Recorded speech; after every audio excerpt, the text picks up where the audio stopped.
Welcome everybody, it is day number 1 here, Western Europe. We're starting up our spring tour, the second one. It's been a whole week since we had Gaming Gladiators crowned as victors over at the Lima Major, but we have to turn our eyes towards the next major, the second part of the DPC. I'm going to be hosting that T. This is Sheep, that's T-Gov. How you guys feeling? Wait, slow pan, hold on. Oh, what up? there he What is. up, gamers? How you doing? Wonderful. Yeah, how are you, T? Just vibing, honestly. Yeah? My hand is still sore from writing down the patch notes. Legit, actually You said numb. the word patch notes and like you had PTSD in the green room. It's like I didn't think that writing for 12 hours in a row, but like if I touch my thumb, it's like actually kind of like numbing slightly. He's got calluses now. I do. He's a Oh my working God. man. He's But a yeah, working it's man. actually kind of crazy. So I'm not ever doing that again. Yep. But yeah, thanks for A one thanks and for that done. One. Yeah, one and done. It was entertaining. What about yourself, Sheep? Spring tour coming up now.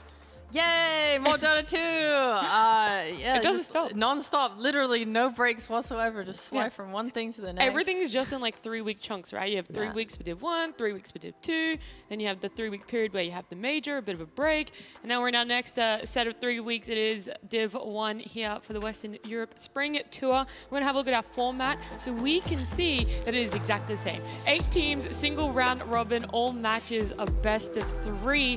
You know, if it ain't broke, don't change it. So it's going to be exactly the same there. Sheep's got her little companion with her as well, and prize pool DPC points will be the same too. Good. Good. Yeah, I can't thought you were wait. going to keep acting, you know, playing it up there. No, it's okay. The format is like pretty tight though, like to the point where I think there are teams that aren't even boot camping this tour because they kind of just like need that break or need to relax. Yeah. This is the rest of the format here, coming up on our screens. First to fourth are the qualifying teams, and then the bottom 2 are the ones that will be going down to Division 2. That's all that really matters. Who's going to the major and who's going down to Division 2. But also, the flip side is who's coming up to Division 1. We can have a look at our participating teams too eventually. Ooh. The prize pool there, yeah, doesn't change. We don't need to talk about the money there. It doesn't matter. It's all about who's still playing, because we saw last tour, Secret went down, Into the Breach went down, and so coming up into Division 1 this time around is going to be Manaspa and Ooredoo Thunder team.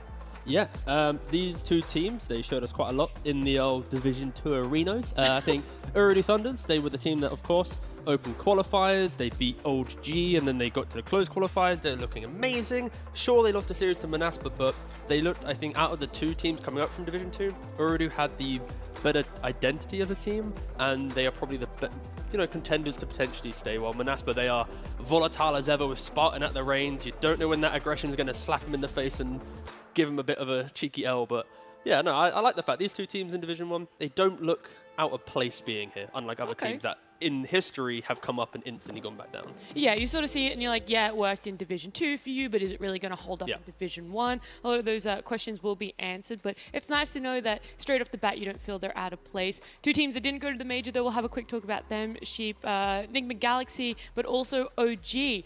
Still in Division 1, but they didn't go to the major, so we haven't seen them for, what, 6 weeks now? We haven't, and both teams have a little bit of a change. Enigma, their coach, More Faith, moved off to go to Southeast Asia, I believe. I can't remember the team. Yeah, Execration? Sure. It is. Nice, thank you very much. You're And also OG, they swapped Misha and Chu, which I think is an interesting change. I don't know how it's going to affect them. I know there was like a fair bit of criticism, you know, towards Misha in the past. I don't personally think he was like that. I don't think he was the problem. So I don't know if this will like fix it. But I do know that I thought Misha was a very good coach for OG. Yeah. So seeing him return to that role is like pretty confident. We've seen him many times, unfortunately, due to like visa stuff, not be able to. So yeah, he's been in that coach position before. It's worked well for them. We'll see if it's going to continue on, but we can talk about them a bit more when we do have them later. But first, let's talk about those other 4 teams here in Division 1, the ones that went to the major. Hey, we can speculate later, all right? We can definitely do Sure? one. Yeah. You want to speculate right now? Okay, quickly, yeah. Is Amar going to be playing carry? Is Mind Control going to be playing carry instead? What's the role swap shenanigans with Nigma? Back to you, host. Yeah, AKA perfect. That was good speculation because it's going to be a really big talking point when we do eventually see them play. But the other 4 teams, Entity, Tundra, Liquid, and obviously Gaming Gladiators, we have to chat about those 4 because 2 of them had phenomenal performances at the major. I mean, Gaming Gladiators won it. They did. Congratulations. They are the major victors, and of course, with Liquid, hopefully Boxy gets well soon, is able to come into this next DPC tour with, you know, good health and able to take the fight back in the DPC. But yeah, it's going to be chasing the Can Liquid and Gladiators. Will they lose series? Who's going to win against those two teams? They are going to be the top dogs. Yeah.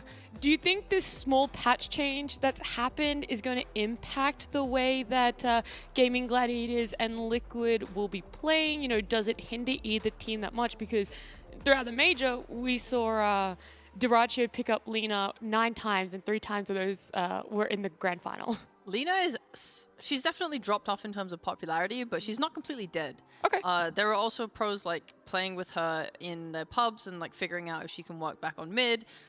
So they're trying like new skill builds like 414. They're trying new item builds like rushing Atos. I think Lena is still being explored in this new patch. I don't know how she will end up falling in the end. Dead. Definitely Hopefully. not dead. Just hopefully. No, I'm not. I want her to be situational. She I don't can't want her to die. be dead, but I would like her to had be her. more situational. We had so much Lena in the Yeah. previous patch. Like we literally overdosed on Lena. She now has a 47% win rate in pubs. Like that's not great, but it's like situational enough. Yeah. But I don't want to see, ooh, look, we're in the draft. Have they picked or banned Lena? Woo! That's you know? probably gone. I want a whole tour Yeah. where it's like, well, of course there'll be a new hero that will replace Lena, right? Someone will find it. There'll be some new builds, some new Meteor Hammer shenanigans or Radiance hero that take over. Yeah.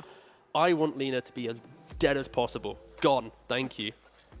You're just so done with her. You're like, put her in the bin. In fact, can we get her nerfed more next patch? Like, T's already writing it out. He doesn't want any more Lena. Yeah. Anyone else, though, that you think was nerfed really hard that we probably won't see again? Brood, Nature's Prophet, Tusk, Tiny, those ones that we saw really rise up come to my mind? It's hard to say because item builds will change, right? So, for example, Greaves got a little bit of a nerf. So you look at someone like Brood, she did suffer some pretty bad nerfs, like the movement speed. She's now much slower in lane, so killing her becomes a lot easier. And it's sort of, is she going to move away from Greaves? Let's say she goes back to more traditional carry of like Orchid and stuff. Maybe she builds some smaller items in the lane that helps her get through it. Is that going to make her viable still? I don't know. Love the patch. We'll see what happens. I mean, let's be honest, the patch wasn't as big as people expected. Yeah. So the patch was very much like, we'll tweak a little number here, tweak someone there. Like the Nature's Prophet change, it's like, it's very small, but everything else, like Sheep's mentioning, the general meta around everyone else will be changing. Therefore, like, even if Lena didn't get hit too hard, Spectre or Anti-Mage growing, like getting better, being more active will then punish that, right? So it's who kind of raises up to then counter the old meta, basically. I will say, it felt like the nerfs definitely weren't as harsh of nerfs as one it could have been, or two we've seen heroes have in the past, but there were a lot of heroes that got buffed. And for you guys, were there any really big standouts when you were reading through? Witch Doctor was one for me, as well as Alk. You know, that's just, again, pure speculation. Don't really know how it's going to go when it comes to drafting or where teams sort of favor. I have to start with the dumbest one, all right? Okay. Go ahead. Abaddon base attack. Oh, yeah. Like, That's not dumb. That's that is good. not. That is not. No. Like no shitting you, 1.7 to 1.5, that feels fluid. And like, in SA K1 with his carry Abaddon, like there are, even in my pubs, I've been seeing it, these fucking like 8, 9K players or whatever, they're playing these offlane Abaddons, like just Echo Saber, Mantle, whatever, running at you, like Radiance, like it's strong. So I think Abaddon, he's going to be either, I feel like we're going to at least see like, let's say 4 or 5 games throughout this DPC tour, either in our region or elsewhere, but that for me is like a really fun change. I completely agree. Yeah. And I think K1 back in the day, he would go the Radiance Manta build, and that was like really nice. Because for those that don't know at home, the illusions proc the passive. Yep. So it's when Silence, you have yep. Manta, it's very easy for you to just like get the, hit it 4 times. Pow, you're hitting super fast. Bam, bam, bam. I think you go blink as well, because obviously when you're ulting, you're not taking damage. So you can just blink away for free, or you can blink in and Manta and beat someone to death. So I think the hero is really cool. I look forward to seeing it get explored. Yep. So that's probably the standout for both of you. Oh god. Oh, but there's so much. I mean, I say there's so much, Well, yeah. but it's an E patch. It's so much, but like So much for a balance patch. Radiance is cheaper. So for example, Anti-Mage and pubs, I think it's like a 57% win rate now. But that's because people are going Vanguard into Radiance, Okay. Manta Ags. So obviously your Mantas get the Radiance, your Ags, when you throw the clone, has Radiance as well. It's annoying, so that's an option. I think Radiance will be a more explored item. And then Jakiro, that's my vibe. Jakiro? I mean, that was pretty cool. Instant Yeah, the damage on instant macro. damage. That's pretty good, because people would just blink out of it before. It was really annoying. Where he's like, Exactly. That was a great Exactly like imitation. That was actually really good. thank you. But Hero we week. got to talk about the one item. The one item. The Meteor Hammer. Oh, yeah. Come on. Okay, I was trying to dance around. I didn't really want Why? to bring it up. It's so fun. insane how often it's being picked up. Like, at first glance, you look at it, and it shouldn't be that much of an impact as it was. Like, the main difference being that channeling duration, now lowered by 0.5 seconds overall. It's so much easier to chain stun now. Like, I think maybe we'll even, depending on the heroes in the meta, maybe we see like a Nyx core come back. You know, there's stuff like Batrider potentially. This is a little bit of fun. I don't know if people actually buy this. Oh, yeah, okay, yeah. Sticky Napalm increases the damage of the Meteor Hammer ticks as well. So now you can lasso into Meteor Hammer, does damage. I don't know how good it will be. Sand King, another hero that's looking like he might be pretty good. They upped the amount of stun time on his 10 talent. So I think that it doesn't, I don't think it chain stuns with Meteor. However, I think the hero is looking like it might actually be pretty good this patch. Yeah, I think Meteor Hammer, it's like, the build-up of the item is always awkward, because even though it's cheap, buying Perseverance, starting with a crown, like it's hard to get into the game, but the heroes that can do it, like the Marses, these Nyx, even we saw Tops and Invoker do it, like if they can get to it and not feel like a trash hero, it is like a poor man's Midas, because you use it on a wave, cheers mate, off I go, I farmed it, I'm fighting. So I think there's a lot of exploration for this item, to be super cool. But also be ready for some games to be giga griefed, where it's like Sand King, you go Meteor Hammer, and then it's like 7 minutes later, you're like, where's your blink? And it's like, going to rely so ooh, heavily I'm hammering right now. You know? Yeah, It's like, everything else that the team is doing, Exactly. like where they've picked, how they're playing. So Be great. I like it. I have full faith that everything you guys have pointed out will definitely become meta. All the teams are on the same wavelength. Pog. Pog. But let's have a look at our schedule. Let's see what 6 teams we are going to be seeing at play today, because we have 3 best of 3s lined up for you guys. We can work backwards with, I would say, one of the hypest, if not the hypest matchup for this whole tour is starting on day 1. Gaming Gladiators Team Liquid. It is the Lima Major Finals rematch straight up. And this time, Team Liquid are going to have Boxy with them, Sheep. Hype, hype, hype, hype, hype.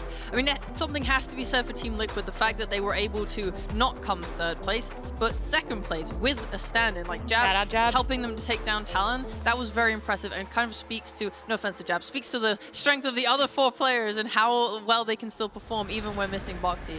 But also just the preparation, because they were able to sort of swap it up, clip it up. We saw Jabs go into that +5 and Sania to sort of step into what he could as +4 as well. So it was just really nice to see Liquid, how they were able to do at the major with that unfortunate circumstance of Boxy. Yeah, and before the major as well, when you think about Liquid and their domination throughout the tour, it was Gladiators that were one of the few teams that took games off Liquid. Sure, it was over the Quinn Husker that he last picked and, you know, cheekily was so proud It's been about. so long since then, though. Like, we have to think about everything that's happened between them. It's And I still insane. remember this, and he probably still does when he Huskar'd Liquid. But no, I think this will always be, at least so far in the region, kind of the best 2 teams fighting it out. It is going to be a weird matchup today because, of course, we have, you know, Boxy's return. What's the true strength? Of course, this series will then have kind of backwards meaning towards the majors, like if Liquid to win, yada, yada, yada. Fans will be really interested to see the true result of this series. A lot of eyes on that series for sure. The second one for the day was OG Tundra, or is, you know, it is going to be coming up, OG Tundra. Tundra didn't do well. They came 9th, 12th in the major. They got to lower bracket and then immediately knocked out. OG didn't make it to the major, so a lot of room for these 2 teams. I think they have a lot to prove with this small change and also just the environment. OG are now going to be boot camping. I saw that on Tiger's Instagram. He posted that one on his story, so nice little insight. Their experiment, I think, failed, you could put it bluntly, in their previous tour. They tried to not boot camp and were fine with it, and then they realized that boot camping is what you need to do to be a top 4 team in Europe. So yeah, for OG. Or maybe even just because they were a newer roster. Sure. So this tour will be like kind of like the proving ground for this roster. Like, is this actually going to be a top 4 contender? They've always kind of been on the brink of it. Sometimes they do, sometimes they don't. It's cool to see they've made some changes, and yeah, just it's against a pretty decent underperforming Tundra, right? So it's quite a nice entry to the tour. It's not like you're going up against Gladiators or Liquid. Or Liquid straight up, yeah. Liquid? What was that voice? Liquid, there you go. I mean, you're just like ignoring the strategy, right? Because as the DPC points go up over the of course, over the course of the year. Right, they were like, oh, They're we like, can tank the first major, exactly. whatever. We'll doesn't start matter. slow, we'll end high. No one will have OG eyes on us fashion. because we didn't even make it to the major, and then we'll just come in. Exactly. It's a pretty secret strategy. Oh, God. Hey. Hey! Ba, ba, ba, ba, ba. If you understood that One joke, day, you're one smart. day, they haven't been here and you're already shots fired. I mean, we'll see them potentially in Tour 3. Maybe we will. But Div 2 team Secret's down there now. It's made way for our two Division 2 teams, and they will be facing off against each other in this first matchup. It is OT up against Manaspa. And for you guys, Say their name, coward. Ooredoo Thunder. Thunders. Ooredoo. I'm sorry. Ooredoo. Ooredoo. We probably had like a hype solid name. 10-minute chat on how to actually pronounce Yep. this. But we're going with Ooredoo Thunders up against Manaspa here. Do you guys think this is one you're going to go to 3 games? But is there a favorite, or is this one going to be a lot closer than what we think? Because it hasn't been long since they last faced each other in Division 2. Do you want to go for it? For sure. I looked it up. They've played twice in the last sort of season. They played on February 6th in the Bet Boom Universe tournament, where Ooredoo won 2-1. They went on to become 5th, 6th in the tournament behind the Tier 1 European West teams. And then on February 10th, they played again as their Div 2 match, and that time Manaspa won 2-1. So yes, I think it's going to 3 games, and I don't know who's going to win. Yeah, I fully agree. It should be a 3-game series. I still stand by Manaspa. They, in interviews and during the Div 2, they mentioned that they're an aggressive team, but they lack the ability to calm down in games and actually understand like It's the like an path. Entity 2.0. Yeah, they're like, "Whoa, let's go!" And then it's like Wish is there by himself, like pinging them up. Please, guys, calm down. And Spartan's like, Oh, "I'm no. fighting!" And it's like, but it's so hyped to watch. It's so fun. But they're very much like, if they're in the lead, they're fighting. It's good. They might eventually, lose their lead through an overextension. Okay. But they're volatile. And then on the flip side, Ooredoo, they are this like beautifully polished team that are susceptible to getting run over, but if they don't, they play some immaculate games. They always find windows to come back in. It's super fun to watch. So, yeah, I think Ooredoo should be the favorites, but again, it's Manaspa, it's Spartan, it's just... Yeah. Well, we saw Ooredoo Thunder, the team, sort of roll through there. Now we're going to have a look at Manaspa. So if you weren't watching Division 2 Sheep and you've seen all of these players, like, I don't know who these guys are. Like, what can you expect? Is there a standout on the side of either Manaspa or Ooredoo Thunder for the players that you would really be keeping an eye on, T? Yeah, I got this. Do not fear. So Manaspa during Division 2, they were... Nande was trying to be a bit spicy with his all chat. In an interview, he mentioned that he likes to use all chat to, let's say, BM opponents based on his performances in pubs. So if he has issues in pubs... Okay, so like he brings scenario, pub right? beef into official. You enter a pub, right? You're playing against Nande. You're playing with Nande, right? I'm ready. And you pull the small camp. He's like, "Why did you pull the small camp?" You lose the game. He then goes to an official against you, and then he's like, "Dash salary against Alliance, for example," or "Lol, you lost." And then he takes the pub beef to the pro. Some might say it's too far. Some might say he's a kid trying to vibe, but he makes enemies pretty quickly. Oh, that is not good. That is not what your intro to like Div 1 Western Europe wants to be. But also he's very articulate and gives good answers. So it's Okay. like if he finds the level where he's not just being all chatty and edgy, but he does it situationally, then he's like a pretty cool up and coming player. Right. But he needs to find that level between like, am I making memes? Am I like doing too much? But he for sure is like the vocal player at least. While everyone else is vocal in their playstyle, he is literally vocal with all chat, with his playstyle, very aggressive. He's again. like playing Survivor. He's trying to like outwit, outlast, and outplay just everyone in the server. Yeah, no, he does that for sure. So for me, Manaspa, it's like, has Nande matured since Division 2? Is he focusing more on getting to maybe the major, getting that top 4? Or is he still trying to have this little cheeky pub beef to make memes in the officials? I don't know. But that's for me, Manaspa. It's like aggression, all chat from Nande, mode vibes. Yeah. Mode vibes. Mode vibes.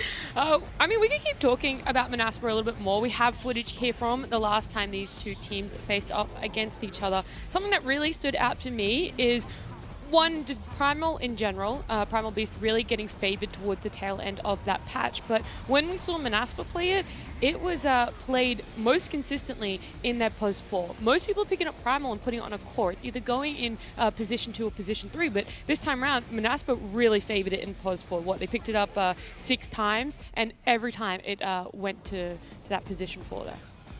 Yeah, Primal Beast is a little bit weird because I think he suffers without items because it's so easy for you to cancel like every spell that he has if he doesn't have a BKB, which is why you see them rush it on core so much.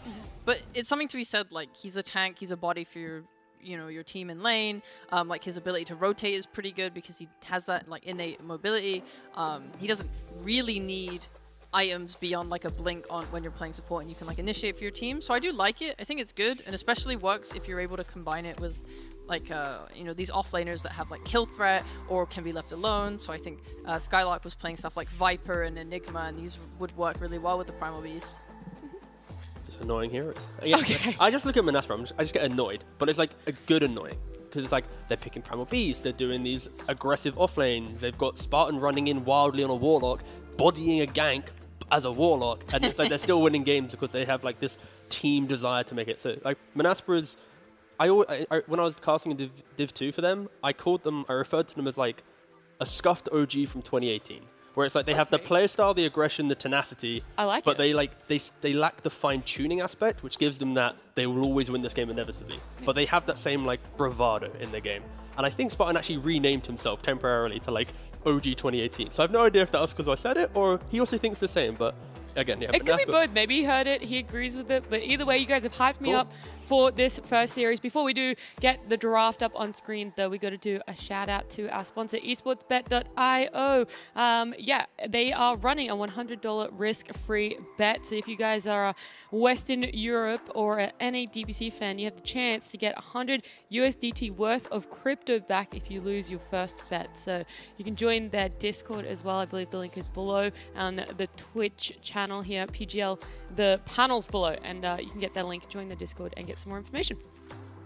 Thank you for listening. Thanks for telling me, Nat T. You're welcome. Appreciate that. And we can have a chat about, we talked about Menaspa a lot, so let's talk about OT. Some of the heroes that you saw from Division 2 that you liked and could still persist here in Division 1 and even with the patch changes. Ooh, I actually do want to say, when I was comparing the drafts from them and just like how the heroes they picked in general, I feel like Ordu were like way more meta focused, if that makes sense. Like all of the players were playing like, oh, R5 plays Undying Treant Protector, R4 plays Rubik Hoodwink, our offlaner plays Broodmother, like we have a mid on Tiny and Batrider, and these heroes all took hits on the patch in some way or another. Whereas I think Menaspa were way more like volatile. Exactly. They're playing weird stuff. Their carries playing like OD. Dawn? Yeah, well, yeah, Dawn. Yeah, I mean, yeah, she's but been like here and she's so there. hit and miss, right? Right.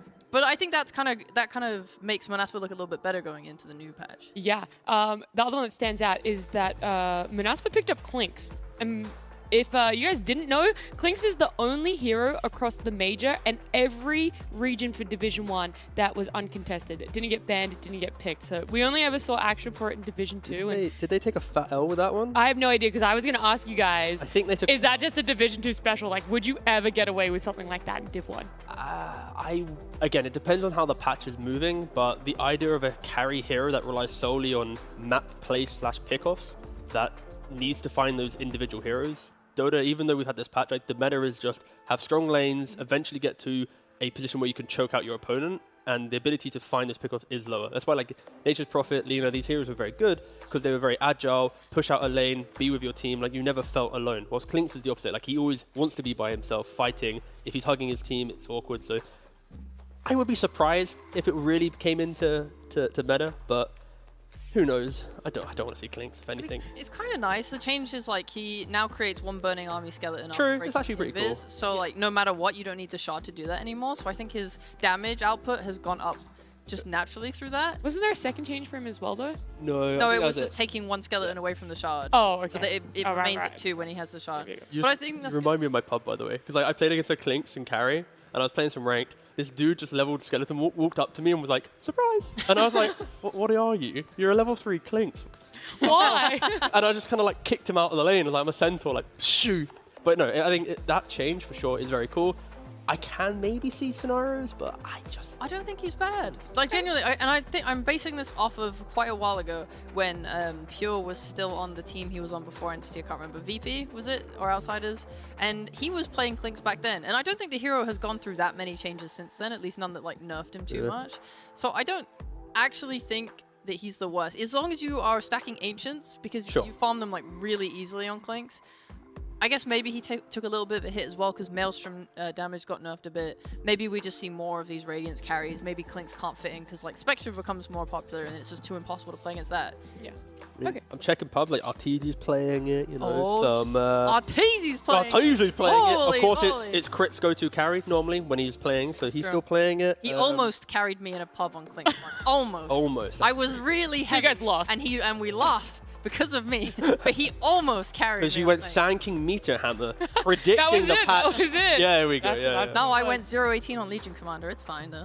Don't worry about it. Oh, that is really heavy. I thought you were like, trying to undersell it. but Nah, yeah. bro. No, I was ruining that game. Ooh, that's a bit of a rough one. Okay, so what I've gathered from this conversation then is OT, they had that meta, now with a bit of a change, we don't really know what to expect. We'll see how they adapt to it, whereas on the side of Manaspa, they were pulling things out of left, right, we don't even know where, and still doing quite well on it. I mean, they don't care about patches. They still play the same. They still. They actually didn't even read the notes. Yeah, it's like, oh, +1 damage. All right, done. Patch over. Let's go. Yeah, who got the +1 armor, by the way?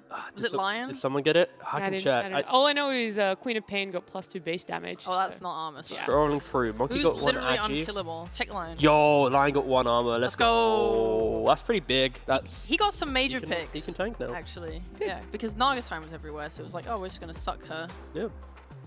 Nice, good Yeah. sentence there. Good sentence there. Yeah. I delete the pause so then when someone's clipping it, it's easier to make sure it's isolated and That's true. there is nothing else. You can boost up the inside. volume. You can then Exactly. overlay it on things. Exactly. I was gonna put it into a AI generator and the other thing. Jesus, let's not give people any ideas here. Game Yeah. 1, though, draft. It's coming up on our screens. We're going to be seeing it right there. And I will give you guys $5 each if you can predict one first pick. It's a lot of dollars. Each. I forgot my glasses. I'll Undying. probably not be making any dollary news today. Well, Death Prophet's banned, Viper's banned. I'm actually really excited to see the change up in first phase bans here. Is it still going to be this important on any of those heroes we saw last time? The Lina, the Brood, the Nature's Prophet, Rubik, Death Prophet, I guess she's still there. Yeah, Brood is a big question mark because last time these two teams played, it was banned all 3 games, and it was always Oridu that were the ones that banned it, even though they played it within the DPC. Even if they didn't have first pick, they still banned it. Or they did have first pick, whatever. Anyway, they weren't confident enough to first pick it, which other teams in like Div 1 were. Leshrac there being banned out by Manaspa themselves. Interesting one, what changes did he undergo during this patch? But also, Hold on, Undying got banned. Do I get a new pick? yeah, okay, go on. there you go. Rubik. All right, cool. Yeah, Lesh, what changes happened to him and why Manaspa banning it out? Because we've seen them flex it between pos 1 and pos 2 before.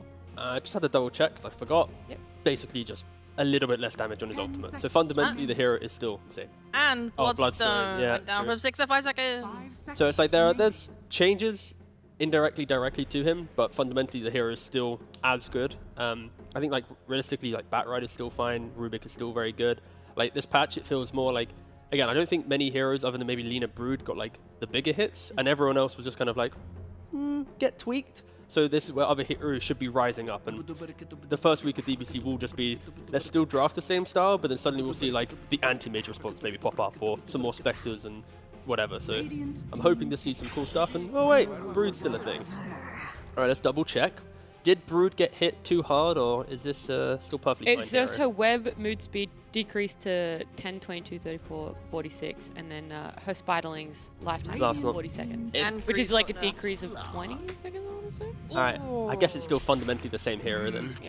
It's like, so those changes for Brood at least, it will prevent Brood from spawning spiders in one side of the map, then running across and ganking like mid lane with the spiders and then still moving. So it maybe prevents the global capacity of Brood, but yeah, if it's only move speed, yeah, the hero's still perfectly fine. And yeah, Urudu go for a very lane encounter for sure. I feel like you want to talk about the Lich. Go on. I do want to talk about the Lich. Yeah, because he got changes. I don't remember the changes. However, He got his Frost I see it. Blast. gain Yeah, up. there you go. It Fast has time an improved. extra 50 damage on its highest level. That's all that's I remember. range. No, that's Oh, his it's cast range. range. There we go. Good try, Good though. damage. Close. Well, I tried to do the it. important thing is Lich has always been an incredibly good laning hero. I think pairing it with Slark is going to give a lot of kill threat onto Brood, especially now that she has the move speed enough on her web's early levels. I think it's like, I mean, this is already a laning counter. This was a response like some other teams played with last tour. Added onto the buffs for those heroes and nerfs for Brood, I think she's going to struggle really hard. Ooh, yeah, I mean, so Urudu, they go for like this lane that wants to be able to, stand up in the lane, take the fight. And now Manaspa, if they are picking up, let's say it's Primal Beast 4, we mentioned it already in the previous tour, this Beast 4, it's, you want to play in lanes where you fight it when you're level 3, you get to 4, you get a couple kills, you then move to mid, your Brood doesn't care, she has the levels. So it's like, I don't see Slark being able to stand and A-click this Brood now, because Primal Beast, 1 point trample, get away from my Brood, so this is a really It's so hard decent though lane. for Primal to like use his trample when you just get frost blasted by Lich? It's survival, basically. It's like you're forcing them to go on the Primal so Brood doesn't get jumped, and then she farms and Primal just tanks it. They kind of negate each other. Like, we shouldn't see Primal slaughtering the Slark, and we shouldn't see Slark slaughtering the Brood. But maybe either way, there could be volatility where one kill unlocks their ability. But it should be a very, like, ooh, you hit me, I hit you, let's just awkwardly exist together. I feel like I'm just like writing fan fiction in my head, but the way I see it playing out is that Primal tries to trample, you frost blast, walk away, and then as soon as Like it's the over, Lich walks away? both of you just walk away, because he's slow as shit, he can't move. Right. And then just do as this soon as awkward interaction. yeah, and then as soon as trample's over, then you just go on Brood. Yeah. Because your frost blast is like really low cooldown, and trample's like pretty high, in my It's opinion. like, who breaks? Who breaks first, you know? Yeah. You waste your spell, then you get punished. So that's the volatility aspect. I think a game of suppose. chicken. Yeah, It's going to pretty bow much. down. Yeah, I'll be watching that lane for sure. It's Yeah. probably going to have the most like kill threat. For sure, 100%. It's also pretty interesting that we're seeing essentially our 2 lane matchups, like fully, both in carries and support, occur in the first 2 picks. Oh god, it's just, yeah. It's like the Manaspa way. They pick the annoying early, they set the pace, and already respecting a lot of what Manaspa did in the previous tour. This ability, this Wish Tinker, we're going to be saying it just to warn you. We say Wish Tinker 1 time per draft. It's like the rule. If you're drafting for this team or even talking about this team, Yeah. they need to ban it. They will pick it even if they have counter picks left against them. Especially when they have Brood, these heroes that provide vision for them. It's insane. Primal Beast bodying. So yeah, high respect ban. And OD, they played it in carry for Nande before, and of course OD into Slark, pretty good matchup. Behind the aggression of Brood, Primal Beast, easy to play. So yeah, already just respecting a lot of what Manaspa did in the previous tour.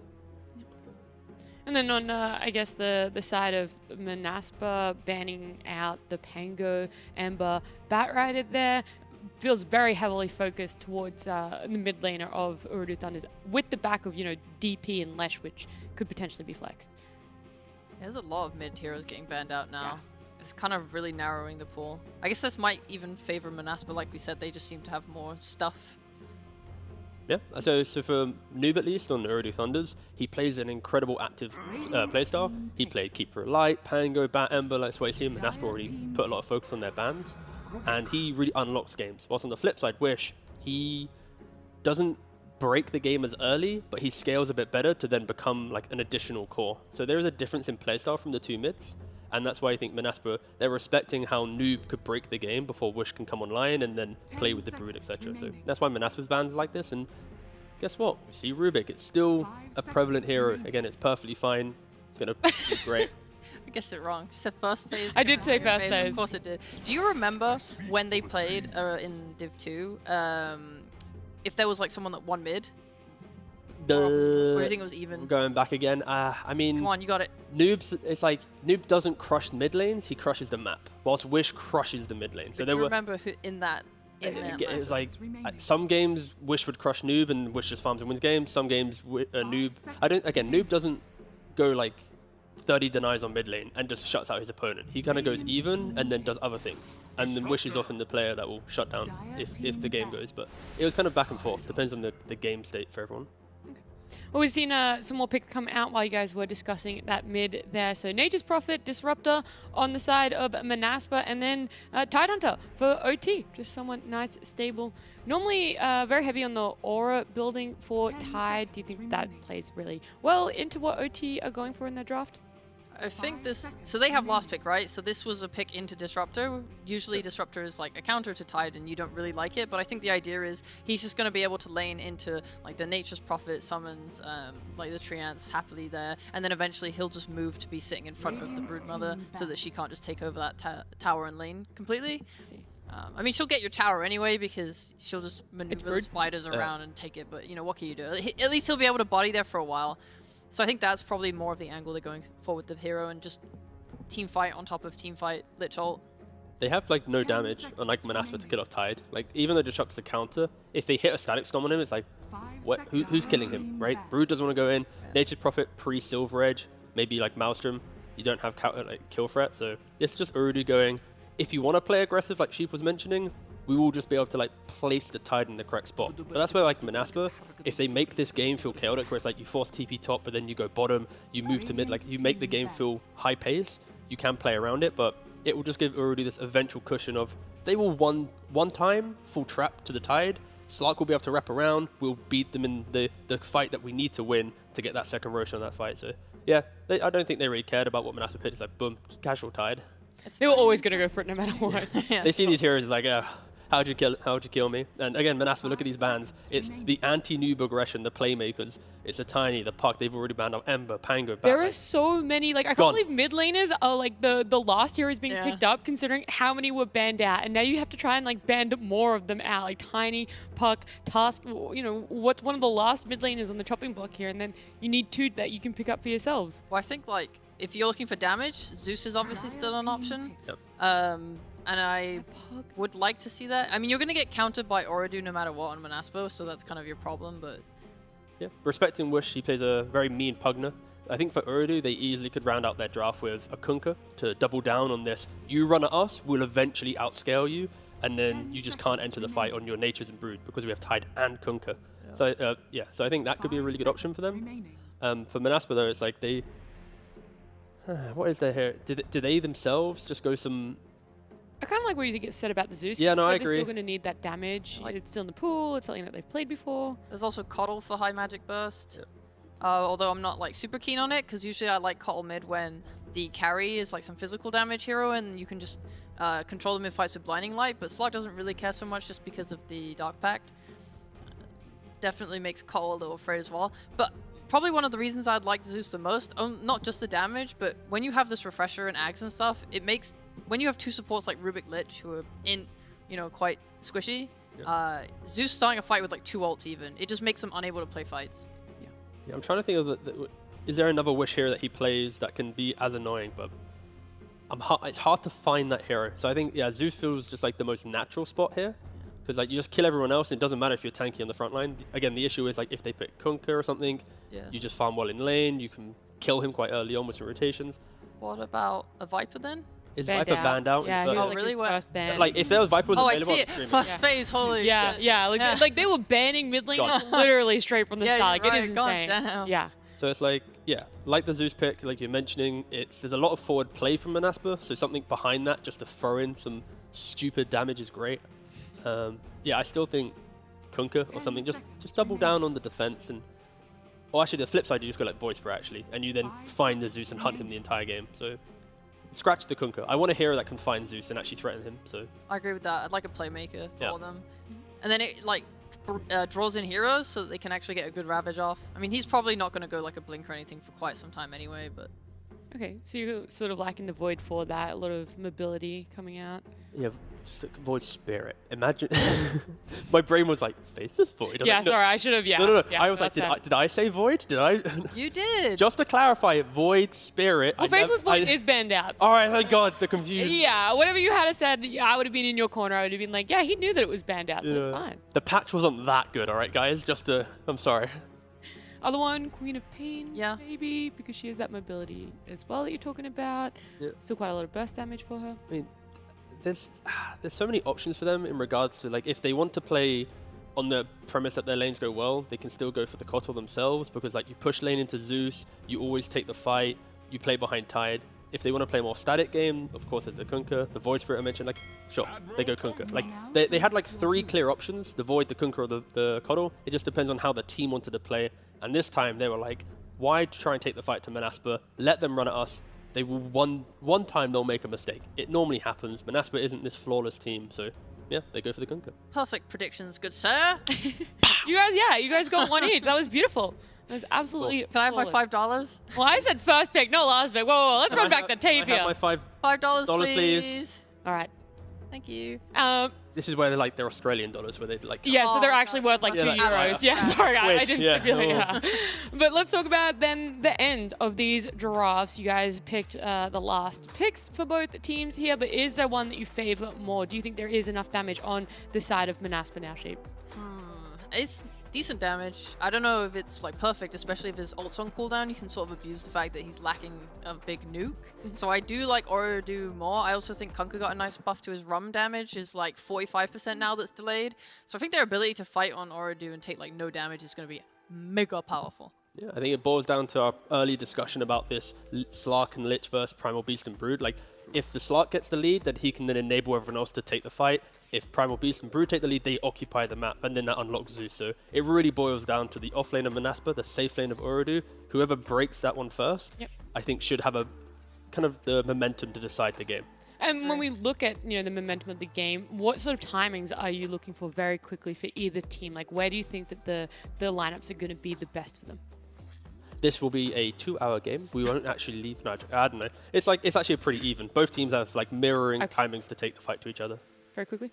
I kind of just depends on who wins that safe line. I'll be Okay. All right. All eyes are on that lane there. We'll see how the Lich and Slark match up as we jump into our first game of our spring tour with our two casters, Lyrical and Kezu. Thank you so much. We're here. We're ready. It's all happening. Dude, we timed that perfectly. When it came to us, our like arms went up like Zeus. Because we know. Thunder God's Wrath. Brr, brr, brr, brr, brr. Man, you beautiful people out there, we got some great Dota for you. Today, Urudu Thunder's facing off against Manaspa, the two teams coming in from Division 2, wanting to make a name for themselves. And I got to cast a bunch of these guys. Both these teams look really good. You're about Urudu Thunder, though. You're really liking a couple things from them. Yeah, I really like the way that they just set up their drafts. Like even here, I feel like they just know how to make their heroes work. And a lot of the heroes are picked with a lot of reason and logic and purpose. Like you have Manaspa who play like this really fast style. They want to like run you over.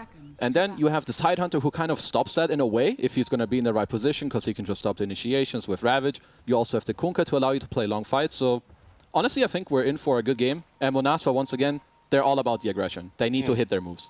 Well, they're all in the jungle right now, and Desire, who has been playing this Primal Beast pretty consistently, he actually is going to be forced to use that Onslaught and try and jump away real quickly. So Manaspa will not be able to come on over and contest for that rune, and that might set up for, is that all four? No, that's 4. Holy moly.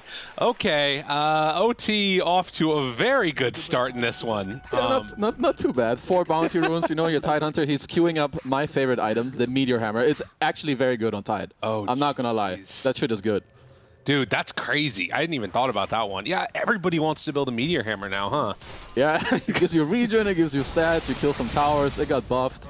Yeah, I mean, I've been watching Topson play some pubs, and he's buying Meteor Hammer on like mid-Ricky, so it's that's how bad it's got. All right, well, that's good. It'll be something to watch for at the very least. We did talk, rather the panel talked pretty extensively about this bottom matchup that we're going to be looking at here. The Skylark and Desire playing together against TA2000 and Kaori on this Lich and Slark. Down there bottom, is there sort of any moment where, actually we might need to watch for Spartan getting kind of low up top. Do you think that there's going to be like a key moment where they need to go for a kill or try and punish this lane? Like from the OT side? Either side. Like this lane is really bad for Manaspa. We can already see you're just playing a double melee into Slark Lich. He should be okay here, but for Manaspa, I don't think they have any timings here at all. The best thing they can do is to feed Skylark all this XP as fast as possible for him to get levels, because that's their win condition. Whereas OT, they want to play aggressive all the time. Wow.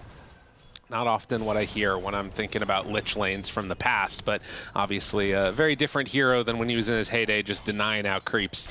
Can play super duper aggro in this one. Yeah, you can see him getting pulled around, getting bullied around there. Might need to pull some of those waves back behind the tower, but you can see in the mid lane also the 10-2 versus the 9-1, already a bit of a farm fest.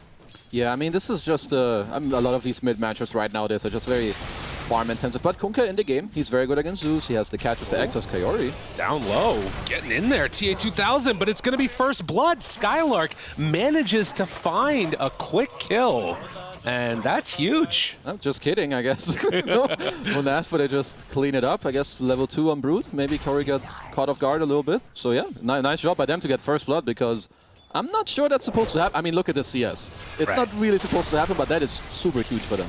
And now going to use that level 2. Sinister Gaze pulls him back in. TA2000 chasing, does not have a leap.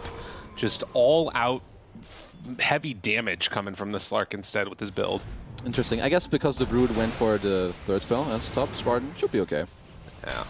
Get some separation. Omar's still beating into him though. And we'll have to pop that stick and walk away from that one.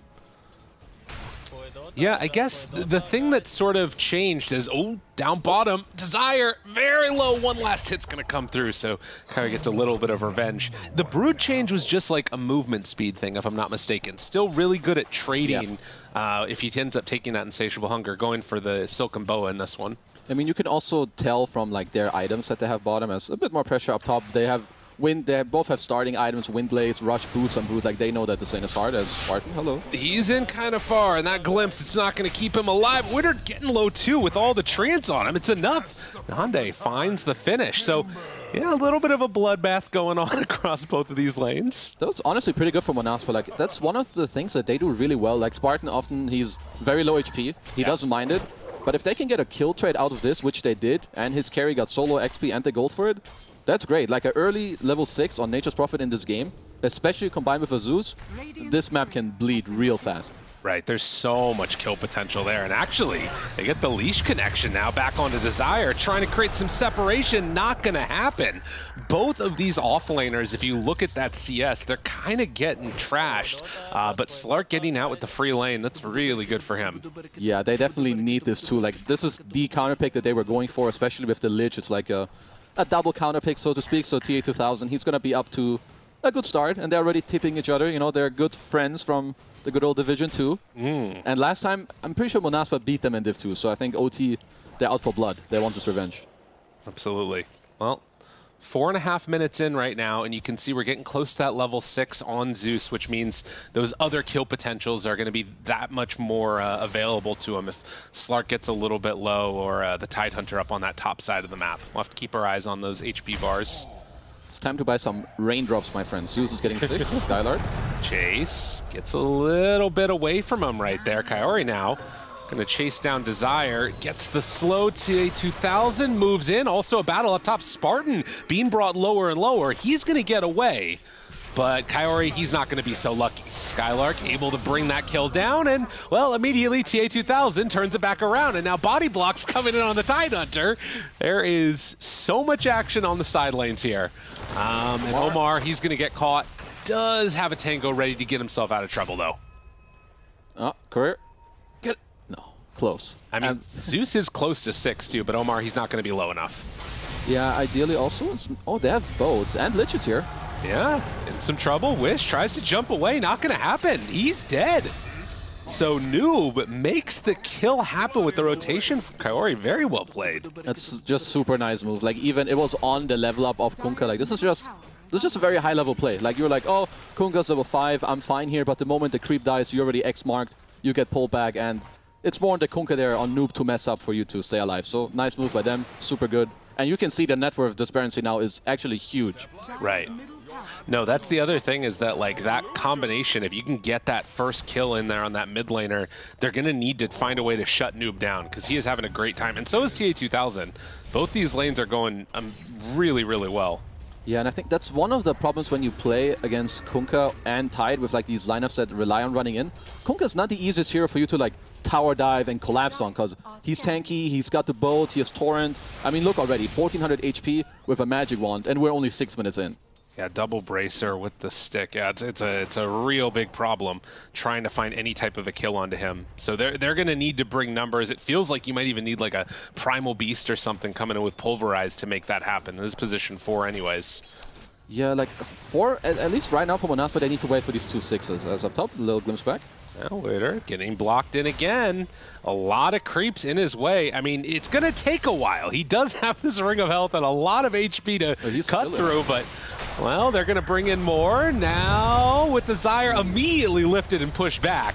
So Werner does manage to get away, but the Zeus ulti moves in. Wish suddenly an explosion of damage. Nane also TPs forward. This is the Monaspa lineup that they needed to be prepared for. All-out aggression as every hero up top. I mean, why not? You just chase the Melon Man for like 20 seconds until all your spells come back up. And here we already see, they're going to keep playing around this combo. Nature's Prophet ulti, it starts bouncing around the map. You Zeus ult at the end, give vision for the bounce to catch on. And then, I mean, once Monaspa get to chase you and you don't have a turnaround, I mean, you're not running away from that because you will die. Right. I mean, it's worth noting, though, that even in spite of those like good kills, that movement up top, it's still a slight lead for Order of Thunder.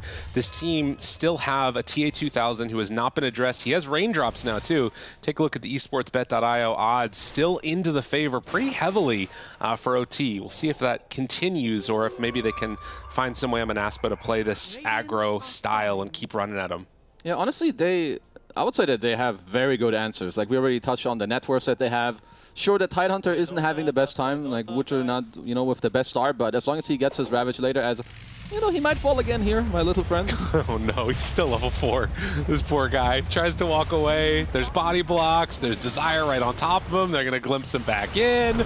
Couple more hits, and lift back. Omar, they bring a noob, and now Nande, he's going to get caught, going to get controlled. Will he get killed? It looks like TP out. Do they have a way to break it? He's actually getting away. What's in the backpack? Unreal. The quality played. Did not have it at the ready. They had Sinister Gaze. That one hurts. Well, the 8-minute backpack quelling blade because you have too many items. Yeah, that one hurts actually because your Tide dies again. Now Nande got out. I mean, Manaspa are doing exactly what they need to do, and they're doing more of it. Oh my god. Well, Nande's flipped. He just wants to be there. He can farm creeps then. Torrent thrown out. Desire, he's in trouble. Nande, they drop down a ward and see him immediately. Kaori, is he in trouble now? Noob is over here too. This is the weirdest fight ever. The rest of Manaspa's moving in. He's just cliff hitting him on Noob. Torrent goes out, gonna connect, and well, they bring down Desire. Oh, he's cliffed. Now TA2000 is cliffed as well. Nande tries to get off this high ground, but eventually they will find that kill. Glimpse to get a little bit of separation. Couldn't get an X out. That was hilarious. Honestly, they could have even left Nande for a bit. He had both TPs on CD for like 50 seconds, but yeah. This is what does sometimes happen to Manaspa. Suddenly at the 8 minutes, you're like way deep in the triangle. Right. As long as they keep playing around their two ults, I think they're fine. But they need to make sure that they understand when to call quits on these moves. Right. Well, and the other big thing that you're seeing right now here bottom is that Skylark's been given that space to clean up this bottom tower, and he has really accelerated in farm over the last couple of minutes. No, he's just back in the game. He had a super bad early game, but now he got the tower. Spartan is here. They have 2 deep wards in the bot jungle, so he's going to be pretty chill. And whenever they see an OT hero out of position, they have all the moves necessary, especially whenever this Prophet ult is ready. So here's a question for you that I'm kind of curious about. I am looking at these heroes in the off lane, and on one side you've got somebody building Greaves, on the other side you got a Meteor Hammer. Now, I get that it's good, but is there any worry about like this making their sort of mid-game team fighting that much worse, and like maybe a window where Manaspa's going to be really strong? Or do you think the Meteor Hammer can like make up for it with their form of team fighting instead of like, you know, outlasting the damage, being able to turn it with a ton of stuns? I would say that Meteor Hammer is, the later you get it, the worse it is, quite obviously. But this hero is, this item is super timing related and like snowball. So in this case, sure, it helps you recover, I guess. But with your question, very likely in that 5, 6, 7 minutes, he could be missing, I don't know, his finished hood, or maybe he doesn't have a dagger, or another item to stay alive. So with Manaspa, the lineup that they're playing, there is definitely a worry that your Tidehunter at minute 11 is sitting on, yeah, Meteor Hammer, and that's it. Right. Okay, I was wondering, because, you know, it's a new patch, you never know, but I see these things, I get a little worried about what's going to happen. Although, if you can find these types of kills onto Skylark, that is huge. Chain Frost thrown down, brought down, and, well, now the Tidehunter moves in. They have the Ravage. Whiter tries to back away. TA2000 still going in on the Spartan. They get a Sprout to create some separation, and now glimpse him back in. They don't have the damage at all. 4 heroes here. Noob made the rotation too, and now Spartan's in trouble. So who's getting aggro on who? They find Desire, will get that kill, and Spartan hoping to get away, but eventually he too will fall. So who needs a mech? Just run at him. Yeah, just kill him, lol. Like, even before all of this, they killed the Brood in their own jungle, so very nice move there too. I kind of missed how that happened, but overall, really nice movements there. And this does sometimes happen when you try to defend your safe lane tower and you run out of damage. Well, the enemy team's going to run you down. Like OT, they just bring numbers, they get multiple kills, now they're tier 1. And the map is kind of back to even. And honest, I have to say, I love this item build on Kunkka. Like this blade mail that people have started doing is really good. I also love the shard after, but we'll see what noob decides to go for here. Maybe BKB first, maybe the shard, but overall, I'm a big fan. I mean, there is so much burst damage that comes out from the Zeus combo and, you know, like we talked about, Nature's Prophet ulti. Like, it is definitely an issue there. They're going to smoke up and try and find a kill in the jungle yet again, and they're going to find him. Yeah, that one's too easy, and he's going to be pulled back and brought down super quickly here as they have all the control in the world. I think, yes. I was like, hold, hold. Okay, they do. I guess that's also how they killed him last time. Oh, top lane. I mean, we're just watching the same play. Pulls him out of the meteor hammer animation. That's good. I like that. Oh, Nande? Oh, nice aggression, though. I like it. You're kicking the Nature's Prophet out of his triangle at 13 minutes. True. I mean, this, in my opinion, this is the more impressive stuff about carry players. It's not the ones that play Medusa for 40 minutes and then win because they run down mid, but the ones that they have an advantage, they have good network, they understand their timings, and they go in. They lead for their team, they make it easier. As TA2000, he's chilling. Whoa, yeah, they just drop everything and find that kill. Now, Skylark makes the move over as this one, and T2, he actually gets stuck. Oh, the combo! What a play. Stolen Thunder God's Wrath, though. My bad, I cursed him. I'll stop talking. He's doing so well. Look at him. He will do well from now, I'm sure. You're just going to double down on that curse. I see this. He's good. He's good now. Don't worry. 0 deaths from now. I like it. Yeah, it does feel like this pipe is going to be super necessary for the Tidehunter, or rather just the Hood for now, but I would imagine he goes back for it because you can see how fragile even that Slark is after he used the ulti. Yeah, I mean, for now, they're going to rely a lot on this Kunkka, I think, to frontline for them, get out a good build, especially with the spell being buffed, to keep these heroes alive, because that's really the name of the game for them later on in fights, is to outlast like this quick initiation from Monaspa. If they can really live through the Primal charging him, the 2 combos with the Nature's and the Zeus ult, OT are going to run over the fights if they survive this early, like, 3, 4, 5 second window. Right. Well, and there is still the worry of, like, you know, the big burst of Zeus and Nature's Prophet before BKBs come out. We've seen that, you know, at the Major a couple of times. It was the answer for Lena's, which, by the way, love to say that one went unpicked, unbanned in the draft. Love that. And, well, Witter, he's going to get caught. Oh, Kraken immediately. That's unfortunate, and that keeps him out alive. Now, Zeus ulti coming from the Rubik, but won't be able to turn that into anything else. That is actually very important for him to live there. Like, if he... I feel like if he gets this death right here before his Hood again, his game is going to be, like, really slowed down. But now he lives, he gets salved up, he's chilling, he's close to his Hood, and once he has that, he's going to be fine, as TA2000 should be okay. Just glimpsing, like, random. It does get some vision on them with the spiders, but not going to make any concentrated effort. There is a big smoke move running in here, though. Skylark, he's going to be the first person that gets run into, gets caught by the X, still has that mechanism ready, but can he survive through the burst? Spawn Spiderlings? No chance. Yeah, it's just not easy to play Brood right now. He should probably want to stay bottom. I'm not quite sure how he ended up here. Right. But it's just annoying to play into like Kunkka and Slark, as they're going for more. At least they're poking. T2000 needs to be careful. Static Storm down. That doesn't keep him alive. Okay, they have Pulverize ready if they want to use it, but the lift immediately to interrupt, and, well, that is going to be a turn kill onto Desire. Noob finishes his BKB. And the mid tower, and they're diving. Yeah, like now, 3k gold lead. TA2000, he goes bottom. He's like, yo, boys, job's done up top. I helped you get some kills. Now I go farm. They're chilling. They're super happy right now.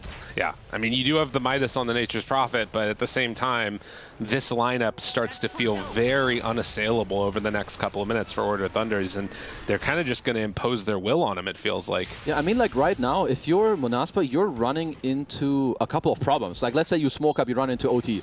You find the Tide. Very likely now with the Hood, he's too tanky. You run into Kunkka, he has 2k HP and a BKB. But if you don't go on him, he bolts his teammates.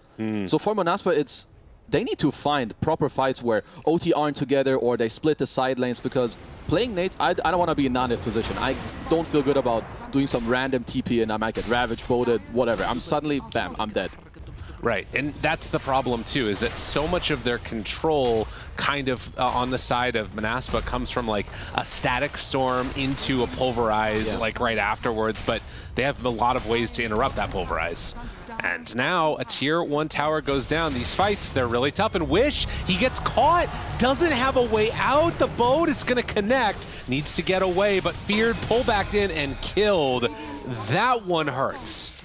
Yeah, I mean, I would say for Manaspa need to delay this game without bleeding too much on the map, because Nande needs BKB. They're going to look to like scramble together some gold here. I mean, Desire is... We can't start talking about his BKB. He's still like 3k gold away. But for Manaspa, they need to split the map, wait for Nande's BKB, and then really look to split up the enemies. You're playing the Zeus, Nature's Prophet, try to play fast and go from there. Desire tries to get out, does have the Disruptor near... Oh, excuse me, that's Omar. Lift, he's getting into range! Woo, buddy. The Meteor Hammer nearly did it. The lift was pretty close, but not quite there. So a little unfortunate. You get a couple more points in that telekinesis. Slark Ags is also not far from coming out, and that is just... So you're playing into Kunkka, who will X-mark you. There's also the Slark vision, so, I mean, playing into Slark already is annoying. When the hero's ahead, it's even more annoying because you're going to lose your vision. He's going to help his team out. So yeah, right now, Manaspa are not in the best spot, but once they get this BKB on Nande, that's when they can start looking for plays. Yeah, that win probability pretty high. No, I hear what you're saying. That feels like it needs to be sort of the be-all, end-all in a way, is find a way for this this Nature's Prophet to kind of stand tall in the fights and, you know, not drop away and just get picked off and killed. And in a way, probably going for these pickoffs could be big for them. Yeah. Although, not an easy one. Later, caught, pulverize, into nothing. Mid, Laughing there's also a battle going on. And they are going to smoke up. Looked like they were going to run into each other, but won't find anybody yet. Skylark would be a pretty easy pickoff if they can get that X on. Wish instead.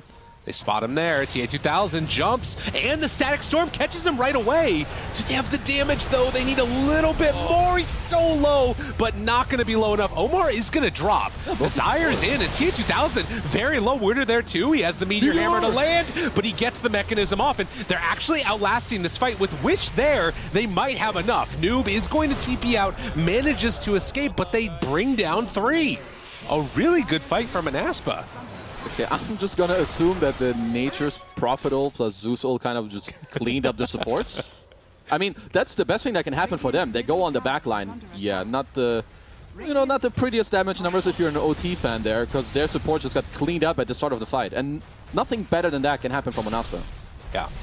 That feels like it has to be the way that they take these fights. And you can see that for, you know, Ordu Thunder, they're trying to get, you know, more survivable movement around with the cloak and everything coming out. TA2000, there's creeps on him. He's in some trouble. Does he have a way out of here? Jumps to the side, glimpse, back off cooldown in 3, but won't be able to go for him. All right, game is getting spicy. I like it. I was like, yeah, you know, OT, you know, they might just run away with this one, but sick fight from Manaspa. Now they're only down 2k gold. Nande is happy. Wish got a lot of gold from that fight too, so yeah, we're in for a spicy one now. The Zeus is definitely one of these X factors, I think. This hero, as you get later and later, it just doesn't feel fair to play against as a support. You know, you just get Honestly, blown true. up randomly. It's like, what the hell? How is this fair? I mean, at least what's good for them, they have a Glimmer, they have a Cloak, so they understand, yeah, I don't want to be blown up anymore by 2 noobs pressing their R button, and I'm like, okay, I'm dead. So it's good. Speaking of noobs, he just finished an Aghanim Scepter. What the froge? What? There's an axe on my Kunkka? I don't know if I like that or not. That's. I mean, he's going for a Blink next, so maybe he just goes like Blink, Blade Mail, Torrent Storm on top of the Zeus. It has to be some new tech. I haven't seen this before. I'm going to believe in it because he's playing very well. He's 404. He's been owning. He's got to know what he's doing. I could have seen just, you know, the casual AC, help out your team, you know, scale through the early stages of the fight, but going this Ags, maybe he feels like, sure, they won't have too many BKBs, just Nandes. I can go in, create a lot of chaos, literally with like a water park, and then we're chilling. I mean, and if he is going in, right now he's queued up the Aghanim Shard. I feel like if he finds the Zeus, the fight's really easy for them. Like, if Wish gets gone on at the beginning, he's so much of how this stuff works for him, it feels like. Yeah, I mean, at any point, I feel like if OT can have Noob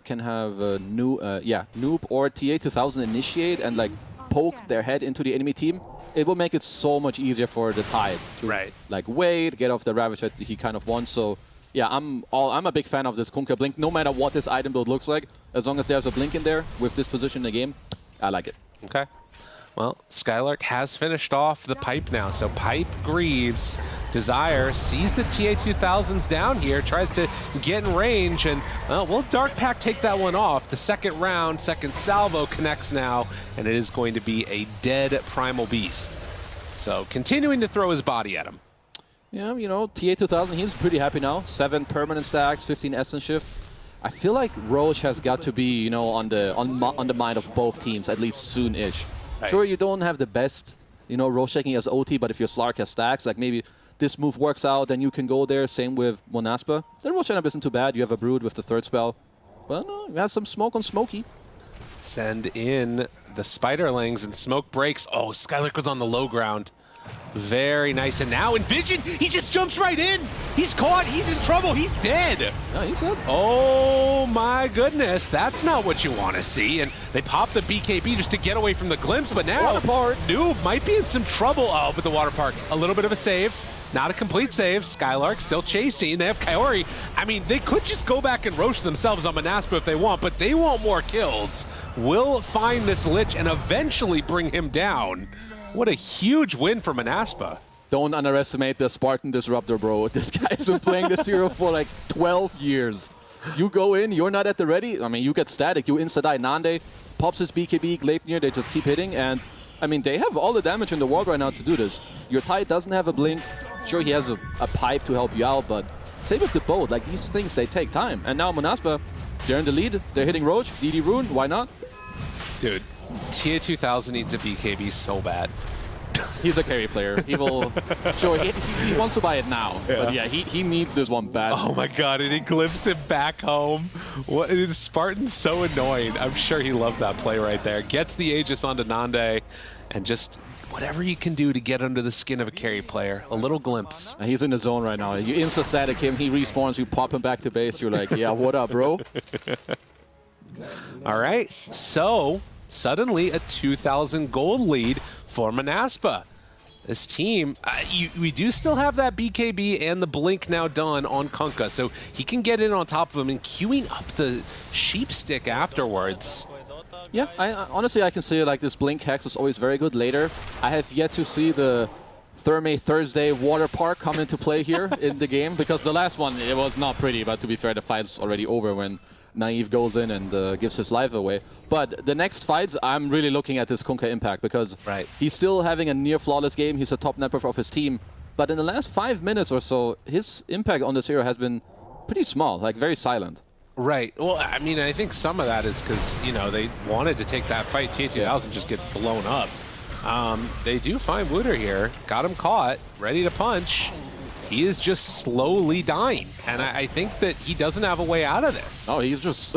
he's going to die. He has to accept it. It's going to take a while. Or is it? Oh, They get vision. Oh my god, there's no way he gets out of here. The root. Keep watching. And done. Down bottom. They did take down Desire, though. I also like that Nande is building a Silver Edge, as we have a little more poke, but should like Skylark should be okay here. But yeah, the Silver Edge, again, gives you like a really nice, like another win condition, you know, like an easier way of dealing with Tide. Sure, Tide isn't having the best game, but it adds like another layer. You find him, even if his whole team is around him, you break him, 1 stun, 3-4 hits, bam, he's dead. Right. So I want to get your opinion now on the next couple of minutes here. When I'm looking at this game, I'm still like a little worried about what happens when Slark gets the BKB. Would you be concerned about that at all? Do you think that like Monaspa need to keep up the aggression, or are they pretty comfortable with the way the game's playing out, even if like Slark gets that BKB? I would say even if Slark gets BKB, their gameplay shouldn't change too much, simply because of the nature of the heroes. They want to like continue to play very fast around the map, maybe split them up, have Nande like go in the back like they did before with maybe some Silver Edge BKB, kill the supports. And for Oridu, yeah, they need to switch up a little bit. Either have TA2000 get his BKB, which he nearly has. Maybe work into a shard as well. Like later, when they have multiple layers of saving each other with like the Slark shard, Kunkka boat, maybe Tide starts getting a Blink Dagger, which he's working on. I think that's OT's like biggest timing. BKB and Slark shard. BKB, Slark shard, and we'll see what they can do at that point in time. And of course, we do have that later scenario as well that we were talking about of Kunkka getting into the Sheepstick. Did stop off along the way for the shard himself. And you can see that they're spamming out these spiders, keeping vision constantly in the area, and keeping eyes on people as Spartan, he's going to lead the way right now. Smoked up. They drop down. The Zeus Aghanims and a quick kill onto Kaori, and Nande keeps chasing. Skylark's there. They find Omar. Dude, these supports are just getting dropped, lifted, and that gets him away. So yeah. Water Park, 0 out of 2 so far in terms of impressiveness for me. But it's just gotta be annoying, at least for now, to be a support in this game. You get there's some Wrath of Nature, you run away, Zeus ult glimpse, you basically die to nothing. No one's doing anything. Just pressing some casual buttons, laid back, hands off keyboard. Oh well, Lich is dead. Right, and he's trying to save up for this Force Staff, got like the casual cloak on the way for the Rubik, but it doesn't feel great nonetheless. Stack Storm down, that one's not gonna connect. So TA2000 won't be brought into dangerous territory there. But, I mean, you've got Aghanim Scepter on Wish. Could be going for Refresher if he wants to eventually, but right now just queuing up the BKB. But they want to get aggro. OT, ready to battle.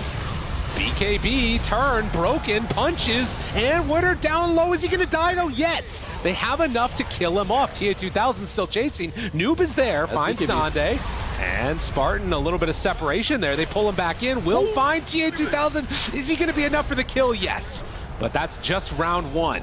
Noob, BKB wearing off now. Wish starting to spam him down even through that blade mail. It is way too much damage, and Nande just moves in, finds the double kill with the ulti. Manaspa, they're firing on all cylinders. They're doing it. Damn. I mean, once again, I have to go back to carry players that play in the front. This guy, he has a DD. He's just, he doesn't give a damn. He just sits there with his Aegis. He claps the Tidehunter from full to 0. Water Park didn't come out because I think Noob started running out of mana, so he was barely missing it. And then they just stand their ground with the auras, super nice spell usage, and now Manaspa, I mean, they're super happy. Up 7k gold, 3 people still dead, another buyback, 2 buybacks, Whoa! Ravage on the fight! But where's the damage? Where's the Meteor Hammer? Where's anything? They don't have it all. And now in the ulti, they have Static Storm down. They have him controlled. TA2000 starts to drop. He's gone. No buyback. They're just going to run at you. In trouble, looking for more. Omar tried to turn it with the Pulverize. Was not nearly going to be enough. He's just in. He just keeps going. Kaori there finds the break. A couple more hits. Dead again. They're in your base. You got to run. Kaori, he's going to find some salvation in the well, but there is no salvation. They pull him back in again. Get that kill. They're going to start taking some racks here, maybe even. Who knows?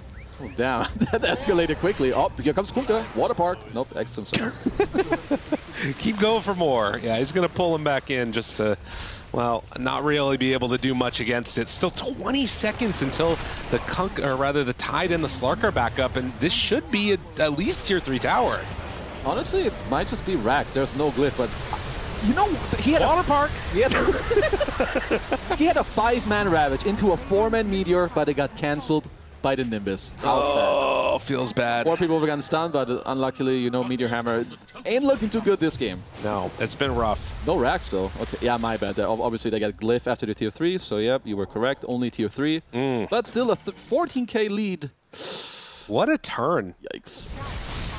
I mean, they were in the lead for a while there, but it was like very even, it felt like, and there was so much that was going into the favor of Ordu Thunders, but last couple of minutes, you can see the swing now, these esportbet.io odds. Oh, damn. Yeah, I mean, it happens just that quickly. And I don't know. I mean, it feels like the fights need to be so cleanly executed from OT, and I'm just not seeing that type of play come out. Maybe if they can like reset their bearings or something, they could take a fight that looks a little bit better. But it's rough. If you're OT, in your BKBs, you need to kill the Zeus. I would say Nature's Prophet should not be your primary target, because when your BKBs run out, the Zeus just owns you. So right. you have this BKB timing. to kill him and then try to kite the rest because they lack damage. Then your Slar can pounce around, your Kunkka is tanky, your Tide is tanky. But right now, I feel like these fights are just very scrappy for them. They're not happening really on their terms. Sure, they had a 5-man Ravage, but that's with 3 people dead. Right. So they need to like be together. Whereas Munaspa, they're playing fast, it's chaotic, so maybe that's like why it's just not working out for OT. Right. They need that sort of more... Oh my god, he got a Revenant's Bro. Damn. Yo. That item is cool. Yeah, people are dying now for sure.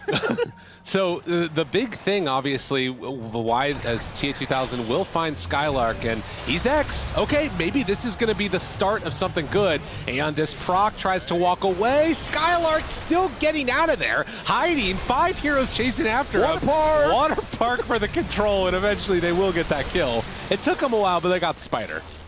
I mean, that's a pretty good one. I feel like he, a little out of position, but it's all good. They have a pretty big cushion, as T would say, in this game. To, they have a couple mistakes in them to, still feel fine. As, yeah, the Revenant's Brooch, my good old friend.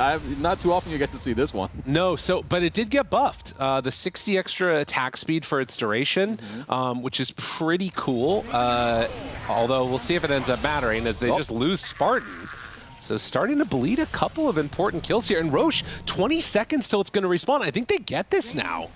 If they stay here and see it, yeah, they're going to get it. They have 28 stacks on Slark. They have Gush. Kunkka has, decent damage, 200. So yeah, they should be getting it. This is a huge deal for Munaspa. I feel like you should make your way over to get ready to contest. Oh, it's respawn. They left the pit. Go check it, Omar. Get in there. Yeah, he sees it. Okay. Ping, ping, ping. Let's go. 10 seconds for Brood. Immediately in. This is big. This is huge.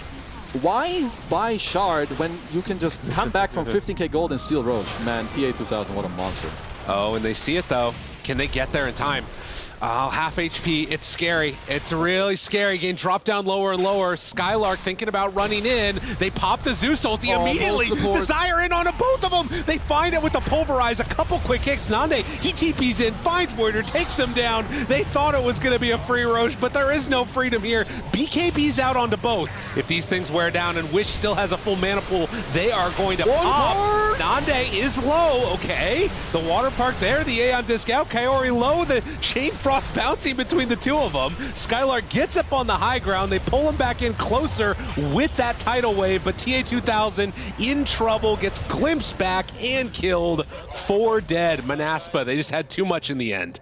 I mean, it was a good try. You're down a lot to try and steal this Roche, but there's definitely one pet peeve I have. You're down 15k gold. You have 10,000 more gold on your 2 cores when you're taking this fight. You're practically down 25k gold, guys. You could have made it a bit easier, but good job from Munaspa. Zeus ult comes in. Desire, he sees them both. He catches both supports. Again, you can't really ask for a better start of the fight. Nande goes in. Sure, he gives his life, but they stopped Munaspa from taking Roche. We can see this replay here of how it all went down, and obviously the Zeus ulti and the double hit there. Desire, I mean, when you get 15k gold, you suddenly have a BKB on your Primal.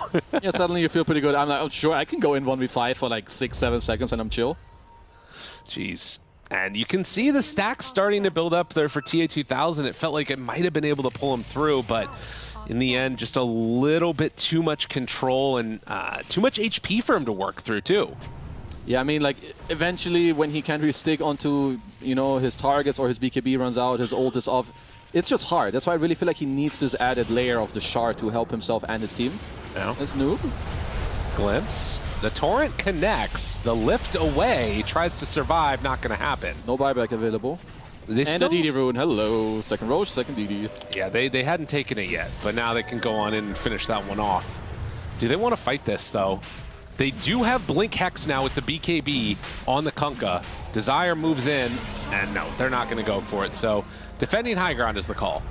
Yeah. Oh. Or your Tidehunter, can you? Find him. They still have that DD on to this Nature's Prophet. The Glimpse pulls him back in. Warrior in trouble. And lifted, trying to get away. Oh my god! See ya. A giant crit comes out, and now Omar in more trouble. Desire onto him. Jeez, it's just way too much. It feels like you're going to get away, and suddenly you just get rolled over. Yeah, like right now, Munaspa, they're just kind of toying with OT. Now they're super far ahead. The moment they catch out one guy slightly out of position, he's dead, and they can just keep the fight going longer and longer. Glimpse, Blink, Zeus ult. Nande just deeping it into... He doesn't care where he goes because you're gonna die to him. Oh my god. And then just like that, down to half HP, pops the BKB on the Slark, and it still just doesn't matter. They try and turn now. Noob finds that Hex. They will connect onto him, pulls him back in with the Tidal Wave. That actually creates a little bit of separation too. The water park is going. It's wild, it's crazy. The Meteor Hammer, look at the control. And then into nothing. They have to run away. And TA2000 tries to escape, but the wall's already down. They connect and kill. No buyback for the poor old Slark. Manaspa keep the pain train rolling as a second set of racks now is going to go down, and I don't know if they have enough left in the tank to hold this. I don't think so. Third Rax, hello, Desire. He doesn't care at all. Tried to pull him in. Oh, wants to get in range. A couple hits. The cleave would be huge, but it's not going to happen. The pulverize is there. Nande tries to escape, tries to get out. He gets the TP back home, and GG is going to be called. So Manaspa pull out the win with a little bit of a wild draft, and they make it work. Damn, honestly, this game looked so good for OT. But then he made like 1-2 quick misplays, you know? Spartan Disruptor, bros, I'm telling you, this is not to be underestimated. He's just fast on his fingers, they get the kill on Slark, and from then on, I feel like the game, it turned completely. Right. No, it definitely did. And I think that, you know, it was one of those things that we were watching in like that early going when there was so much aggro over in Radiant Triangle, you know, and there was just battle. There was like two heroes, Cliff, TA2000 and Nande. And then suddenly you just pan over. It's like, oh, Skylark has a game now. Honestly, like that was really big for their game. Like when you're this offlaner, you're shut down, you're not really going to kick out the Slark unless somehow your team maybe forces him to go away, which they did. He gets a comeback there, and then I feel like Manaspa played really, really well, but OT were in a position that if they play cleanly and they understand how to play the map and how to fight, that this should have been theirs. Right. No, I hear you. The Meteor Hammer on the Tide Hunter is... I still like the idea. Yeah. We will see it work maybe at some other point, but when you're behind like this, it was not the one. The water park also... Yeah. we love the water park, though. We love the water park so much. Hopefully we'll see some more action in game number 2. We'll see if it's more of the same craziness. Let's head on back to the panel, though. Let them break it down.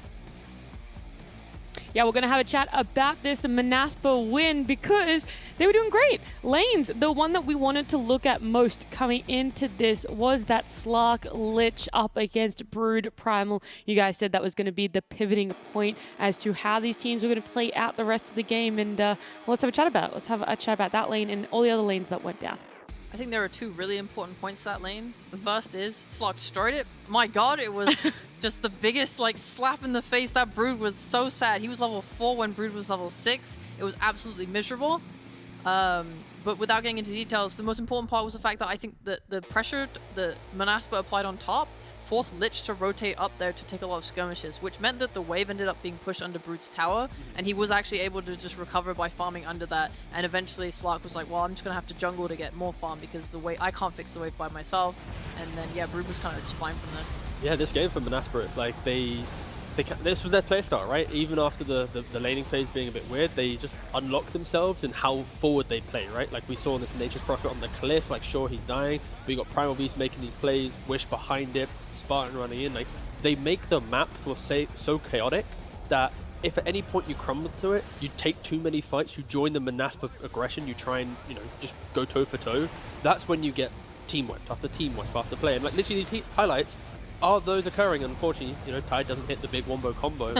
This will probably be the first game of many where we have to discuss, is Meteor Hammer, even though it got buffed, was it the best item in this game? Is the patch maybe influencing things where if this was an aura or something else, it could have put them in better stead to play a wider map? But yeah, Manaspa, this is going to be their playstyle for the entire tour, guys. Just be ready for this game after game. We can talk a little bit about the itemization on the side of OT, but first I kind of want to highlight a fight. We didn't get to see it in the highlights there. I think it happened around the 12-minute mark, maybe 20-minute mark, and it was Slark just overextending, really getting caught out by the Disruptor, and then from there, that was a really big turning point for the side of Manaspa. They were able to put in a lot more pressure. They were able to take team fights and ended up doing exactly what you said, T, just kind of having this map, having a lot of team fights, taking them over and over again. But Slark, didn't get BKB right off the back of that. He gets caught out, even though he doesn't die. Like, he just doesn't end up going for it until significantly later in the game.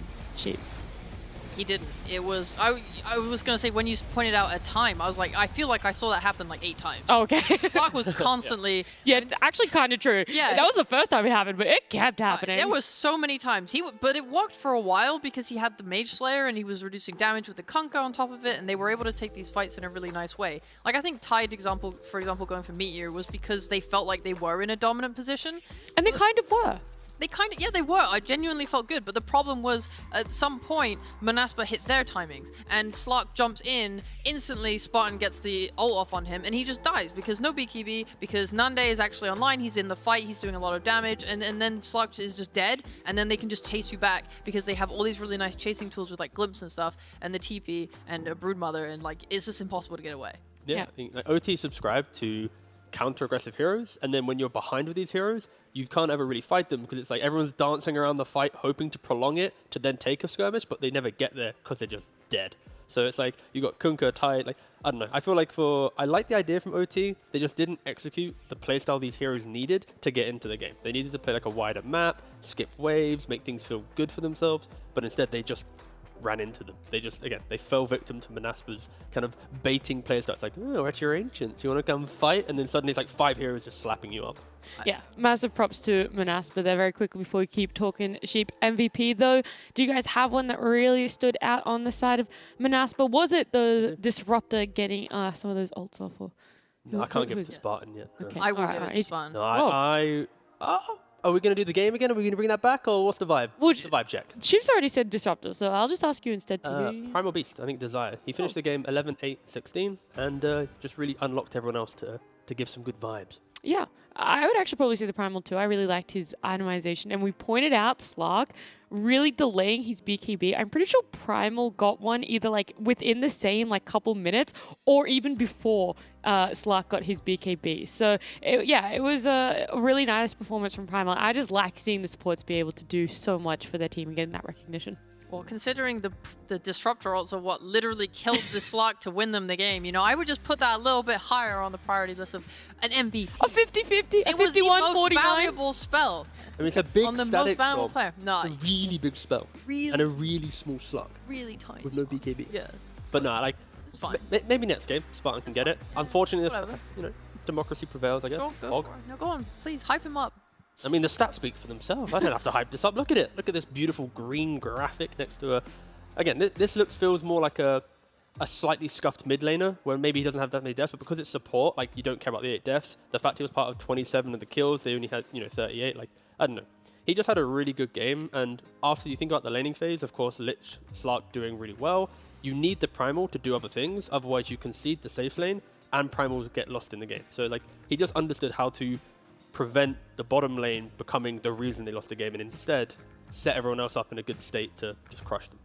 Massive props to Manaspa. I feel like you had one more thing that you wanted to say, Sheep. I was just gonna say I think Oradu did a good job early game. I think they had good ideas. I think they brought their Lich mid on the 5-minute mark to gank and kill Zeus there. They crushed their bot lane. I think they had some nice wards down in the bot jungle that allowed them to keep rotating and killing Skylark's Broodmother even past the laning stage. I do believe if they hadn't just overextended and gotten cocky with the Slark and no BKB and just bought that a little bit earlier, I fully agree. then they probably could have won this game. And I think just giving that up and then letting Manaspa like retake over, even though Manaspa, they did do good things as well in the lead up to that moment. I think Oradu had everything they needed to win the game. Well, this is the good news. It's only game 1. Even though it's a loss, big learning lessons can be made here. They can take some key things that they did wrong in this game number 1, and they can potentially take game number 2, which will be happening after this break.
Manaspa versus Ooredoo Thunder. It is our first series, but our second game. Manaspa took that first one, and in a very nice manner. I want to say the word nice because it wasn't dominating. You know, they weren't doing the best in the earlier phase, but earlier part of the game. But they really brought it. And both of these teams respect the mid lane so much. We mentioned it in the pre-show. Ooredoo, playmaker on mid lane. Other side, it's scaling, and it's like that Zeus. Even though Zeus, like he's scaling, he's being obnoxious the entire game. So I think both teams just respect what the mid lane brings to these teams, unlike other teams in the division where maybe it's the off lane or the support. Like in here, it's like it feels like the mids, they are the ones that kind of like the archetype of both teams. So we're going to probably see that same level of respect from both of them again in this next draft. And with patch changes still sort of being figured out, seeing what is coming in and out of meta, do you think there will be change-ups for those first phase bans? Sheep, do you think there has to be now some respect bans coming out from either team? I'd say the bans felt like respect bans Already? the first time. Yeah, it's sort of weird because I think first pick becomes more or becomes better the longer a patch lasts, because people start to figure out what's really broken, and then it's like, what can we take first that's really broken, and then what can we take that we can then ban to protect on the end of the first phase. So it's like you get two really good picks from the broken pool. But when you're on a new patch, and we are seeing things being different, right? You're not as clear as what it is. It's not like we're trying to take Lina anymore, for example. You know, you had the Brood as that. I guess it still exists and is annoying. Unfortunately, yeah. Yeah, unlucky. But it becomes a point where second pick becomes better because the typical classic counters still exist. Therefore, getting two counter picks is just going to be probably more broken at the start of the patch. Well, here it is, Game 2 draft, Undying. He was really favored towards that end there. Not too much change for him in the patch, and so getting banned out there. What else comes to mind? Would you like to still see a Brood potentially be taken out? I think you have to still respect Leshrac, Deathrophet. I think the Undying is simply just... Still the Lesh. Yeah, I think there's Lesh, like Bloodstone. Really, first phase. Yeah, I think both of these teams have shown it being very prominent for them. You still could enable it, you know, throw some IO with it potentially. Like, I don't know, I feel like this hero is still up there in the top echelon of mid laners, even safe lane for some of these teams, so probably need to respect it in some way. Alright, and Viper, so far 3 out of 3 are the same as what we saw last game, so if the Lesh gets in here, they're going to be the 4 exact same ones. I don't think Ooredoo are like confident enough to pick Brood, and they didn't ban it, so I think Manaspa might just get it again. And they won't have the ability to pick a safe lane counter this time on Ooredoo. Yeah, I'm like, will they first pick it? I don't think they seemed that confident on it before. I feel like they have played it during Div 2. The question is, does Manaspa have that like, ha, we got you response to the Brood, right? It's like, normally Manaspa, you know, they ban it or banned against them. I think Manaspa is actually the team that probably runs it less. So if anything, if Ooredoo don't want to play it at all, then it'll just go untouched, most likely, is kind of my vibe for this. But if they do go Brood here, Manaspa could easily go like Beastmaster, Rubik, like these still Manaspa style aggression heroes that provide you everything you need. But instead, hero will probably be ignored, hopefully. I don't want to see another Brood game. I mean, why wouldn't they take it? It just worked for them. I just don't want to see it. Even though it got absolutely trash canned in lane, it still had typical The fact that Brood you can impact. have a bad lane and still win a game, isn't that just testament? It's like so to the fun. hero? Like we got one game of it, right? I got bored watching the one game. There you go. You get the Brood Primal. Come on, Manaspa, man. Running it back.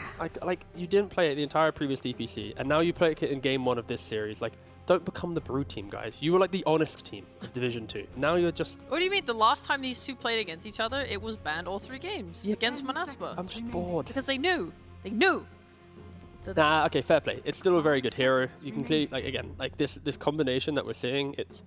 You shut down the Brood, whatever, Primal Beast will do other things to take away that pressure to then take the fight. So now Ooredoo needs just to make sure they actually... When they win the lane, they continue winning the lane. They don't just suddenly concede going elsewhere and give Brood time. Like, you need to... That's why Brood's so strong. We saw Slark sort of just leave the lane The for... Lich dipped out as well. Yeah, no apparent reason, and Brood just had like... It was because Lich left. Yeah. Because like the lane was under the tower, so it would have meant Slark would have had to pull for himself. And then Bruce is going to farm the camps anyway because there's no support there helping to like shove him out. So it becomes a point of where am I going to get the most money? Might as well go to the jungle, might as well swing around mid for the 8-minute mark, see if I can get a little bit cheeky involved. Didn't get cheeky. Did not get that cheeky. Had minimal vibes. Very sad. And Had then to unfortunately you die. gave space to the Brood then to be... Yeah. Okay. I think, but that's like a testament to how well Manaspa played and how they were top lane constantly from the minute 0. Their Nature's Prophet hit, doing all their things. Then they're TPing Primal up there. Zeus is having a little gander up top too through the river, and they're just fighting a lot. And they're forcing these heroes away from Brood to give him the game. So I think they're going to be able to do that again, hopefully. Like, this Primal is so good at it. Yeah, okay, this is what I was sort of leaning towards when I was asking you guys if you thought there were going to be any respect bans. I am surprised they left the Primal in the pool. I thought maybe that could have been shifted to a first phase ban for them. We know just how much Manaspa like it, and they always put it in a support. So maybe that's something to be said. It's only a support, so do we really have to... Yeah, I think they're just respecting this Viper from Manaspa a lot because they're second pick this time, so they get to decide if it's offlane mid at the very end of the draft. And I think, especially against Manaspa that need to win lanes to get their playstyle in lane, this will always be a hero that you have to respect. So, yeah, it's a hard one. I think for Urdu, I love the fact that they went for Tiny. Yeah, we talked about Manaspa a lot there, even though they're the same two heroes. But Rubik and Tiny being OT's now opening picks. Anti-Primal Beast is the reason why I love it, pretty much. It's like you have Avalanche, when he runs in, you throw the Avalanche, you can disengage on the area. If it's a mid-Tiny, we get that new playstyle that we want to see from this player. And if it's a supports position, you just mirror the Primal Beast and you're always going to have to disjoint that aggression or to some degree. Something I also really loved about their lineup last game was that they had so much chain stun, which really enabled them to make any play they wanted.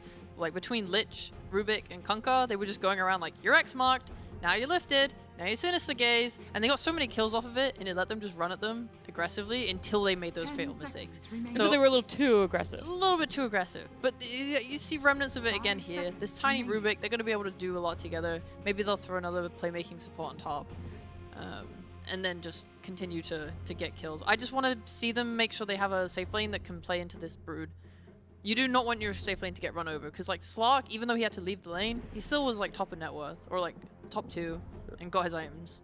Yeah, they just need to make sure they scale with some damage. Like Manaspa will always, no matter what they do, after lanes, they'll get to a point where they will be 5 and doing stuff. So you either, when you play against them, you either itemize to skip the map and make it feel hard to play, so then when Manaspa are at 5, you're doing a lot more. Or you itemize, so it's like when they take that fight, you're like, haha, we've got our mech or our pipe or our blink or something to turn the tide. So yeah, I think for Urdu at least, they are kind of covering that with the very skirmishing potential supports, maybe Tiny mid, whatever. So they are going to be a bit more aggressive this time, I'd like to think. Yeah, you raise a really good question, right? Tiny mid, potentially. Like, that's why we've seen OT play it in the past in Div 2. But when I see Manaspa's bans, they're still very heavily focused on that mid lane. I mean, it's only an Ember and a Pengo so far, so I guess you could say the Pengo is somewhat flexible. But ultimately, it looks like they're building up to still ban out a lot of mid lane. But the Tiny, you would almost expect to go there based on the history of OT.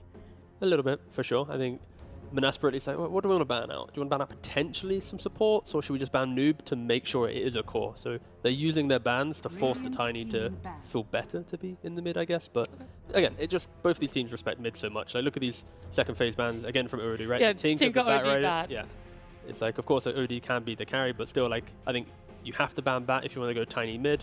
So I feel like Urdu just want to go Tiny mid here, and maybe Manaspa in hindsight will be like, too many bans on that mid lane. Shucks. Maybe we focus a little too much on that one, huh? Maybe that's what they're thinking about. And they get last pick as well in this phase, which is nice for them. So maybe they can pick their mid if Ooredoo show that they're putting the Tiny mid. Like if they pick another support, like if they're committing to mid, they have to show support, I think, in the next phase. Yeah. And then Manaspa can know they won't have to save their last pick for their mid. It would feel a little bit weird to see Ooredoo pick up 2 cores in this middle and then a support as the very last one, but there's been weirder things in Dota. Manaspa, though, opening up here, will we see the pose 5? Is it just safe and easy to pick that one up for themselves? I'd like to see 5 here. It keeps things more open. You allow for a counter pick down the line. What that hero is, maybe you can go Silencer for the fight still, go just throw out the global, stop the skirmishing, give yourself more advantage there. On the flip side, you can go... Again, Manaspa, they're weird with their 5 picks because they vary from Warlock position 5 all the way through to like the Undyings and Aggression. Like they really don't care. Sure, they go Disruptor, keep it the same draft as the previous one. Why not? But again, it works so well for them. I actually thought we would see more healing supports come up, because I feel like whenever regen gets nerfed in some way, everyone just panics and starts picking Warlock again. Oh, that's true. We didn't even talk about the fact that the Mango health regen got... It's like a smidge down. It's like Yeah. It's no longer the most cost-efficient HP regen. Literally stole the words right out of my mouth. Easy. damn, got him. So you can't just stack those up anymore. So I need. Can't just Warlock run or I 12 can't on lane. Buy Spectre. more. Yeah, exactly. Buy more. There'll probably be a bug down the line where you can give mangoes to your teams and then it'll then work that way. But Force feeding. that's when 7.32 F drops when we're still in the year 2025. Yeah. He's right. Yep. He's right. You can see into the future there. Patch Oracle. Well, the CM pick makes sense to me here. Talking about trying to win your safe lane against the Brood. Here's the question: like, do you just want to pick your carry here, and then you can just pick your lane against Brood and then save the offlaner for last? I think that would make the most sense for me.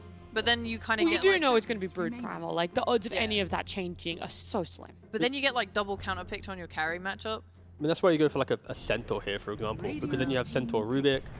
They go much short. Like, I don't want them to go tight again because I think they realized how outpaced they were, and then Manaspa probably will go Furion again, build Silver Edge. But I was going to think Centaur. Wutu is a very good Mars player as well, so it's like as long as they pick that offlaner that enables Rubik to exist, and then naturally can move to annoy, like it's a very good pickup. This of course will pressure Nature Prophet if it is picked there. 5 seconds remaining. It's technically one of the offlaners that can buy Meteor Hammer in the new patch because of course You Meteor can. Hammer, It's Spear. true. What That used to be classic. It used to be classic. I mean, Collapse still kind of did it in the previous patch. The question is like, Do you really want to see that, though? He did it If at the- the major as well. Yeah. That's why everyone to know. if they're ahead, sure, because you buy Meteor Hammer, you treat it like it's a Midas, you go BKB Blink, you play for a later team timing. But with these first three heroes, if Tiny gets an early Blink, you kind of want your Mars to scale to a point where Tiny unlocks the fight, I crush the fight with the Mars. So I would maybe he doesn't go for it. Again, it's very dependent on how good the lane is. And yeah, Manaspa, we get to that Wish Pugner, which against these heroes, there's a lot of jump for him, but if he doesn't get locked down, he can be really disruptive. I want to go back quickly to the Meteor Hammer and like the build for the 10 Mars. seconds The only thing I really remaining. worry about is like OT won it last game and they were in a really good position, and then it was 5 just those small little seconds bits in remaining. team fights. And then it's like, how do you come back if like your Mars is like invested so much in this? That's like, does this lineup now still enable it? Like if your Mars kind of gets this item and it doesn't really fit the pace. Again, it's so laning phase dependent because the build up can be good for Mars because you go for the Ring of Health because of course mangoes are down, you get that, you don't go Helm instead, you go for this. But there's always scenarios where it's like Armlet could have been better. If you're crushing your lane, you go Armlet, Blink BKB like Nightfall used to do, that could win a game. There's always options. So it's like, I don't want him to be like, I have to buy Hammer, it's the thing. I want him just to think about the lane when he enters it. 5 If he seconds goes for Ring of Health, he remaining. can go for it. If he goes Helm, don't. Like, it's just very open. Like itemization right now for this item at least, it's like situational, but the good players will know when to do it, and then the players who don't fully understand it will just beeline for it anyways. I think he should 100% buy the Meteor Hammer. That's so funny because I was like, just because it's buff doesn't mean you have to run for it. No, Of course. absolutely. Look at your heroes right now. You have a Rubik, a CM, a Tiny. Who is hitting towers on your team? Absolutely no one. You need your Mars to buy a Meteor Hammer. You need him to take the towers. You need him to open the map for your team. I think it's. She's got the full picture. I think it's, I think sees it's it all. You way sold me. It's like a pyramid scheme. Yeah. I buy the hammer from you. I'll then sell 10 Meteor Hammers to two other seconds people, Yep. and then they'll And then they'll sell sell it to yeah, two, yeah. exactly. I am so sold on this. I think it's great. I 5 think it's nice seconds damage. I think it remaining. helps with the kill threat. I think Mars struggles for damage a little bit, so him plus the two supports with a Meteor Hammer just lets them do whatever they want on the map. I also just think it's good. They don't have that many stuns as well in Manaspa. They only have Glimpse so far and like Primal ult to really disable him. So I think he should be able to get away with it pretty nicely if he does want to do it. Me and Fear did spend a lot of time at Lima complaining about how no Mars ever goes like Deso. You could have just left it Anymore. Fear and I Yep. spent a lot of time at Lima Major complaining. I mean, I could say without the complaining too, we spent a lot of time. Just chat about life, you know. How much we miss you, Nat. Oh, stop it.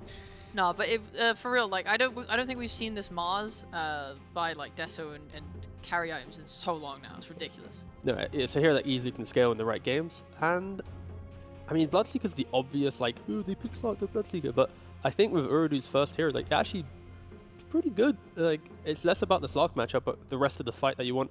Again, I think with Manaspa, they have so much tower damage with the Pugner that like you just need an enabling core to give Pugner the correct game to play, and of course Bloodseeker synergizes with Pugner, you buff him up. So yeah, I'm kind of leaning for Bloodseeker right here, but I just want to see him have an aggressive carry from Nande.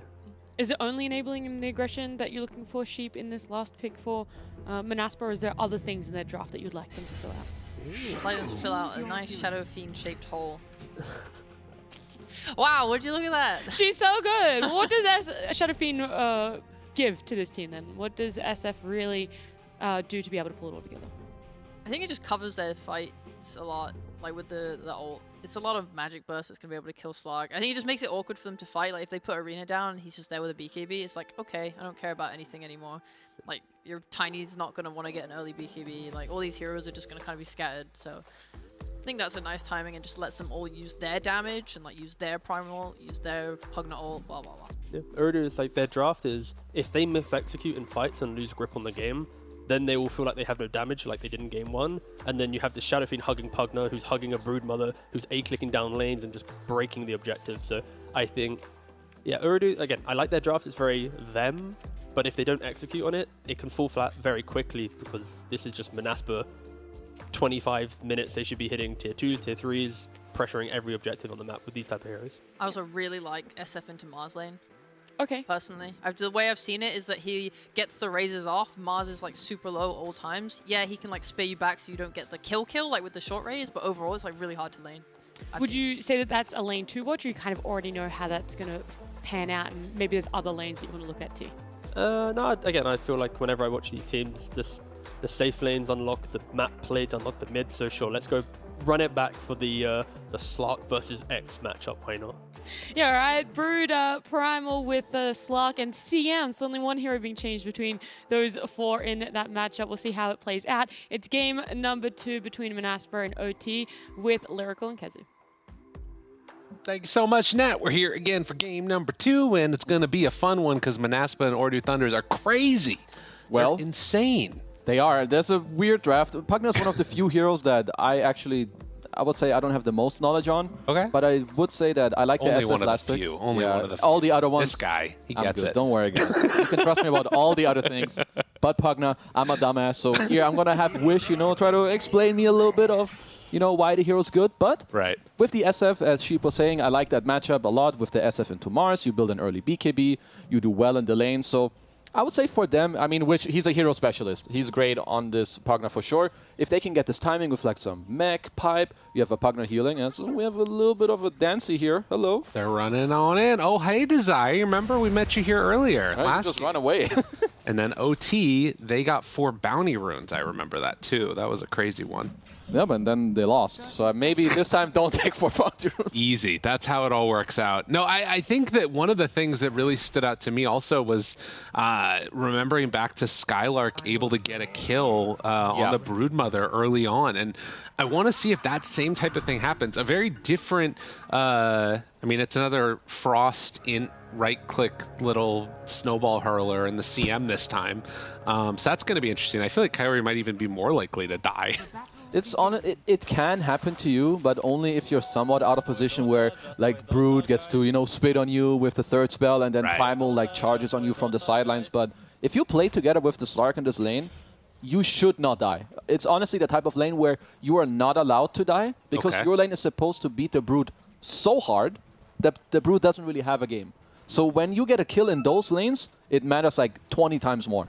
So are you talking about last game it was that, or this game, or both? Okay. It's like they're basically playing the same lane again. Yeah. You have Brood plus, stupid melee hero who should just pull waves into Slark plus strong 5. Well, we did see Noob there start off with a very nice deny, as often happens with this Tiny. So much base damage on this hero. Super annoying to play against. And one spear down bottom already thrown out onto Nande, but they're going to get the glimpse pullback. The couple of raises going to connect, and as they run straight for another hit, and Spartan draws the first blood. Very well played. Yeah, that's just toxic. They run at you with like 1, 2 raises. You get glimpse back, you get a 3rd one. At least, Nande dropped a lot of HP, but yeah, nicely played by them. Get like some triple raise combo off, get the 1st blood. Nice job. Very well played. Did get the, I think, salve passed over from Spartan, and the glimpse to keep a little bit of separation there from Waiter. Spartan will make the wraparound. It was his only way to try and escape, but I don't think there's going to be any escape from this one, although he does manage to get a little separation, but they find the tree, they find the kill. Well, Nande is chilling. He's like farming 20 million creeps in the tower. So yeah, Spartan type of dev that is kind of whatever, because it just takes a long time for him to die. He's gonna bring Nande some items. Both mid laners, you know, pretty happy. You're gonna get your bottles, get some refills. Not gonna be too much happening in that lane for now. But up top, that's where they find at least a connection for a moment onto Skylark. Tries to hide away in the trees. Can he get to the other side? Doesn't happen. There we go. That's how this lane should go. I mean, you should be winning it. Getting kills is definitely a bonus. So if you make the right plays, you can definitely make it happen. So OT definitely better off in the safe lane this time around. And now, Desire going to try and move on over and maybe grab a creep wave here for himself.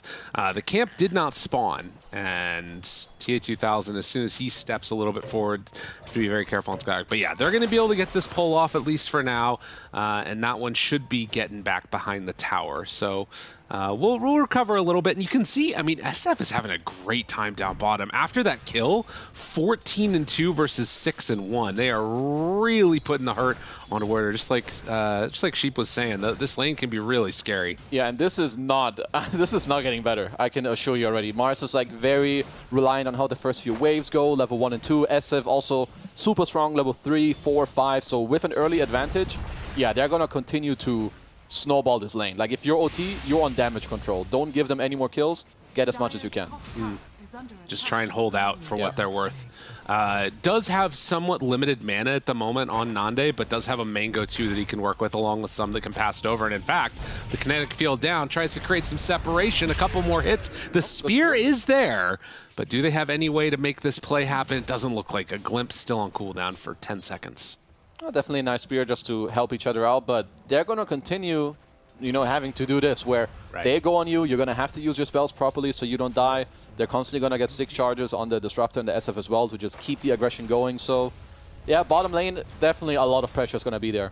And, you know, you look at these sort of CS and you think, oh, well, it's okay. You know, 11 CS for Mars, only 9 for the Brood, but you're not taking into consideration Desire, who was able to get 8 of those CS back behind the tower. So they're splitting it out and getting a lot more out of this top lane, it feels like, than OT were able to down bottom. Yeah, I mean, all they really need to do up top is, it's another lane where you're not supposed to go into this top lane as Brood Primal and be like, yeah, we're going to shit on this Slark. No, you need to get as much as you can. Once again, if a free kill pops up, you'll take it. But otherwise, pull waves, get Brood all the XP possible. Because once Skylark is 6, it doesn't matter what hero he plays against. He's going to pop spiders, get farm, and be happy. Sire. He The got it. long arms. Gets out of there. Does look like he will be fine. Has to head on away, though, because very low on the old HP there. Spear forces back that Disruptor for a moment. Spartan, 2 points in the glimpse, pulls him in. Nande misses the raise, though.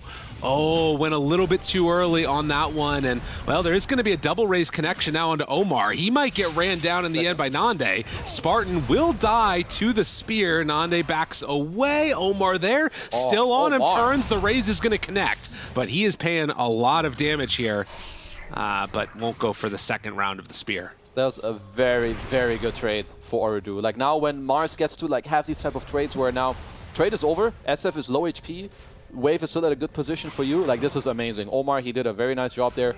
The stick charges, kiting around a bit with his raindrop. Now, like if you look at the net worth, sure, SF's CS is out of this world, but they're even net worth on Mars, SF, and now the lane is in a chill position. He's happy. Back in towards mid. Maybe gonna go for it. Connects now. Noob. He's in far. We'll go for the toss away. Another blast. It won't be enough. He's still very, very survivable through all that. And all this has meant that Nande has been left alone down bottom. He's still having a good time, but it is a little bit scary as Woider's getting some good farm for himself, trying to get to that level 6 too. Yeah, this is definitely the type of lane where you want to like be winning pretty hard so that by the time Mars gets 6, there's not this threat of, oh damn, I have to leave this lane. Yeah. You want to like win convincingly as SF have like this Falcon Blade, maybe treads, raindrop. So if you get arena, you survive, you get to counterplay. So for now, it's like it's very open. Like these next 1-2 minutes are very important. Right. Yeah, and if they can find maybe even a kill onto Spartan or something, that would be really huge. Or make this rotation. Noob moving down bottom. Now, there was a ward there which scouted this. So Spartan knows he's over in the area, but still going to get Avatos and just killed off. So they saw that rotation on the ward, but still managed to connect for a kill. Yeah, and I'm looking at this Brood up top. Like, he's doing well. Mid tower getting pressured at the same time with a DD Pugna Glyph Force, so they're going to have to go back here. Maybe a little more action as well. Thinking about heading in, they drop down the Nether Ward. Noob starts to get going on a little bit. Wish still keeping that pressure on. The Avalanche connects now onto Wish, and he's got to play it careful. Still, though, they kept the Catapult alive and going to get a couple more Nether Blast hits off as well as these right clicks. This is not an insignificant amount of damage. Glyphing the wave even. This tower might just go down. Yeah, this tower is gone. They're just going to chill, blast it, and get it. That's huge. Wow. I mean, sure, Tiny later in the game is annoying for you because he can jump you, but he goes for a quick move bottom. Like, he leaves the lane for 20 seconds and your tower is gone because you have a DD. Well, and I think that there was even that recognition in the call. Spartan probably just stepped up to like be a body to like give up his life so that they could get that tower. Oh, for sure. And then like with this rune, especially as noob, Yeah, should be okay. I'll be fine there, it looks like. Although, Omar, you might not be so lucky. In trouble, although with Kaori there too, good damage out, and well, the Pugna Man pops. So even though they had vision right there, a little bit too big for their britches. Yeah, like, so when you have this Pugna in the early game or the super snowballing mid hero, it makes a lot of sense to like play the supports with it, as even Nande is coming here to try and secure the rune, but should be a bit too hard, I think. Ooh, just barely. Now, pulling New back, thinks about going forward, hits him with the raise and the Requiem. Oh, but the lift, the last second. It didn't happen, and now Word is instead off to the side. Nande throws it out. The Requiem is there, tries to go for the kill, does get one, and actually has a Fairy Fire. So Nande manages to play his way out of that and goes for the TP out. That was crazy. Wish is kind of in no man's land with nobody nearby to help him. Does he have a way out of this one? Spear? They have another Avalanche ready in just a moment. Spear's gonna connect, has stick charges a lot there. Desire tried to make the play for the save. It's not quite gonna be enough, and Noob, he will manage to escape, even throws out the tree and gets the kill. Okay, a little bit of craziness in the river, and guess who's there to clean up the space? It's Skylark. Well, I guess top tower, the same thing as last game. Some weird stuff happens somewhere else. Suddenly your top tower is dead. Noob actually, he had an illusion rune. That's how the glimpse didn't connect. But somehow Nande, he gets himself out of this play. But if you're Wooter on this Mars, I mean, you're chilling. You're like chilling in your lane. Suddenly there's a fight. You run over, get a couple kills. Now you have some triple wave at your tower. Right. Meteor Hammer might be better off this game. No, it's true. If you can get into it quickly enough, you can see the sportsbet.io not as heavy of an odd favor as we saw in the last game for Ordu Thunder early on. The question is, can Manaspa keep up that same breakneck speed that they did in game one, but this time without an NP, without the Zeus, without that global potential? Do they have what it takes to sort of make that madness happen? Yeah, it's definitely going to be a bit slower for them this time around. They should still look to hug their Pugna, like in these plays when this, like maybe after this minute 10 mark with the Tome, you run the Disruptor together with their Primal Beast and the Pugna, go around the map, open up space a bit, because Pugna just needs people to be with him. You either need to stun for him or have people body for him, and then Wish, he should be off to a good game. I mean, he's topping the net worth right now. Right. Haste Rune, he's feeling good. No, he's having a really good time.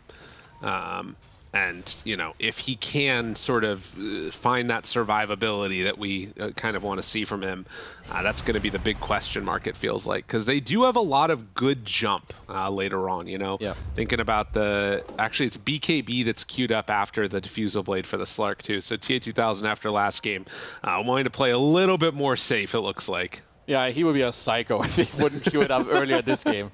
Primal Beast, Disruptor, SF, and Spartan. Breaks a little smoke. Yeah, we'll get a... Easy last hit for Meteor Hammer Man. Nice, nice. It's building into it. Almost has it, actually. Not too bad. Okay.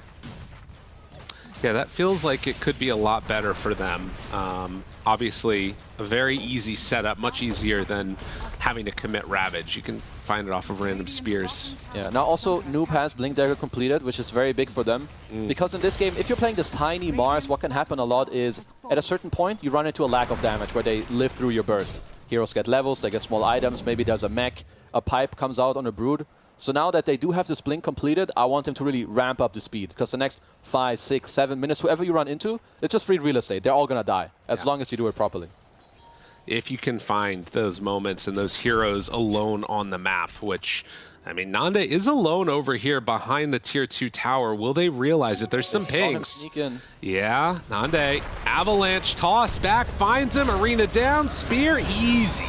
Easy connection. That's what you want to see. Yep, honestly, that's great. Like, punishing a guy here at the tier 2, that's great. Because people are like, do you take my tier 1, whatever. I'm going to chill at my tier 2 farm here. But they're like, no, my man, you're going to die. And he's, on the flip side, he's not queuing BKB. He's going Yasha, so he's being a bit more greedy. Yeah. And they're already mid now.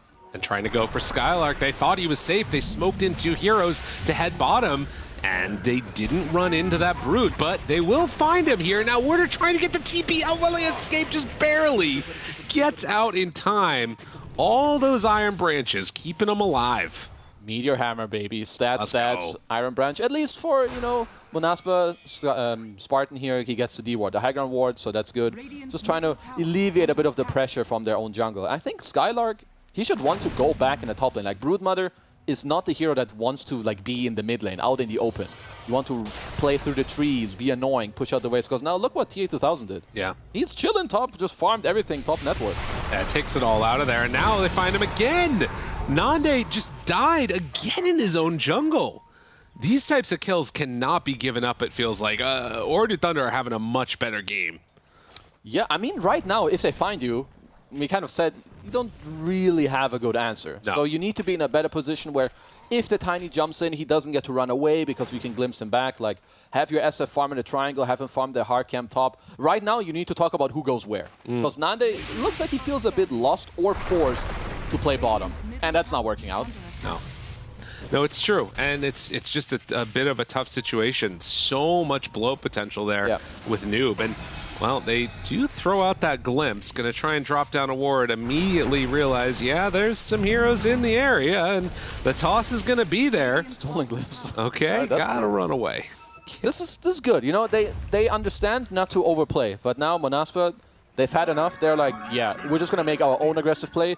Give you some space, show you where they are, and he's farming in the right area on the triangle. So for now, Monaspa doing the correct thing. Will they be able to connect onto this, though? Looking for the Slark right at the start. Spartan there, spots him.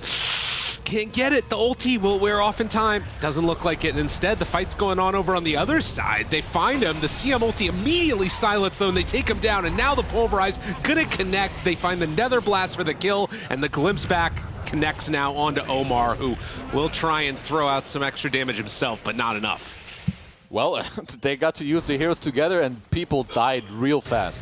The Crab into Nether Blast, some more magic damage from their Primal Beast, and I mean, even a hero like Tiny, you just die so quickly. Like, both teams, they just rely on seeing the enemy first and going. Like, Tiny, he just wants to go combo, but that didn't happen this time. And now Nande, now he's happy. Has some time to build back up those souls, trying to get into that next item. As you said, going this sort of more greedy Yasha and then back to Dragonlance. Definitely the right click build for him. And, you know, one thing to watch for is maybe going to be that level 15 timing form. If he even ends up going back for that, like, presence or affects buildings, that could be some really quick objectives being taken. Yeah, honestly, he might, especially now with this build-up he has, is they're sitting up bottom. Finds him. Pulverized there. Can heroes get here in time from both teams? It's a, well, Haste Rune onto Wish, and with the life drain, it's more than enough. TA2000 makes the move over, but he's coming in too late, and I think Desire just gets away. Beautiful play. Just using the ward that they have, it's about to run out. He's just sitting here. Ooh, more are coming. Gotta be careful. Glimpse, back off cooldown. They have full vision. Anybody they want, they're there for the picking. They're holding. Nice. Trying to find him. They're going to pull back Ori. Omar there too. And Avalanche tries to separate. Omar, trample, runs away, but Skylark is there, and a couple more hits. Another kill. They're so good playing around this Disruptor. Spartan just gets this hero.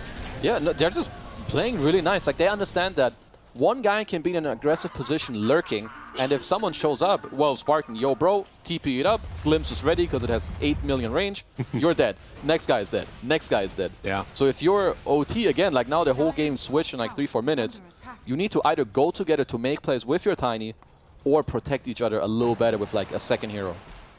Right. No, it feels like it needs to be that like sort of big round of heroes moving in, but at the same time, they're definitely not ready for that type of 5-on-5 fight yet. They need those BKBs to come online, and they're queuing up, I think 3 of them, or is it, he's trying to get an Aghanim Scepter on Tiny, but might stop off for a BKB along the way. Yeah, I mean, Ags got slightly nerfed on Tiny. I feel like you need a BKB, but maybe he feels like, okay, Mars is going to go in for me, Slark is going to go in for me, so I'm just going to play on range with the Ags as he whiffs his initiation. And Desire is there to turn it. They pop the CM ulti, but a huge static storm drop down.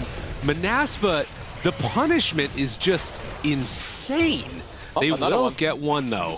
So Skylark does eventually get brought down right there. A nice kill. Didn't even need the arena, though. So very, very well played. Okay, so they have Mars blink up. I mean, Desire, he was toying with Noob there. He was anticipating the jump. Tumblers toyed away, then they instantly turned, and they just got the kill. Now, 2k gold lead for Manaspa. Nande has a really greedy build. He's going to farm very fast. Now queuing up the BKB. Yeah, he's going to hit so hard on this Shadow Fiend. Desire won't be found off in the woods, able to get away. And you can see Wish keeps the farm game going for himself, does have that Aether Lens with the Veil and a Force Staff. So very much feels like it's a lot of early game fighty stuff for all of these Manaspa heroes. Yeah, no, I really like it. Like, if you just look at their heroes, they're all about some skirmishing, you know, going in, dropping your spells, 6, 7, 8 seconds later, you do it again, you blow a guy up. Now also Skylark, he's getting closer to these auras, he has the Greaves completed. He's going to go pipe. And when he has both, I really think OT, they're going to run into some damage issues. Yeah. And they're already behind. And they have so... Because that's also going to be the BKB timings. Yeah. Like, it's going to be devastating. There's so much stuff coming out. They take away that ward, tries to find Water for the moment, gets down another ward now, and try and play around that. They can't get the connection. No toss back. Damn. Manaspa are toying with them right now. They're just sitting there as 2. Like, it's a really confident play. I love it. And now we have a similar play at bottom. Desire once again trying to set up, but it looks a little sus. And they see there's a ward. Gonna call it off. I knew that that one was coming in their way. OT, yeah, they look, I think, a little bit lost right now. Yeah, they do. Like, where do they want to go? What's the move for them? Nothing feels that good, and they're just kind of waiting to get into their items, and this impending timing from Manaspa is going to be really hard to contend with. I mean, if you have a SF who... I mean, we keep saying it's greedy, which it is in a way. It's not like some Midas or some crazy shit. It's more like, you know, a Yasha here, a Dragonlance, but he's just getting to his BKB as he wants. It shows in his net worth. He's top of the net worth. Why rush BKB when they just let you farm? And in the meantime, OT, yeah, they look a little... They don't seem very confident in where they want to be with their heroes. No. Yeah, it's 3 items that are like kind of doing the same thing with Falcon Blade, Dragonlance, and Yasha. Yeah. Hasn't taken that level 15 talent yet. We'll see if he goes back for it in a second. But at least for now, it was a smoke up and then heading to more farm. Skylark getting towards his. They're almost at a Force Staff on Spartan too. And, you know, Roche, as soon as they sort of have that one big fight and opening for themselves, it's going to be big. And another pickoff probably about to happen here. Kaori, do they want to go in on him? Nande makes the move over, but they won't go for the all-in. With Noob nearby, too afraid. Very respective. I mean, they didn't see many heroes on the map as Desire. Meteor Hammer! See ya! Yeah, and that gives the signal that, okay, we can kill CM. Yeah. Easy trades around the map once more. Roche is being pinged. I don't know about that yet. Perhaps, you know, you finish up the BKB, you take over the area, and then you set it up. I do think if you are Manaspa, you have the BKB completed, your Brood has like a hood and Greaves, he can stand in the front. So if you force OT to come to you, you should be pretty happy. He also has a Grove Bow I just saw in Nande too. Yeah, he is pretty fat. He is going to be hitting so hard. Top net worth in the game. I love seeing Shadow Fiends like this. You get like some Sanjin Yasha, you know, AC type right-click build and start running around just beating the crap out of people. It's just a satisfying hero. Yeah. I feel you on that one. And he is, yeah, he's shaping up to be very top net worth heavy for perhaps the entire game. Right. So BKB done. And where do they want to go now? 3,000 gold lead.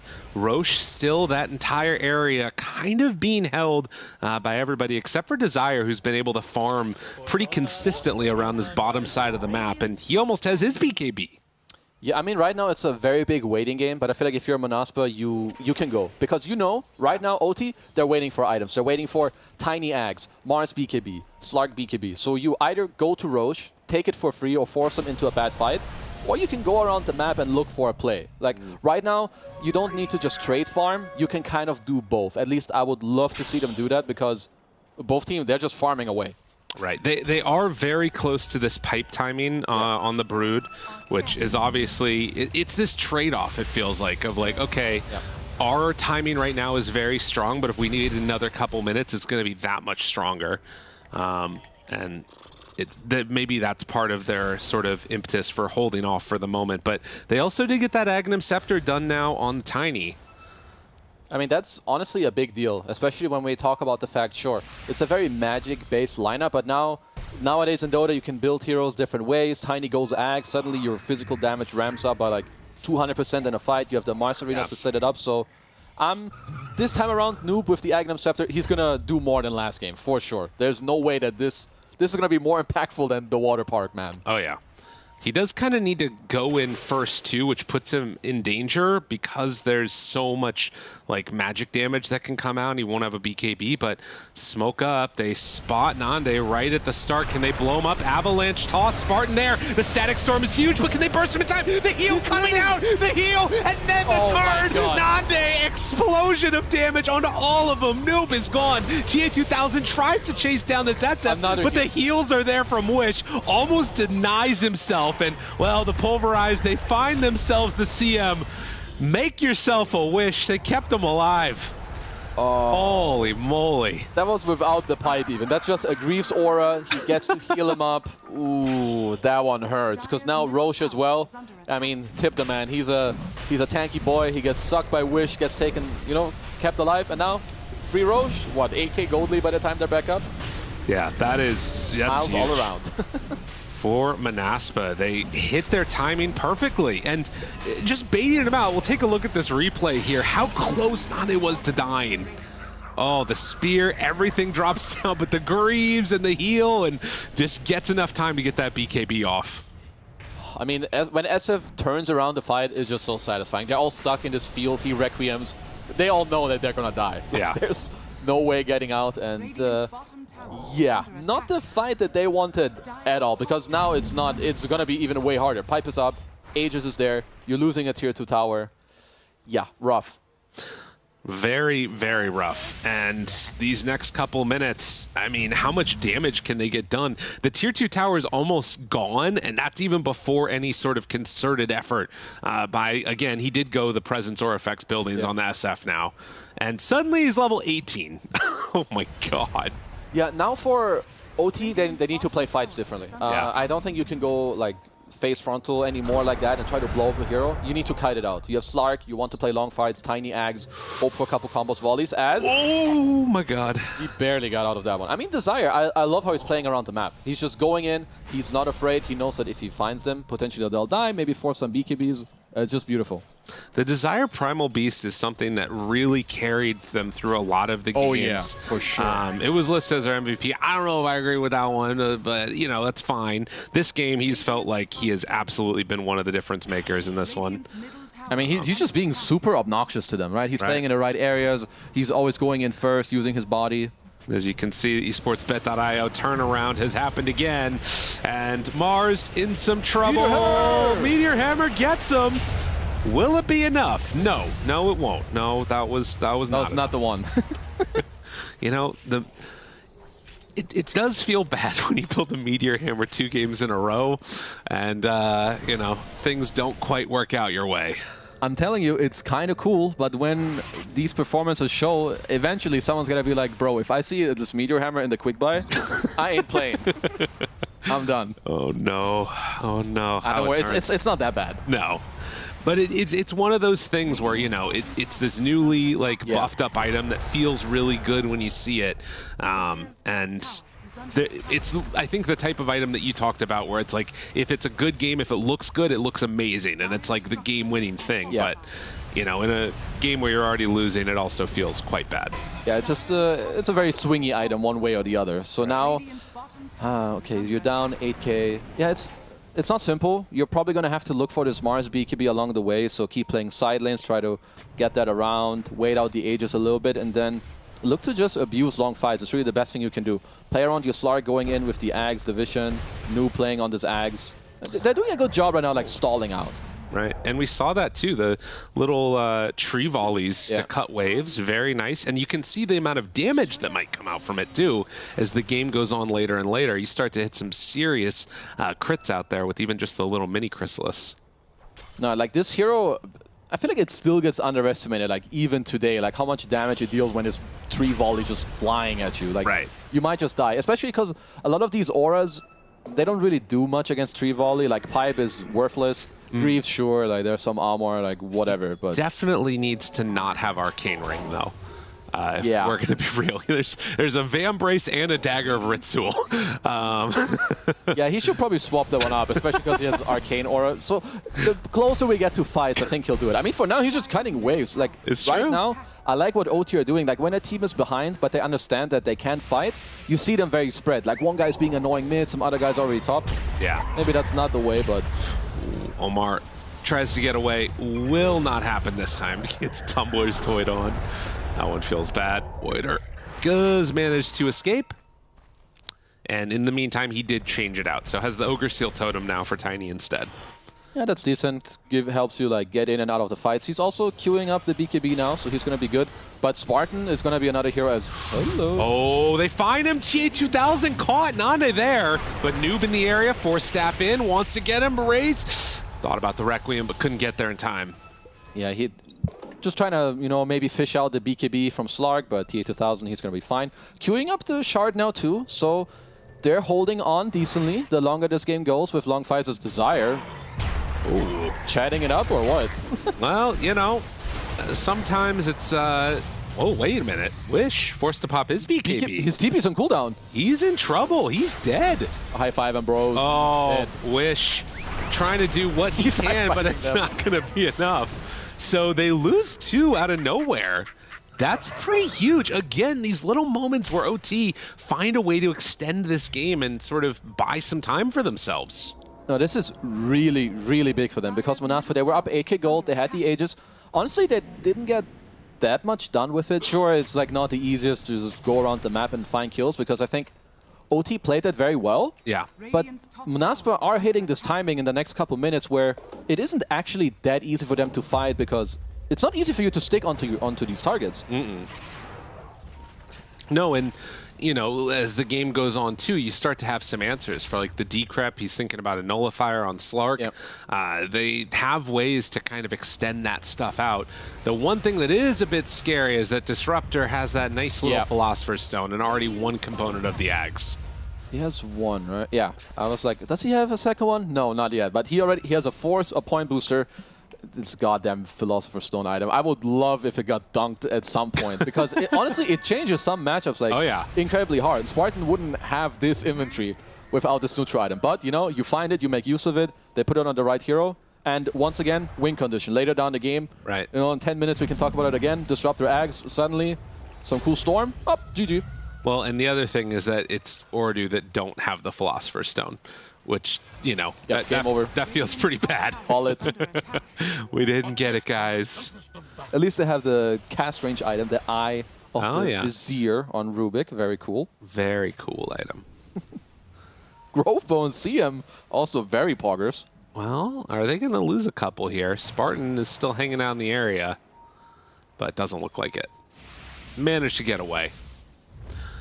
Yeah, an interesting series of events. Looks like Spartan wants to go for a little smoke for himself, hoping to find somebody off to the side, but won't do just that. Although Desire is nearby, realizes I don't want to be here anymore.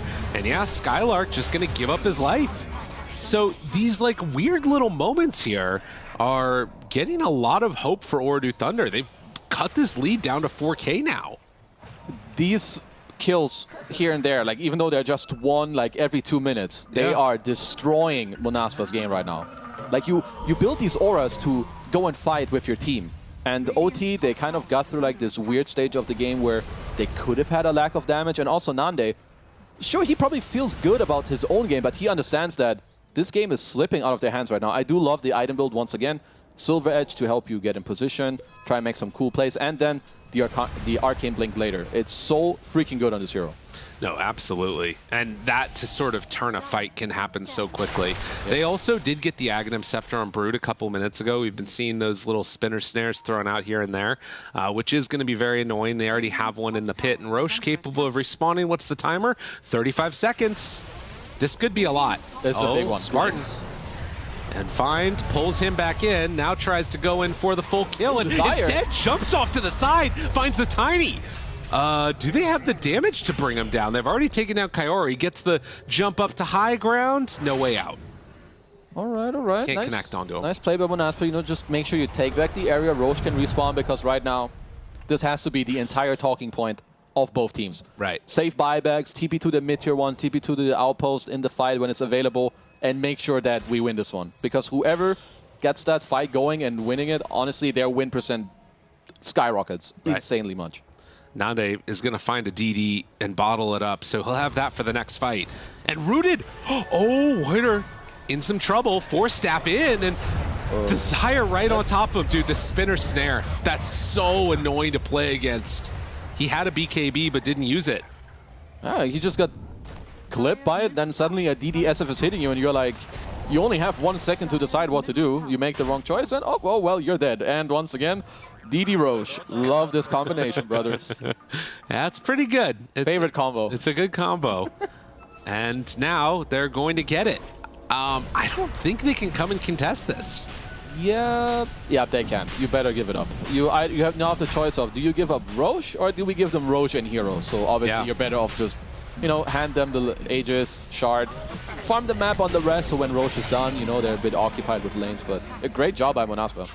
Yeah, getting everything that they want out of the map. And having taken the tier 2 tower, both mid and top, it's a pretty clean walk down bottom if they want to just start moving out across the map. And OT, I mean, you're getting closer to that nullifier, almost done on Slark. Does have that BKB, but the fights just feel kind of weird. And they haven't been able to start on their terms. That's the biggest thing. And Noob, he's still sticking around here. Desire? Oh my god.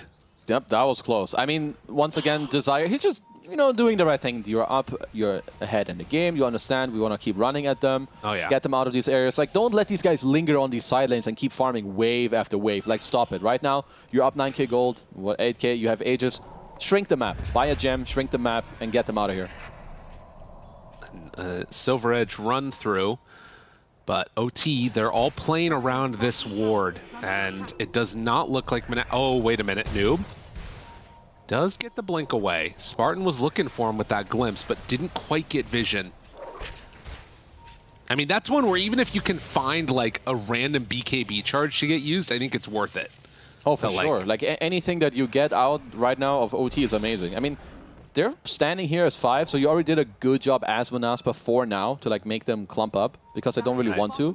I mean, they did have Rubik, Stolen, Spinner, Snare, so that helped a lot with defending the area, but now it's gone. So now it's, what do they want to do? They're smoking up, they want to fight. Can they find a good angle though? The wraparound is coming.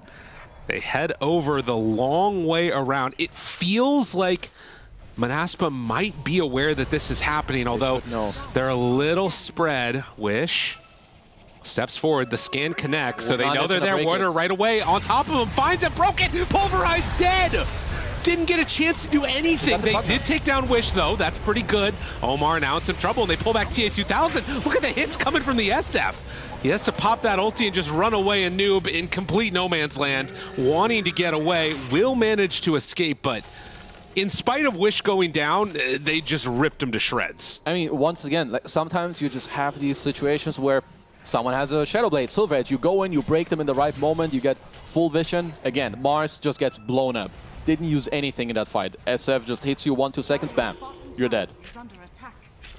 Now, you can see the root and hand it over from the Rubik. But yeah, it is going to be the full Tier 2 tower going down, and Manaspa want to see where they want to go next. I mean, they can just keep control of this. Still 2 minutes left on this Aegis. They don't have to go high ground here. No, for sure. Like, you can just hold the map. You have, yeah, you still have Gem on Skylark. You can continuously, you know, make the map hard to play, place the boards. You're up a lot of gold. You can pick them off with Disruptor. The more you shrink the map right now, the better. The more you do it, the easier it gets to play. And then for OT, it's not going to be that easy to get really back into it. They need to wait out this Aegis. Dude, this Desire Primal Beast, he's level 20. He's the 3rd highest level in the game on He's the Primal actually higher Beast. level than his mid and off lane. Like, what the hell? How has this happened? Oh, he's even, like, he's getting close to an Axe himself, too. Like, this guy, he just gets, like, everything out of the map, it feels like. I mean, some of that is, I guess, playing with a Pugna, which sort of makes weird things happen. Yeah, like having this combination of heroes where they all enable each other. You know, Yeah. Primal Beast wants to go in and keep fighting. Disruptor uses Primal Beast a lot to, you know, this body, get bonus kills. Then Pugna dishes out all the damage that these heroes need to kill them. So yeah, it's like a perfect, you know, a Triforce of combination in terms of heroes. Well, almost Aghanim Scepter done now for the Disruptor, and we've already seen some very huge static storms coming out.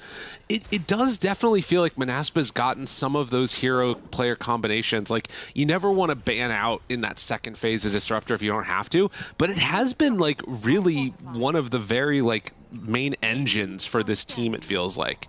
They've been able to play really aggressively with it, and now, like we talked about, with the Philosopher's Stone going, 37-minute Aghanim Scepter. Yeah, I mean, he is so strong. He has a blink queued up again, you know, 5-6 minutes from now. He's going to have that. And to go back to the Disruptor, it doesn't really matter how good of a game it is for the specific hero. It's just the perfect hero for this team. When you think of them, it's aggression, run at you. What does Disruptor do? I mean, whenever he gets to run you down, he gives you a +1, he gives you a +2. So it's just perfect for what they and how they want to play. Well, Blink Dagger done for SF now. Wish gonna step forward, has that smoke on himself, but they are at least going to back away for a second, it looks like, on Order Thunders. I like the Ninja Gear pickup. Yeah, he's opting for that one on Wish, so he's not the first one gone on. It's very good. Like, all he really has to do is, you know, negate the fact of him having the potential to die first, like just play in the back. Skylark has the pipe, the Greaves, he has an Aeon disc that's ready to be disassembled, so he's going to be, you know, the smoke breaker, play in front, help Wish out to play the game easier. And if you're OT, I need to see them fight differently. I want Mars to initiate, pop your Arena Spear. Even if it misses on the SF, force him to use BKB. True. It's going to make it so much easier for your Slark and the rest to play, because Noob as well, he doesn't want to jump in. He wants to play on range. He has the Axe build. Right. So it's on you. It's on the Mars to go in and start the fight. It's going to be tough, though. Like you said, finding the right angle, getting the vision when, you know, they've been dewarding everything with this gem. Super annoying to play against. There is a smoke up now. If they show on this wave on the side of Ordu, it will be a pretty quick blow up. But it looks like they're going to play it safe and still just kind of have stick together as 5. Doesn't feel great. Yeah, I'm ready to see this Arcane Blink just blow someone out of this goddamn game. I'm just waiting. Nande, he will show it to me. At some point this game, someone's getting wrecked. Well, they're not willing to go up completely onto high ground. They can still keep sending those spiders around. But yeah, still all hugging that ward and only farming like 1 or 2 camps, and that just gives all the space in the world to Manaspa. It looks like perhaps both teams just want to wait for a little Roche. more for Roche. Yeah, I mean, there is more time where you could open up the map a bit, you know, play around. I do like that OT picked up a gem to, you know, counteract the fact that Manaspa have it. You have the Slark, maybe you can get back, you know, a little bit of the map. But I think Manaspa could step a little more aggressive on the map until it gets a little more close to this Roche respawn. I mean, I think that this is one of those moments where, you know, you're starting the season off for both of these teams that have come up from Div 2, and finding a win against the other team, it just gives you such a big win. Yeah. Like, it actually gives you a good chance to maybe get out of this one and stay in Division 1 for sure. And who knows how far you can go, you know? This is one of those wild card teams coming out from Manaspa that make things look crazy. No, absolutely. Like, winning this first game, especially with, you know, the other team that did get promoted, is huge. That's the perfect start you're looking for. And for now, they're playing great. I like all of their items, the way they're playing right now, which holding this ninja gear, and all of their heroes have a lot of potential for impact in these fights. Right. Ags on Disruptor, Ags on Primal Beast, Nande with an Arcane Blink who can just blow people up. So they're just being patient. Right. Well, Nothing wrong with that. the reason that I bring that up of like how important this game would be for these teams to win it is because I feel like if you throw game 2 like this is Manaspa, like, you know, game 3 starts to feel a little bit rough. You know, maybe that's some sense of projection or something, but it's definitely a little bit scary. And level 25 on SF now, so his raises are also throwing out attacks. And who do they find? Vision. T2000 Noob. He jumps in, has a haste rune going. They have a bunch of heroes here. Might get glimpsed if he's not careful with the Arcane Blink. And Okay, lift. get the vision there. Throws him out. Nande ready for the jump. Oh, the fear connection. Dude, that shard play was sick. And Spartan, come on back here, everybody. We got more heroes ready to drop. He did him real dirty. That was awesome. Here into Blink ult. Yeah, that's I haven't seen that. style points from me. Yeah, I have not seen that one either. And now Roche in 5 seconds.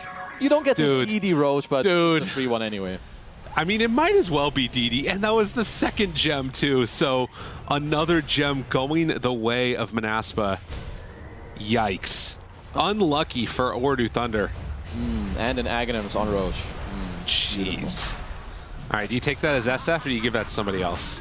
Honestly, I'd be down to give it to SF. He's Yeah. about to have a refresher completed as well. Like, give him the Ags, whatever. You can give it to Pugner if you want. So your Disrupt already has it. Right. I mean, it's Pugner or SF. Who do you want to, who do you want to feed up more? Yeah, you probably won't give it to Nande. There you go. He took it. That's what happened. They didn't give it to him. You want it? Whatever. I'll take it, bro. Yikes. Yeah, so Arcane Blink with Ags ulti on SF. Now, the one thing about this is, oh my god, he got a rapier. Tiny? Honestly, I'm down. This is Yo. cool. This item got buffed. I feel it's underbought. Things like this, I can just respect. You're down a lot. Yeah. If you just play normal, what's your win chance? 1%, 2? You buy a rapier, spikes up to like 10, 12, 14. So I'm down. I'm big fan of this Chad play here from Noob. And the other thing about this too is that it even further solidifies that like idea that it has to be the Mars going in first. Wait, Yes. you see Desire. Oh, can they get him? Do they realize what's going on? Lift, throw in, but the Static Storm is down. They interrupt the tree volley. Can they chase him in? Noob, he's left behind. This man has a rapier. Don't leave him behind. He's got to get out of there. They Yes, no find TP. and connect onto the Rubik. Noob, they see him. They're running after him. They're chasing him. TA2000, the battle's going off to the side, but they glimpse and find the Tiny. They did not keep him alive. Rapier on the SF. Everybody else is now just going to be in a world of hurt. Oh my god, 45,000 net worth on the SF. Requiem, Chase finds him again. Can they bring him down? TA2000 trying to get away. Nande there and just getting out of vision. I mean, he has more than 1k net worth a minute. Yeah. I don't know if we should count it as more than 1k. Dude, and now they're GPM, tipping him. Oh, no, no. It feels bad. Yeah, this is Trouble City. But You can't blame him for going for the rapier. no, absolutely not. It's the right choice. But I would love to see Mars go in for once. But Tries to keep Skylark alive here. He does pop the pipe, and now the turn to hit. big boys here. Just, Oh, what? yeah, that one hurts. That one hurts. Static Storm down, can't contain him in time. So they get out with one, but Rapier's still on deck in hand, and Nande is just way too big to be dealt with. Okay, what do you do about this SF now? Wait, hold up, I'm running calculation. Yeah, nothing. Never mind. Nande, way too strong, does also have that refresher, just about the gold for it if he wants it. But this is going to be an entire set of racks done, and, well, if they want to, they can keep going for more. Still 2 minutes left on this Aegis. Yeah, I mean, you don't really have to stop. You have G's, you have Pugna who can keep playing behind you and feed you the HP. Nande, big. This guy has too many items. Like, he has 8k gold. He's like, I don't want to hold another item. I already have, like, what, 8? Right. And he's chilling. He doesn't need another item anyway. They're up 50 billion gold. Are they going to all in him? I mean, if they can find a kill onto him, they're only down 2k then, or they're up 2k then if they can kill him. If they kill him twice, first, they're actually ahead. You're right. Oh, exactly. It's actually easy. Easy game. Oh, Whoa. Fear, broken, jumps back, away, Desire, control, starts to do some good damage. They already take down one, but Nande, the big bad man with the crit, just moves in. Every time this turret steps forward, he's just absolutely dismantling them. The right click almost kills off onto Noob, but the glimpse pulls him back in, Requiem out. That's going to be the finish. And as they continue to fall, they actually burn through the Aegis one time. Okay, Tia 2000 there. Now the rundown and the chase, and it's going to be enough for the kill from Desire. So the tip is there onto Noob. GG is going to be called. Manaspa coming in 2-0 Ooredoo Thunder. Damn. Honestly, I did not expect that. At least not in this fashion. I was expecting like a 2-1, maybe? Yeah. And did you ever see a support get one raised? No. He got raised, he got the Daedalus crit because of the talent, and one-shot the CM. It was just gone. It was just... Thank you. That was awesome. Man. Nande just continues to impress me. I mean, they all play well, okay? It's not just Right. him, but there's some cool stuff with the fear into the arcane blink, get people back. I've and- never seen that before. Yeah, honestly, me neither. Yeah. I like, and so I think that like when he hit it too, he got feared backwards because he blinked Yeah. right before it hit. Yeah. So it was like separated from his own team. Because if he hadn't blinked, he would have feared towards his team, Yeah. right? That was honestly, this guy is good. And they're playing really well. Like, they really stepped up their game by a lot. Yeah. And OT, bit shaky, but it's your first game of the season. Move forward, try to talk about the right things, and, you know, just continue, get better, and learn. Right. That definitely feels like it's the name of the game. Because I remember Into the Breach came in the early days last year. I mean, they did end up getting relegated, obviously, but there were a bunch of those games where they started to pull together some solid results. I was really impressed with them. We'll see if Ooredoo Thunder can be the same, or if it's going to be Manaspa to just keep this little streak going. You know, one game's not a streak, but you know, for those of us that lose a lot, it is sometimes. Let's head on back to. We'll move on. Take it away. We'll have a chat about how Manaspa took this game number 2 and this series. It's a nice, clean 2-0 for them, and there was a standout. I just actually want to start with who I think was the standout on the side of Manaspa. I know you have the exact same sort of feeling with me, Sheep, but Nande was insane. The way he played, not only in game 1, but here in game 2, everything was like perfectly limit tested. Like, he was always right on the edge of everything with mana and health, and he just played phenomenally. He was so good. I'm so impressed with him. Just like how he plays his lanes, how he plays the fights, the way he gets involved with his team. He knows his timing so well. I just want to highlight the fact that it didn't happen, but they tried to do a glimpse into Requiem combo, which was nearly amazing.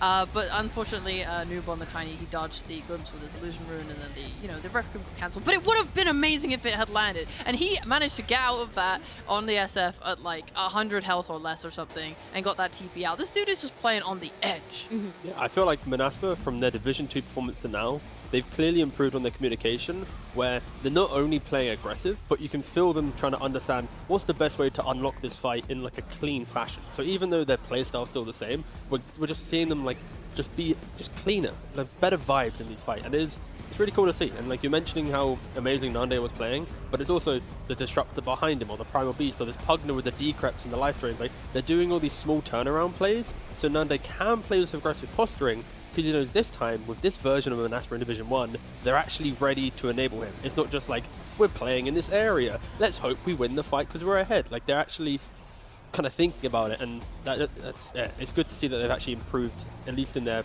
kind of quick play style. Yeah, there was a lot of method to how Manaspa were playing this game number 2, and something that helped them along was the fact that they were able to take down that mid tower at 7 minutes. I mean, Pugner, we know he's good at pushing, but 7 minutes and you lose your mid on the side of OT, like, that's pretty despair in itself. And from there, it was just Manaspa slowly. Oh, that's so wholesome. Let's go, team. Yeah, let's go, Manaspa. I mean, look, it's your first series here in Div 1, even though it's up against your other Div 2 team. Like, a win's a win, and 2-0 too. I mean, it's survival. to some degree, right? Normally, Division 2 teams are the ones that are speculated to be in 7th and 8th. Even when Manaspa qualified, they instantly, I think Desire tweeted, "See you again in Div 2 Tour 3." You know, like that was the meme that they had. It's like they're going to go up to go down. So for these guys, as soon as you beat your Division 2 rival who came with you, now it's like we beat one more team suddenly with a 6th place team. We win another series, now we're in that tiebreaker situation, you know? So it's like, it's a really realistic position where it's like winning this series can catapult your Division 1 run, and it's like the best team to beat because it's the easiest, quote unquote, to beat. Or at least even playing field per se. No, exactly, yeah. 100%. When we looked at that leaderboard, do you guys want to just say who you want for MVP? Are we going to give it to Essa? I know you really want to give it to Nande, surely. I do. I think towards the start of the game I was feeling Disruptor a little bit, but yeah, overall, I mean, I think Nande just played way too good to not give it to him at least once. Yeah, I'll give it to him, sure. All right. He gets it once. What? I mean, it's a carry. No, I'm joking. No, he did pop off. Yeah, it was a phenomenal performance. On the side of Manaspa, was there anything else that really stood out in the way that they moved? I briefly started talking on the way that the Pugna had the impact there, really opening the map for them when they took that mid tower. But was there anything else when it came to team fights or further on in that later part of the game, Sheep? I want to highlight just how well they farmed in general. I think it looked, you know, maybe from an outside perspective, bad for them for a while because Tiny was playing with the supports. They were ganking Nande, they killed him. They're just like, in general, playing pretty fast. But the problem was, while this whole time, they're not really farming. And I want to highlight again, Mars going this, like, I think the Meteor Hammer is fine, honestly. But the problem is you're doing Meteor Hammer into Blink into BKB. You have no real damage and no real scaling. And it just felt like they couldn't really turn themselves into, like, a late game team where they could stand their own ground. And all three cores were farming really well on the side of Manaspa on the other hand. Yeah, I feel like this Meteor Hammer is going to be the talk for the next week, where it's really, we're going to see some games where you get to play out a strong laning phase, you boot out the carry, you get to AFK though with your Meteor Hammer, pushing up waves, farming their jungle. So you're kind of like, you're trying to be a Beastmaster playstyle where take tower, occupy their jungle, and you farm.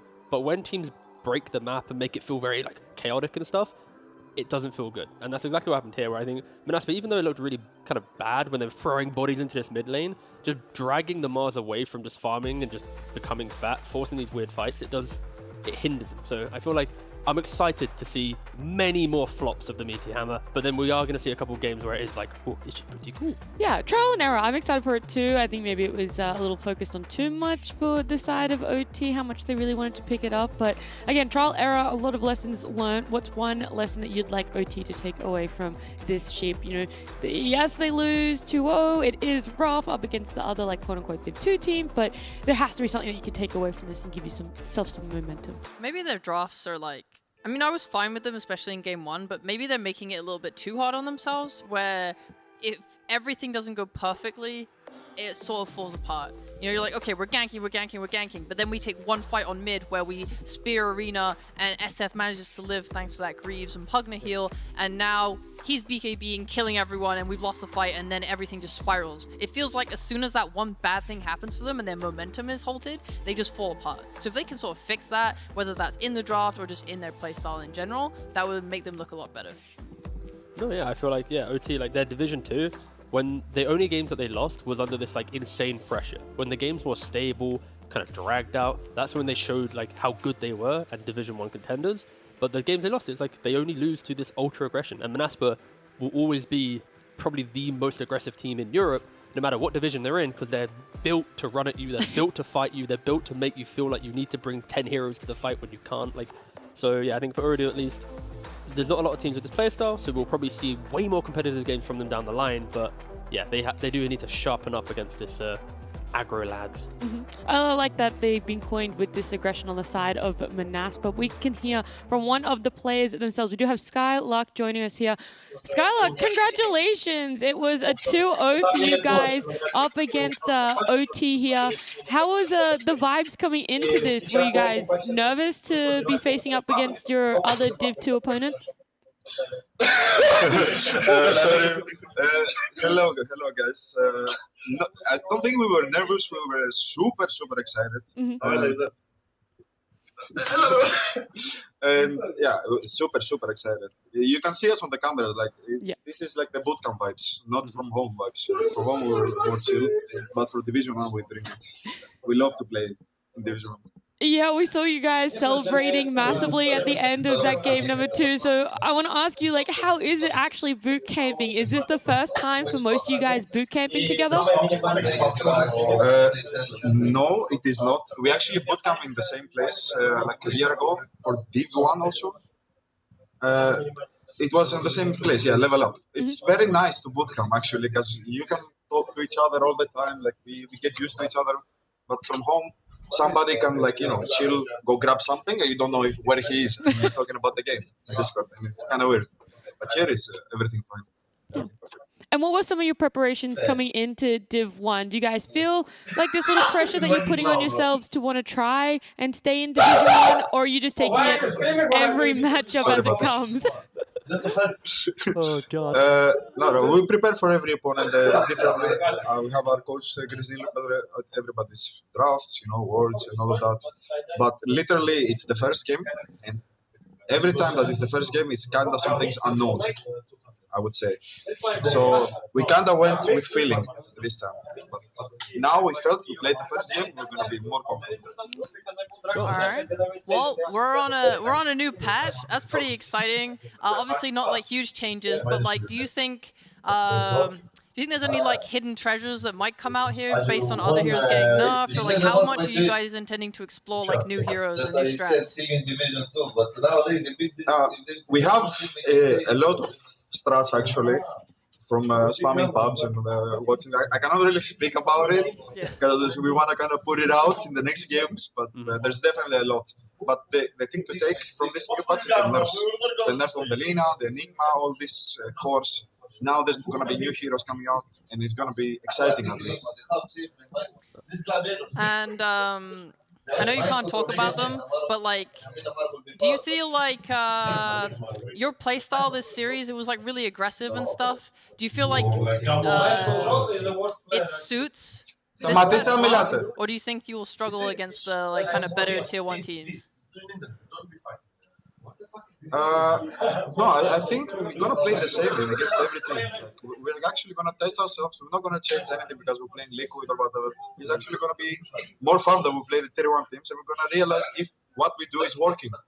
Which I think we already know it's working, but it's gonna be fun games testing it. We're gonna play super aggressive, but also defensive sometimes. Yeah, it looked really good. I'm looking forward to those matches.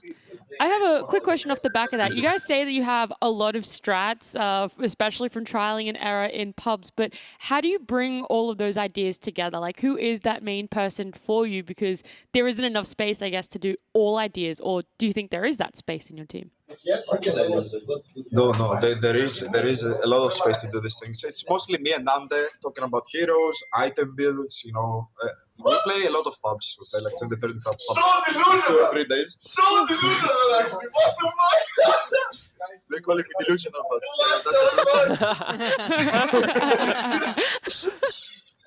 So do you want to tell the truth now? Me the most. All right. How do you focus with this much noise? Like, this is literally this is insane. Yeah, I know. This is like in your games. I was in game also sometimes. Yeah. I mean, have you improved on that? Like in Division 2, we interviewed you, and you obviously that communication was your issue. Do you think that now that you're in boot camp, you've kind of found a path to how to correctly communicate to win these games? Mostly yes, but when it's these hype games, like we cannot control it.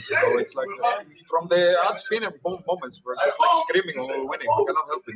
But there is always we saying, guys, calm down. Let's talk about it. Let's talk about what we do. We care about what they're doing. Like he's holding us back, so there is kind of balance. Sure. I see. And like, how'd your pubs go with this much noise in the background? Like, how can you even win MMR? Like, I saw you're rank 3 now. Congratulations. Thank you so much. Thank you. It's rank 8 now. We don't have to say that. Stick to the tweet. Stick to the tweet. 3. I'm rank 3, guys. There we go. Yeah, no. In pubs, actually, everybody's pretty chill. It's not like this. It's when we play team games. because you don't have the energy. You cannot control Yeah, this. You of have course. this energy for like the whole day. You're gonna be fucking dead at the end of the day. All right, one quick question. Who's also laughing, by the way, in the background? Like, who's the It's one? Spartan, bro. It's Spartan. It's Spartan? Every time I'm interviewing, he's fucking laughing.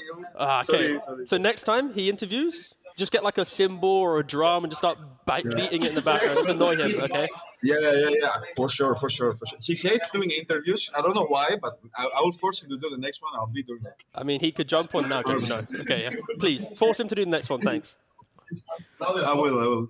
Don't you worry. I didn't have anything else of substance. I was curious. I think last saw at the level up bar, there was gaming and Into the Breach boot camping there. Is it just you guys boot camping there this time? Yes, I think there is Dark Side, some CIS team that came is upstairs. We were screaming against them, which is kind of awkward. Like you win them, 2-0, and then you go upstairs. Hello, what's up? There's a lot of tips in the game also. They look at you weird after. So Neko came to say hello to me, but I was tipping him yesterday in the scripts, and he's like, In hello. scrims? He was looking at me like super weird. Yeah. Bro, you're practicing your tips in scrims? What the hell? Yeah, I mean, I kind of high five a lot. Yeah, that's fair. Tip a lot. You gotta practice all It's annoying, aspects but- when you're scrimming. That's true. Yeah, true. Yeah. Every game is the same to me. Every game. Pub, scrim, official is the same. Perfect. Well, we love to hear it. It sounds like it's an amazing time down there with the Manaspa team. But Skylark, thank you for joining us. Congratulations again. Hopefully we get to hear from you in the future. Thank you so much, guys. And sorry for the noise again. Thank you so much. It was too loud. All right. See ya. See you guys. We'll cut him off right there. A lot of background noise. I like it. I'm excited to Is it see. safe now? It is safe. Oh, God. I'm very intrigued about this for two reasons. One, I love the positivity. I like hearing just how joyous it is down there, but then it worries me when or if a loss does happen for the Manaspa team. Are they going to 180 from this? Is it going to be to the same level? Like, are they going to be able to bounce back because they have so much, enjoyment from this win? I have the quick and honest question. Sure. I don't Question think... or answer? But answer, sorry. I don't think I care in the sense of their energy and what they have. They've taken a lot of L's before. They've been playing tier 2 Dota for so long. They should be used to that. Yeah. But it's just very cool having that level of hype, and it feels like, I don't know, it's not a lot of teams when you interview them or hear them talk have that level of passion, because it's they get so good it becomes a job. They're just waiting for the major, and it's having this kind of level of enthusiasm in a team. You want them to succeed, because imagine if they got to the stage, imagine if we got them back to their event. So if anything, they're kind of, yeah, I don't really care what's down the line. It's just I want them to keep the energy no matter what, win or loss. Well, that's what I'm trying to say. them I want them to keep this energy, win or loss too. But there is that question mark around it. Are they going to be able to? And I don't want them to think about losing. No team should. But it is just a big question mark around it when we do see them play out the rest of this DPC. Imagine if they're that happy when they lose. They're like, da, da, da, da, da. We lost to Liquid. Da, da. I could see it. I could maybe see it. kinda see it To be too, fair, actually. Spartan would be the type of guy that would giggle we lost in 10 minutes to Liquid. But then we smashed Nigma or something. I could see them laughing about it. The silver lining. Yeah, it's always good to see Manaspa and those lads in some level of DPC in Europe. I'm pretty hyped about them saying they're just going to run the same. I mean, they said they have multiple strats, but the fact that run at them. yeah, keep up running. Be more There was a aggressive. Keep running at them. There was a defensive in there, I heard. To then run at them. Whether they'll actually. You got to do tie it. your shoelaces before you get to run sheep. For You don't want to trip sure. up over yourself. I'm excited to see them run at Liquid though. I mean, maybe that's the play. You're playing against a team that's much better than you, on paper. It's let's just run at them and make them panic. But can they swim Can they swim? if they're running at Liquid? Oh gosh, I did not know where that one was going, but I understand, and it wasn't funny, T. Yeah, it wasn't funny, T. Actually, my dad laughed in chat. So Dad put it on Megalol in chat, and that's all that matters. yay. As our first series, Manaspa up against Ooredoo Thunders here, round out with a 2-0 in favor of Manaspa. If you guys missed it, there is now going to be a bit of a longer break before we jump into our second series. It is going to be Tundra up against OG, so don't go too far.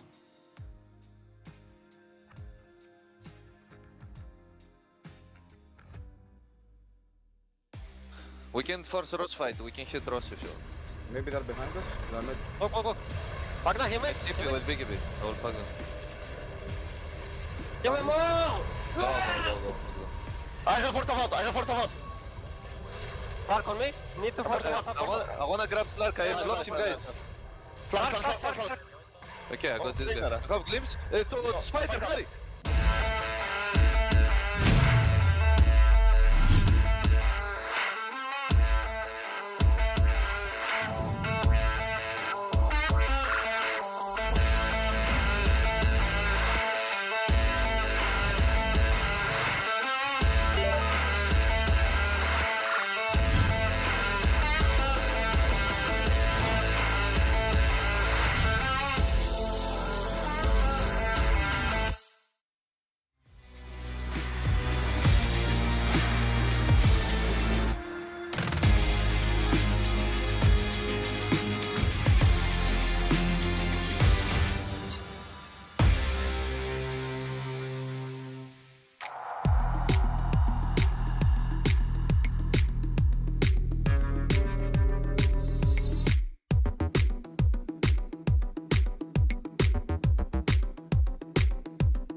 Welcome back. It is our second series here, Tundra up against OG. Joining me is still going to be Sheepstick, but this time around, Kazu, you're at the end of our panel here. Hello. You have a good analyst now. You're welcome. Whoa! Oh, damn. Damn, he's literally on panel for less than half a second and shots are already fired. Like a toot in your own horn, sir. You gotta prove yourself on these battlegrounds. Battleground. All right, let's go, brothers. The Let's analyst fight it out. battlegrounds. All right, well, you can start fighting it out. Which team would you like? Is it OG Tundra? Which team do I like? Oh, no, like which team would you like to talk about to prove yourself? You know, as the newcomer here, I think I like you both, would get. but Say 3 cool things about OG. About OG, 3 cool things. Yeah. Well, I think first of all, the player switch they made, I think is good. Or they didn't really change players, but rather the roles of what they're Do you going want to, for the audience that might not know, would you like to inform? Okay, so Chu and Misha. Misha was their 5, and Chu was their coach, and now they swapped. So now Misha is the coach, Chu is the 5. I think that's very good for them. I feel like I wasn't too impressed with Misha's play in the previous season, but his ideas must be very strong because they value him a lot, and he seems to be very smart in terms of, the gameplay and so on, and their strategies. I mean, that is something we heard in past interviews as well, like speaking to Misha, but also other teammates, is just how impactful and influential he is with coming up with those ideas, bringing them to the team and trying to implement it.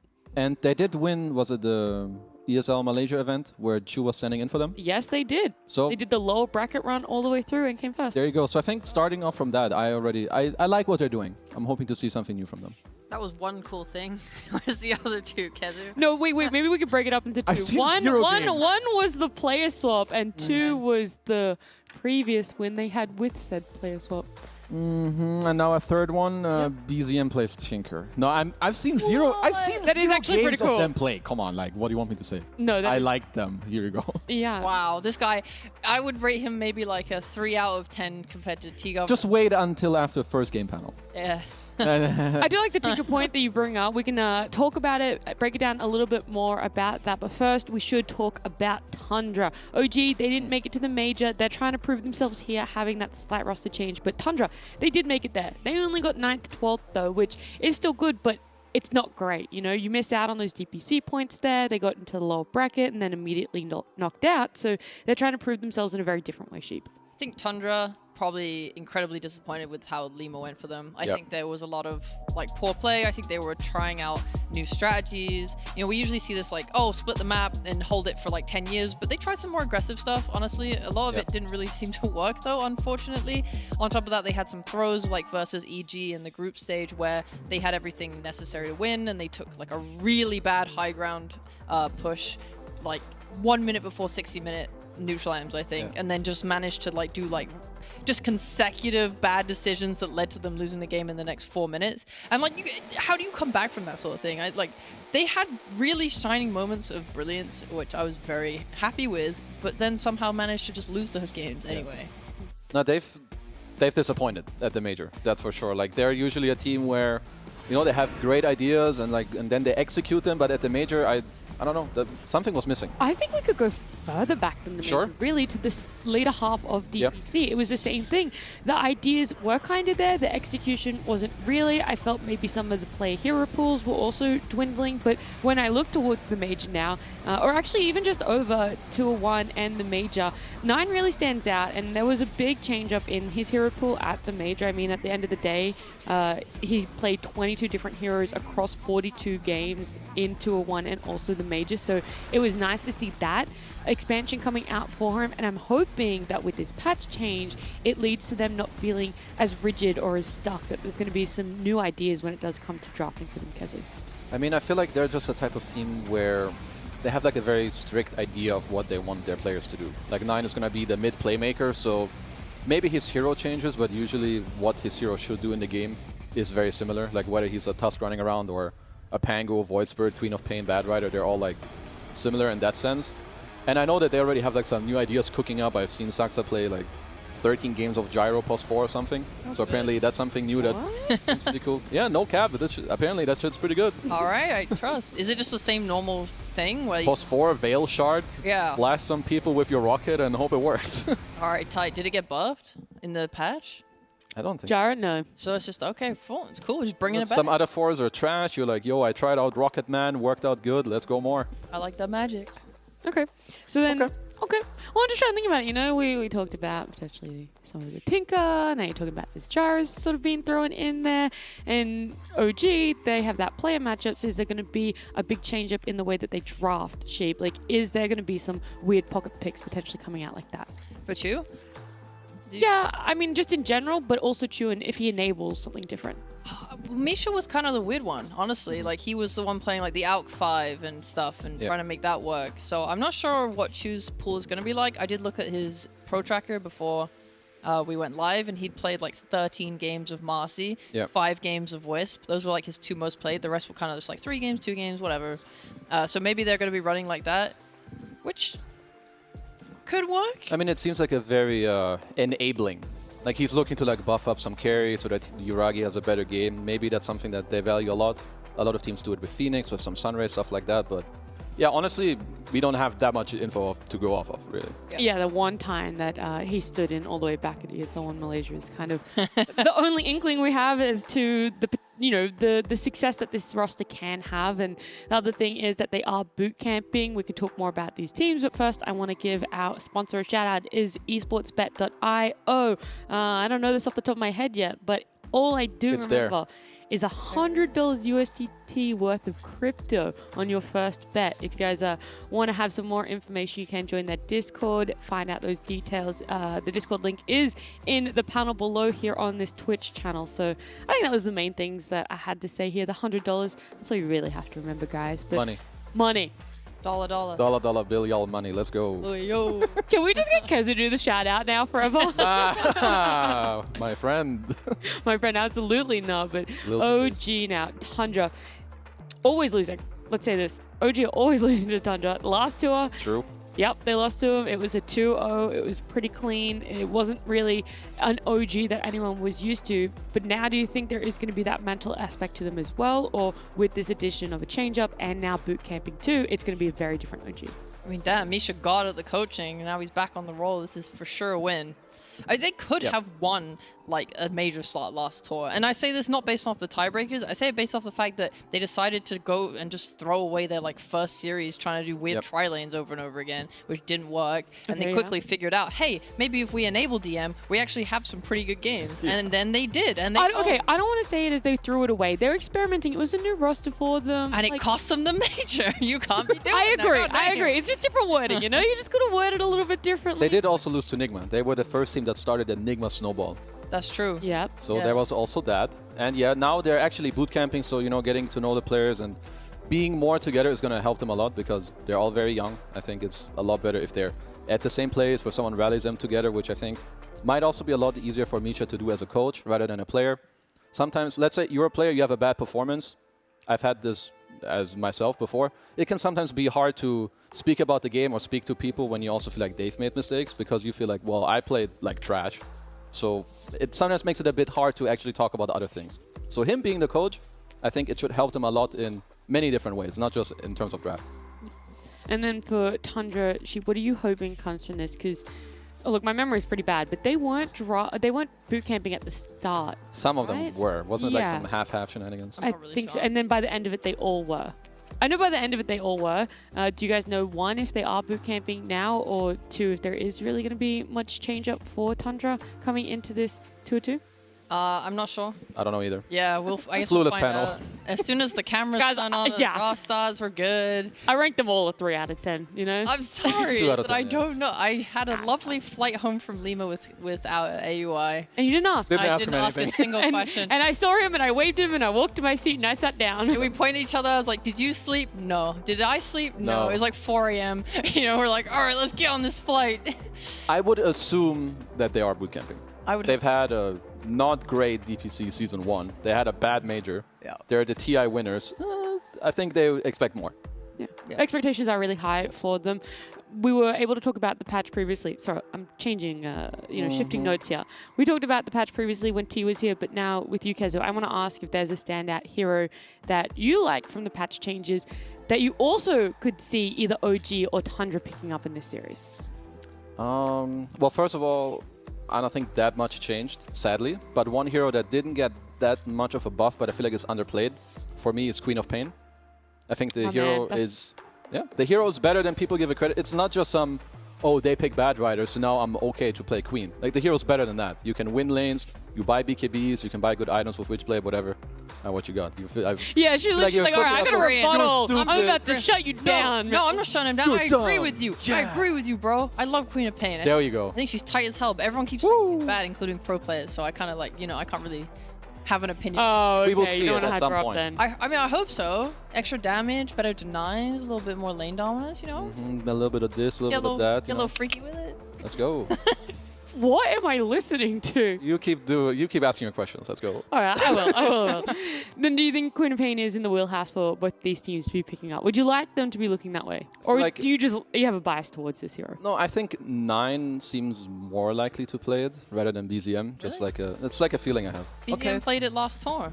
Nine didn't play at Lima. I think Nine Nine played played it in the last Dota tour. Pro Tracker. Well, okay. How It was updated are your definitely both of stats? them. didn't Both look of at the them Pro definitely Tracker. played I it. forgot this guy like hunches over his little tablet looking at Dota Pro Tracker for like an hour straight. He actually just watches all of the pubs. I mean, Because he doesn't play anmore, he just That's consistently swaps Yeah. between watching all the pros playing. no, Not that's, wrong, That's fair. not wrong. Okay, well, how about this then? Let's just like put our Shake ideas hands? together. They could both play it.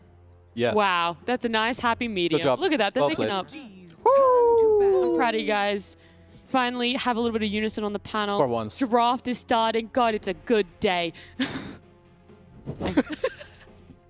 OG Tundra Game 1. Io Coddle going to be the opening bands for Tundra. And then Brood +1 for the side of OG. Why the Io Coddle, cousin? So I think IO has to do with the enabling we talked about with Chu of what he's played in the Dota Pro Tracker. I know that DM loves offlane Coddle. I don't know why, but apparently they Offlane must think Coddle? there's something good about it. Yeah, he's played it plenty times in like the last, I don't know. Is this since the patch change or even beforehand do you think he was playing it? That I don't actually know, Okay. but it has to do with like some healing, enabling. Tundra must be paying attention. They've seen it in pubs and they're like, yeah, we'll just remove this because they think, sure, this enables OG, so we'll take it out. Sorry, I was looking at play cameras. I was trying to figure out. Oh, are they boot played- camping? Yeah. I was This trying is to a figure it out. weird-looking building. Yeah, they Really? could be, but they're all in separate rooms. That does not look like a It doesn't. This guy's in a bedroom, this guy's in a It definitely bedroom. doesn't. Snaking looks like he's in a boot camp. Yeah, that's That's what I true. mean. That's why I was like, are they in the same place but different rooms? Because honestly, that'd be weirder. Maybe him and AUI are just like I in think the boot camp. 3-3 and snaking look like they're boot camp. All right, we've sussed it out. Anyway, Anyway, tiny. sorry. Yeah, well, let's see. I want to know if OG, like if Chu, for example, is playing mostly one hero in pubs, are they going to prioritize it in the first phase and just work with that? Or maybe he's just more flexible than I give him credit for and he doesn't care and they're just going to pick his hero whenever. I think he is more flexible. He's played. He had a stand-up performance on Techies at some point. It may have been that Malaysia tournament too. But I know from pubs, he doesn't speak so much, but his hero pool is pretty big and he's good. So I'm just looking forward to, to really just see him play. It was the Malaysia tournament, the There you go. techies that you're talking about, because there were some games where we saw Tiger and Chu sort of swap between who was the 4, who was the 5. I think it was, when I looked back, it was actually almost down the middle of who was playing 4 or 5 between them. Would you like to see them have that flexibility? Do you think that adds to draft? Or do you think that for this tour, they need to just stick to one position each? I feel like Tiger should just play 4. Yeah, Okay. agreed. He's a Chad and Just he say should it. not be pushed off his role. I think he might do it for the sake of the team. But sometimes you help your team more by enabling yourself than trying to make other things work. I felt like the Tiger has better. been bullied enough. I just want to bat for Whoa! Damn. Who's bullying him? his She team. did. No, his team I'm is kidding. bullying him. This poor That's true. boy. He's like, throughout the entirety of like last year, he's been forced onto POS 5 over Yep. and over again because Seb. like Seb's Yeah. playing some greedy ass shit. Like everyone's just Damn, you're pushing coming around. for Seb right now. He's got a Mar in his lane who's Yep. like, I want to play a carry. You're not allowed to roam. Sit with me now. Like this guy cannot play. Like this is a guy who's known for his like Earth Spirit and stuff. Yeah, And I he's mean, not allowed actu- to play it. He's had a hard time, you're right. Yeah. He's had Yeah, Amar, now that he you've like swapped roles. explained it all, I'm kind of with you, man. Right? Just let him play his shit. Let him Tiger, cook. Tiger, you can have everything. You can have the whole world, my guy. Whatever you want, I please. think, yeah, I like in Tour 1, even though they didn't make it to the major, I think he's looked probably like, better than he has in Yeah. a long time because DM, finally has started to enable him by having a wider hero pool and just letting him do his thing. So let him do his thing. Yeah. Let him do his thing. Let OG do their thing by picking up Monkey King Death Prophet as their opener. So Monkey King, from what I've seen, some teams are experimenting with it once again as a 4. You have the DP into Tiny, so it makes it a bit more awkward rather for the Tiny to be a 4. Tundra pick it up, Monkey King. They for did it, the yeah, major. Saxa played it. Yeah. So Yeah. DP into the Tiny, we've seen it before, makes the core Tiny a bit worse, and just an overall decent opening. You play the map with Monkey, DP enables you. Seems chill. Very straightforward. Thank you for that one, Kazu. You're welcome. I'm a huge fan of the DP on OG in general, just because I think DM played it the most of any hero last Yeah. tour and looked great. Because DM's just a very stable, solid player. I think he's pretty reliable when you give him a good lane. Yeah. And DP does give him that. So he'll just be working to take towers, open map, do good things. And I like that. And that will, by having a good lane, having a good start, and taking that tower kind of early-ish, I think it will give Tiger the space to do what he wants Yeah. to do. So we already have good feelings about this DM being on a hero that he's confident with, having a good lane, letting Tiger do whatever he wants after the last year that he had. But Tundra, tiny Nature's Prophet here. I know Nature's Prophet got a little bit of a nerf with that patch, but clearly not enough. Not enough. This hero is insane. You can still buy Wraith Bands, you can still buy Gleipnir. The hero's insanely strong. He lanes well, he gives you all the team fight, he buys all the most broken items you kind of want to have. Straight against Death Prophet, they're happy. I don't know if you saw this on the Dota 2 Pro Tracker stats, Yeah. but the Ags nerf makes it seem like that's not going to be as good like rushing now as the Maelstrom build. Did you see anyone still rushing the Ags? I think people tried, but I don't know if the verdict is, okay, this is trash, or it's still good. Yeah. But then again, you can Do you really feel that's only... more situational now rather than like, okay, everyone should start going this Ags build? Yeah, I would say so. Like, if you're offlane and you need to help your team against, I don't know, some Lycan or some stupid heroes running around, you can still buy it. But it's not just okay, I'm offlane Prophet, I buy Ags. Yeah, I mean, it seemed like I think the problem probably came from the fact that carries were doing it. Like when Mickey would play it, he would rush the Ags. Yeah. So maybe it's like, okay, you're a carry, you're not allowed to do that anymore. Yeah. Offlane, yeah, sure, go for it. Agreed. Agreed. Nice. God, you guys are so good at this, agreeing on everything. His points are just going up. Yeah. Are you going to Thanks. agree where the tiny is most likely going? Do we just see it pretty straightforward as that 4? Probably. It would make most sense because already playing that matchup into DP isn't amazing. But with Tiny, you can play the map. You have Nature's Prophet, who also furthermore helps you do that. So, I mean, you know, if they get some crazy cool pick later down the line, maybe they'll swap it up. But for now, just putting it 4 seems the most normal, most solid. I don't have Tundra's picks from Tour 1, but they did not play Natures at the Major on anyone, I don't think. Yeah. So this is kind of strange for them a little bit, seeing as how prevalent it was during the Major. Yep. I mean, I'm glad to see them picking it up. I don't think it's bad, so it's still flexible as it always was. Yeah, like I said, I think something that has been really nice to see for Tundra is the flexibility and that, like the hero pool. It's not like it was small before, but I think the ideas are just evolving a lot for them because that was their biggest downfall for DPC, and it obviously persisted a little bit more in the Major. But it's something else that they banned out, the Spec, the AM, the TB, going really heavy on countering out some of those carries that OG might want to pick up, whilst they themselves ban out the Doom, Beast, Rubik, and Snab, the Disruptor. The Snabby.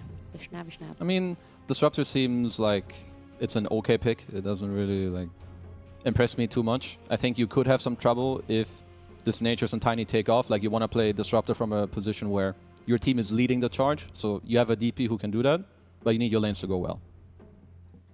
I mean, if it goes well, it seems like a perfectly fine strat, because you're also playing with a Monkey King who's giving you vision constantly, so the glimpse is really effective if they're on the front. So I like it. Okay, well, with the Enigma coming out for Tundra, Nature's Prophet going to be pos 1 then, and Enigma pos 3? Or is there a realm where Enigma could be any other position? I would say that you hit it on the spot. Yeah. It's going to be... You'd be grief very in the game if Enigma was anything else. Honestly, there are like some really strange matchups where maybe your Enigma could go mid. We saw it like back in the day against some Huskars, Vipers, whatever. Hey, Gyro 4, let's go. Oh god, he knew! You'll see it. Veil, he's going to run around, he's going to rocket some noobs, and we're good. If you're saying Gyro 4, then do we have the 3 cores already for Tundra? Most likely. They don't have last pick, so it's fine. Maybe there's some cool thing where they're like Nature's Prophet can enable a Tiny 5. I don't know. It's probably the 3 cores, yes. I thought I was thinking about potentially a Tiny 5 with a Nature's carry, because he wants some body in lane for him. Okay, so the Tiny had way more flexibility being that first pick than even I really saw. Yes. Yeah, it's fine. Because we're stupid. Because I'm blind. What can you do? You're not What stupid, guys. You're both so smart. Thank you. Aww. Moving on. Moving on though, yeah. Gyro 4, do you want to explain a little bit more, Kazu, as to why they have been going this? And if you think that it is really going to work for this lineup to have it with an Enigma? So I do think that this Gyro 4, it seems like it's pretty good. It gives you a stun, it gives you a lot of damage. Some other 4s, you know, maybe, I don't know, they went down on the radar. Maybe they don't like it so much. They want to try it out. Enigma's going to help enable the lane a bit, so you're a bit more free of what to do. But this, Segway, this Naga pig is pretty poggers. Segway, yeah. If you say the word Segway, then that's like the best Segway. Yeah, you're welcome. Naga pig is very good here. It owns natures. It's good against Enigma. You don't care about the gyro at all. It's like, what is the Rocket Barrage going to do? You have 20 million illusions tanking, so yeah. Uragi Naga. I hope it's better than last tour, because he had some not so good performance. Oh yeah, that was rough. Yep. I feel like they all had some rough performances. Okay, I think if you don't Probably make it to true. the major, you could probably just blanket statement there Yeah. were some rough performances. Well, this is my problem with OG a little bit is when BZM has like a really good game, OG seemed to just look fantastic. Like he'll go Ember Spirit or something and he'll just kill everyone, solo carry the game. But then other games he was like dying mid and sort of just Yeah, shit that's in the very bed a true. bit, and then they would just really struggle. So when I look at OG this tour, I want to know like have the others stepped up or like are they still sort of reliant on BZM? How is he going to play this tour? Well, speaking of stepping up, do you think Yuragi stepped up when he subbed in for Hellraisers? And do you think that there's a lot that he learnt from that that could be a pretty big influencing factor here for OG as well? That's a really good point. I completely forgot he was at the major. Welcome. Hellraisers was a funny team. They had like some really silly drafts, like with Funny techies. team. What? It sounds. It's not flavor. doesn't No, I sound mean good. as in like they were running techies like every single game. Like it was Oh. out of the box. It was not standard. You know, they were playing some just funny Dota. It was fun to watch. Okay. That's what I mean. I thought Yuragi played pretty well on that team. I don't know how much he's taking away and learning because you are like a stand-in Yeah. for a team that. Yeah. Probably not too much. Okay. The games I did see from them, I mean, it was a team with a stand-in, and you could kind of tell. Like in some games, he can only do so much if everything else is falling apart.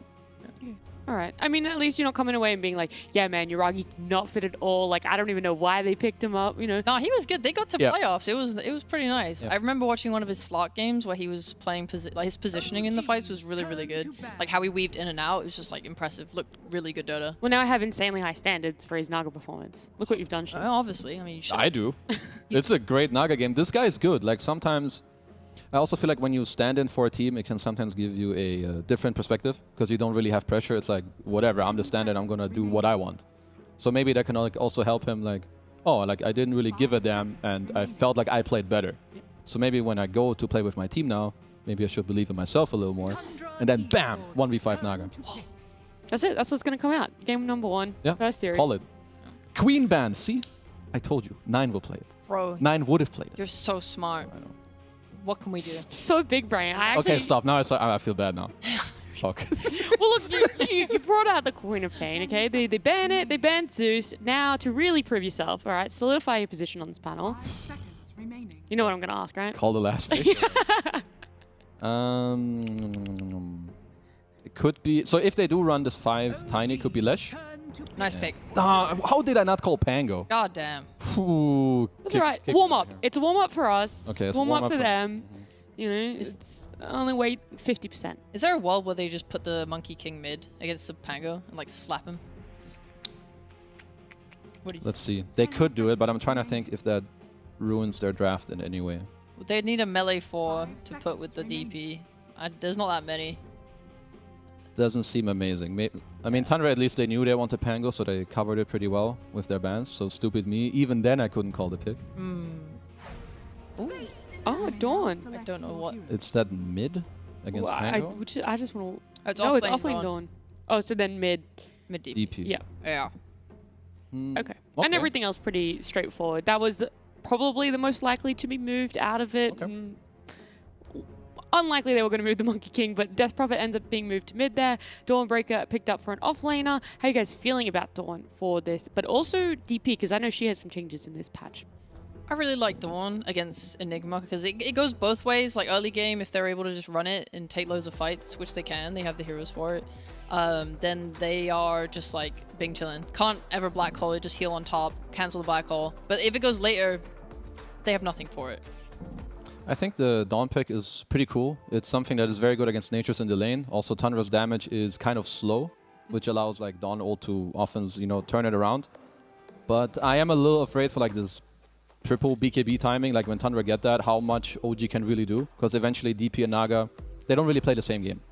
Like Naga wants to split, DP wants to fight. So if they can align their timings, then I think OG have a very good shot at winning this game. Okay, so we're worried how OG are going to bring this together, how they're going to fight, how they're really going to execute their lineup, whereas Tundra feels like they've gone back to this waiting game. Once they hit certain items, it is very straightforward of what they can do. Yeah, I mean, there's like new interactions though, isn't there? Like the Naga Ags lets the net pierce BKB, and now the True. Pango shard You don't no have longer dispel. dispels. Dispels. So you can actually deal with him pretty well in the late game that way. Yeah. So New patch thing. True. New patch things. We'll see how certain heroes face up against each other. If DP is still going to be just as busted as she was before, as we have game number 1. It's OG Tundra. I'm very excited to announce that our casters are going to be T-Gov and OD Pixel. Woo.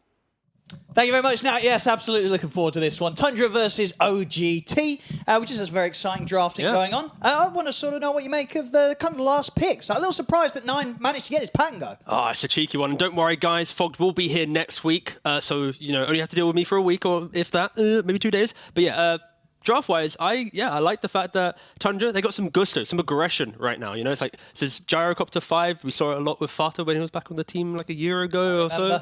And now it's like we have Pango, we've got Nature's Prophet Tiny. Like it's, hopefully, for everyone watching, it's an aggressive Tundra. It's not a AFK farm for 50 minutes. You know, it was rough to watch for this many months in a row, but maybe this is some new age Tundra where they crossed a river for once. Well, let's see what Tundra's plan is going to be. Some things never changed, probably unfortunately for 33 on the Enigma.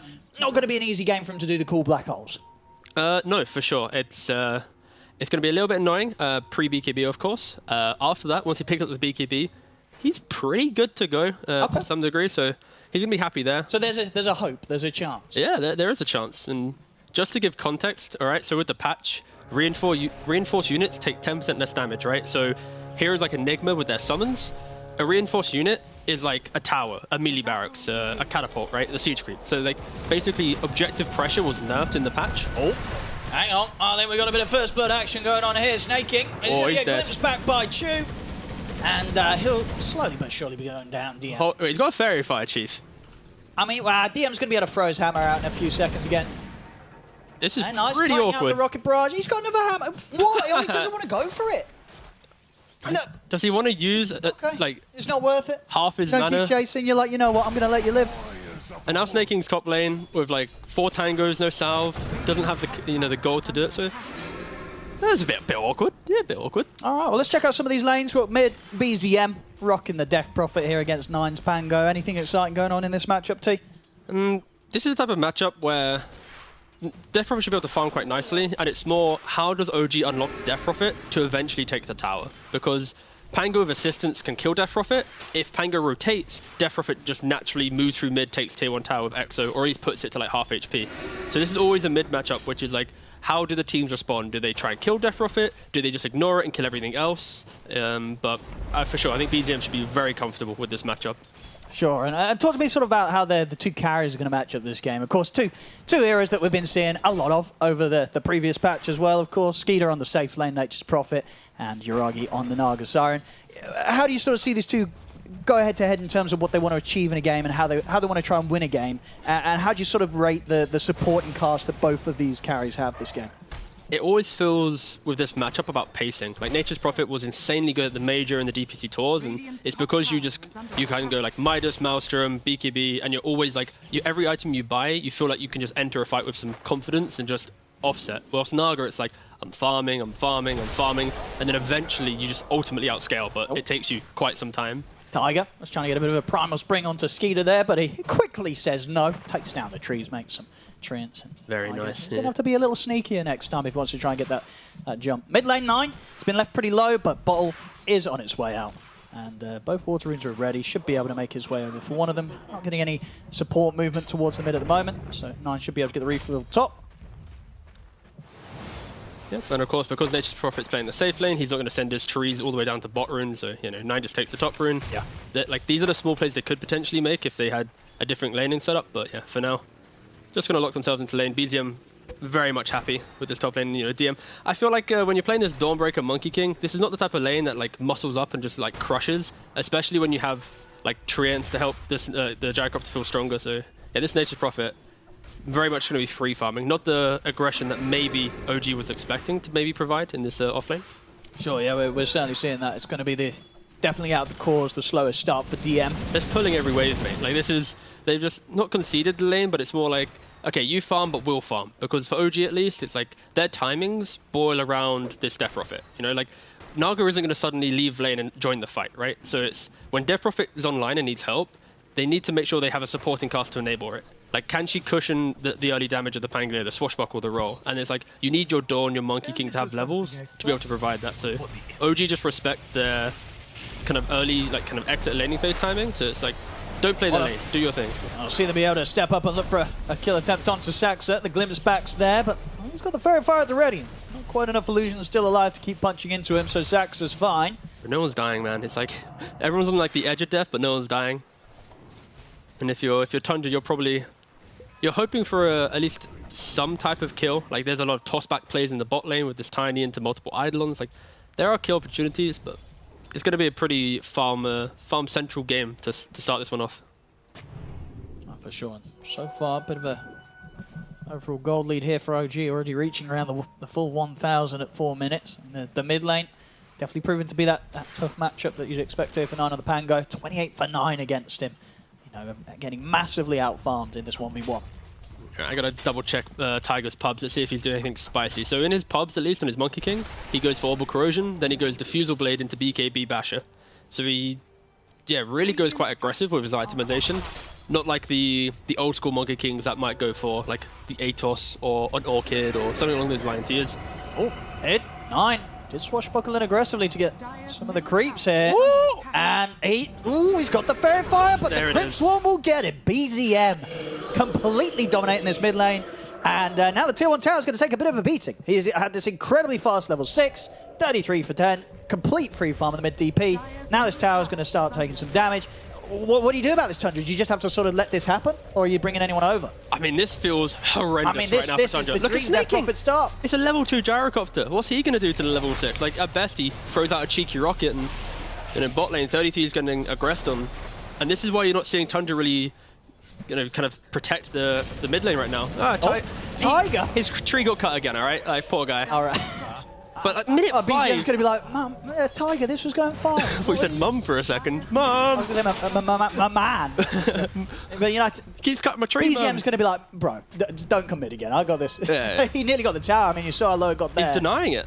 All right. Tower off the map here. 5.5 minutes in. Very early minute of the match for Tundra to lose that mid-tier 1. Oof. I mean, we had like the 6-minute tower in the Pug in the game in the first series, the 5-minute one in this game. Like, again, to be clear, you're getting a little bit of pressure on him. But like these Death Prophet Pango matchups, normally you throw a support to gank mid or double support rotation at like minute 4 or 5, just to put a little bit of fear into Death Prophet. But because Disruptor's putting a lot of pressure in this safe lane, because Dawnbreaker is just skipping waves the entire time, like Tundra didn't really have a way to bring supports here. So yeah, so far OG entry to this game, completely slaughtering Niners. Once again, he's just getting completely chased down. And he's going to fall very low here to the damage of the Siphon. Obviously, diving the tier 2 is a bit risky, but Tiger was easy. He still wants to keep going, tries to get some sort of vision or setup if they were able to find 9 hiding in the trees. But 9's able to make it around the tier 2 and back to safety. But still, this is going to be a slow start for 9 on the Pango. Yeah, and for Tundra, like this Pango, he's the hero that unlocks the Gyro, the Tiny to feel better in the game, to give Nature's Prophet the target to TP on to take the fight. Like, if these things don't occur, especially with the the 10% less damage on buildings from Eidolons, like all these small things, Tundra will feel like they're already slipping into the state of, we just got to farm, boys. See what they can do here down bottom, OG. Kinetic field to control Saxa. Tiger around as well, offers up the boundless and the jump here to offer that extra bit of control. We'll manage to take Saxa down. Didn't need to do this because, with how good the mid lane's going for OG, the side lanes, Tundra, they're pretty happy. 33, he's getting all the farm that he wants down bottom. And of course, as we touched upon earlier, Skeeter, he's loving life up top. Yeah, completely free farm. And that's going to be the real question for Tundra. How do they unlock this Nature's Prophet to feel good in the game? He's not gone for Midas. Of course, if you look at his quick buy, he's just going treads into Maelstrom. I think he's respecting the fact that the game is a bit difficult. Of course, if he goes for the traditional build, everyone's going to be farming for too long. And we haven't mentioned it yet, but Chu, his skill build, I love it. I love to see the fact that Disruptors nowadays, they don't always go for Thunderstrike. He's applying so much pressure just with having the low cooldown on the Glimpse. He's, just pretty much gave him, like, no playability for Tundra to leave this lane.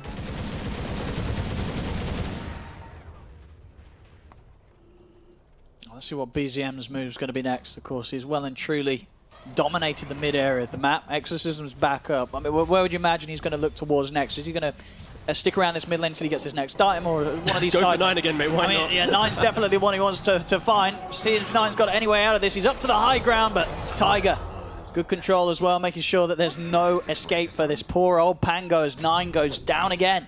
I mean, Tiger's just an absolute menace right now. Like, he pulled 2 or 3 waves top, and then since then, DM's been just left by himself. It's why we're seeing this disparity between Nature's Prophet and Dawnbreaker. He's just soloing the off lane. But because of Tiger, he's gone to bot lane, he's killed mid multiple times. This tower falling mid so early, it gives him free passage to just jump from top side of the map to bottom. Yeah, I think Tiger, sure, Death Prophet did great against Pangolier, but Tiger's the one that's really, you know, tightening those, you know, the nails in the coffin. Oh, for sure. And it definitely makes that sort of top area of the map already feel very claustrophobic, right, for Tundra. Look at the mini-map. They're like... Tiger's just going to be watching you. He's going to be sat on a tree. He's going to have vision of what's going on. So Skeeter, he's lucky to find the camps that he does find here to get the farm in the jungle. And now, as it is, you've even got to deal with BZM sniping them with a Grip Swarm. Oh, Tiger Boss, I don't think you want to jump down there. Uh-oh. He's going to jump underneath a pretty scary-looking gyrocopter. As Tiger... He's actually going to have backup coming in. As DM will jump across. Oh, the swash, no! And Tiger's going to be able to step out of this one. They keep him alive. They'll now turn over towards 9. 9, he's dead again. As OG proving that this jungle, 9 minutes in of Tundra's, it's very much not Tundra's. OG very much in control of that area of the map. Incredibly awkward. And then, yeah, Tiger, he survives, and he gets a D-ward on top of that. Like, just everything for OG right now is just working out. They're going to take another tier 1 tower up here, and especially with 9 having as rough a start as he has, even though he's up in 5 seconds, I don't know if it's going to be appealing showing up to this. Oh, look, BZM's at boot camp as well. I just realized he doesn't have to do his homework. I mean, he still has to do his homework, but like he doesn't have to suddenly go to school. So that's actually quite a big buff for them. He can focus on the dotes, and yeah, just the way that OG have been playing right now is just, you know, take mid tower, occupy jungle, DM of course, you're pulling these top waves, you get this free XP. Oh, here we go, then. Maybe Tundra can find something here. Uragi. It's just snaking by himself, though. It is actually just snaking. There's nobody else here, so Uragi is going to be more than happy with the fact that snaking sort of turned up. Gave away a bit of a kill slash assist here towards the 2 of them. Yeah, Chu, he just never left lane on 5. He just always stuck it out, ensured that Uragi wasn't going to get aggressed on by any quick rotation or anything, and yeah, he just protecting the jungle. You know, and so far, OG, the entry to this game is just extremely clean. It's now, how do they utilize Death Prophet in a fashion that makes the game feel harder for Tundra? Because you take mid tower, you take top tower, but the rest of your heroes don't suddenly sweep the map and find kills, right? It's like DP plus Monkey, and that's it. And then maybe Dawn jumps in. So OG, they've done great, but like now it's like they probably need to stabilize their game, not look for the cheap kills, farm up a bit, because if they do, they'll probably fall victim to Tundra bringing in 5 heroes, plus some Enigma mech and everything. So this is now an awkward part of the game. OG can't just keep looking for the fight. Let's see how they decide to move it forward from here. Chu just managed to hit the 6, so ready to make a play with the Static Storm. TP's over to mid, and he has the smoke immediately ready. Him and Tiger, they'll look to make a jump. See if they can back up maybe any sort of attracted movements towards BZM. We'll show mid for now. There's a lot of members of Tundra here, though, so it might not be as simple for OG as they would hope for. It's going to be the glimpse back onto 9. They'll try and isolate Snaking, take out the easier kill. They'll get it. 9 managed to get the Rolling Thunder off over towards Chu, and backup's on its way from DM. Comes flying across the map, ready to help, but 33, he's ready to turn. Drops down the Midnight Pulse of the Malefice, making it hard for DM to pull himself out of this. The final tree thrown out by Saxa takes him down. Tundra, they'll be able to react there to that very aggressive move from OG. Yeah, I honestly didn't expect OG to try and make these plays, especially because like DM, he's jumping on his Disruptor to try and keep him alive. They're always trying to make like the small plays to try and turn fights that don't feel too good, but yeah, Tundra, when they're under pressure, they're naturally going to just move towards each other to make sure if these opportunities arise, they turn it around, they take the fight, and that's how Tundra will get themselves back into this game, making sure they farm, yeah, just kind of holding each other's hands. See 9, maybe seeing if he can set something up as he spies on Uragi here in the tree line. Uragi will be able to read the fact that so many are off the map and gets out of there. Doesn't want to mess around with 9 sneaking around potentially. Just had to double check what the Greaves nerf was, and it is, you get less it's the armor, bonus it's the regen and bonus bonus, armor, yeah. It's like 18.5 to 14.5, you know, 10 to 8. Like it's still a good item. It's still a good item, yeah. 14.5 is better than 0. Yeah, yes. You still want that amongst the team, and indeed 33, very close to having it, right? Just a few hundred off his recipe. So yeah, Greaves will be online soon, and then it's going to be even harder for OG to make those those types of moves that they were attempting for just now as they stepped into Tundra's half of the map. Yeah. Tundra definitely shaping up to have the answers to these moves OG may make, but at the same time, with the way that last move made, maybe we'll see OG sort of play it a bit safer, or at least be a little less reckless with those sort of moves. Ooh, I just forgot, yeah, because of Radiance, you know, it costing, you know, less gold now, we get to see some Manta Radiance Naga back. Ooh, it's been quite a hot minute since we've had that one. I don't know if I'm excited or not. I was going to say, is that exciting? I mean, I'm a support player, so it's kind of like I'm excited through the tiers in which I will have to deal with this in pubs, you know, in a week's time, but no, yeah, again, overall, it's going to stabilize. See if we can go for a bit of a solo play on a Snaking here. To keep him controlled of the Wukong's command, they'll be able to have choose control with the glimpse back to make sure that Snaking gets taken out. It's just a bit deep there, to be fair. No, I think Tundra, though, the reason why they don't feel too uncomfortable right now, it's like when they get to around 16 minutes, Sax will have Blink, you're going to have this Shard and Gyrocopter. Like, the damage that Tundra can provide, even if they've had a bad game, as long as they have levels, they will have turnaround plays to make. Nice move there from Tiger, making sure his lad BZM's able to grab that haste rune. No Treants are going to be denying that rune today.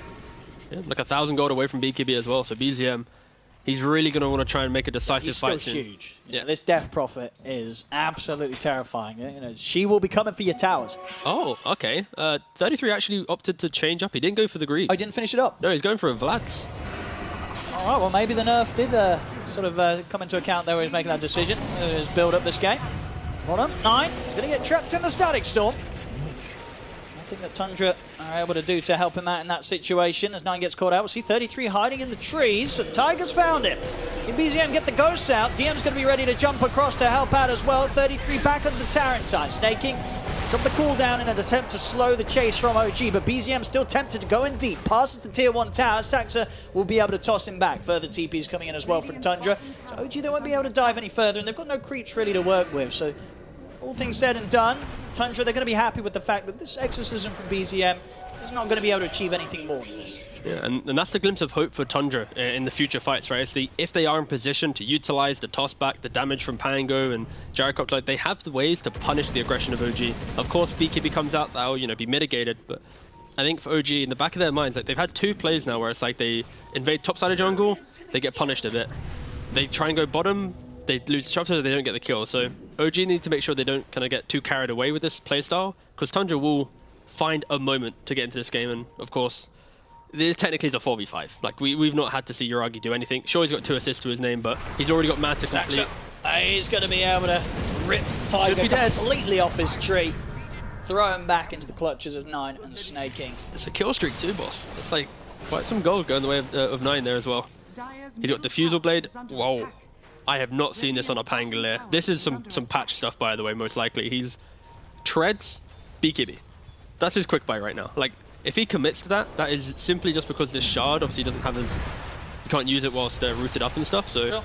Doesn't have to dispel. I mean, I guess this could have been one of those games where even before that change would still be an option, considering you're playing against Static Storm and the AoE silence. For sure, for sure. You got to have something cool to see yourself with this. Outside your abilities. Bottom.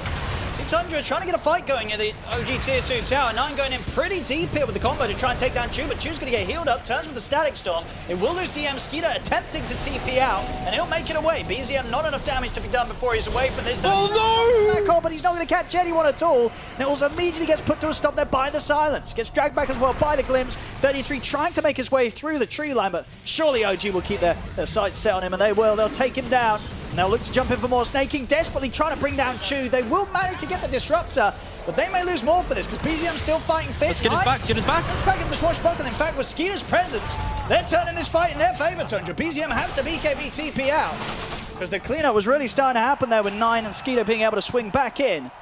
And off the back of that, Tundra, they'll be the ones to finish off a tier 2 tower. And this is the first tier 2 tower going down this game. So despite a bit of a struggle at the start, Tundra, they're pushing back just as hard, if not harder. And Saxa back in again. He's going to look for BZM. I mean, he knows BZM's BKB is on cooldown after he's used earlier TP out. Oh, he did? Oh, well, that's going to be a little unfortunate for him. DM jumps in with the ultimate. We'll see if DM can find something in return. He will get Saxa. 9's got stick charges at the ready, though. 9's still good to go. He's going to get held back by the Boundless Strike. The Nature's Wrath comes crashing through. DM goes down. One by one. Crashing through. Comes through 9 as well with a shield crash. Takes out Chu. As Tundra, they'll bring it out to 12 to 12. And indeed, some painful moments there for OG. And as you say, BZM gets caught without his BKB and then decides to try and fight back with the Exorcism at minuscule HP. He's out and he's got no ult when he comes back, T. And the speed in which they made those plays. And look straight to Roshan. Exactly. It's like you have OG trying to make these plays. They see a whiffed black hole. They think it's an opportunity to go for it. And just that chase down, I think fundamentally, Skidder surviving. You know, Enigma walked in, got the mech off, gave him that extra little bit of, you know, assistance. He got to then TP back in at the tail end of the fight. And yeah. The fact that, you know, BZM, he didn't have the EXO, he didn't have the he didn't use BKB. Like, it was at the very end of the fight he started using those spells. So it's very difficult for OG to actually capitalize on the whiffed black hole. And no. I mentioned it before, right? Tundra, like, even though they're down, they're aligning themselves to a very aggressive moment in the game where it's like they just need a shard or they just need like that one 1500 gold item and then they're ready. Like, sure, they don't have the net worth at that moment in time, but with levels, these heroes are insanely good. Absolutely, yeah. Tundra fighting very, very strong there, and now certainly have the better hold on the game. See, OG try and catch out Skeeter. Catch him with the glimpse back. He's got backup coming in. Oh, he's very dead. But indeed, there's no way out of this. Kinetic Field and Static Storm played down onto him. Skeeter will get punished. A well-needed punch back there from OG as they find the enemy carry lingering in the jungle. Will be Tiger's Diffusal Blade done, so some more aggressive potential unlocked now for the support Monkey King. So he is hunting in the top side of the map. Don't know if you're even going to be able to kill off DM though. He has Greaves, Casual Cloak. He's trying to complete the pipe as well. Yeah, DM fully subscribing to the let me enable the lads. He'll probably even go Ags down the line as well, because like you get jumped, you throw in the healing of a Dawnbreaker, you throw in the healing of like a Naga Shard as well. Saxa! He's been good with these catches and he'll keep them coming. Just does get the toss back onto DM, but as you say, with the items, DM a little too much for the rest of Tundra to want to commit into, especially underneath the still standing tier 1 tower up on this top lane. Full hood now, so DM, you're going to be even tougher to take down. 33, finish off the Wraith Pact. Really happy to see that Wraith Pact hasn't been nerfed, Smile. Yeah, it's still a very good item, especially when you, like, sure, there's going to be some, maybe you got like the Naga Illusion or something, but like you don't have a very clean way of killing it off, especially if you know, place it in a position where you have to reveal yourself to then get jumped by the Tiny and stuff. So it's kind of like it's a very good information gatherer when you throw down the Wraith Pact. On top of that, of course, you are mitigating a lot. See Uragi himself start to set up a bit of action. He's got his eyes on 33, but 33 will turn the Black Hole straight away. The Tiger with the Boundless Strike puts a stop to the ultimate of the Enigma. OG now get the kill. They'll be able to walk away without Tundra managing to get a catch onto any of them. And Roshan is back up. BZM is ready to pop the ghost and head into this one, because with 33 down, OG, they feel pretty confident that Tundra's not going to be able to make any sort of move over it. Yeah, the perfect pick off for OG. Like, you kill off the Enigma, he wastes Black Hole on top of that, and then it allows you to instantly get the Roshan. Uragi, he's, what, 300 gold away? Actually, no, sorry, 500? No, okay, yeah, 300 gold, including the Roshan gold. So he's like 300 gold away from Radiance now. And, yeah, so nice quick move there from OG. Honestly, a little bit surprising from Tundra. They, after quite a nice bounce back into the game, they kind of got a little bit relaxed and allowed for that kind of tenacity of OG to seep into the game once again. But Tundra just feels like they're just farming up on every hero. Whenever I look at heroes, like they're farming jungle, they're doing this. Like you're not seeing that traditional support tank, the smoke. You know, it's just everyone hit creeps, and then eventually a core will say, "I'm ready," and then they'll make a play. And that is going to be, even with the Aegis, you could argue it's relatively soon. BKB complete on Aegis Prophet, BKB soon complete on Pangolier. Like, as long as you can kite out the Exo and look for that secondary engagement, Tundra should be able to thrive in some of these longer fights, but they just need to find the opportunity to bait out these spells, and that's where it's on OG to be decisive with how they engage. Tiger has got eyes on Saxa and Uragi. He's more than happy to get involved in some action whilst he has this Aegis. Saxa with the blink, but Tiger is ready to set up for him. He's in with the slow of the Diffusal Blade, and Uragi try and step outside of the Avalanche. Does still get caught by the Avalanche, but it doesn't matter. His illusions are gone. Him and Tiger still able to take the kill. Oh, Radiance is online. Look at his net worth skyrocket soon. Oh, for sure. I mean, because you would feel at this point, this is where Tundra, they're really going to want to try and force the fight, right? Because if you sit back and let the minutes pass, this Naga Siren's going to outfarm everybody. Yeah, I feel like for Tundra at least, this game will get difficult due to the fact that they conceded the first Roshan so easily, especially with an Enigma. Top. Go for the pick up on the BZM, but he has BKB at the ready. Just want to bait it out. Bait it out. They should be able to. He's getting very, very low. We'll put the BKB DM jumping in with the Solar Guardian. They actually might be able to get aggressive onto Skeeter. No, just kidding. Skeeter will just happily stand his ground. He's got the backup of 33 snaking and 9 and 9 with Rolling Thunder. He's ready to chase DM down. Tiger still watching from the trees. Same to be said for BZM, see if they can get back in on this, but 9's actually able to catch BZM in the tree line as well. Yuragi dodging out the Rolling Thunder from 9, but another connection over towards BZM is going to cause a lot of trouble for this Death Prophet, as there's no further escape available for BZM. BZM gets taken out. Sax on the side's caught Chu. The Song of the Siren comes out just in time from Yuragi to save Chu. But still, 2 down on OG. As Tundra, they're able to punish and they're able to push. Straight down the top lane they come. They'll take the tier 1 tower. Yeah, and that's exactly what they got to do, right? I mentioned this idea of poking the fight and waiting to truly find that engagement. And BZM, he understands that he's pretty tanky, but he waits so long to use BKB in the hope to not have to use it, that then the fight then becomes awkward and dragged out long enough that Tundra once again are able just to continue poking down OG in a position where OG, if they were together, you could argue they could be the aggressors. So much AoE damage though, they have to respect it. See here, Tundra, they still want to keep the fight going. Sax gets the toss back onto Chu, but Chu will be able to lay down the Static Storm on top of 9. 9's caught, he's taken out. They'll lose Chu, 30 Route 3 with the Black Hole, he's caught Tiger. There's nothing to put a stop to the Black Hole this time, as 33 will be able to successfully control and take down the Monkey King. Quick toss back onto Yuragi. OG, they're desperately attempting to chase Skeeter and 33 in this situation. Yuragi's a little low, but he's still got that Aegis here for 2 minutes, so he's happy to go down the ones. And he's actually still alive. He's keeping the Aegis safe. Finally, he'll fall. Skeeter attempted to stand his ground. BKB's at the ready, but the physical damage is too much. He goes down. Yuragi and BZM, they're looking for the cleanup here. They'll run down Saxa. Saxa, has he got any options? He tried for a TP out, I believe, there, but he gets caught by the net. He goes down. It's a team wipe T. As actually, no, I didn't try for the TP news, for sure. But those sort of fights there, I mean, we just had the buyback from Yuragi, but that's all it took. Outside of that, OG able to just turn and just chase Tundra out of that situation. As soon as they knew the Black Hole was used, it felt like they realized there was nothing more that they needed to feel threatened by. Yeah, just to make sure it was Tiger with the buyback.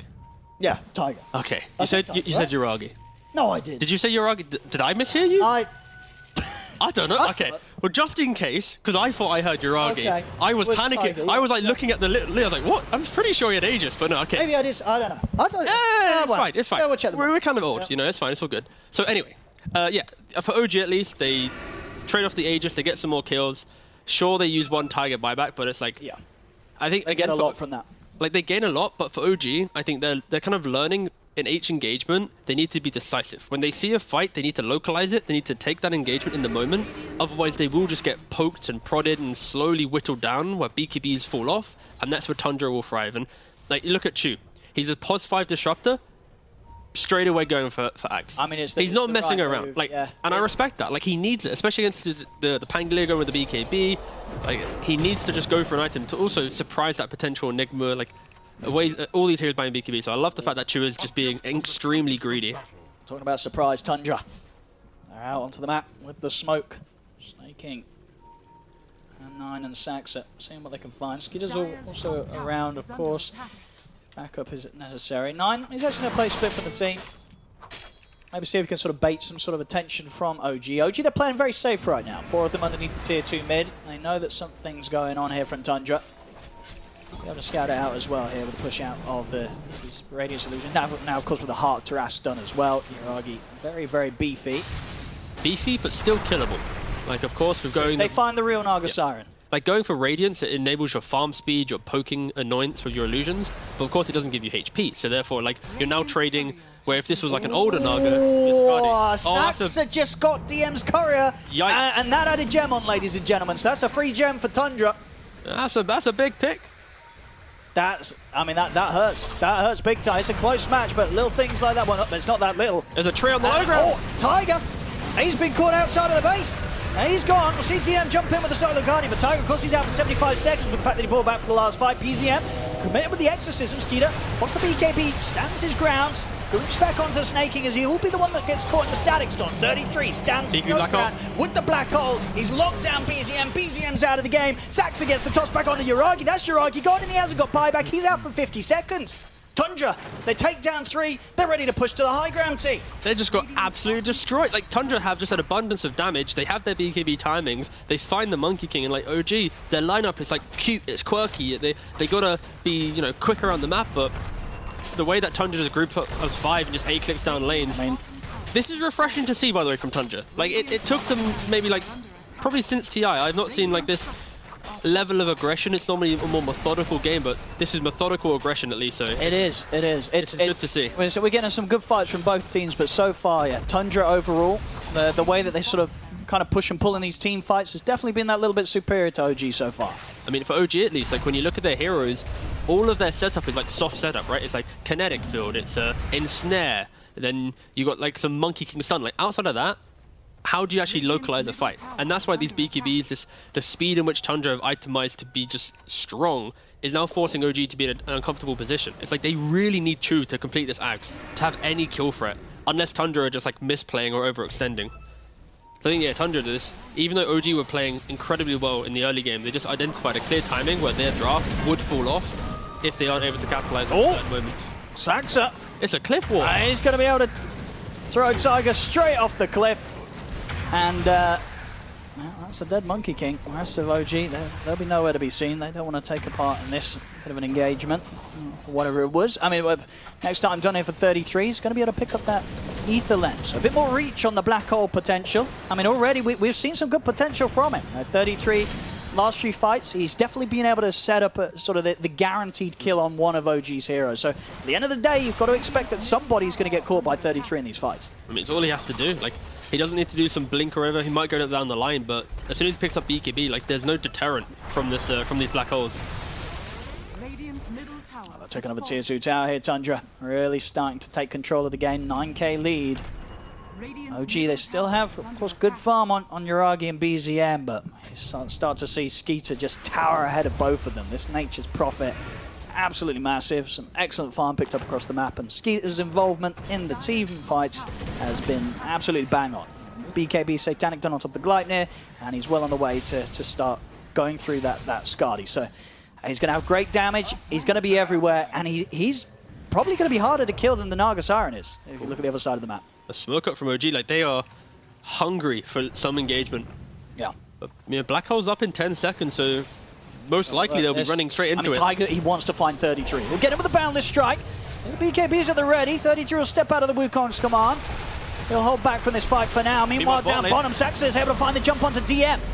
DM was attempting to push out the bottom lane on the hope that he could join the team later for the fight with the Solar Guardian, but Tundra, they make the move as you should, and they go straight for the Dawnbreaker. Snaking, he's out with the TP, same for Skeeter, and in fact, Saxa, he's able to Ogre Seal Totem himself away. So Tundra, they make the move, they get the kill, and they get out.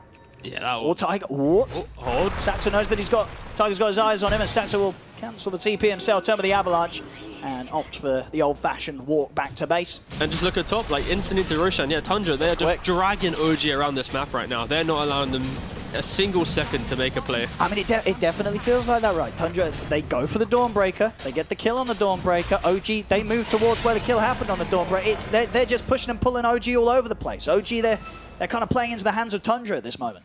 So that's the cool thing though with Tundra, right? Like when they see this opportunity, they know Dawnbreaker, he plays like a Spectre. She plays like a Spectre. It's like you play on the other side of the map. So they smoke to kill her, whilst then kind of baiting other heroes to give OG hope that they can find a better engagement to utilize Dawn to jump in. So yeah, Tundra just understanding the map so beautifully that they can just drag OG around him. Oh, Tiger. He's probably going to fall here. I mean, Saxa, he has been doing a pretty good job of finding these catches, especially onto poor old Tiger. Tiger will be able to turn with the boundless strike, but Nine still with the Rolling Thunder ready to go. Jumps across and helps take him down again. Yes, Saxa, he's not letting Tiger... Oh, they found BZM too?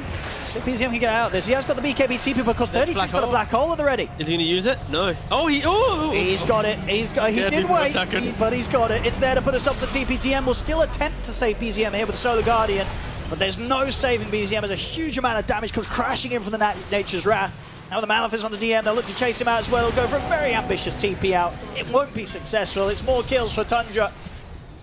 I didn't click on the TP and I was like, oh, I'm pretty sure it's like a second left. Like he was just teasing BZM there. He was like, you know what? I'm not gonna BKB, but bam! Now I'm gonna do it. So Yeah, again, there is no map for OG to play, and the map that they can play, it's Naga Illusions. So this is the repercussions, and we were mentioning like, how quick did OG take over the map, right, in the early game? So the mid tower, 5 minutes, top tower, like 10 minutes. Look at the time, 32 minutes 40. Look at the minimap. The only 2 towers that they took were from BZM's early fight. That one move where they smoked up mid with the Disruptor to try and occupy the jungle, and they got swatted away by Tundra, that single play just prevented OG to have any kind of forward-thinking momentum pretty much. So yeah, OG, after a great start, just didn't really find it in their draft to get the fight to Tundra, or at least to stop them from farming on literally every hero.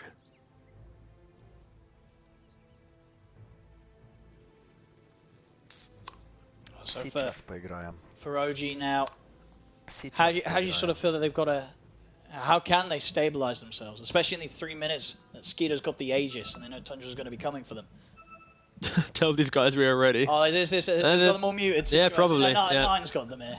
Yeah. He knows they're good to go. But yeah, what's the plan now for OG? Where do their strengths lie when they're behind with this sort of lineup? What can they look to make moves around? It's difficult because, okay, realistically it's just Chu, right? It's like OG needs to smoke up when there's no Aegis to find the entry where Chu's like, surprise, this is my Static Storm, we get the kill. It's the song Static Storm, right? Yeah. That would be ideal, but Yuragi, he has been found at the start of this. There's the song. No Static Storm Unless yet. they want to go for 9. Chu's stepping in. They will. They'll drop the Static Storm onto 9. And that will indeed allow them to quickly take down the Pangolier. Skeeter's going to come in from the side of the fight, though. Of course, Tundra, 9 alive or not, they still want to maybe find a fight out of this one. Saxa will be unable to Ogre Seal totem up to the high ground as he gets trapped in the kinetic field. So now with 2 down, Tundra, they will certainly make the decision to escape as best as they can.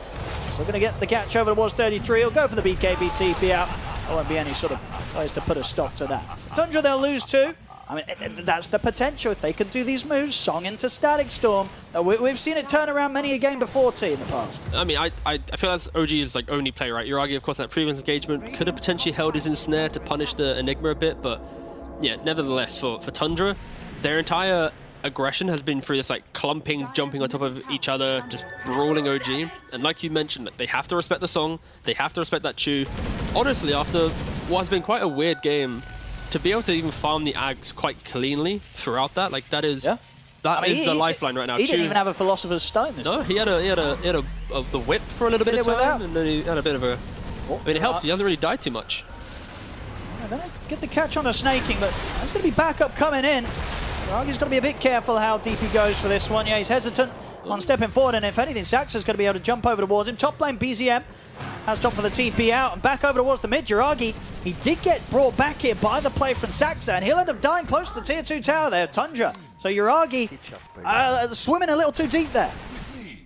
Yeah, it's just trying to go for another snaking kill, but you know, killing off a pause 5, it's kind of whatever at this state of the game. So yeah, over aggression from OG. Gosh, the Tiger's got to be so careful. I feel like Saxa always knows what tree he's on. He's a Monkey King player. You're allowed to... You got to be spicy when you're playing this hero. I mean, Saxa's... You know, if he sees him jump anywhere, Saxa's going to be quick to follow up. Oh, the instant smoke break. They know these up in somewhere. Get him! Check every tree apart. Wait, they got him in the tree. On. They threw one. He's able to jump up to the high ground. We'll get caught by the Malefice and the Gleipnir. He's trying to get the Wukong's command out, and he's got his own BKB done as well. So he'll attempt to walk this off, but Skeeter with the Skadi, he's going to take down Tiger. He hasn't. Skeeter's getting a little low himself. Still 45 seconds left on the Aegis. He's healing up with the Satanic. BZM has been caught in the Sprout. DM's jumping over the Solar Guardian, trying to keep BZM alive, but he won't be able to save him in time. BZM goes down. DM also trapped by the constant stuns that Tundra had to throw out upon him. It's Tundra. They'll take the fight. They're more than happy to bring it up to the high ground of the base of OG. Get some pressure onto this mid-tier 3 tower now as well. Maybe even the barracks also. I mean, we've got both DM and BZM down. 40 seconds, 55 seconds. We'll see how they sort of consider playing with their buybacks, but they may just let those towers fall, those barracks fall. Yeah, he's actually using the reel in. Reel him in. 33. He's in with a BKB black hole. Jumps in. And that's Yuragi down and out for 70 seconds. Same for Tiger. I mean, sometimes you go fishing and it bites back. As that was the case there, as he's got no buyback. They're using the buybacks here on DM and Tiger, but BZM's out of the game. That's a dieback on him. They're falling apart here, T, and indeed they'll tap out. GG is called. Tundra They'll take this game 1C. I mean, it was just a really good game from Tundra. Like, the way that they bounced back from that early aggression, the way that they were able to just find the farm under the threat. I think realistically for OG, they have this lineup that just doesn't allow them to continue fighting forwards. Like, they get these mid tower, they get the top tower, but it's like, okay, now we farm. And it's just awkward. So it was a bit, yeah. It's a bit awkward. And I think for Tundra, at least, they knew the exact moments to get the real fights, to win the real engagements. And yeah, they spot 4 and a bit BKBs. They did. They look very, very polished towards the end there, Tundra. And as you say, you feel definitely some sort of approaches have changed from the Tundra you were seeing at the Major and last tour as such? Yeah, I mean, itemization-wise, it was like they're chasing the item for the next fight, rather than itemizing for 3 items down the line to then fight. So I'm hoping this is maybe a shift in Tundra playstyle, because this was aggressive in the face of their opponent tactically. So yeah, pretty cool to see. And you would imagine with OG seeing the way that Tundra sort of performed in this game, do you think OG maybe will change their approach in terms of, okay, Tundra want to play like this, we better try something different? I mean, for OG at least, it's if you pick Dawnbreaker to be your offlaner, make sure your carry can actually take the fight. And if you pick Naga, make sure your offlane can then take the fight as well. So they had kind of their offlaners or side lanes were kind of not the same hero that they needed for the archetype of the game. All right, well, there you go, ladies and gentlemen. Game 1, it's in the bag here for Tundra. We'll see if they can continue into Game 2 of OG. They can come back with something a bit different. Back to you on the panel now. Alrighty, let's break it down. Game number 1 here. You pointed out, Kazu, and it was so predominant throughout the mid to later part of this game that downfall for OG really was the difference in what Dawn wanted to do and what Naga wanted to do. There just wasn't really this sort of overarching idea of how they wanted to execute and how they wanted to play. And on top of that, we had Dawn really going for the aura build. Yeah, I mean, it's just when your heroes don't do the same thing and then you itemize in, I would say this is not the ideal way. Like, your ult is already enough to like save people. That's already gonna help DP to play the game. But eventually Naga and DP have issues like dealing damage in a nice manner. You're just gonna get kited. So now you're not building damage, which means any long fight that gets dragged out, Tundra will beat you in it. And they're one of the best teams at playing the style. And yeah, I think game gets hard really quickly. Yeah, I thought that there was going to be this nice momentum from OG. They had pretty decent lanes. They, except for maybe the Dawn, getting tanked too hard. There was some good rotations sheep, but ultimately, Tundra really brought it to OG. They did. And I do want to give credit quickly to Tiger. I think he played the early game phenomenally on his Monkey King. His rotations, like 2 mid, helping there, getting kills, really setting up BZM for a great game. Was just great. He was just fantastic, honestly. He was always sort of in the right place for the first half. And credit to him for that. But yeah, I mean, Tundra just did a good job. I think like OG chain fed quite a fair few times, which was really bad, especially bot. It was that one where they were respawning and coming back in, and like your core was dying as Dawnbreaker ults in, and those were probably the biggest like glaring problems for OG. So maybe a bit of a communication issue there of what they really wanted to let go and what they wanted to continue fighting with. In a way, yeah. Like I also think with how this early game went, like BZM, he first blooded 9, then popped Exo, and 9 ended up denying his mid tower at like minute 5. So they did really well. Then Tiger owned like around the map, as Sheep was mentioning. Like they did really well there, but then this whole game turned around so much at this bottom tier 2 fight when instead it's around this timing where your DP is snowballing. You can just play for Roche. You don't need to take this bottom tier 2 fight unless you know that, oh, this fight is chill for us, we're gonna take it and, you know, beat their ass. But obviously that didn't happen. You lost like 6-7 heroes and then suddenly the game just falls apart. Yeah, probably one of the biggest pivoting points for them. Tundra, though, they couldn't immediately rush to high ground. It wasn't like they were always... I mean, they were always in the lead from that point, but it felt like there were still parts where OG were taking fights or getting pickups or not necessarily succumbing to the full force of Tundra Sheep. I thought both teams were a bit sloppy, honestly. Like, yeah. frankly... I would agree, right? That's what I'm leading up to here. Yeah. Because it's not like it was just this dominant performance from then on out. Like, you know, you get a little bit of a cheat from OG and Tundra run away with it. I think there were still a lot of times where Tundra were just letting loose some of the threads and not really having a clean game. Yeah, like you had Snaking wandering into the jungle and dying and getting picked off by a Naga Siren for no reason. You have... 9 is constantly just getting silenced by BZM and just taking like his positioning was just pretty bad, getting caught constantly by like Disruptor. I think his game was like really hard for a long time, and yeah, like but then you had on the other side OG suddenly they're taking fights where Uragi's not using his song to save his DP, letting him die, and then using it to save his disruptor instead and TPing out. Bit sus. You know, you have Dawnbreaker who's not holding her ult to cancel the black hole in these crucial team fights, and then Unagi gets black hole. I'm just like watching these fights play out where the spellcasting was just not that good. Wasn't executed to a standard we thought OG would be able to come to. Sheep, I'm going to give you the honors of picking MVP, and while you think about it, because I'm going to ask you a question. Gyro, we thought it was going to go post 4. We thought Suxa was going to be playing it, but it ended up being post 5 on Snake King, and, you know, talking about the way that Gyro wasn't changed in the patch, but now being picked up and then also shifted to a position we didn't think he'd be on. I mean, I think for the Gyro itself, I think the lane swap this time around made sense. You want like the small avalanche of the Midnight Pulse against the Naga, and at the same time you get 2 range heroes in the safe lane. And I think Gyro for them, it probably doesn't matter whether it's 4 or 5. He just gives them damage in the game and then he fills that role. Either way, he's going to be doing what he has to do. Yep. You have your MVP? MVP? Yeah. Yeah. Are we going to 3-2 on her? No, you get to pick. I get to just this whole, I'm giving you full reign. This is your pick. All right, and the next game I'm going to give it to Kezu. All right, Skitter. Okay.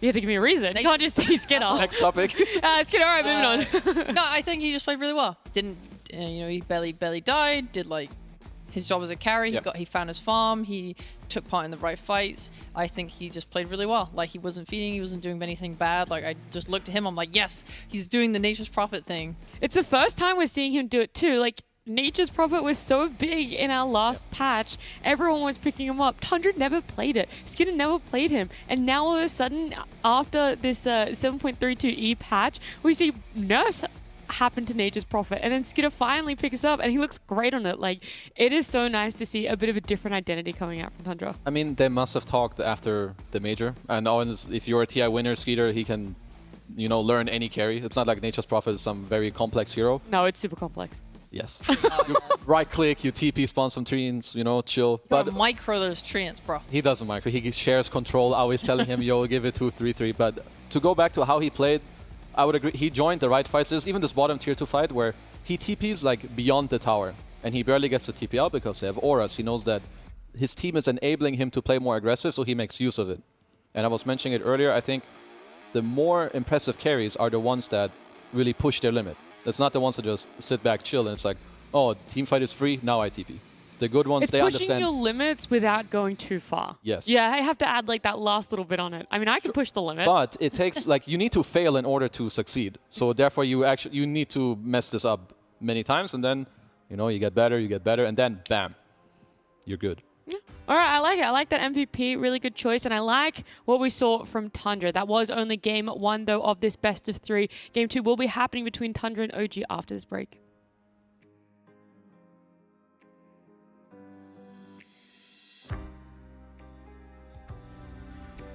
Broke, monkey. He's here. I got him. He's stunned.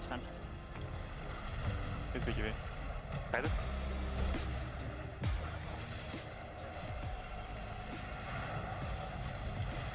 Oh, BKB on this guy, by the way. Look, I'm rolling in. I can go on him. Keep fighting, it's good. I black hole. He cannot go to his leash. I still have black already. Playing black already. There's gonna be Song into static stun, guys. Let me do this.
Tundra took game number 1, but OG, they have a chance in game number 2 here, as it is our second series of the day. Game number 2, a draft will be coming up very soon, and I know that OG have second pick. They had second pick in game 1. Do you think that this is something that's still very advantageous for them, Sheep, or that wasn't really, you know, the draft? I'm trying to think, like, was the draft really the issue for it? You know, does it really matter that much for first or second when they drafted that way in game 1? I still think second pick is nicer to have on a new patch, and I think that their draft was fine, other than, like you said, the problem was not so much like the Dawn pick having a different timing to Naga, it's more so the IMC build. Like, if he'd gone Deso, and I would have felt pretty good. Yeah, he didn't even get a blink. Like, it felt like he just could not be there, except for just existing as a body for his team. Yeah, like, I think he would have also helped his team more if he played a different type of game instead of the, oh, I ulti in and then I pop you 2 auras when you play against Pangu Enigma. They love when people clump up, and you're naturally going to do that as Dawn. Instead, you could have helped your team more, so I think their draft was fine. They'll probably have a decent draft again. Their second pick, they get some counter picks. They're chilling, new iteration. You want to, you know, have people feel comfortable, so I think second pick is good for them. Yeah. On the side of Tundra, something that it wasn't so much shocking, but something that I liked was the Tiny being the first pick for them, but it had so much more flexibility than we thought. We thought it could have been a 5 or that 4 or to the 2, and then it obviously ended up being in 5, but is that something that is different to how Tundra used to? I want to say, this feels like a new Tundra, right? It's only one game, but there has to be something different from how they were in 201 and at the Major. I only find that funny because it's like, this Tiny was way more flexible than we thought it could be. It ended up in the very illustrious Pos 4 position, blowing our What I'm minds. saying is, it made it harder to predict, okay? In our minds, when we I'm trying to get you to read between the lines, bro, here. I think we overthought it, and it was just I mean, okay, maybe that's it. It does help when you pick up some new heroes that are good in the safe lane. Like Nature's Prophet can enable the Tiny. I'm not saying it's amazing, but it can happen if you have the specific and correct hero. Thank you, Kezu. You're so welcome. Sorry, Nat. No, it's fine. Tickled me a little bit. I do like the Tiny, though. I mean, we saw the last series, we saw it go mid, right, with the Ags build? Yep. So that was pretty cool. I mean, the Ags got nerfed a little bit, though, but I couldn't really tell from the game. What's the extra second? It's the same amount of damage over a little bit. I think instead of throwing 6 times over 2.4 seconds, you throw 5 times over 2.5. Yeah, but the same, you still do the same amount of damage. I think you lose 1 Do you? If you lose a tree, you lose a damage.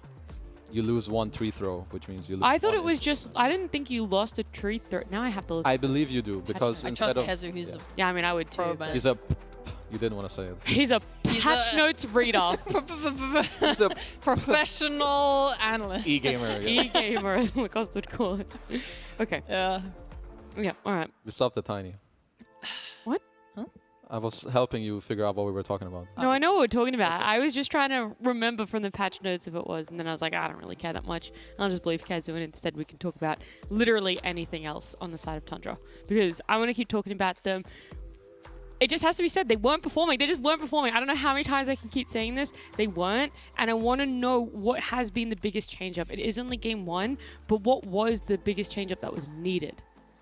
For who? Sorry. Tundra. Oh, Tundra? Well, they won, so I just wasn't sure, like, in the context of what you said. Like, the Major and yeah, no, DPC. I think it's hard to pinpoint it on one thing. I think they've been trying new things. Like, at first, in Tour 1, I thought the problem was they stuck too much to their guns. You know, they win TI, new patch comes out, it kind of nerfs their strategy, like Wraith Pact, for example, and then they still kind of brute force the exact same thing. And clearly people had figured it out, or just there were better things, like the Nature's Prophet, for example. So I thought they just suffered, and then they go into Major. They're not really sure how to like assimilate into that meta. It was the opposite. They were almost trying out too many things all do at some once. like Dragon Knight carry stuff. I don't know. It just didn't seem to work. This like faster stuff.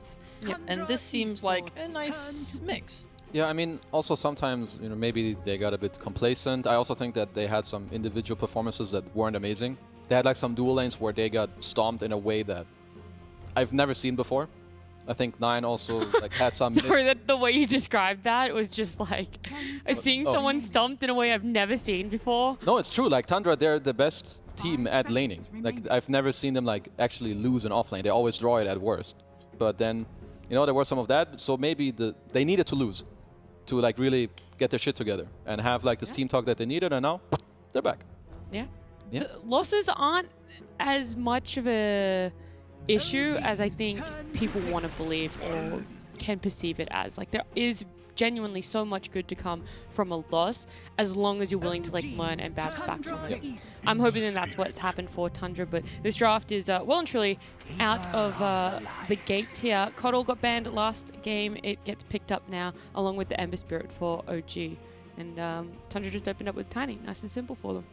I mean, it's a cool opening. We talked about the Coddle earlier. They've played it a lot in pubs. I also know that Taiga... Well, first of all, BZM is one of the best Embers. So if you have it in like a 2-3 or 2-4 combo, it's very cool. But Taiga also plays Ember as a 4. He tried like some Meteor Hammer build with steering chains. I don't know how good that is, but he's played it. And Tundra, they actually ban out the DP because they know they want to pick Tiny. So even though they won the last game, they feel like, okay, that was a bit of a problem. We don't The want silence for DP was still really impactful despite some of the other changes to her sheep. Yeah. BZM just played pretty damn well. he popped off. In most of the earlier stages, he had some hiccups later, but... In the first 15 minutes of the game, they were If all we pretty ended the damn game good. at 15 minutes, I tell you, MVP. man, BCM MVP. But I like that flexibility you just mentioned on the Ember Coddle. I think that's really nice. It's just a long-standing combo of heroes in general, like no matter what roles you're putting them on. This Chakra Magic with the Ember is going to allow you to just put out a lot of slights. I would prefer it wasn't a support Ember, I'll be real, but if they do feel pressured to, sure. I mean, I would say that in this case, it is more up to Tundra to make it a post 4 Ember by putting something mid that Ember doesn't want to go into.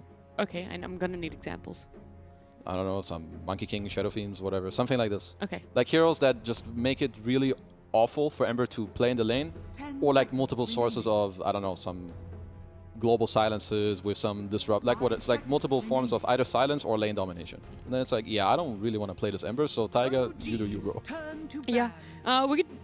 I'm not going to talk about the Tiny Visage, actually. We can come back to that in a little bit, but I want to look at the bans just because this is where I think more of the patch influences is a lot more in these bans. Very much what sticks out to me is the AM being banned out there on the side of Tundra, and OG also wanting to ban out the Abaddon. I mean, so I think Abba, even though the hero got buffed, it has a lot to do with how Ember and Coddle want to play fights. It's like very non-committal, high range, damage over a long time. Abba just kind of frees the guy from chains, and it's like, okay, who cares? So he kind of breaks that combo. And then Anti-Mage, I've just seen the hero rise in pubs with like some Vanguard Radiance build. Maybe they feel like Visage gives the hero free farm. I don't really know the interaction that well, but it's just a good hero. Yeah, I think Visage really hates playing against carries with like pretty fast base attack time, sorry. Like Juggernaut is another one, but I'm not sure if the buffs made him pickable yet. But yeah, it's pretty hard. If you're getting out CS in lane, it's pretty bad. Also, does the counterspell reflect the nuke? I feel like it should. Yeah. It's probably a free reflect, but I think the one about the base attack time, honestly, that is probably pretty annoying. It's so annoying. So like Visage has terrible like ability to last hit. So if you're not able to bully someone out with your nuke, with your 4, then you just kind of get shafted. Yeah. And then another one's coming out, Slark. That's pretty stock standard. Monkey King, maybe because of what they saw it be able to do in game number 1 there. And then the Naga as well. So it's actually 3 heroes being banned from Tundra that were played last game by OG. That wasn't a question, that was a statement. Yeah, no, it was. I was like, Anti-Mage? No, but you were referring to the DP. The Death Prophet, yes. I was just running in my brain before I say something stupid. You know? My only thoughts right now about the Visage, though, is that it's been picked without seeing a lane, because there's no way this is an Ember that's going safe lane. Well, most likely not going safe lane. And in that case, what is the Visage for?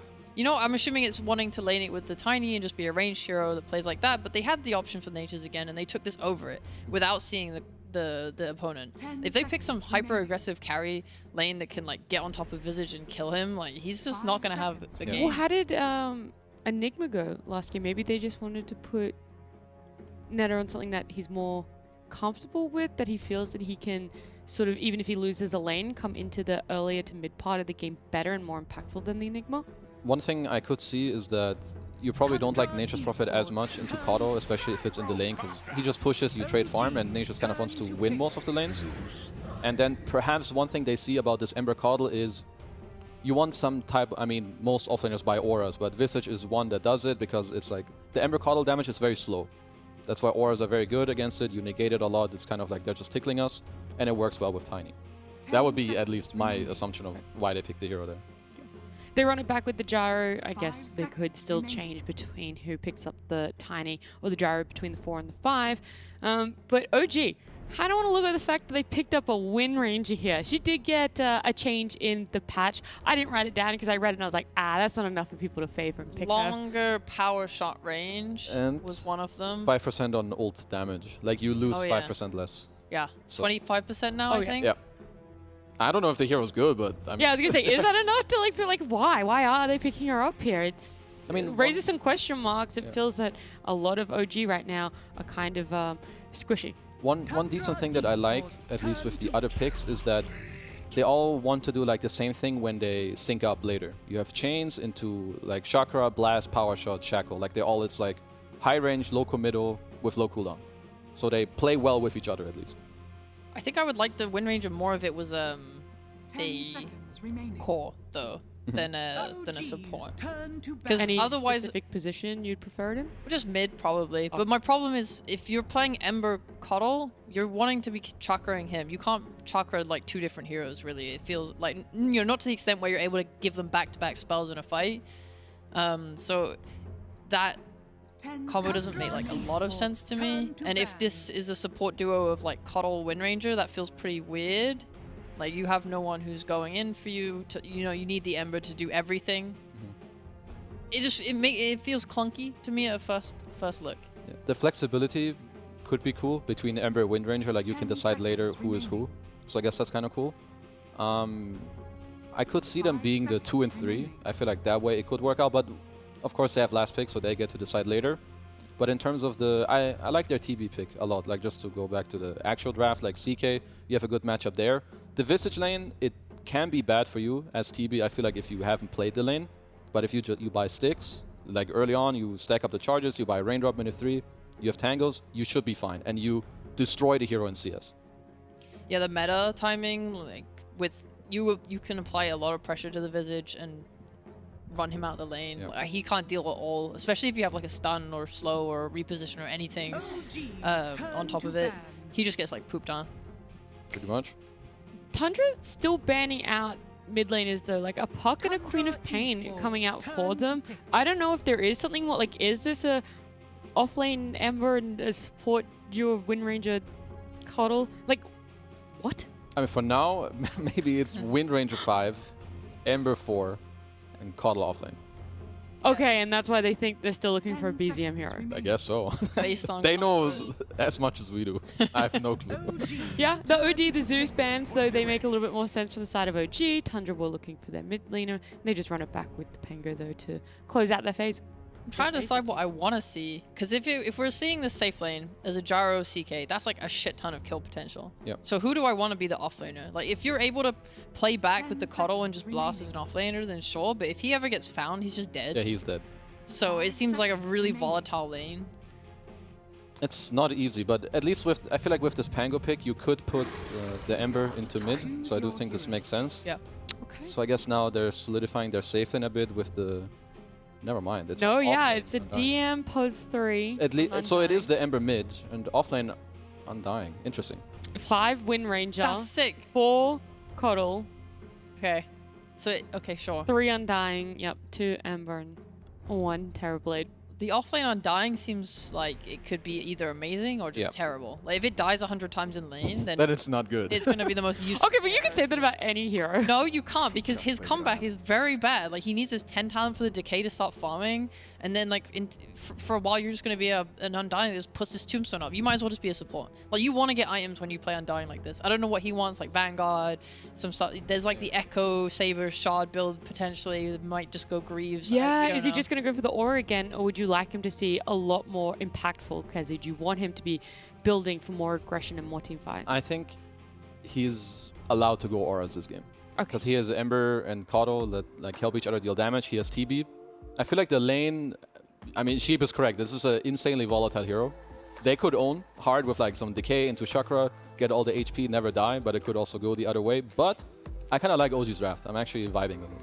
Yeah, you like it, even though it could literally tank within the first 10 minutes. Yeah, I mean, I see the potential. Like, if you execute this, it's actually pretty poggers. All right, so you're going to look past it, you're going to see the potential in it, but which team for you, Sheep? I mean, maybe I want to say Tundra's a little bit easier. My problem with OG is you have heroes that want everything to be locked in one area. Like, you want to lock people around your TB, lock people around your tombstone. And you don't really have the best, like, team fight spells and control to do that. It relies a lot on the chains, which aren't heavy lockdown, and like landing your Wind Ranger shackles. So it's very awkward. It's just very awkward. Just awkward. I like the description. I like that you still have faith in it, Kazu, but it's game number 2. We'll see if OG can bring it back this series or if Tundra are going to close it out as we do head on into it and over to our casters. It is T-Gov and OD Pixel. Thank you very much, Nat. Yes, game 2 of Tundra and OG ready to go here with myself, Eddie Pixel and TT. We're getting some fun stuff here, especially with sort of the last pick. DM coming in with the offlane Undying. I feel like you didn't really like sort of the balance between sort of the Dawn offlane and the Naga Siren carry last game. Do you like the Undying offlane with the Terrorblade carry this game? I mean, there's a lot of elements of aggression right now with OG's lineup, right? It's like the Coddle plus Undying, the Shackle with the Decay, then Coddle can leave lane, enable the Ember, and then, of course, you have Coddle enabling the Terrorblade. So they have many elements of utilize Coddle to push people forward. Where's Chu? Oh, he's there. Run! Yeah, he's got that Windrun level 1. Or DM with a big, juicy Decay there. 16 strength straight up. An absolute big boy. Bit of a slap there. Puts a stop to the move from Tundra. Off they go. And already, OG showing a lot of heroes. I mean, they carry and offlane in the same lane, of course, defending a jungle for a little bit. But will be interesting to see if they have any laning shenanigans. But I would like to think that they just go standard, you know, Undying into top lane, take the fight to CK Gyro, don't allow them. Because, again, this lane, it's an incredible kill lane, right? You know, you get a couple levels, you throw some stun into some barrage, isolate them away from the lane. Like, you have kill threat, but you don't have that against Undying Coddle, who should be hugging each other and just pushing out the lanes and being arguably unkillable. Sure. I gotta say, last pick for Tundra, right? They get that 9 Pango again. I feel like after that game 1 where 9 had such a rough start, the lane was really rough. He died a lot of times, but he still had such great impact at the end.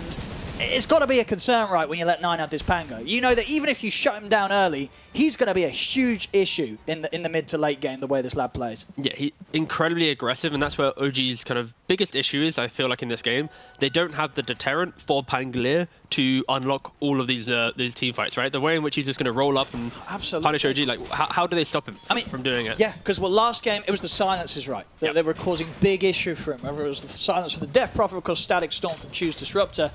This game, it feels like, if 9 could have as good of a game as he ended up doing in that game 1, I feel like OG's got to be a little fearful of what he's going to be able to pull out here in this game 2, T. Yeah, and that's how I think for Tundra, at least.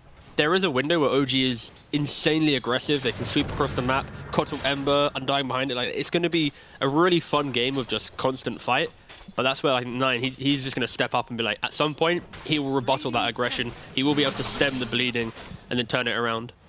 And then we're going to have to look at, Uragi and his Terrorblade. Like, of course, Terrorblade into CK. Terrorblade kind of likes this matchup. He doesn't really care about any of Tundra's heroes. It's more, can they force the fight in a position where Terrorblade metas, gets kills, and can then look for objectives after. Like, he can't just win a fight in an even state and then go back to hitting creeps. I mean, and do you feel that overall it would be easier for Uragi to have more of an impact when it's needed this game as the Terrorblade compared to what he was able to do, even with the good amount of farm that he has as Naga Siren, as early as sort of the close-up of the game was forced against him by Tundra in game 1? I think it kind of depends on Saxa and how he plays, because Saxa on his Tiny, he can threaten Uragi early on, can prevent some of that early jungle farming. Sure. And if Tundra gets that like high-paced play, you waste a meta, suddenly there's that big window where you can't really do anything as a hero. So even though I like OG's lineup for its fight, Uragi is on a more aggressive carry. It still has the same issues like Terrorblade, Naga, that there are big timings where it kind of doesn't do anything, right? It does feel like there's going to be a lot of burst damage that's going to be thrown the way of this Terrorblade, right? This won't be easy for a Terrorblade to turn up to, this sort of lineup that Tundra have. They can kill this Terrorblade. Yeah, for sure. It's like they can kill him up into the point where he's got like 4 items, right? It's like some Satanic, Skadi, BKB, kind of down that line. Then it's like, wait a second, how do we kill him? So for Tundra, it's just the race to close out the map, to always force Uragi to chase his next item rather than freely farming it up and decide what's happening. So far, everyone's just, hitting creeps. BZM doing good in mid lane. Of course, it's not a Death Prophet into a Pangolier. It isn't going to be some absolute one-sided affair. Oh, Chu, it's a good shackle down bottom. He's able to catch Saxa, and that'll do it there. First blood for Uragi. You're very happy there with the efforts of Chu to set that one up. yeah, already, you know, the OG's laning phase, at least in the safe lane, Chu, a little bit of a different mentality than, I guess, Misha in regards to his play, a little bit more aggressive. And already they're seeing the effect of that roster swap. As Chu, in previous game with Disruptor, went on it here, finding opportunities to give Uragi a bit more fight in the lane. Obviously, so far in the mid matchup between BZM and 9, 22 for 1 and Ember against 19 and 1 on 9. Having a much more balanced time this game round on the mid lane. I think the BZM is going to have to be a bit careful. Kept very low on the HP. The water runes were controlled. 9 even able to step across and take his bounty rune away from him. So BZM's going to be left sat very low in this mid matchup. He's got some more tangos sent out to him though, so that'll help. But definitely being consistently harassed pretty heavily by the Pango. Yeah, the real question is who's actually going to get the room. Both supports moving from the top side, Snaking and Tiger. Yeah, this is going to be very important. Who gets these refills? Yeah, if Tundra's able to take bot room plus swipe away that top rune, it's going to be very good for 9. And BZM, he's got absolutely no mana to play with, and he's going to get a missile sent over his way. So TP backup's actually going to get cancelled there. A random TP from Tiger. Yeah, it was done sort of from the river by the looks of it. Snaking was on top of him with Rocket Barrage. Does manage to still get the bottom water rune though, with all this sort of focus that ends up happening around mid. So BZM will be able to heal up and stay strong in the mid lane. Yeah, kind of surprising. I expected Tundra in that position to be able to take away one rune, steal away the other one on the support, and then really kind of send it home to BZM. But no, instead, BZM lucky enough to take one of the runes. And here's the effect of Terrorblade not having meta in the bot lane. Of course, Visage can step up with more confidence and continue to farm the lane. And how are we seeing up on this top lane? Do you feel that OG's been able to do enough so far with this Cottle and Dying lane? I mean, DM already, he's maybe not pumping out the CS, but he's hitting the denies, right? 14 denies to the 6 of the CK. He's able to just kind of muscle up inside the lane. Gyrocopter doesn't have that effect of fighting. So yeah, I can see it. It just, it really depends how DM wants to play out this offlane Undying. Of course, you can just buy the auras. I think, you know, Wraith Pact is awkward in this game just because Visage, you send the birds on it, but some Greaves probably would be online, some Pipe. I wouldn't be surprised if he just doesn't go away from that. I've seen some quirky Undying builds where you can go, you know, down the lines like Echo Saber shards and you're hitting Roshan and you're unlocking the Aegis for your Ember and stuff. Like, could be an option, but that's probably more pubby than pro. 9. Just trying to see if he can make a quick play as soon as he hits the 6 in the mid. BZM Chains will put a stop to the roll up, the Rolling Thunder. And his 6 now hit as well. So BZM staying very, very solid in this mid lane despite the efforts of 9, keeping the CS very even and if anything slightly ahead. Whoa. So some good control from BZM in this matchup. Unfortunate for Tiger. He wraps around the top side of it, instantly places a ward, but gets dewarded straight away by 9. 9 well aware of the top side aggression coming out from Tiger, so just throws out then, yeah, haste rune towards 9, minutes in. Will he be able to utilize They want to make this? it, they're bringing in both supports here, Tundra, towards the mid. They're ready to dive in on these two. See the chains again, nicely done. Stopping 9 from being able to immediately get the ultimate off. Still though, he wants to go in for this one with the haste rune. He'll get it, but the chains back up again. BZM sending up onto 9. Remnant at the ready. He's going to try and chase this down. Sleight of fist and another Remnant. That's going to do it. BZM stepping it up very nicely here in this game too. I mean, obviously game 1 smashed the mid matchup. This time round it's taken a little bit more finesse, but he's certainly pulling it off there very nicely, baiting in 9 and taking him out. Yeah, did he get the bottle refill? Okay, yeah, so Tiger, you know, TP's back to mid, refills the bottle. Yeah, very much an overplay there from 9, and they're the small plays that give these Embers just kind of entry to the game, right? After getting relatively, not shut down, but just annoyed, right? He wasn't able to think forwardly. Yeah, this is going to really give BZM some more confidence. He completed the phase boots, he's nearly going to have corrosion. Just these 2 items alone will give them enough kind of just damage to be able to run around, especially when you pair the Coddle with the Ember. Like Coddle, he's on 2-point chakra already. He might even get oh, actually that's a big boy stack. Yeah, Tiger. Yeah, for DM, yeah. Under-leveled, but that's because he's just been running around enabling everyone else. This is going to be very nice for DM. Should get him a 6. And look how polite DM is. He puts the tombstone on the right-hand side, so he doesn't then aggro the ancients. He takes only the hard camp. That was a very, very polite DM farming pattern there. Trying to go for a kill, Snaking. He knows that TP is going to be the easy answer for him. BZM just died mid meanwhile. Okay, Nasaxa coming in to help out 9, making sure they get a bit of a revenge against BZM, as BZM was starting to get a bit out of control. Yeah, he died to the Avalanche and to then just perfect CC of the Rolling Thunder. Saxo seeing if he could even set up for another toss back, but Chu, run at the ready. He's out. Meanwhile, back up on the top lane. Skidder definitely having a bit of a slower start. He's hit the 6. He'll try for a bit of aggression onto DM, but DM far too much HP for the CK to beat through right now. TP down towards the bottom. BZM, he's back on the map and he's ready to get active. So the setup onto 33, but Saxo keep him covered with the Avalanche to hold him back. Still though, BZM tries to step forward. There it is. He's ready to go in deep. Jumps in with the Remnant, takes down 33. Nine's making his way over, but Saxa will also get slight-fisted out of the game by BZM. See, BZM and Yuragi probably not going to be able to commit fully in for 9. He's thinking about it, he's ball charging up. Rolling Thunder's going to be back up in 10 seconds. And, looks like BZM is sort of out of fuel to keep going in for this one. I say that though, he's got one more ball charge. He's got his eyes on 9. He's going to get buffed up here with the mana coming in. And he's ready to go for it. And again, the chains put a stop to the Rolling Thunder. 9, can he get it off? He can't. BZM in again with the Remnant and Slider Fist. As he is really feeling the flow here on Ember Spirit this game. Some great movements. 4 kills already across the map. It's definitely proven to be a bit of an issue for Tundra to deal with this aggressive Ember Spirit. It's so incredibly obnoxious, especially, you know, Tiger. He just pops over, throws a chakra, gives BZM the extra mana, reduces the cooldown, the slight, and the chains. Yeah. You have to respect it, especially with his build, right? He goes 4-4-0, so he maxes chains. When you're rooted, you then can't use Rolling Thunder. So there's like a 3-second window where he can pump out the damage to constantly threaten 9, especially when he's aggressively positioned, he can die. When he's even behind his tower, still with the correct amount of just damage, he can die too. So yeah, I like the fact that BZM, after mid lane, he just parked himself bottom. He's like, you know what? Let's not give Tundra any capacity to play this side lane. This bottom lane is not a safe place to be for Tundra right now. It's impossible to play right now. Like, the fact when you put your mid and carry in the same minute, minute 10, 9 times out of 10, they got to get booted out. Like, it's so hard. And yeah, Yuragi taking the Tundra's offlane tower so early on. 2k lead to OG. Yeah, Once again, just making those early game moves. We saw obviously last game, BZM also have a very solid start in the Death Prophet. He's already running top, mate, look. I mean, yeah, he's this smoke and a haste rune. I mean, they've got their eyes on 9. A little bit of indecision though, going up, going down, can't really decide where they want to go on the map.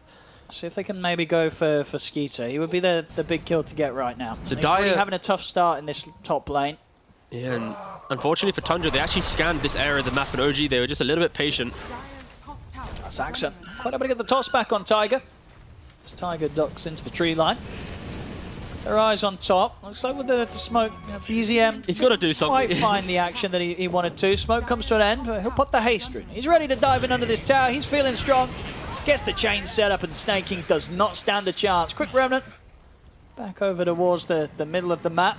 Still have the rocket chasing his way. Same time, 9 and Saxa, they're looking for Yuragi, but they know that TPs are going to be coming in. So 9 won't continue to sweep through the tree line with the Rolling Thunder. Saxa getting left behind, tries to save himself with a toss, but they'll get the kill, and BZM, he's made his way over from the mid lane. He's in with the chains, 9, he's going to go for the TP out. Ow, he's going to make it. Gets away just in time before the Slider Fist was back up, so this time 9 will survive. This is some really annoying Dodo OG's playing, because not often when you take the enemy offlane tower, does the carry then also stay in that position of the map and continue farming there. It's like Tundra, when they lose their tower, it's like maybe they concede, but no. They just continue fighting. 33, he pokes his head up for a split second. Guess who's already there? He's there. This is such a disgusting combination. Yeah, him and Tiger, they are just ruling the map right now. Let's see if Tundra can put a stop to it. I'll try and get themselves on top of BZM, but BZM's got backup. And so can X, but Yuragi there offering up the HP. It won't be enough to save BZM, though indeed he does still go down. So Tundra finally able to put an end to that pesky Ember Spirit. So have to be a bit careful how they step up towards Yuragi. 9 left very low. Chu maybe seeing if he can look for the snipe onto 9, but they're into the trees. Saxa turns with the Avalanche. Yuragi stepped up pretty far. The familiar stuns are there. 9 is ready with the Rolling Thunder. He's going to be able to chase down Yuragi. And Yuragi maybe sticking around a little too long there. Completely underestimated the fact that Tundra, they were ready to fight back. As 9 moves in, picks up a second kill. Chu, he'll make it out with a TP away in the tree line. That's a little bit sort of the same issues that we saw OG have in that first game. They get this lead, but sometimes some of these fights, they take them when they really didn't need to, T. Yeah, I mean, you got to respect the attempt of aggression from Uragi, but standing his ground, popping that meta, then trying to chase down into multiple heroes, it was overconfidence. It was playing a little bit too far, especially when you look at DM, right? He's completely crushed top side in regards to CS, 89 for 15. You compare that to the 14-11 of the Visage. Like, DM's have an incredible game. You could argue that OG, after taking that bot tower, if they just move the map around, push Undying to take those fights, the story would be a bit different. Imagine Undying frontlining here, Ember Kotal behind him. Like, it's going to be so hard for Tundra to fight. So I think maybe they're playing the wrong cause at this point in the game, but after that engagement, you already see Uragi sit back in the jungle, and OG will probably shift how they're playing the map now to actually utilize the network that they've built up so far. Let's see what the plan is now. 9. Not complete. He's going Crimson on DM. He really just doesn't want like all this like cheap damage from the birds, the Pango, the CK. Sure. Throw a Crimson Guard on top of that. Some of these heroes might even be unkillable at this early state of the game, if he gets it quick enough, that is.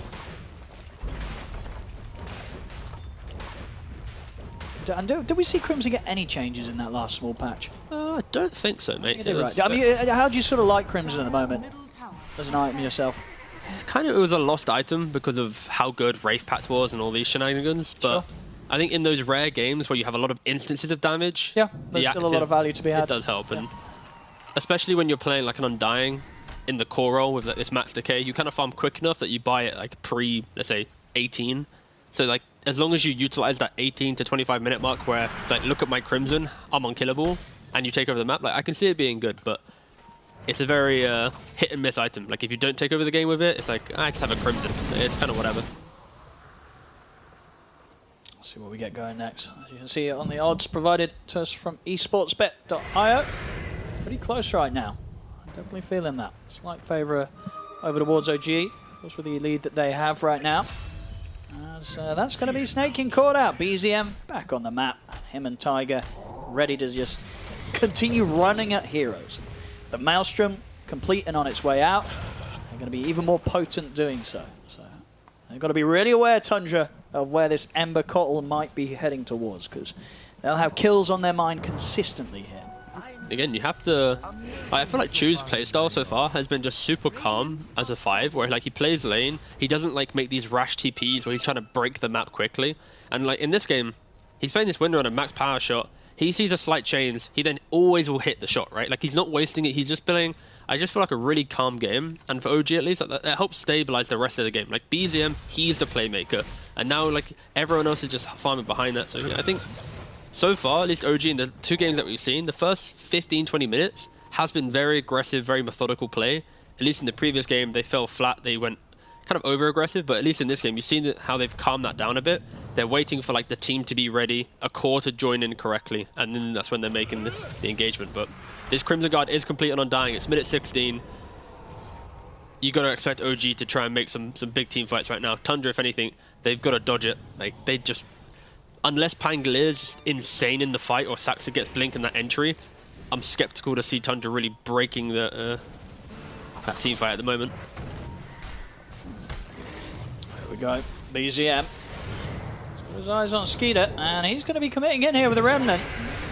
Tells him at the ready, though, from Skeeter, and at the same time, the rest of Tundra, they're going to make the move for Uragi. They know that Uragi's been left on his own whilst OG make this aggressive move, and they'll take him out. See, Skeeter, on the other hand, still managed to survive a little longer. Finally, the shackle shot and power shot from Chu takes him down, so both teams losing their carries. Yeah, truly quite poetic. I think, if anything, Tundra probably the victors of this engagement, just because, of course, 33 wasn't part of these smoke shenanigans, was able to kind of recover his own game and sit in the bottom side of the map and farm up. Yeah, Satsu completing up his Blink Dagger. There we go. I mean, we saw what happened last game when he got that online T. It started to go rather rapidly downhill for OG once Saxa's got this item online. Yeah, I mean, you know, 9 just completed up the Greaves as well. He went Diffusal, went to Greaves, he's playing for his team. You got Blink Dagger on this tiny...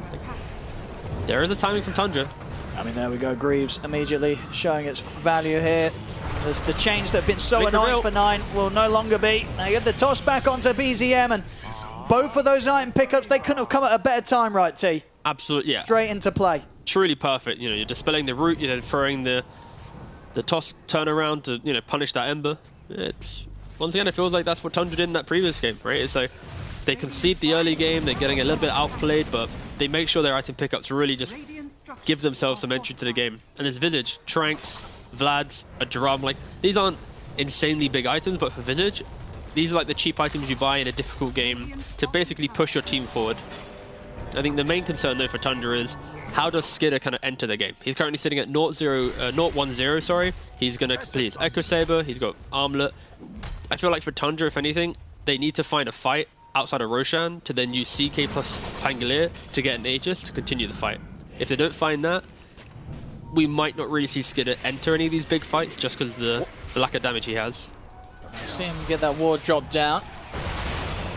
Go for the ward play here. Even the Tombstone, they want to try and force back Tundra around this area. It's not going to allow them to enter into the high ground themselves.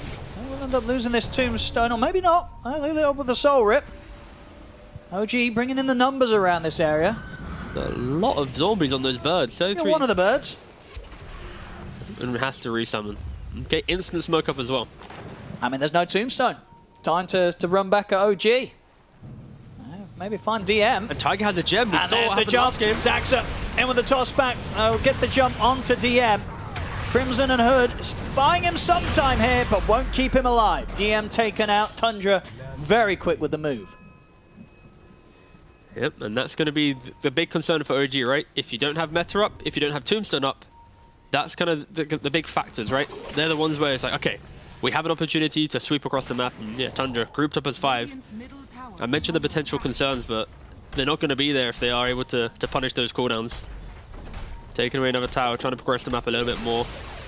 Radiant's middle tower has fallen. Gyrocopter Snake, he's got this, he's got the shard, so you're going to have the extra damage from homing missile with the barrage. It honestly feels like I'm kind of watching a repeat of game 1, mate. OG, they had that lead again. BZM popping off, but starting to fall behind. 9 really taking over. BZM, he's in the river. Saxon nearly finding it there with the avalanche. They'll smoke up, and Haste Rune at the ready for whoever wants to charge into battle. It's going to be Skeeter. He'll grab that one. They'll head straight into the triangle, see what they can find. Uragi's trying to hide behind a tree.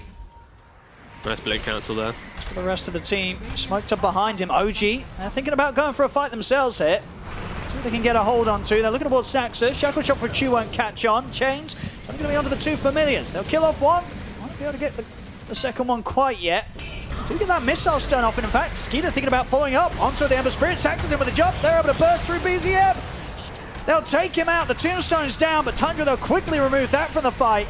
They surround Uragi. Uragi trying to stand his ground. He'll get the Sunder off to get himself back up to full HP. But they've lost BZM, they've lost Chu. They'll bring down Snaking, but Uragi's just surrounded here by Tundra. Saxa's back in with another toss. There's a triple kill for 9. 4 dead on OG.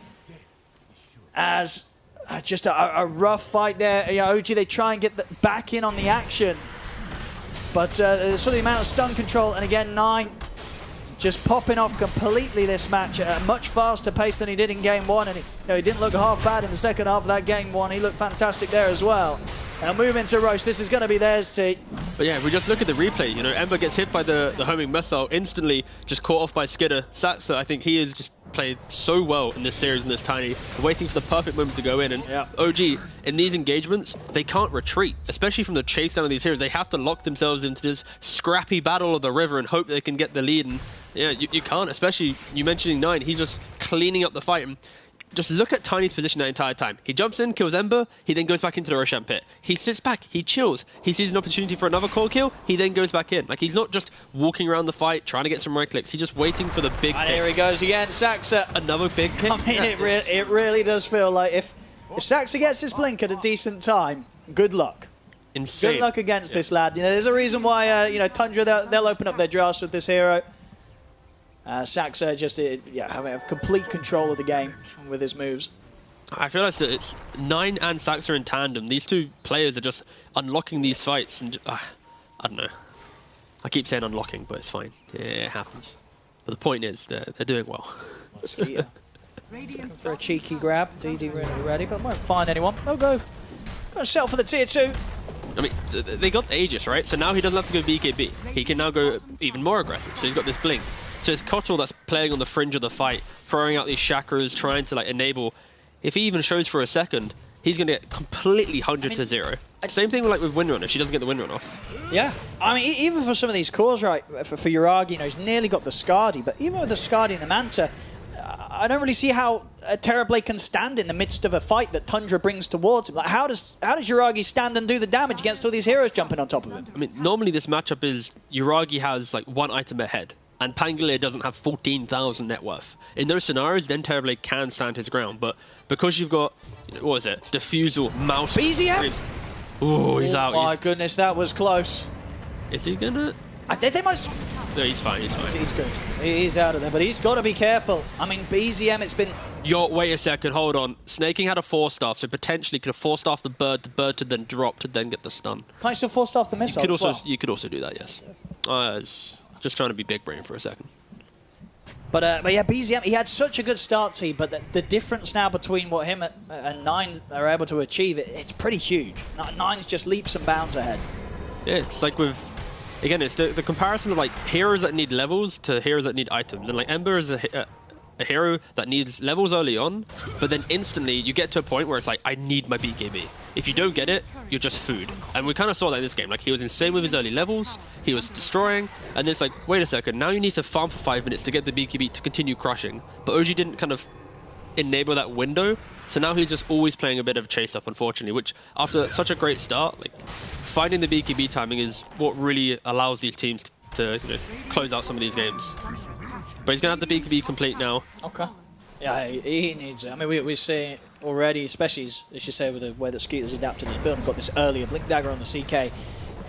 If one sort of stun catches BZM, there's going to be follow-up. Yeah, and now 33, obviously, with the Boots of Bearing, with the Wraith Pack, they have plenty of chase down potential and also just survivability. It's, once again, Wraith Pack is a very good item. Ooh. Okay. And that's Yuragi's courier gone, T. So that was the completed Skadi. Hold on, but they got CK on top. See what they can get here, Skeeter. He's still got that Aegis, of course. So he'll be fine burning through it the once. The question is if he can set up for another round. Doesn't look like it. The rest of his team aren't here, and a Shackle Shot catches him immediately. OG, a well-needed kill there on Skeeter, as he plays forward a little too aggressive with that last moment of Aegis time. And yeah, the rest of his team was nowhere to be seen, T. They weren't with him there. They were off, you know, sniping things on the other side of the map, but yeah, that happens. Sometimes the Aegis gets you, but BZM walking into a couple lads. But can the two supports kill him? A little close. It's a good job he had his BKB, otherwise he may have gone down there. They'll be able to turn take down Snaking. Saxa, he slides his way out. He'll manage to make it away. So they'll lose Snaking, but they get a BKB usage out of BZM for it. I want to see some 4-stars from Snaking at this point. These homing missiles, we could have easily got some extra boinks on this one. Well, look at this now. They know that BZM's BKB's on cooldown. Nine's going to see if BZM plays a little too relaxed, but he won't. BZM gets back up to the safety of the high ground. Won't be able to catch him. Now this is the true joy of the patch, right? So if we look at 9 for a second, okay. So we got ourselves a Greaves. All right. Shard kind of got nerfed, didn't it? Let's just buy a Satanic as well. So yeah. It's like a really expensive version of what Shard did, but that's clearly proof about how broken Shard was for Pangolier.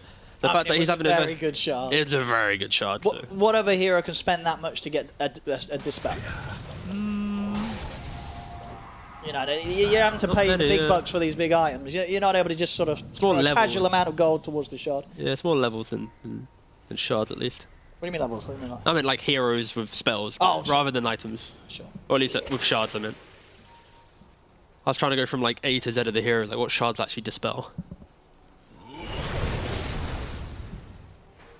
That's what OG's moves next. We'll be having to do it into this BKB from Skeeter.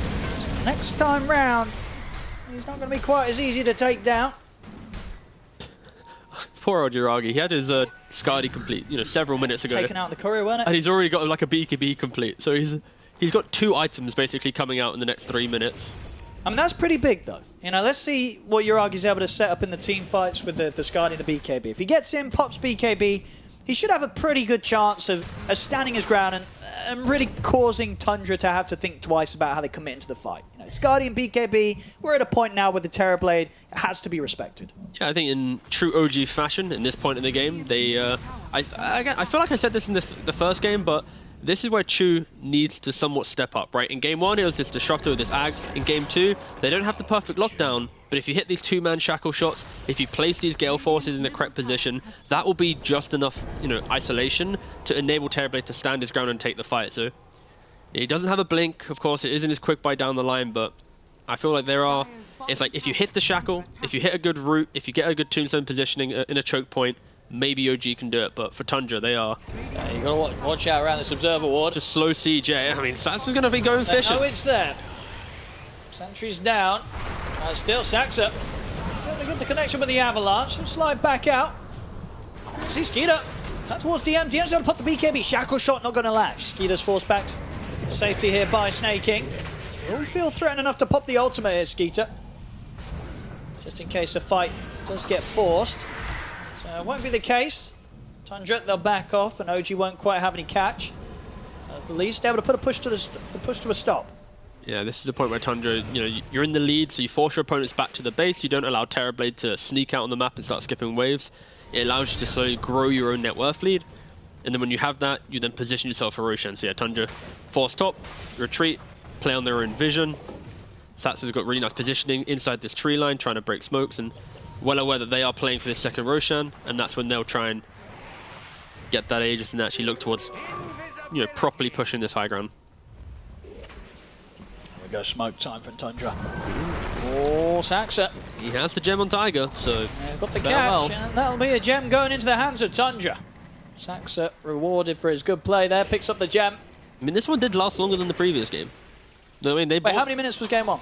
I mean, the gem got brought out on a current insta die. I was going to say, yeah. I don't mean the actual game. I thought you meant the game. No, I meant the gem. Like, well, at least it's going a bit longer.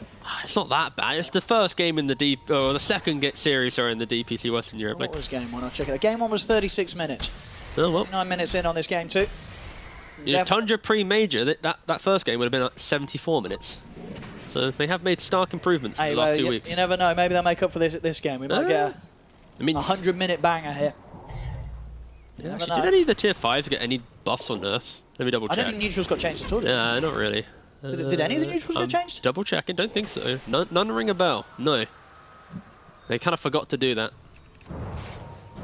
Oh. Just like the map changes. Easy out. Careful. Roshan's up. And pretty much what? Yeah, just under a minute.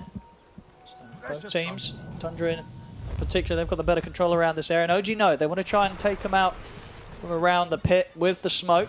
I mean, all of Uragi's net worth has finally turned up. He's ready right? to fight. The Scard is there, the BKB is there. Like he wants to go for a bruising. Here we go. Let's see what he's able to do. Terrorblade ready to participate.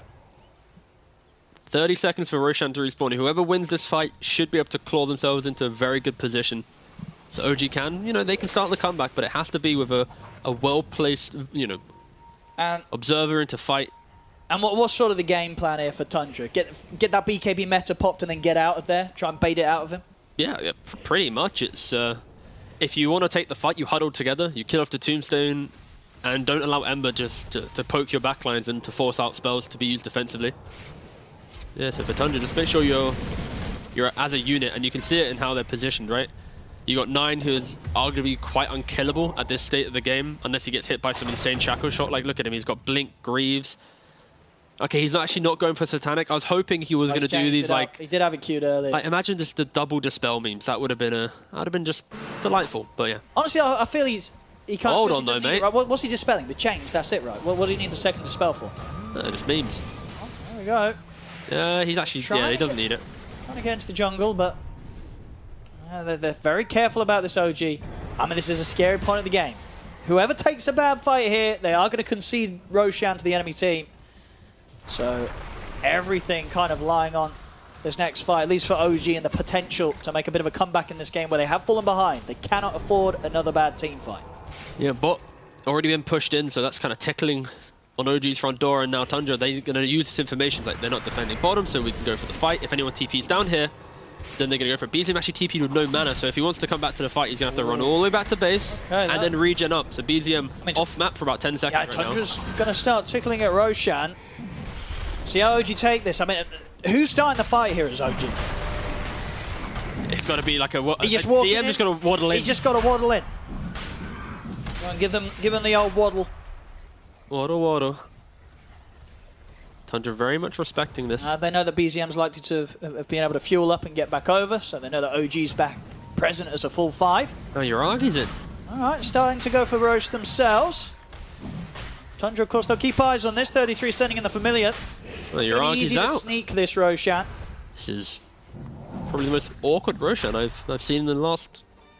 Yeah, I mean, I guess what Tundra know that it's very hard for really OG to initiate and start the fight, and Tundra themselves, they're like, well, you know what, if you can't start the fight, we're not going to give it to you. Yeah, it's kind of like Tundra in this position. The only way they can lose this game is losing this fight at Roshan to give OG Aegis and momentum. So for them, it's like, as long as we just play here, skip waves, and just force OG to feel really bad about playing this area of the map, then we'll just eventually build this lead. Like, the net worth's gone up like 2k gold since this Roche shenanigans have started from Tundra.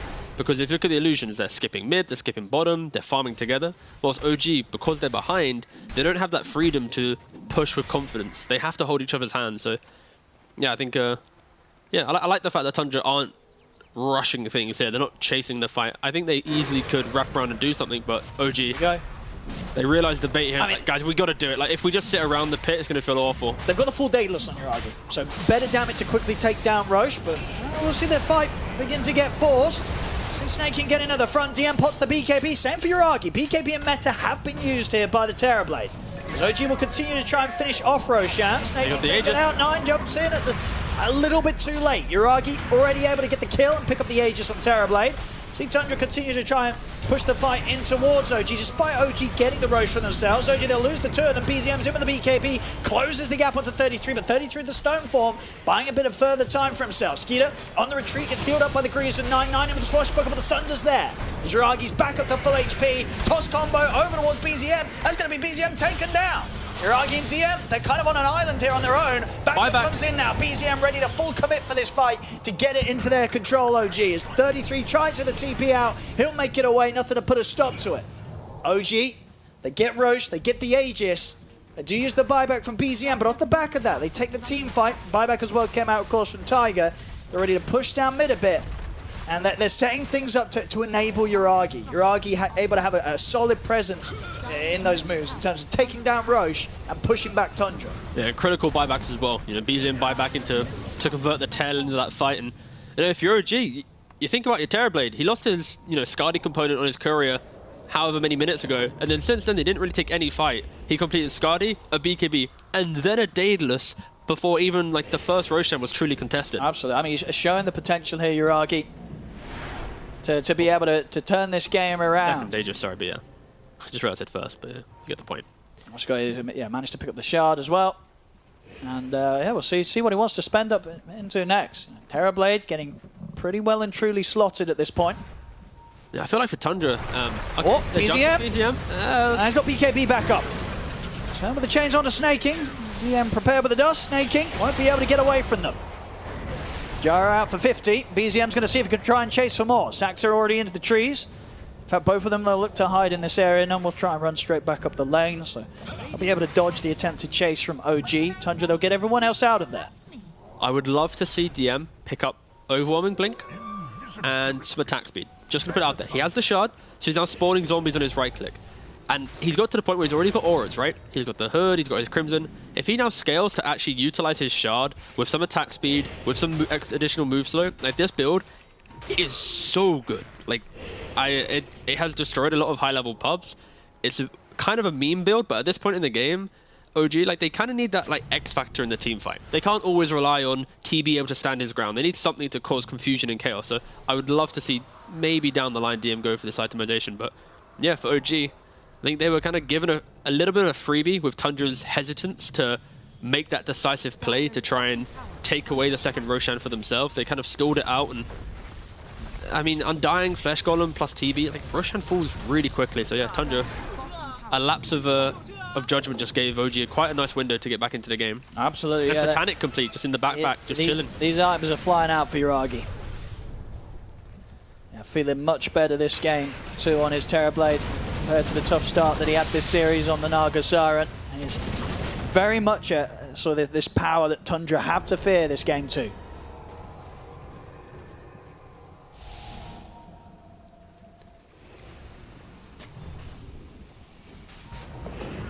For feel like for Tundra at least there's, you know, you got this heart on the CK. Tankiness is Tundra's best friend right now. They just need to try and either toss back into some aggression, or at least CK needs to start the fight with, I've blown up X hero, now let's capitalize on it. And the hardest fights are when OG position themselves in a way that you have to get through the Undying or the Ember or even this Terrorblade standing his ground. So I can see Tundra why they're scared to maybe make these big wraparound plays. Well, step underneath the wall vision. He's indeed able to get up to the high ground, but the dust will catch upon him. And the shackle, it's there from Chu. So Saxa caught outside of the base. We get a toss combo off, but nothing to threaten the tankiness of Yuragi or DM. Saxa out for a minute. OG straight up to the high ground. And they're ready to get some damage done into the base. 40 seconds left on the Aegis for Yuragi. It's a Satanic, heal back up. Get rid of that disarm. I just do love how annoying this Gyrocopter rocket is. So it's quite an amount of damage you have to respect. Sending up onto Yuragi the once. Nice man to dodge. The Glimmer allows him to reset. And the disengage. There will be a window now. 88 seconds, no meta. Even though you know, age expiring, like this is Tundra's best window to look for something. Yeah. They might want to wait for Tiny. There's no outpost control. Sure, there's top tier 2.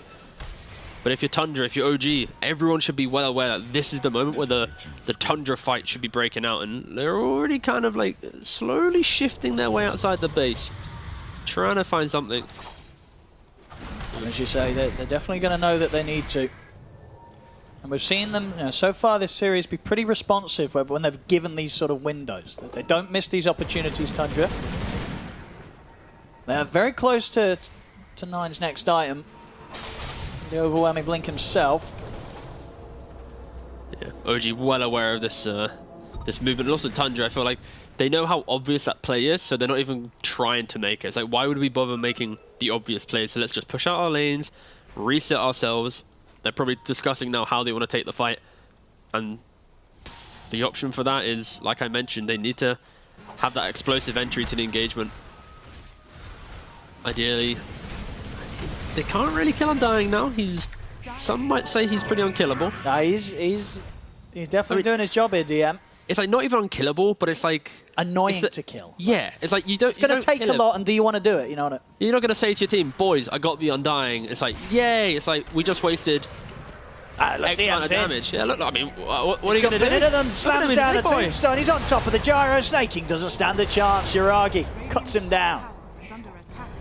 I mean, I feel like DM right now can just pivot to being... He can just go in. He could do whatever he wants with his itemization right now. Like I mentioned, this overwhelming blink. He's going Lotus to, you know, disassemble mana boots and, you know, help the team out and whatnot. But there's so many options. I'll go back for a bit of a high ground push. No gyrocopter, no annoying missiles being thrown their way. As Saxa, looking in with a jump. We'll be able to manage to get him underneath the towers here. Yuragi's able to get the BKB off, and he'll stand his ground. Heal up with the Satanic. He depots the BKB himself, but he cannot stand his ground against this Terrorblade. Yuragi turns his attention over towards Knight, but Knight getting a good shield crash. You have a lot of damage protection. In fact, the stun control there over towards Yuragi. Yuragi's out, and so's BZM. They get the kills, they defend the base, they clean up Tiger as well on the way out. OG, they get completely shut down on that attempt to push for the barracks. They don't get the racks. They lose 4 heroes, and 2 of them, they're still out without buyback. Tiger and BZM, they're gone for over a minute. They made that push at a time where, yeah, their own buyback's still on cooldown for about 30 to 50 seconds. They don't have them here. Tundra's just going to come straight running at the base, and with those 2 heroes gone, Tundra's going to be able to do more damage to the base of OG than OG was able to do to theirs. Yeah, I mean, they got Wraith Pact Dora, they got Boots of Bearing, they got, you know, CK Altwin 20. I mean, OG kind of getting like 2 lanes probably taken here. Maybe more. Wait, Ember, how long? Wait, 30 seconds for buyback. OG, I mean, Tundra have timed this. They could just go to skip bottom. Well, have Tundra timed this, or OG mistimed it? That push. A bit of both, mate. Tundra's pretty good, and OG, unfortunately, have just absolutely slipped up. Yeah, I mean, it's a full set of. They're just gonna get megas. Oh no. I mean, I don't think this buyback's going to scare him. Maybe not quite the megas. We'll see what Throw the bodies, Tundra. Get the megas. Who gives a shit? Go. Oh, here's the fortification. Now the question is, will BZM buy back or will he try and hold on for these 30 seconds? We'll see. He has got buyback back available now and he'll use it. Buyback comes into play. 9, oh no, 9 just cleared at the back line. He just got in and he just took out both Chu and Tiger. And now that he's ready to go back in for more. Does it with a swashbuckle. Sunder will be off in time. 9 getting open, another swashbuckle to get away. He's out to the side, they'll get him out with the glimmer. BZM looks to chase for the remnant and with the sleight of fist will still take down 9. But now, can they deal with Skeeter? 33 is at the side of Skeeter trying to help out. It's a lot of physical damage. The stun controls there. BZM's out of the game. So is Yuragi. There's the stun up again for Skeeter. He's going down for sure. DM cannot save him. Tundra cleaning up. And OG, they're running out of options, T. They literally went for 1 mid-brax and lost the entire game, it feels like. Ooh. I mean, 33 is just casually killing them off. I mean, Yuragi should... Ooh. My goodness, he was ready to go for more there. Yuragi should just be...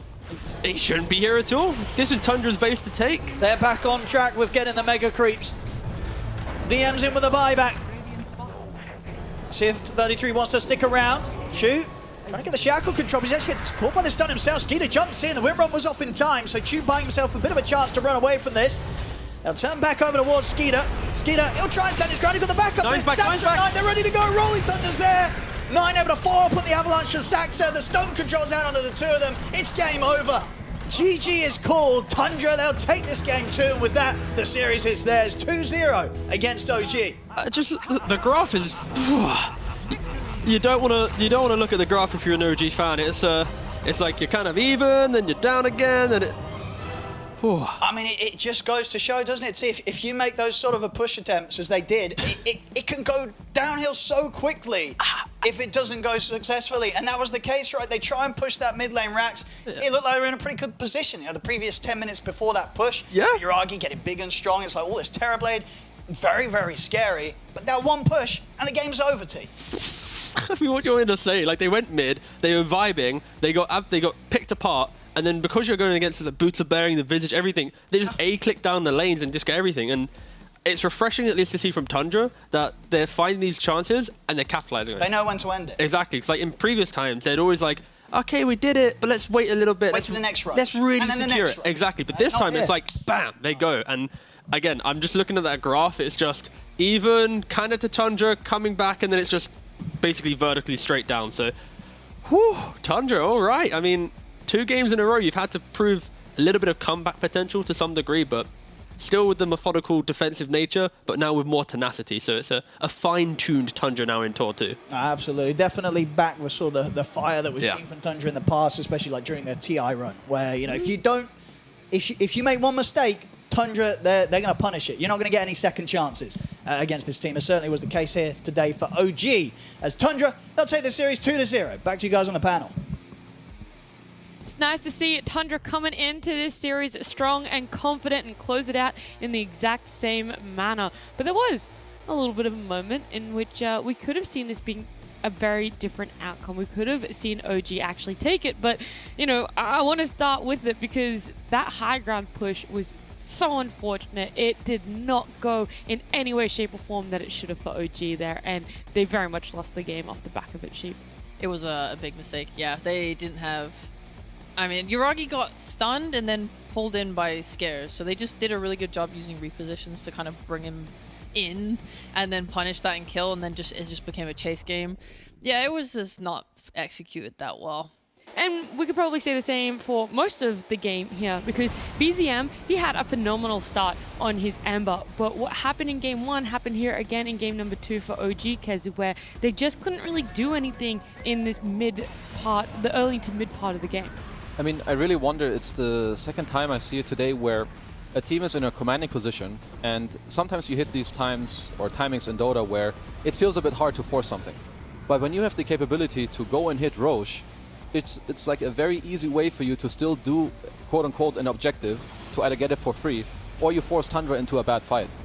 I don't see, like, why aren't OG hitting Roche at minute 15, 16, 17, 20, 22? Like, you have Tombstone, you have Flesh Golem, you have meta illusions, you can't ask for a better Roche lineup. Instead, you're taking like some stupid, unnecessary fights in some weird areas, just handing it to Tundra.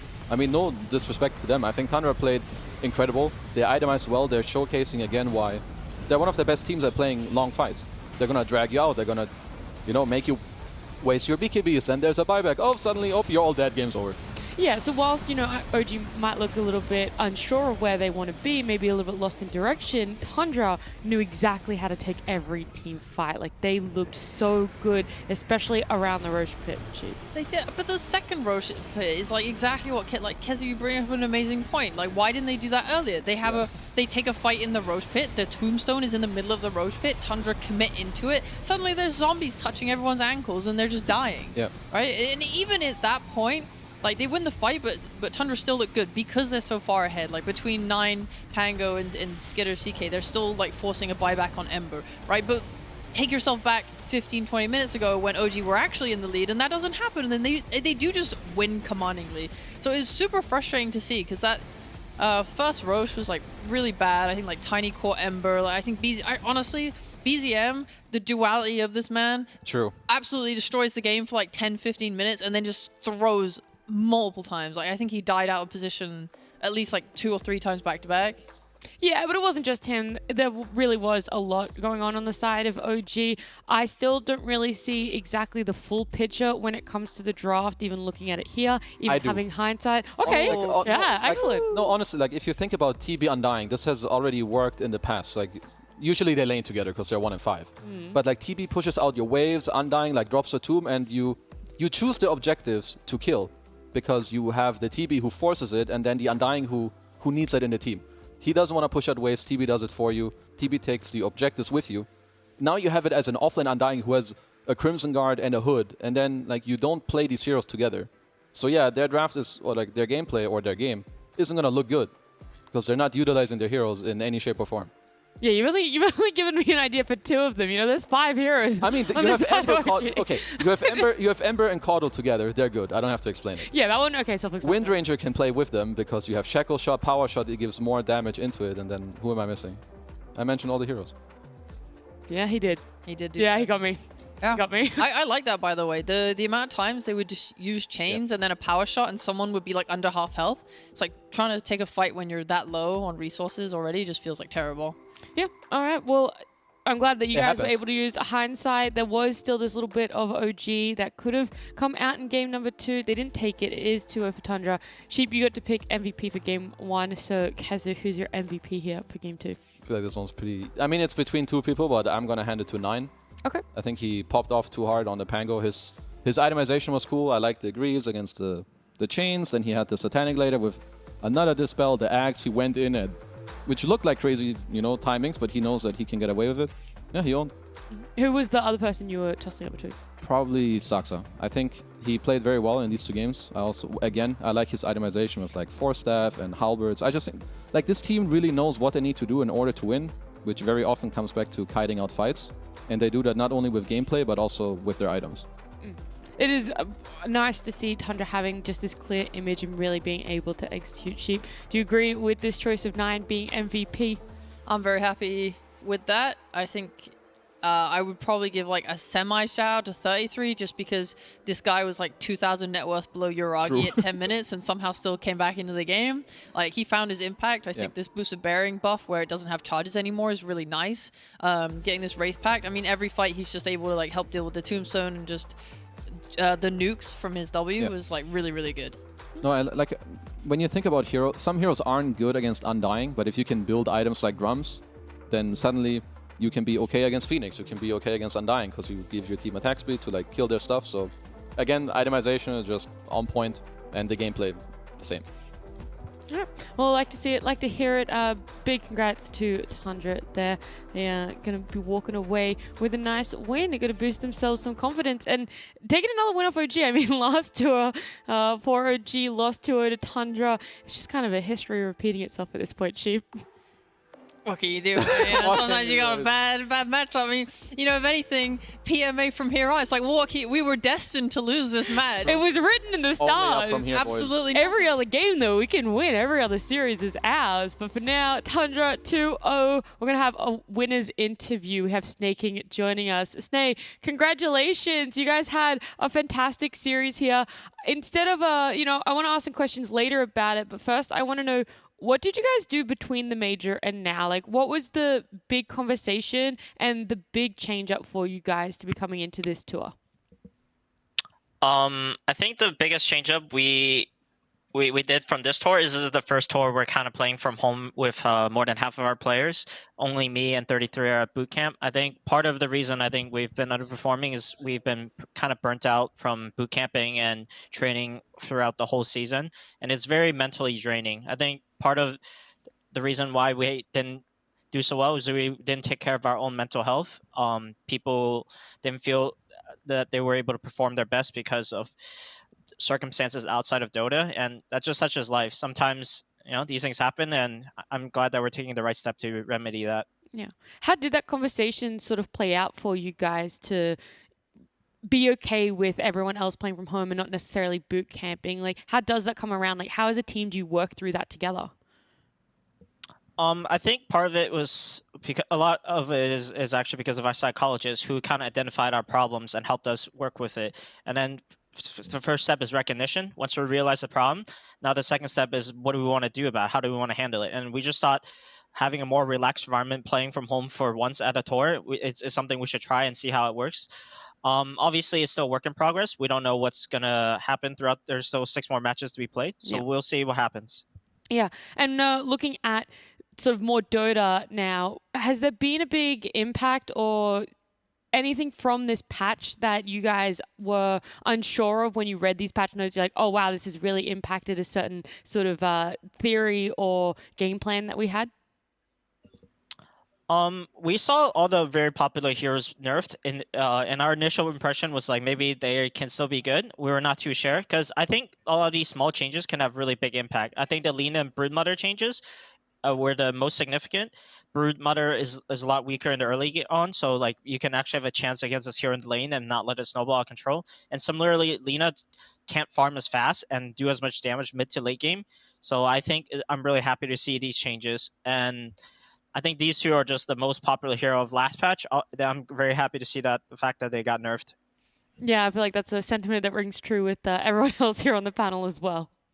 Yeah, I just wanted to piggyback off of Nat's question quickly. If you guys are talking about burning out because you're boot camping a lot, how come you and 33 decided that you did want to boot camp together? Partly for me, because I would be playing really high ping from home, so it's a lot better if I were to play in Europe. So I would have about 70 less ping. If I were to play at home, I have about 90, and from boot camp right here we have about 20. So it's a pretty significant deal for me. And then for Neta, he just has some visa issues, so it's better if he boot camps here, so that he has enough days for us to be boot camping later on in our season. Okay, that makes sense. And this may be a personal question, so feel free not to answer. But when, as a team, you get knocked out of a major, what is the immediate action that happens? Just after loss, how do you guys kind of talk about it, or what? How do you react to it? Obviously, we're really bummed after we lost our match versus Aster because we were winning and control the third game, and the fate is in our hands. And then we ultimately kind of just threw, which is very unlike Tundra style. We ran out of patience. We didn't follow our fundamentals, and it really stinks to know that you can definitely play better. And you make these kind of mistakes. And for us, we obviously took it very hard. And after the loss, we had a heart-to-heart talk with everyone, why we kind of didn't do so well here, what we need to do in the future. And I think everyone kind of reflected on internally what they need to do to improve as a team. And we're going to just try to, piece back all the puzzle, because we already won TI. We know we're capable of it. So now we just need to remind ourselves what we're capable of. All right, thank you very much. One last question, I guess, is you guys picked up the Visage in this game. I was just curious, do you think because I feel like he sort of went a bit ignored in Tour 1. Do you guys think he's better? There was no specific changes in the patch, but do you think he's better because of drums changes, or just, he's a hero that 33 likes and just wanted to play? I think there are no changes on Visage, and only drums were changed about Visage, but I don't know if it's that significant because the Visage before with the drum switch of bearing pretty much had limited charges already. But I think the meta heroes kind of changed a little bit. The heroes that were really good against Visage kind of got nerfed. So now I think Visage is easier to pick because the heroes that counter him got nerfed. So it kind of makes sense. All right, thank you very much. All right, hello Sneh. I only have one question. So I would say that you and Tundra, you guys are the best team at kiting, playing long fights, and dragging them out. And I think you don't only do this with your gameplay, but also with items, 4 staffs, you know, halberds against ranged heroes, buying hard mage slayer, etc. Can you tell me a bit more about how you view these, like, you know, how do you approach longer fights, and who's the one that is actually helping you understand how you need to play a fight? Is that Aoi who helps you in between the games and scrims and replays, or does it come up during the game? Is it natural? I think a lot of it is through replay watching and discussions as a team. I think AEI focused a lot of that during our bootcamp before TI. And that was one of the main fundamentals we were discussing and preaching, and we're trying to perfect. And it kind of showed that how it can work really flawlessly if executed properly at TI. And I think a big part of it is we had the idea, and then AEI helped us really perfect it. Okay, and actually, I guess I do have one more. If if a patch was to come out, how would you change buybacks? Do you like them as they are now? Would you change them in any way? Like different gold, or I don't know, charges instead of cooldown? I think buyback is actually in a pretty good place. I think before there were like penalties after you buy back, and there were also a lot shorter buyback cooldown. But right now, I think 8 minutes for buyback cooldown is pretty significant already. Because if you buy back, you're pretty much going to be out for the next 10 minutes, and you possibly give up objective to Roshan. So it's something you have to carefully consider before you actually do. And I'm not too sure what you would do to buybacks, but I think it's in a pretty good place right now. All right, that's fair. Thank you. I have one last question. We always talk about, well, we heard Kaiser there sort of say that there's a certain identity around Tundra, that you guys play patiently, that you're really good at doing these elongated team fights. But do you think that there has been a change in Tundra, and in the coming few weeks for DPC, we might see a bit of a change up in your identity or something new come out from the team? It's entirely possible, but I think one thing will never change about us is we're going to stick to our fundamentals and what we think is good. And if we think maybe a change of pace of style, if that's what's meta and that's what's good, we're going to do it. Awesome. Sneh, thank you so much for the interview. Congratulations again on winning your opening series here, and hopefully we get to talk to you soon. Thank you very much, guys. See you guys next time. Bye. See you. Sneh is such a good interviewee. I love hearing him. This man is always so good at articulating his thoughts there. And it's nice to know that the back ends outside of Dota are just as important for them now. I think there was a lot of pressure on themselves throughout the tour, throughout the major. And it's just nice. It's nice to hear about it being talked, and also just the way that they're dealing with it. I mean, it's also, I think, like having he mentioned a psychologist, correct? Yeah, which not every team has the luxury of having. Yeah, like I think when you have the resources to have one, it's an amazing asset, and it's good to hear that they are working with that and that this person is helping them, because I mean it showed in their play. They weren't, amazing as they usually are, and you know that it's not because they're bad players. They're just 1 TI. There's outside things that are affecting them. So I mean, for me, yeah, I just like hearing Sneh talk. that too. I just like hearing Sneh talk, and then it doesn't even have to be about Dota. Like, this man is just so pleasant to listen to. Yeah, I do believe they had a psychologist for like when they won TI, because I think they talked on that a lot. I would assume that it's the same person. Yeah, because I remember Aoi talked a lot about how the mental health was what was holding them back in like the majors and stuff. So seeing that progression was good there. So psychologist, just keep bouncing back. Just get one. Get one today. Do it. That's it. Every team should just get one, guys. Honestly. Seriously. Just get a psychologist. I'll do it for free. Just hit me up.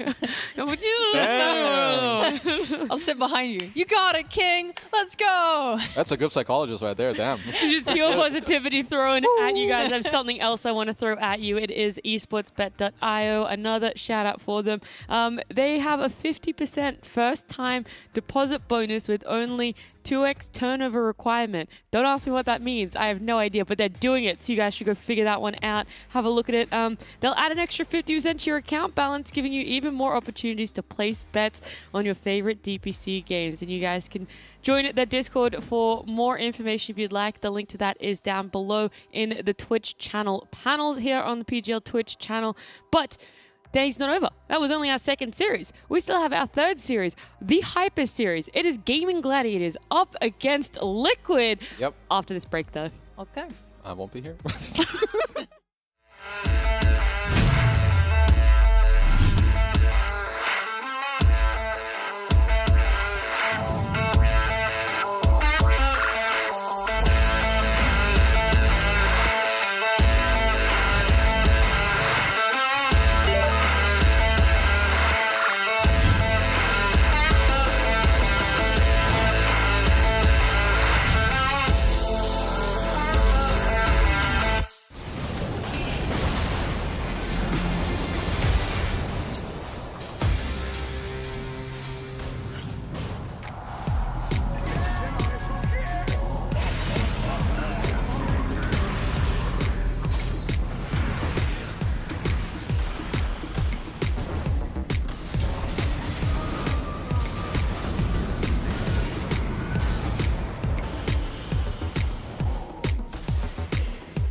welcome back. We are heading into our final series of the day. Before I introduce that, though, I'm going to introduce my panel because there has been a change up. It is T-Gov rejoining me, but this time round, Odie Pixel on the end down there. Oh, hello. Hi, mate. Hello, how are we all doing? Yeah, I'm only here because I walked through the wrong door. Yeah, he was trying to find the exit, and then all of a sudden he stumbled in. I'm like, well, now you've got to come on panel. I have. Well, what a great series to come on panel for, though, as well. I mean, Yeah. this could be the highlight of the whole tour team. We're having it on day one. Oh, what do I say? I guess I'm joking. Yeah, so we get the repeat of the major finals. Of course, Boxy is now well enough to play again. So Yeah, I hadn't introduced the series. Oh. T, come on. No, but like, what do you're doing it too. I said nothing. But you said It could be the but I said it. hypest. It could be the hypest. Sorry, it could be. take it away now. Okay, take it away. Sorry. Because it's Gaming Gladiators up against Liquid. Ba, ba, ba, ba, Like ba, he said, to the yeah. It was only a week ago where we saw these teams facing off in the grand final for the Lima Major, and it only went to 3 games. It was a nice little clean victory for Gaming Gladiators too. Yeah, I think what was it on the stage? Ratcho was like, yeah, I had to play 3 games of Lena because they just didn't ban it or something, and I got a bit bored, but I did it for the team. So now, because it's got a 47% win rate in pubs, you'd expect it not to be first phase. So we had to get some new heroes from the lad, and again, it's going to be a fun series nonetheless. It's definitely been ignored quite a lot already today. But for you, Odie, was there anything that really stood out in the patch in terms of nerfs or buffs for some of the heroes? Well, I think obviously one hero that we're all hoping to see again today, that we got to see in Game 3 of the Grand Finals, was that Ace offlane Witch Doctor. And it got buffed, T. This hero's a little bit better, right, you were telling me? Yeah, I mean, I'm a little bit better. A little Wait, bit. I know it off by heart. You It don't is have the to hit me. voodoo. I'm refreshing The voodoo myself. restoration, heal, and Yep. damage got increased. From what? From what? I don't Yeah. know. Okay, that I Give me the don't know. Go on. I don't know the numbers. Anything you say doesn't matter because like one guy in chat knows. Yeah. Like, it Oh, doesn't I matter. don't know. There's 8 Like, numbers involved. If you Yep. get one of them right, 14. You were 4 away. 18. The other way, 10. Let's move on. Yeah, anyway, we're moving gonna move on. on. And the other thing is his level 10 talent got changed to an extra 5% on 20 the talent. Maledict. You're 10 That one over. is correct. Level 20, It's yeah, fine. close. But I'm literally saying No, so I have that was correct. She's at extra 5%. Yeah, but I said level 20. It's level 10, but it was level 20. Yeah, but we didn't hear that bit. Yeah. You got it Sure, right. yeah. You got it right. But yes, I would like to see it too. I would like, if down. they win at Yep. game 1, if they could whip it out again in game number 2. Oh, you don't want them to do it at game 1? No, I want them to have a Too little risky bit of for game one. confidence already, Okay. you know? I liked it because it was one of those things that they pulled it out in game 3 of the final because they were like, you know, if we lost, we knew that we already still had 2 wins on this grand final in this best of 5. And then I'd like to see the same sort of thing run back here in DPC, but... I mean, Wisp didn't get changed, so I think fundamentally as a team for Gladiators, they're going to have somewhat the same identity. Io Leshrak will still be there, even though Bloodstone's weaker, less post-nova damage, that should still be a thing. You mentioned the Witch Doctor, because of Io still not getting touched too much, that's still going to be a thing. So a lot of, core concepts for Gladiators are still the same post-patch. We've seen Broodmother still be pretty strong. I think Gladiators are going to be just mode vibe entering this series. Yeah, I think so as well. I mean, you're off the back of winning the major. It still feels like I watched it and I saw it happen, but it still hasn't really sunk in that this team has won the major, especially with how quick of a turnover it is. It was 1 week ago and already they're back here playing Tour 2, the spring tour of DPC. I know that they aren't boot camping either. It's a break that they decided to take. They're all playing from home, so we're going to see if that's going to be an impact for them as well.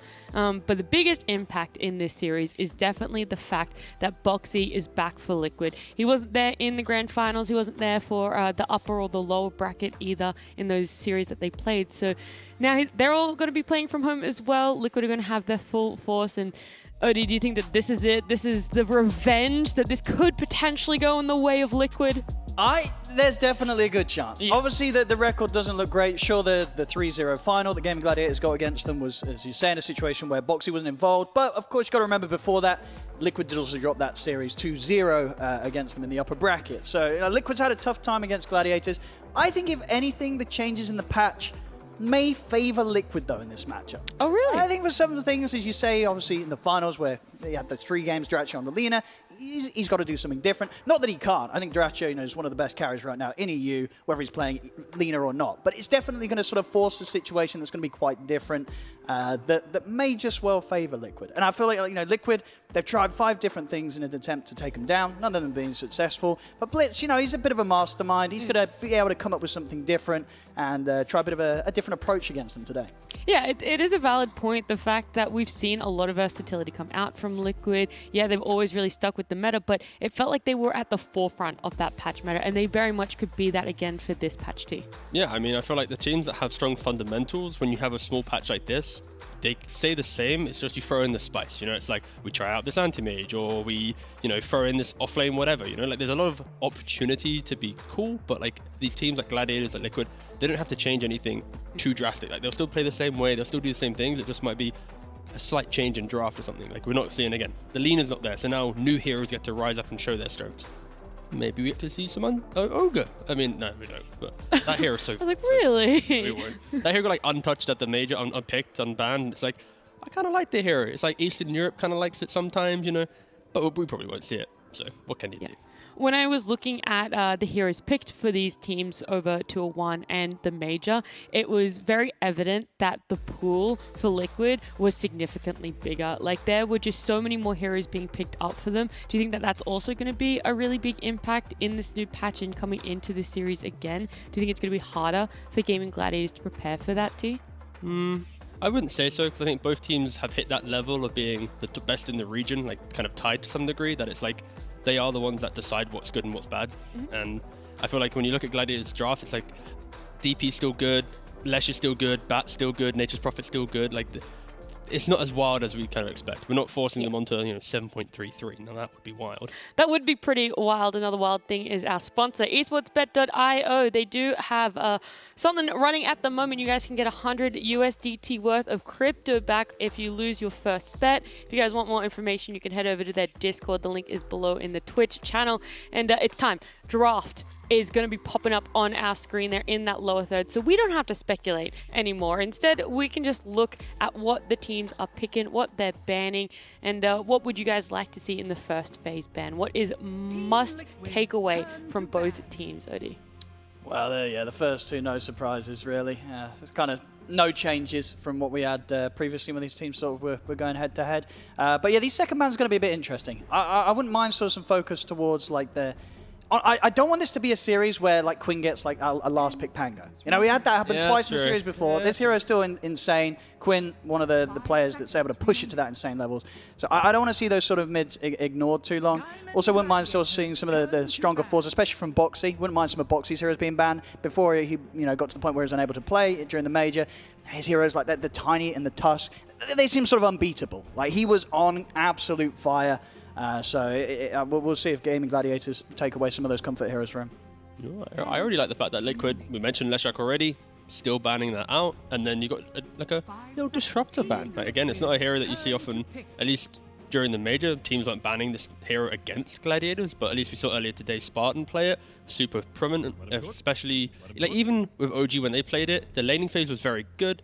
Sure, it fell off and they lost the game, but it's like going for this glimpse build. I can maybe see it. Maybe Liquid's got like a really big picture idea for their opening phase and why they're banning it, but yeah, I was going to say, I think maybe it's more of an indicator towards what Liquid are doing, because we didn't see Celery play it at all over the major or Tofu DPC. Hero. Tofu's a greedy lad. He plays it for, like he gets the Philly Stone, he's like, okay, thank you, buys an Ags, and suddenly the game's... Right, okay. Yeah. All right, Gaming Gladiators, very stock standard bans. I mean, Brood, Nature's Prophet, there isn't much there, but Team Liquid picking up the Primal. Is this going to be pose 2, 3, 4? Where would you like to see Liquid put it, or is that the beauty of the Primal?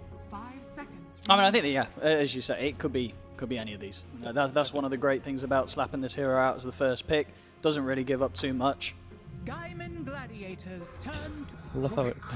Gaiman Gladiators. Yeah, that's the first time I've heard that. Yeah. But that isn't that technically the official in-game voice? So are we the ones mispronouncing it this entire time? I'm pretty sure we are. All right. No, have you ever heard like all right. when you're doing Google Maps and they tell you to turn on a certain street or whatever, and they just pronounce it so butchered? It's fine. So we're gonna do a quick This is vote that. in chat, right? So chat, put A for gaming, B for Gaiman.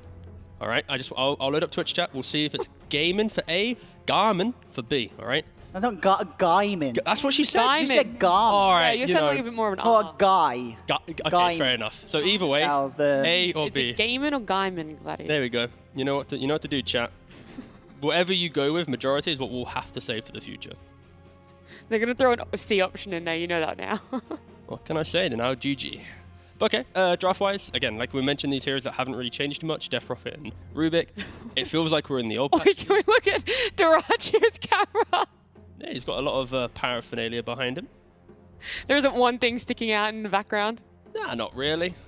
No. Liquid's turn to ban. All right, I'm so distracted. I have to. They played from boot camp last time. We didn't get to look at the inside of the players' homes, as we admire. It's a very cold-looking wall. It's very cementish. He's playing outside. Yeah, it's true. The garden setup. I mean, just wins a major. Yeah, he had to decorate the outside of that. Oh, there's an Invoker. You Invoker. distracted Oh, yeah. me with the cement. Oh, that's nice to see, isn't it? We always want to see a bit of Invoker T. Will he be going Meteor Hammer like Thompson? Or will No. he be going... Okay. I mean, I'm down for it, but I don't think he will, T. That's fair enough. No, but so if it... Okay, so just to talk about it a little bit, there is currently a playstyle for Invoker where you go Quads Wex, you utilize Tornado to then set up for your hammer, like you just play aggressive, you pressure the tower. But also you could easily go Exalt to play on the fact that Primal Beast and there'll be a lot of setup down the line.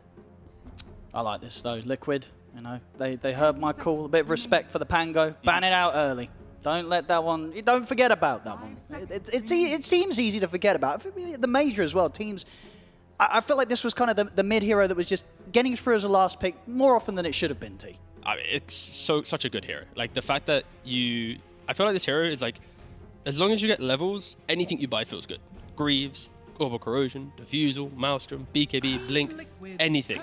The hero will have opportunities to crush the game because Rolling Thunder is so broken and Swashbuckle is so disruptive. So yeah, I feel like this is a hero that honestly might need to be first phase banned in certain scenarios because some teams will be picking it in higher and higher priority. But that's probably down the line in this little mini patch that we have, anyways. Yep. Some other bands coming out. Draw Ranger for Game Gladiators. Tusk again on the side of Liquid there. I was also looking. I realized Team Liquid, I think it's mainly Boxy that plays it. And now with Nisha having the Invoker, I feel like Pose 4 Primal is almost set in stone there. I mean, I wouldn't be opposed. Like, it could be 3, it could be 4, it could do whatever it wants right now because it's like, you pick your Invoker, he's the scaling. It doesn't. I feel like Primal Beast is a hero that you don't care where it goes because it's always going to have the same game. If it's off lane, it gets BKB 5 minutes, 10 minutes quicker than the 4 position. But it's still fundamentally going to have the same playstyle. So yeah, that's why the hero should be in higher priority, especially now like Lena's down the pecking order. So your laning presence where you're meant to be on top of the hero, Lena's now gone. So it's like the one carry that you could never get on top of. So Primal Beast stocks should be rising on that alone. And Gladiators bans, it's just old school. We're putting Death Prophet probably into the off lane. What are the ranged safe lane heroes that prevent her from, playing the lane the entire time and always feeling comfortable? It's Sniper, it's Drow, it's probably, Shadow Fiend if you really want to respect another ranged hero, but you might not have to. Yeah, I don't know if we've actually seen Quinn play a Death Prophet in this year. I want to say this year. Oh, do you want to check, or should we just go with it? It depends. Did he play it in the Bet Boom Universe tour? I feel like I have no idea. Yeah. Do you want to check? Yeah. Okay. I'm gonna say he hasn't. I'm gonna put my money on he hasn't think played you're probably right. Death Prophet in official yet. This I mean, year. again, he's the filthy Huskar player. Why would he play Death Prophet? That's it. Death Prophet, he played it 5 months ago. That was last year.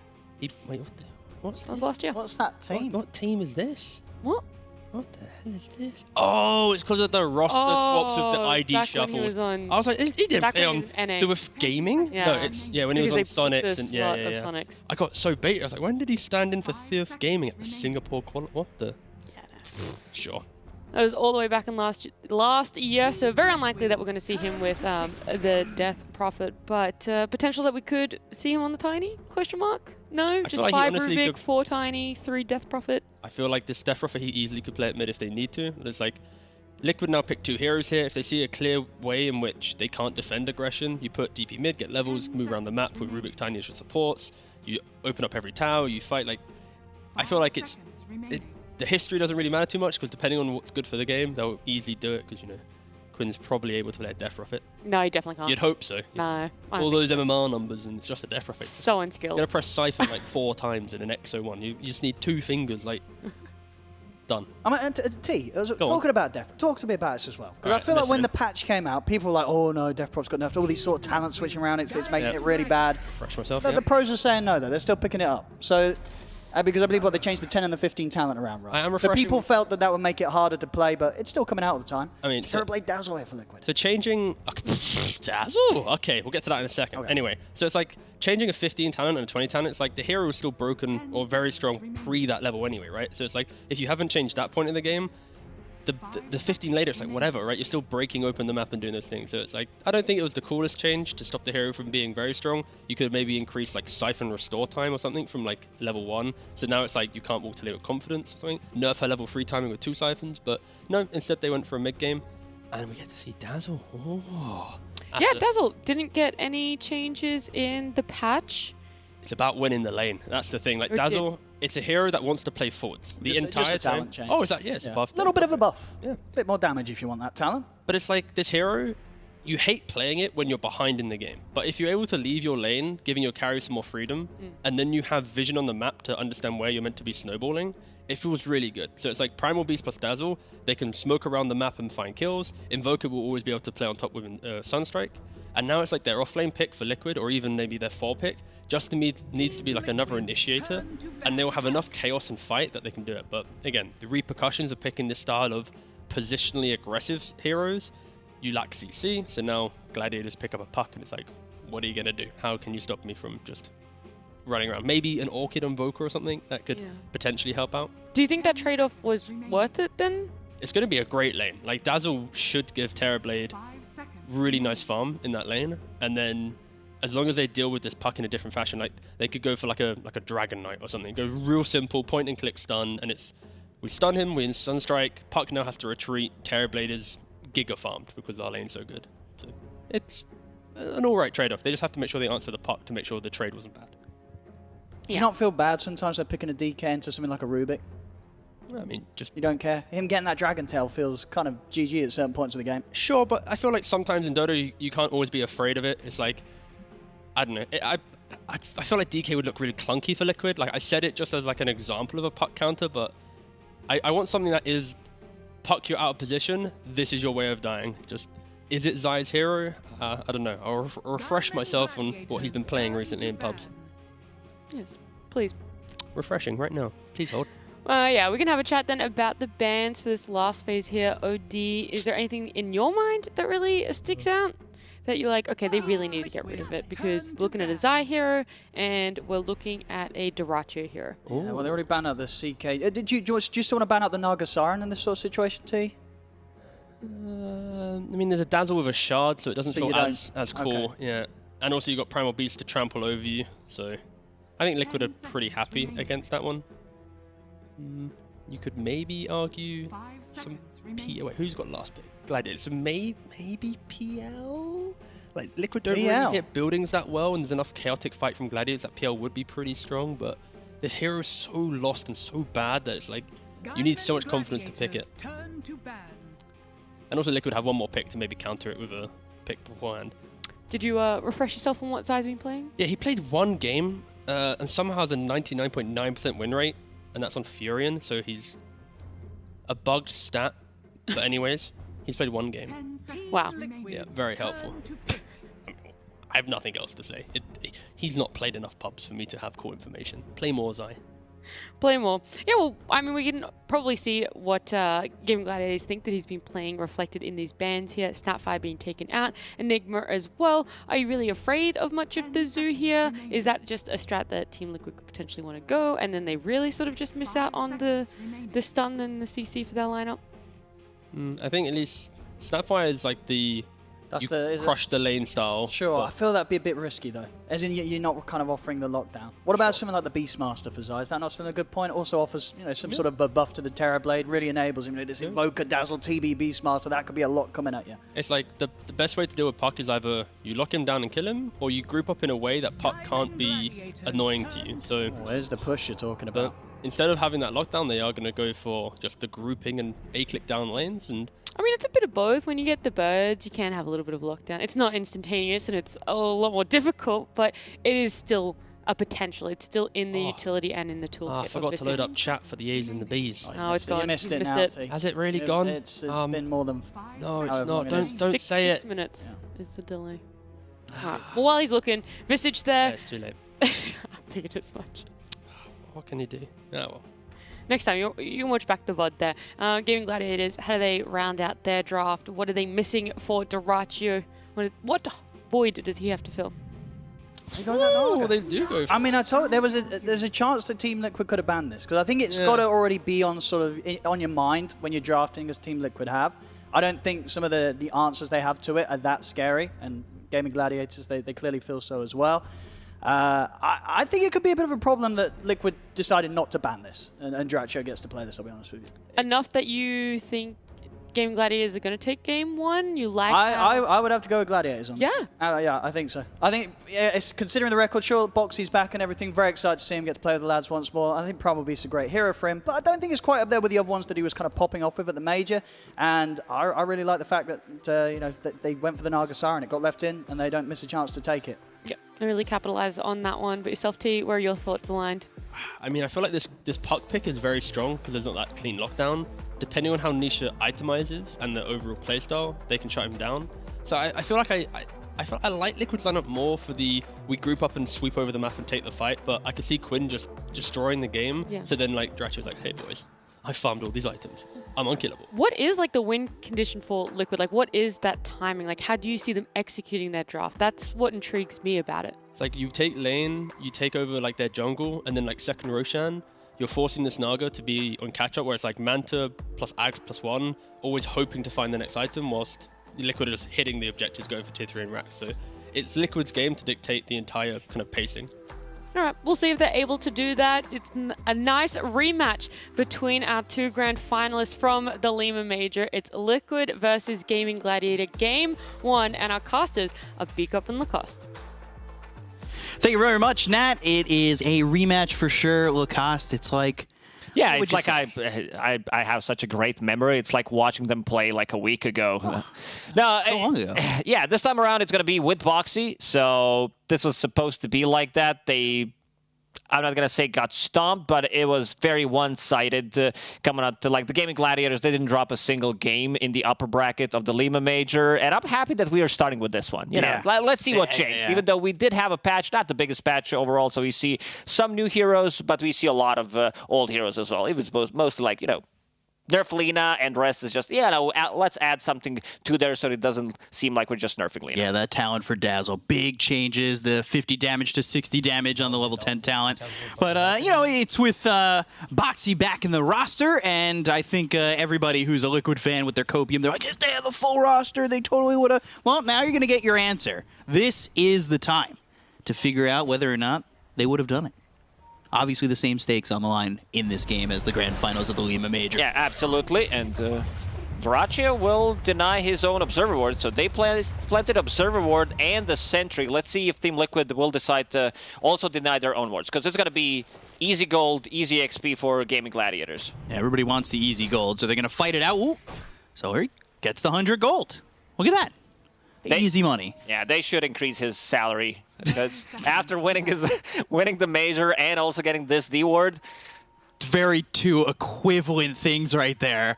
Yeah, I agree. Definitely up the salary and get it going. So Tofu coming over, and I always just love it. Celery tofu makes me hungry for some good Dota.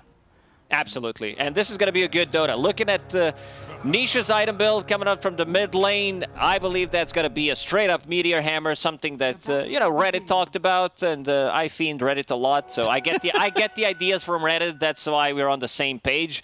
So it's a good setup. Like, you have Tornado to set things up. It also gives Invoker a bit more tower push, which he doesn't have unless he's going the Exort. When you get the summons, seems like Celery is onto something. Yeah, that's why I said that one was 101. I mean, that's even more gold. Chef's kiss right there. Get 2 D wards before the 1 minute mark. And then a quick late good luck, have fun after that. Yeah, they're gonna need some luck, because they just gave 200 gold to Rubik. Yeah, go straight Ags. And you also have no observer whatsoever. Look at Celery, man. He's bringing another sentry just to be able to get stuff done. Block this big camp or unblock his small camp. For now, it's just going to be a big camp block. Thorn in the side of Liquid already. And you're talking about Nisha going for the Meteor Hammer. That channel time, obviously, a little bit lower. Actually, a lot lower. Maybe I'm underplaying it a little bit. 2.5 to 2 seconds is it's a lot big quicker. upgrade, yeah, for sure. It's... But let's see how it's going to go. This is going to be Quinn on his signature puck, something that he's been carrying the games pretty much, and he's been dominating the matchups. He's been really on point. I remember maybe 1 or 2 games throughout the majors, at least that I've seen, and I've seen a lot where Quinn like lost the matchup, but it comes down to also rotation. Ace might die. Croup Storm doing some damage on Insania, but First Blood for the Dazzle doesn't even get traded. Now Tofu on the run. They're looking for a second kill, but he'll just survive with 70 health. Not enough. He did have 6 Magic Stick charges and the Fairy Fire, but did not want to commit. Great start. Like, Dead Prophet, when you managed to shut her down, and who was the one getting the kill? Insania. Okay, give it. Like, you talked about other position 5 trying to get some carry items. It might be Insania this time around. A lot of value. Something that T-Governor talked about on the panel is Dazzle Shard. Like, sometimes not necessarily you want to give your position 5 the best start, but when it comes down to certain matchups, it's going to be quite a lot. And we see Boxy kind of being annoying behind enemy lines. Yeah, this is rough. I mean, this is just straight in their lane in between the tier 1 and the tier 2 tower. I mean, this is giving me a little bit of flashbacks to when you had the double stout axe builds. You just stand behind the tower and farm creeps just freely like that. Bring poor man's shield back and side shop. Yeah, I'm there for the side shop for sure. I'd love to see you know, some new businesses get made in this map. It's going back to what you said about Ace getting shut down a little bit here with that first death. You kind of the Death Prophet lineups are based on just like solely taking objectives off that 6. When you get the level 2 in the Exorcism, you're going towards Roche. Like, if you slow him down, what does that do to the pace of Gaming Gladiators lineup? Can they rebound off that? Is there anybody else who can kind of help him maybe get back in the game? Yeah, they do have very active mid laner. Boxy will deny himself in the meantime, but they do have Puck who can easily rotate. So Dead Prophet, even with the nerfs that she had in the previous patch, decreased intelligence and strat gain per level, plus also a bad start that you said. It's also not that easy matchup. Tofu might need to be a bit more careful. He's been playing, you know, on a knife's edge on this lane. He's been sitting with low health a lot. And that is never fun against the Dazzle if you just get hit with a, you know, like a level 2 poison touch. Get run down. Add reflection on top of that, so you'll always have another slow, extra damage. And they also got the First Blood, as you said. We see Insania feeding off Mickey with some extra tangos. This top lane is a lot of burst. Ooh, Duraccio is actually the one who takes a lot of damage from Zai and almost gets run down by Boxy. Both these heroes sitting low. Zai, the Illusions, trying to get the damage and will eventually succeed. So they do get a Visage in the top lane. And bottom, there's a fight once again. Insania low health. Tofu falls. Insania drops into the trade.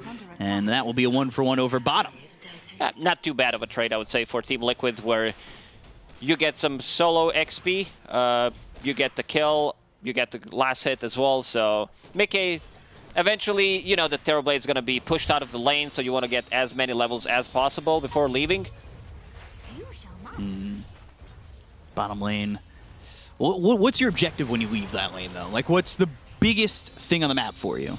As Terrorblade, just hit as many creeps as you can. Right. Find Iron Talent. Just kidding. They say I don't want to see that item back. You know, we talked about some That's of the best item. Neutral items. Yeah, it's going to bring the griefers back into the game. We don't want to see that. I love griefing. I mean, I love griefing. Yes. Okay, please find his Dota profile ID and report him. Please don't. Boxy has had a pretty swell time. You know, other than denying himself, it feels like they've put a lot of damage out. Only 12 CS, though. Doing his thing. Oh. This is not a core. I mean, compared to Rubik, like yeah, he definitely plays like a core. Boxy, you know, he's been... I think he had a year and a half where he has been so steady, and I want to see if he's going to be disassembling Tranquil Boots, or is it going to be too much work. Here we go. He actually does it. It's a lot of work, you know, I already said it. Telekinesis, throwing him back, lands on Zai. The chase is on for Celery. Goes through those trees and just trying to get the damage under the tier 1 tower. And that will be done with the Soul Assumption coming in from Zai. It's an insane amount of damage that they have in this lane. You have Boxy using the Onslaught plus Trample, which gives you insane amount of damage from Soul Assumption. So pretty good setup. Needs to be a bit more careful. If you misuse Telekinesis, Off the Tranquils. Going in for the Onslaught. Waning Rift, that'll silence up. Is he back on Tranquils? Nope, still locked. I feel like if we could just add a little screen with his Tranquils, just so we know when they're together and not together. Are you trying to get fired again, B-Cop? It's just like very difficult to keep an eye, like implement the technology right now during the cast. Like you're getting production extra work. He'll drop the Observer Ward, but it's going to get denied. I think it's in the range of Sentry. Yeah, Celery may be taking a step to potentially deny that, but just like they did before, they were able to deny a ward pretty quickly after the placement. So good gold's coming in. Boxy getting that 125 gold, and it's always good gold when you get to D-ward like that. Pretty much for free. Trample again, but that's stopped via the Telekinesis.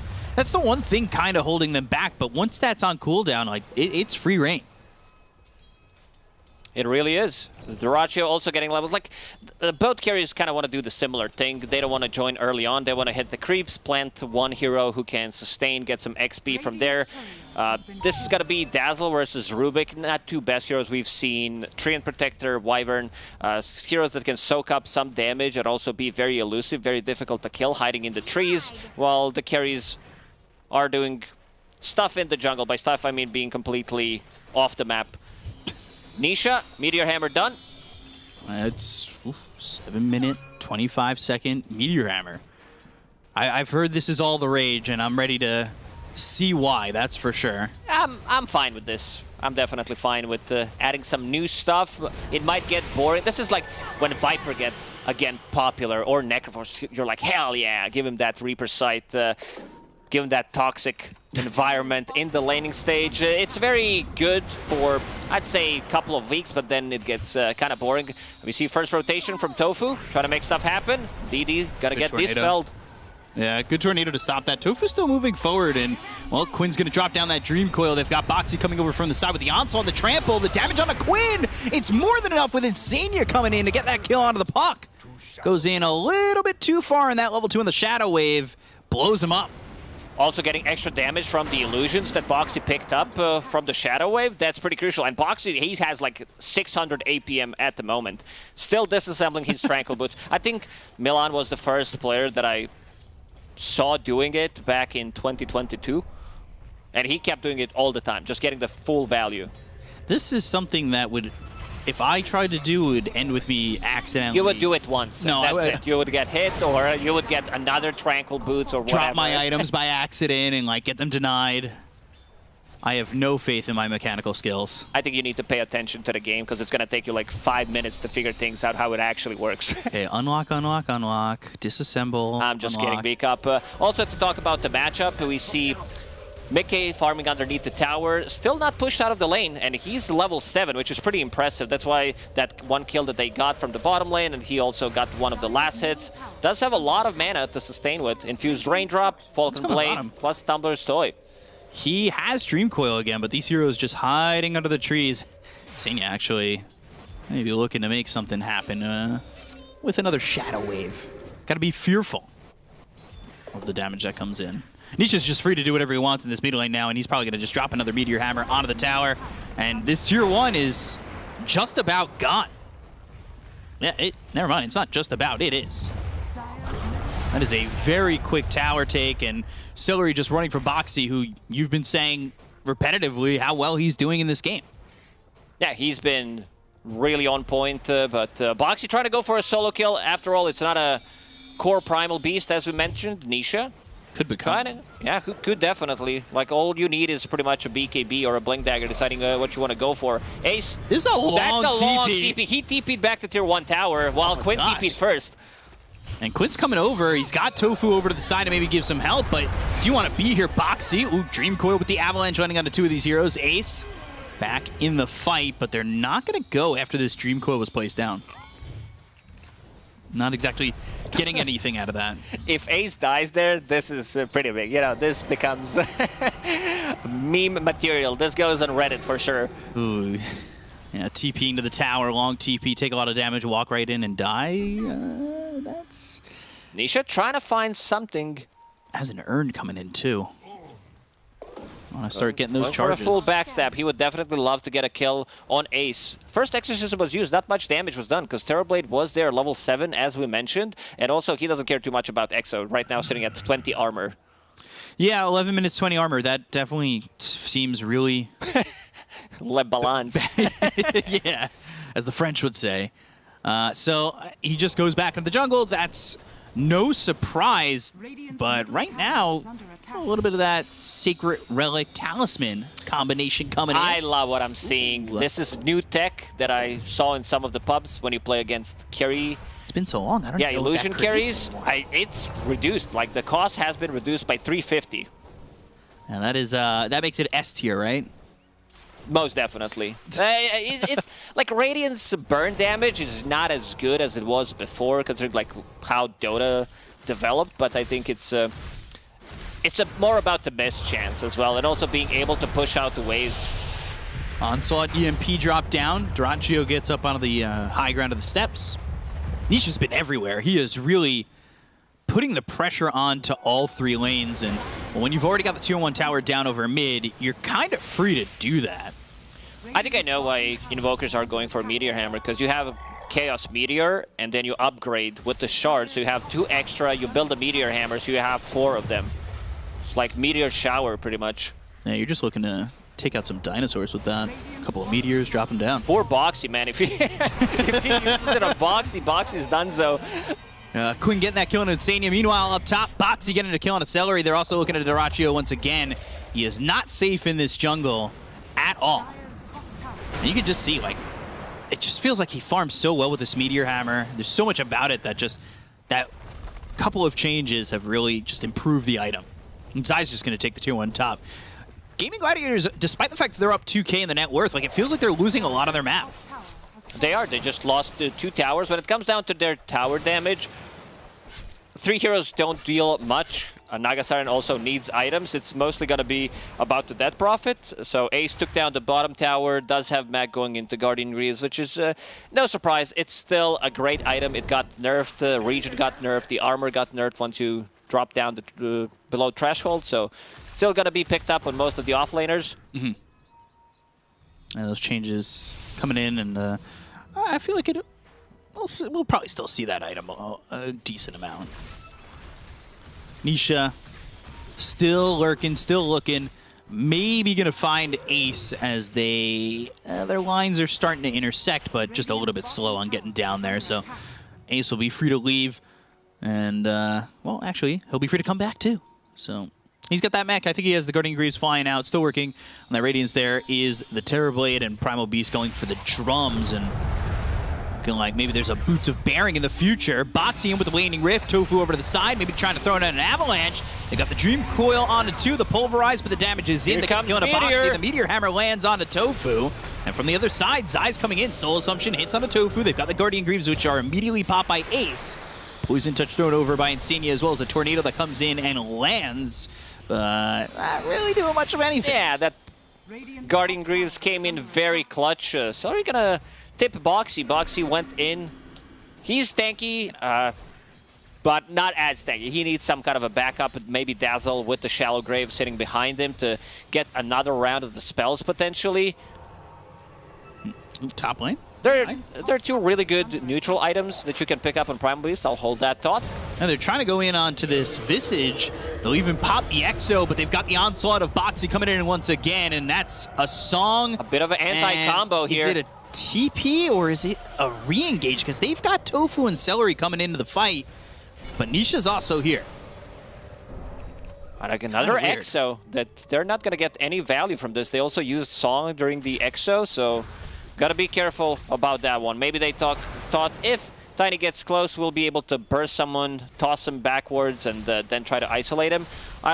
talked about the neutral items on Primal Beast. Tumbler Stall is the one, Pigpole is the other, where it gives you extra speed so you can chase down people. And talking of speed, that drum that you talked about, he's going to dodge it. Ooh, gets the pulverized Dream Coil, Meteor Hammer, combining onto Quinn, but he gets the Illusory Orb off and is able to jaunt away. They really don't have much control for this puck. That's one of the downsides of Team Liquid's draft. They need to be able to get in with the Primal Beast, maybe use like Tornado to try to set things up, time it perfectly, but it's going to be very difficult, I would say. Onslaught, Draccio, now getting hit by this trample, and will pop the Manta style, start to walk away.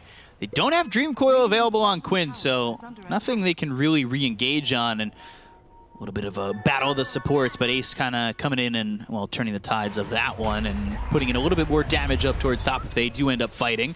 Tornado avoided. Quinn still has that double damage. Top lane, they are going to go in. They've got the toss. It's on to Zai. They'll look to get the kill, but they've got the shallow grave, so Zai's going to survive a little bit longer and be able to TP out. They'll go after Insania. The chase is on from Ace. 21 charges. He's going to be probably okay. Shadow Wave. Want? Did not want to Just pop dies. it. He had another Spirit Siphon, so never mind that. Yeah, you're probably dead anyway, right? Keep the charges for another day.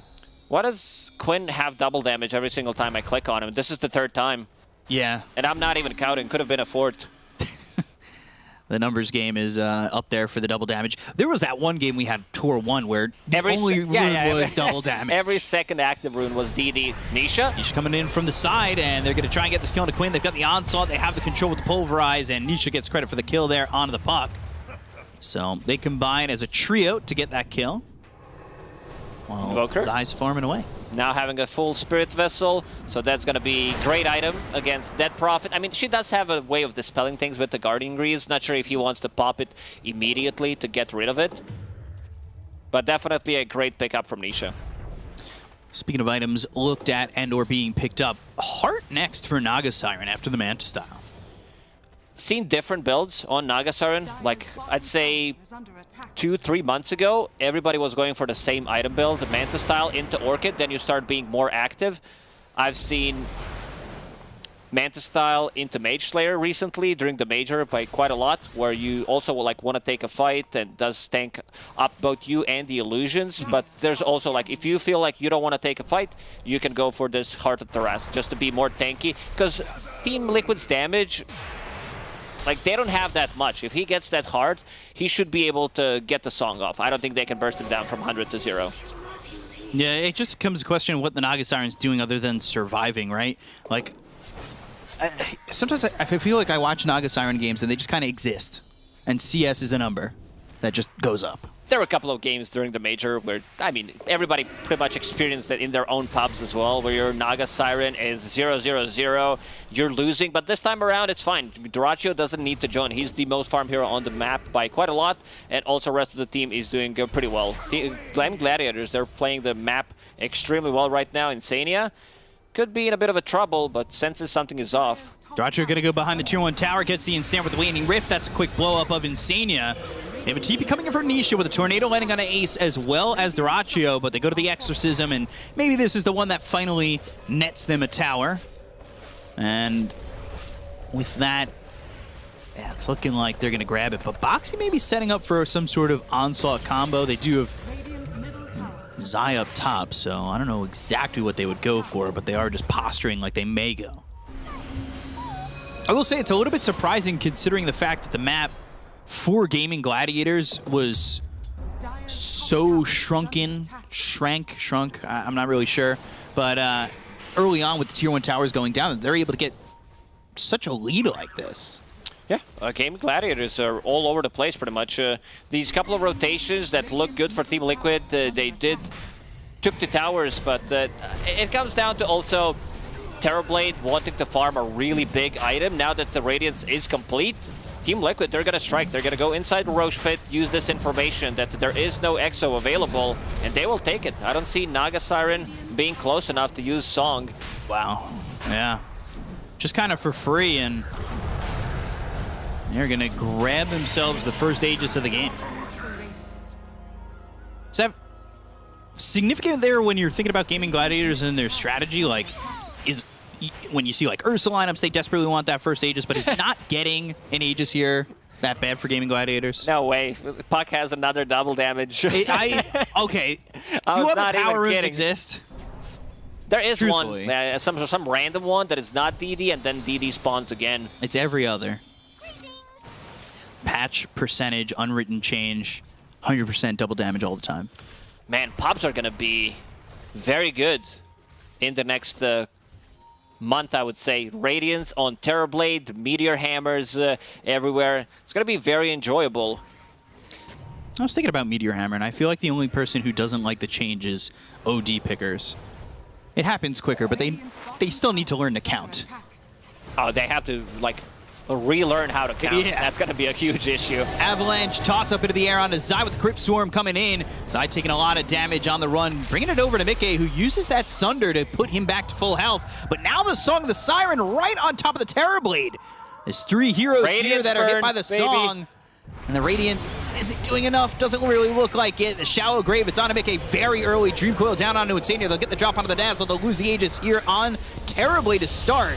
Spirit Vessel was placed on a Quinn, but he doesn't quite care. They're going to go again with the onslaught coming in from Boxy. That kind of hurts the There's no Terrorblade. meta. Avalanche toss comes in. They get the kill on Boxy and Mickey. Telekinesis lands on Anisha. He's trying to get out, but the Stolen Pulverize lifts him up into the air, and they'll get the kill onto the Invoker as well. Whoa, boy, Gaming Gladiators coming up Millhouse on that fight.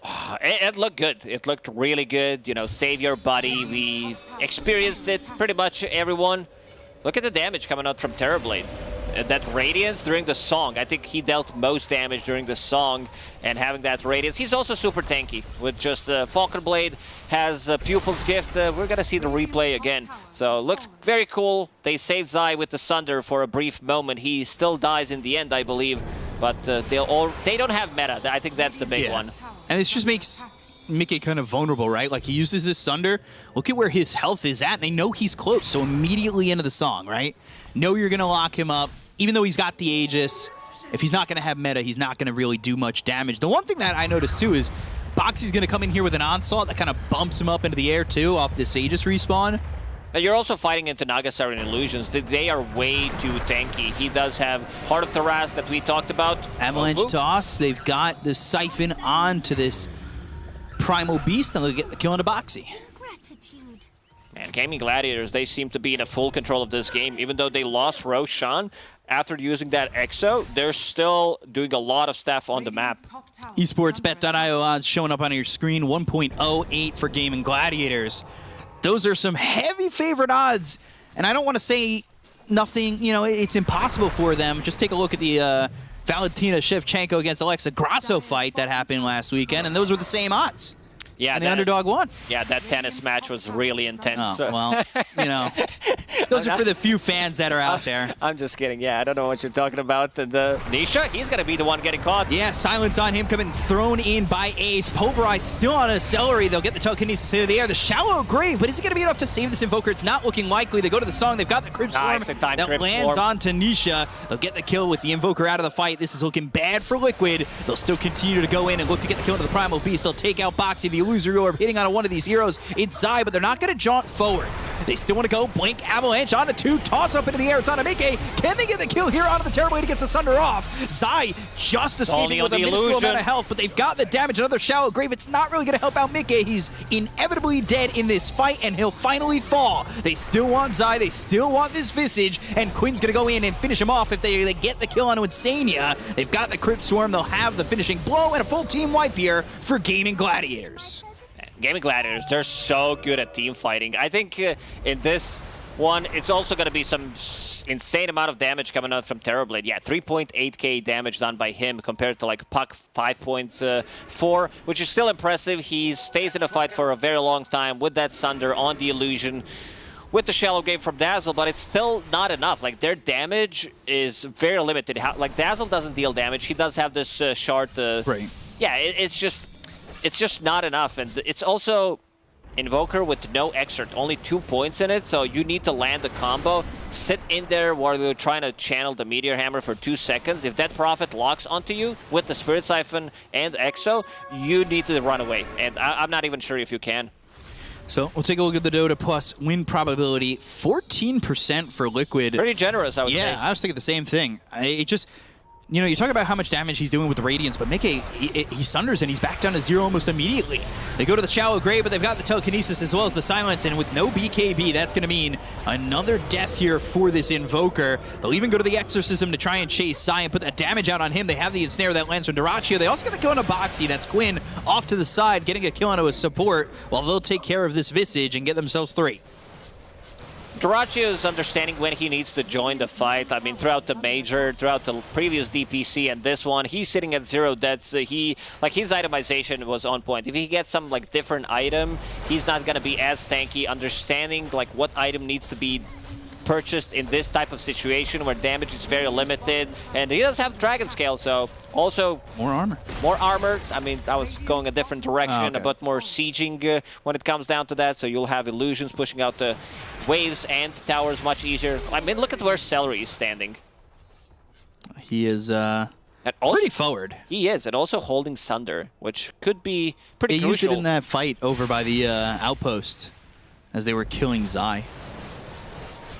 Could be like sacrificial usage of it. You want to burst the enemy carry if he already used the Sunder. Yeah, the cast range on it's pretty wild too. Mickey, see if he's all right. Onslaught in, Telekinesis up into the air. They've got the Sunder. That'll put Boxy down to half health. And Dyrachyo trying to chase. Crypt Storm just landing on a Boxy, but they've got the Deafening Blast that pushes back this Death Prophet. Dyrachyo still looking to get this kill, but eventually it will be Quinn. Now they've got their eyes set on Zai, who's silenced up and on the run with BKBB. Pop by Ace, though. He's running in. With the help of his team, he should be able to sustain and get through this and maybe get the kill here, but the Shallow Grave comes out from Insania. They go to the song. It's on the 4 remaining heroes on the side of Liquid. Oh, should no, set this them up is going to be for a huge. big fight. They're asking for help, but they're not going to find it. Avalanche Toss comes in with the Illusory Orb hitting. They go to the Sunder. It's going to be on Dyrachyo, but are they able to get the kill here, at least on the Naga Siren? There's a Sunstrike coming in, but it's not going to be enough just yet. Tornado comes through. It lands on a couple of these heroes. Dyrachyo getting low, but still outliving Mickey. The Terrorblade drops. Quinn gets the kill. The Onslaught in. It hits a couple of these heroes and pushes them away. They've got the Shallow Grave once again, but this is looking bad for Boxy as he's been boxed in by the side of Gaming Gladiators. They'll get another kill. They'll call GG, and Gaming Gladiators will take game 1 and continue to reign supreme over Team Liquid. They just have their number, it seems. The way they've been playing the map, like Team Liquid, they've been making the moves around the map, going for these early towers, but Gaming Gladiators, they got the most out of the map. They got way too much, and they understood their timing. Death Prophet, like even first 2 Exo usages were really not that great overall. Still, like even the first couple of puck rotations, but their understanding of the game, like when they need to group up, how strong they are with the certain items, like you see how the things shift. Like they even lost the first Roshan, and the game looked very stompy still. Yeah, they lost their mid immediately. They lost top almost soon after. Like you said, that Exorcism didn't really do a lot of damage to that bottom tier 1 tower, but yet the pieces were falling into place. The farm was getting there, and you said the itemization for Dyrachyo was like on point. Exactly, it was on point enough for them to turn this game into something advantageous for them, and it ended up working out. And Gaming Gladiators, they take game number 1 over Liquid. Like that was a pretty stellar performance. Like I don't know what Liquid can do to stop this streak that is coming out of Gaming Gladiators, right? Yeah, maybe Panel knows something about it, because after the games that we've seen at the Major, they lost, I believe, 5 games, and now this is the 6th in a row that they lost to Team Liquid, so they better come up with some new tech. Yeah, so we'll see if the panel knows what new tech they need. We're going to throw it back over to you guys. Take it away. Before we can have a look at the new tech, we're going to break down what happened in this game number 1 here, doing a little hand motions, but look, there were many times that Liquid could have GG'd out there because it was looking pretty rough from them. Just after Roche, I mean, you get Roche, they got the first one, and I'm like, okay, maybe they could do something with this. But ultimately, they couldn't too. No, so I feel like for Liquid at least, first of all, they itemized very patch heavy, right? You've got this Radiance Rush on Terrorblade. You got Invoker going Meteor Hammer. You're taking some towers, positive. But then it's like, he then goes Vessel into Midas, so it's like... And then you have like Dazzle plus obviously a Primal Beast that aren't doing too good into like the tiny aggression and all that type of stuff. So overall for Liquid, a lot of itemization choices that delayed everything. This is the fight post-8 where... This fight, I think, was such a big influence because Mickey uses Sunder Zai there to try and save him, and just the immediate song coming out from Duracho there to set it up to make sure that TB isn't going to escape. It was really well done, and I think that was the biggest setup. Even though Gaming Gladiators were already in the lead OD, I think this was the biggest setup for them to literally just steamroll over the game. It really was. Gaming Gladiators, there's a reason why these lads crush the major. They're just very, very good at finding the right times to strike. And honestly, Duracho, flawless performance, right? What ended the game, I think, like 6-0-11. I think Liquid kind of overlooked the potential of Naga Siren coming through in the draft. And I think they're going to kind of be kicking themselves a bit for letting it through after how well Duracho was able to perform this game. And Liquid evidently didn't have any sort of way to shut him down, and they certainly didn't have the sort of carry-to-carry matchup that you want to be having. They're already on a Terrorblade, which is not too favorable really in that carry-to-carry matchup. You're going for kind of this new patch, Radiance Rush, straight naked after the Falcon Blade, no sort of kind of stat build-up. He was lucky to find the Pupils gift. I have to a little bit, gave him a bit of strength. But it's tough to play. I think a risk was sort of taken. And I think maybe Mickey took that risk to go for the Radiance super fast rush, or as fast as he could do it, because he already felt, well, they've got an Naga Siren. This game's going to be difficult. I've got to try some sort of new tech. There's so much new tech, and for Gladiators, I love how, if you look at the pings that they did during the team fights, it's like they will hit a song and instantly, Quinn's like, I found the dazzle, or find me the dazzle, and you see another hero kind of posturing, so then Quinn can instantly post song, post initiation. He's already on top of Insania, so you're not seeing this potential clutch turnarounds and Liquid maybe finding a way to get into these fights. It was as soon as Quinn got the blink, was able to then play forwards with Duracho, of course, covering everyone. I think Gladiators, their team fight is so clean, so crisp, and they know exactly who to target with what spells, and they don't waste spells. And that's where Liquid, at least, going into Game 2, they might tone down their new tech itemization, and they'll make sure that they can actually take the fight to Gladiators, because this was just a clean game from them. Yeah, I would say that's been one of my standout improvements from Gaming Gladiators, is the way that they can communicate and the small things that they've been able to improve when it comes to those team fights and being able to prioritize and all be on the same page. That is the starting point and the foundations of a major winning team. But for MVP in game number 1, do you guys want to give me your thoughts? Who would you like to see get that MVP? It's hard. I know you want to say Quinn did great in mid, Duracho being fantastic on his Naga, setting everything up there. Yes. Are they the two you're flipping between? No, I think I would probably lean Quinn, even though he got picked off a couple times. I just think his constant need to kill off Insania, and he never kind of changed that mindset. And then of course, I got 3 phones behind. So yeah, I guess Quinn for now, but it's it could sway either way. It could sway, yeah. All right, well, MVP, well, they're still deciding. What are saying, boss? Yeah, maybe you're the deciding. It's a tough one to pick. I kind of want to go Duracho, but I feel like there's a but, yeah. Got sort of handed to me because he got it last pick Naga. So, yeah, exactly. His hero came out earlier. There was chances for them to contest it with the picks. They didn't. They were only able to catch him twice, but other than that, Quinn being incredibly annoying. And I think just in terms of sort of the mismatch as well between what both mids were able to offer this game, that really sort of puts Quinn on a real big pedestal. Nisha had a decent time in the mid. He got a quick time in on the meteor hammer, takes the tower. But if you look kind of throughout the rest of the game, what the Invoker was able to do in contrast to the puck, it was a massive difference. Quinn just had so much impact, and Nisha just fell off completely, unfortunately, for himself that game. Would you say that that's something that is more focused in the draft when we see these downfalls of Liquid, or was it that itemization? We really do wonder why they rushed the items that they did rush, and were they baited in to patch changes? I think it's a bit of both, but yeah, I think overall, Liquid, I just wasn't too much of a fan of their draft this time. I didn't like that they kind of put Boxy in this Primal Beast. Obviously, as it was a first pick, it could have gone anywhere, but I feel like Boxy being left on that hero, it's a bit of a missed opportunity. I think there's so many other heroes that he has much more potential to pop off. He had a rough game on this Primal. I want to see him on something better in game 2. Yeah, I feel like for Liquid, I look at their heroes and it does scream a Liquid draft.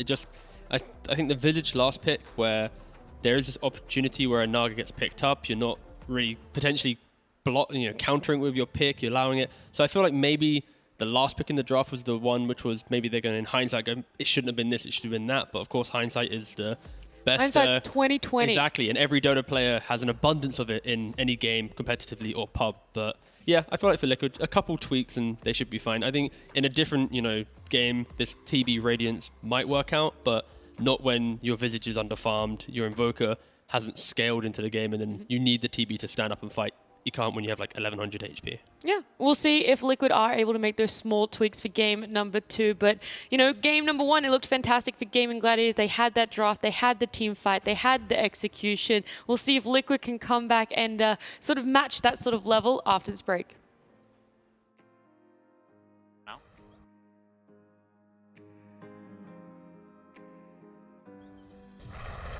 Post on Rubik.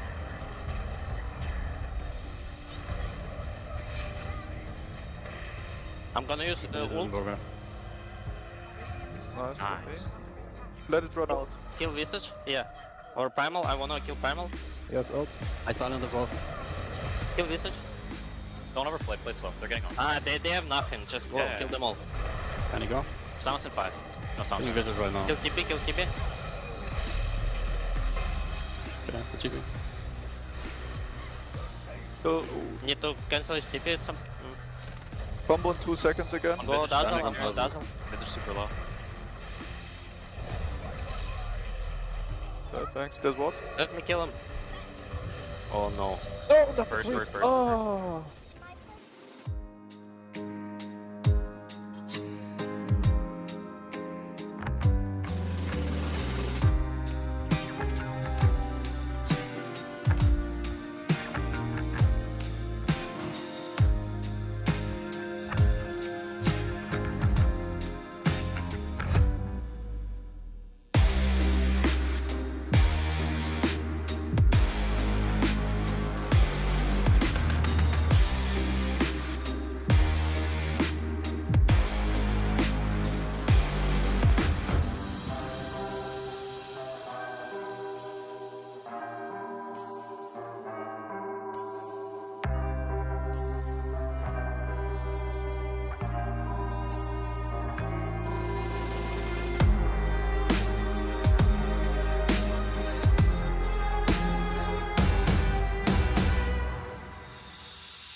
Welcome back. If you are just tuning in, we are in the middle of our series, Gaming Gladiators up against Liquid. We have our major grand final rematch already on day number 1 here of Spring Tour Western Europe. And game 1 went the way of Gaming Gladiators. Game 2, there is a change up for draft in the sense that Liquid have second pick this time round.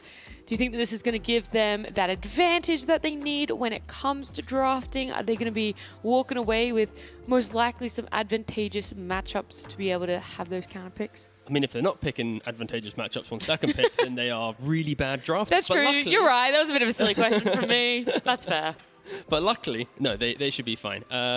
Again, draft-wise, previous game, Gladiators kind of pick after pick. It was nothing too crazy from previous patch. I feel like we've seen this exact 5 hero on the previous patch, so Gladiators didn't get baited by, ooh, let's try out this thing, let's try out that thing. So if anything, Liquid probably just readjust a couple of their ideas, not calm down, it's the wrong word, but just realign themselves to the situation they're in. And yeah, this should be, again, I'd like to think a competitive game too, because the Liquid that we've seen before, like, they didn't really show that in game 1. Yeah, it definitely didn't feel like a Liquid that we saw at the Major or in Tour 1. It felt very weird. I think that's the only way I can explain it because, like you guys already said, it was a mix of both. Their draft wasn't the best coming into the game, but their itemization also wasn't the best. So we'll see what changes up for them. Now it's a Rubik ban. It's going to be a Brood ban coming out for the two teams here. What else is on the table that really needs to be taken out? Would you... Probably the Prophet. The Yeah? next Prophet. Right, we're still seeing that hero do fantastic. Was banned out first phase last time. It got some nerfs, but I don't think people care. Yeah, I was going to say Lesh was the other one. I was like, Prophet's do you in. have to do it for Liquid? But yeah, Death Prophet, Rubik, and then Lesh and Brood, which means Gaming Gladiators pick up Nature's Easy Prophet. first pick for gaming. Of course, they've played it carry, played it offlane, so this isn't some, haha, we've got them with their carry. You know, it's like a little bit ambiguous. If it's offlane, it's like some Ags build, which scales into a right click. If it's carry, you're going Midas Maelstrom potentially, or just Gleipnir. Same thing. So, yep, for Liquid at least. Again, I feel like we're just, these two teams at least, unlike other teams, they haven't like gone crazy with like at least openings of drafts. They go back for Primal Beast. And even though the previous game wasn't the best showing of Primal Beast, you know, etc., it still is a very good hero against Nature's Prophet. If it is that 4 position, it unlocks a lot of heroes. You get on top of him. You can set the pace of the game. You just need to make sure that the rest of your cores can actually play with the Primal Beast to take the fight. And I feel like for Gaming Gladiators, they can round out this draft with potentially some Tiny, Batrider, or Puck, Pangolier, those type of heroes, and they'll be perfectly fine. They'll love to play into these this opening from Liquid. Do you think that this opening from Liquid is their offlane, you know, Zai being on the snap with Boxy on Primal there, or do you think that this is actually a double support opening from them?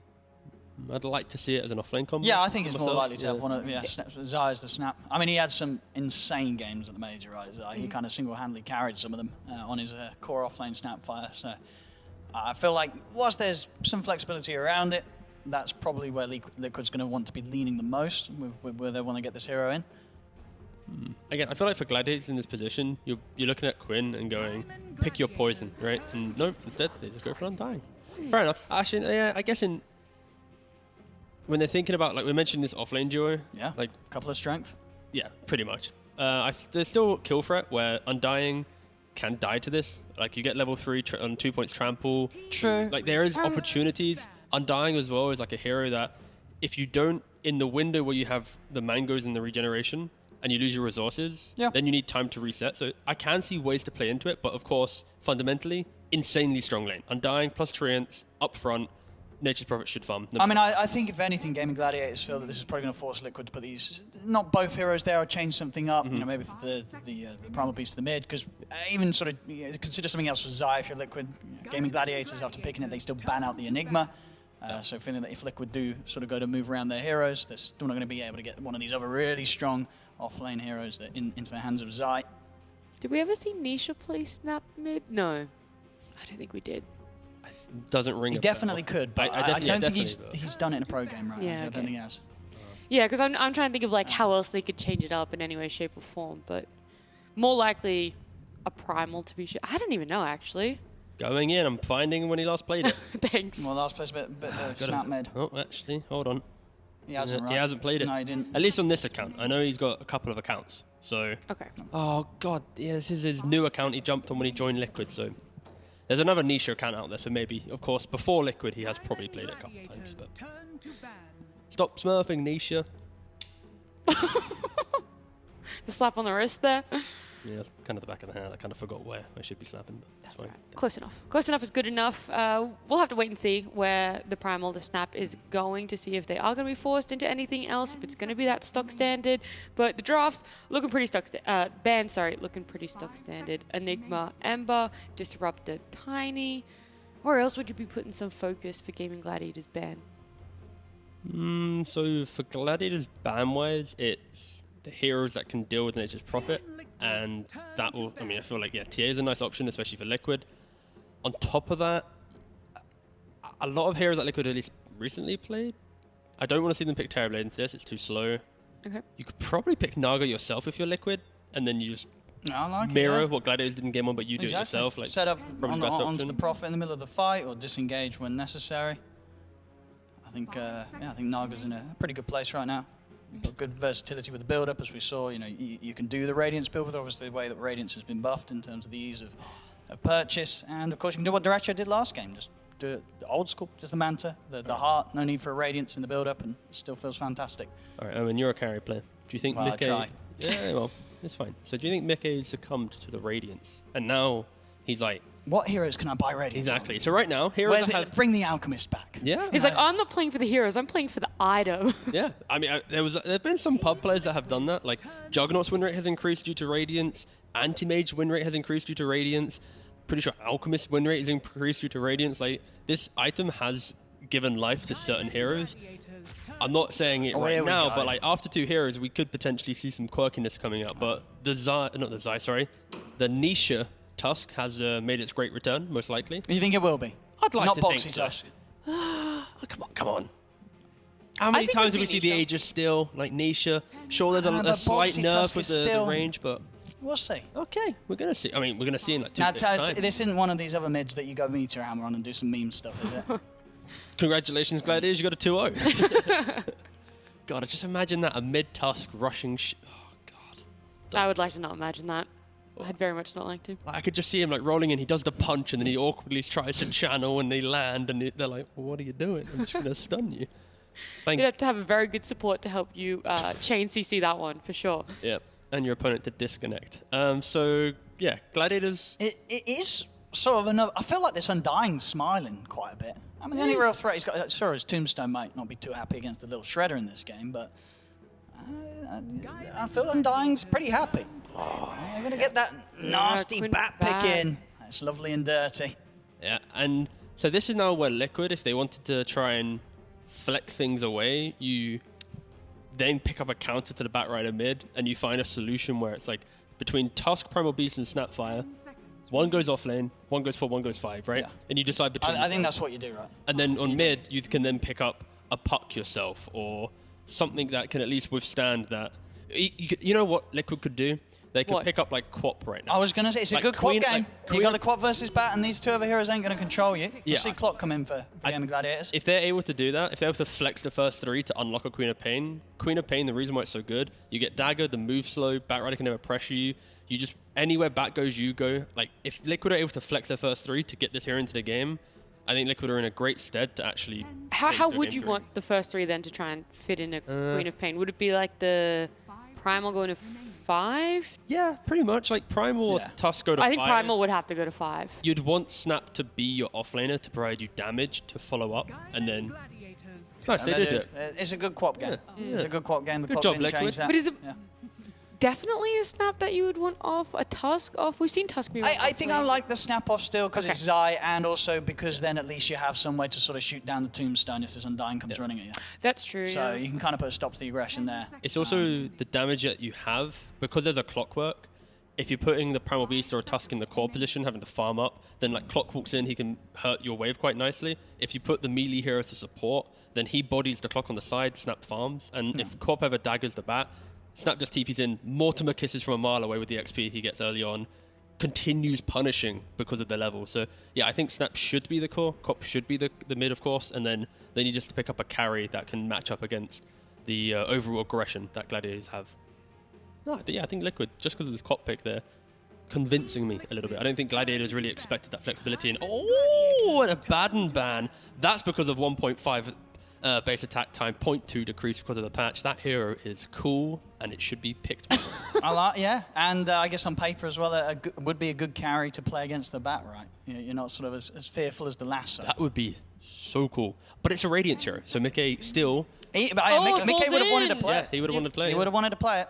He wants to play those Radiance heroes. I'm sure you're right. We may still see him get one as his last Yeah, one. I think he's played Sniper Radiance, Drow Radiance, What? TA Radiance... No, I'm joking. I was going to see if you said yes or not. I see the Slark Bam. Didn't go Radiance. No, you don't do that. No. They're going to have, look, Liquid, they're going to see where Gaming Gladiators go with everything, what they're going to pick up, because they have overall last pick. But so, Duracho hero, that's what's going to be coming out next here. Or at least do we think? Is that Nature's Prophet going to be off lane? I think at the moment the Nature's Prophet's still pretty happy as the carry, right, T? Or not? Yeah, it's pretty chill. It's like, Nature's Prophet is a carry that always farms and scales nicely. So if your team can go forward with you, then you put it into the carry role. If your team can't play with that, I get an item, I go for a fight style play style, then you push it to an off lane and you buy ags and you enable others to do their thing. So I would like to think that it's got some of that leg, but you know what, actually? I think Nature's Prophet off lane's a bit better here. I think it is. Ags and punishing Quap could be pretty cool. Like, she blinks in, sure, some sort quick of Ags root, rush. like 2 seconds, and then you play from that, but they don't really have damage on Gladiators. That's my concern. It's like you have Undying, you have Clock. I'm expecting Bat to be shut down because of the Quap matchup.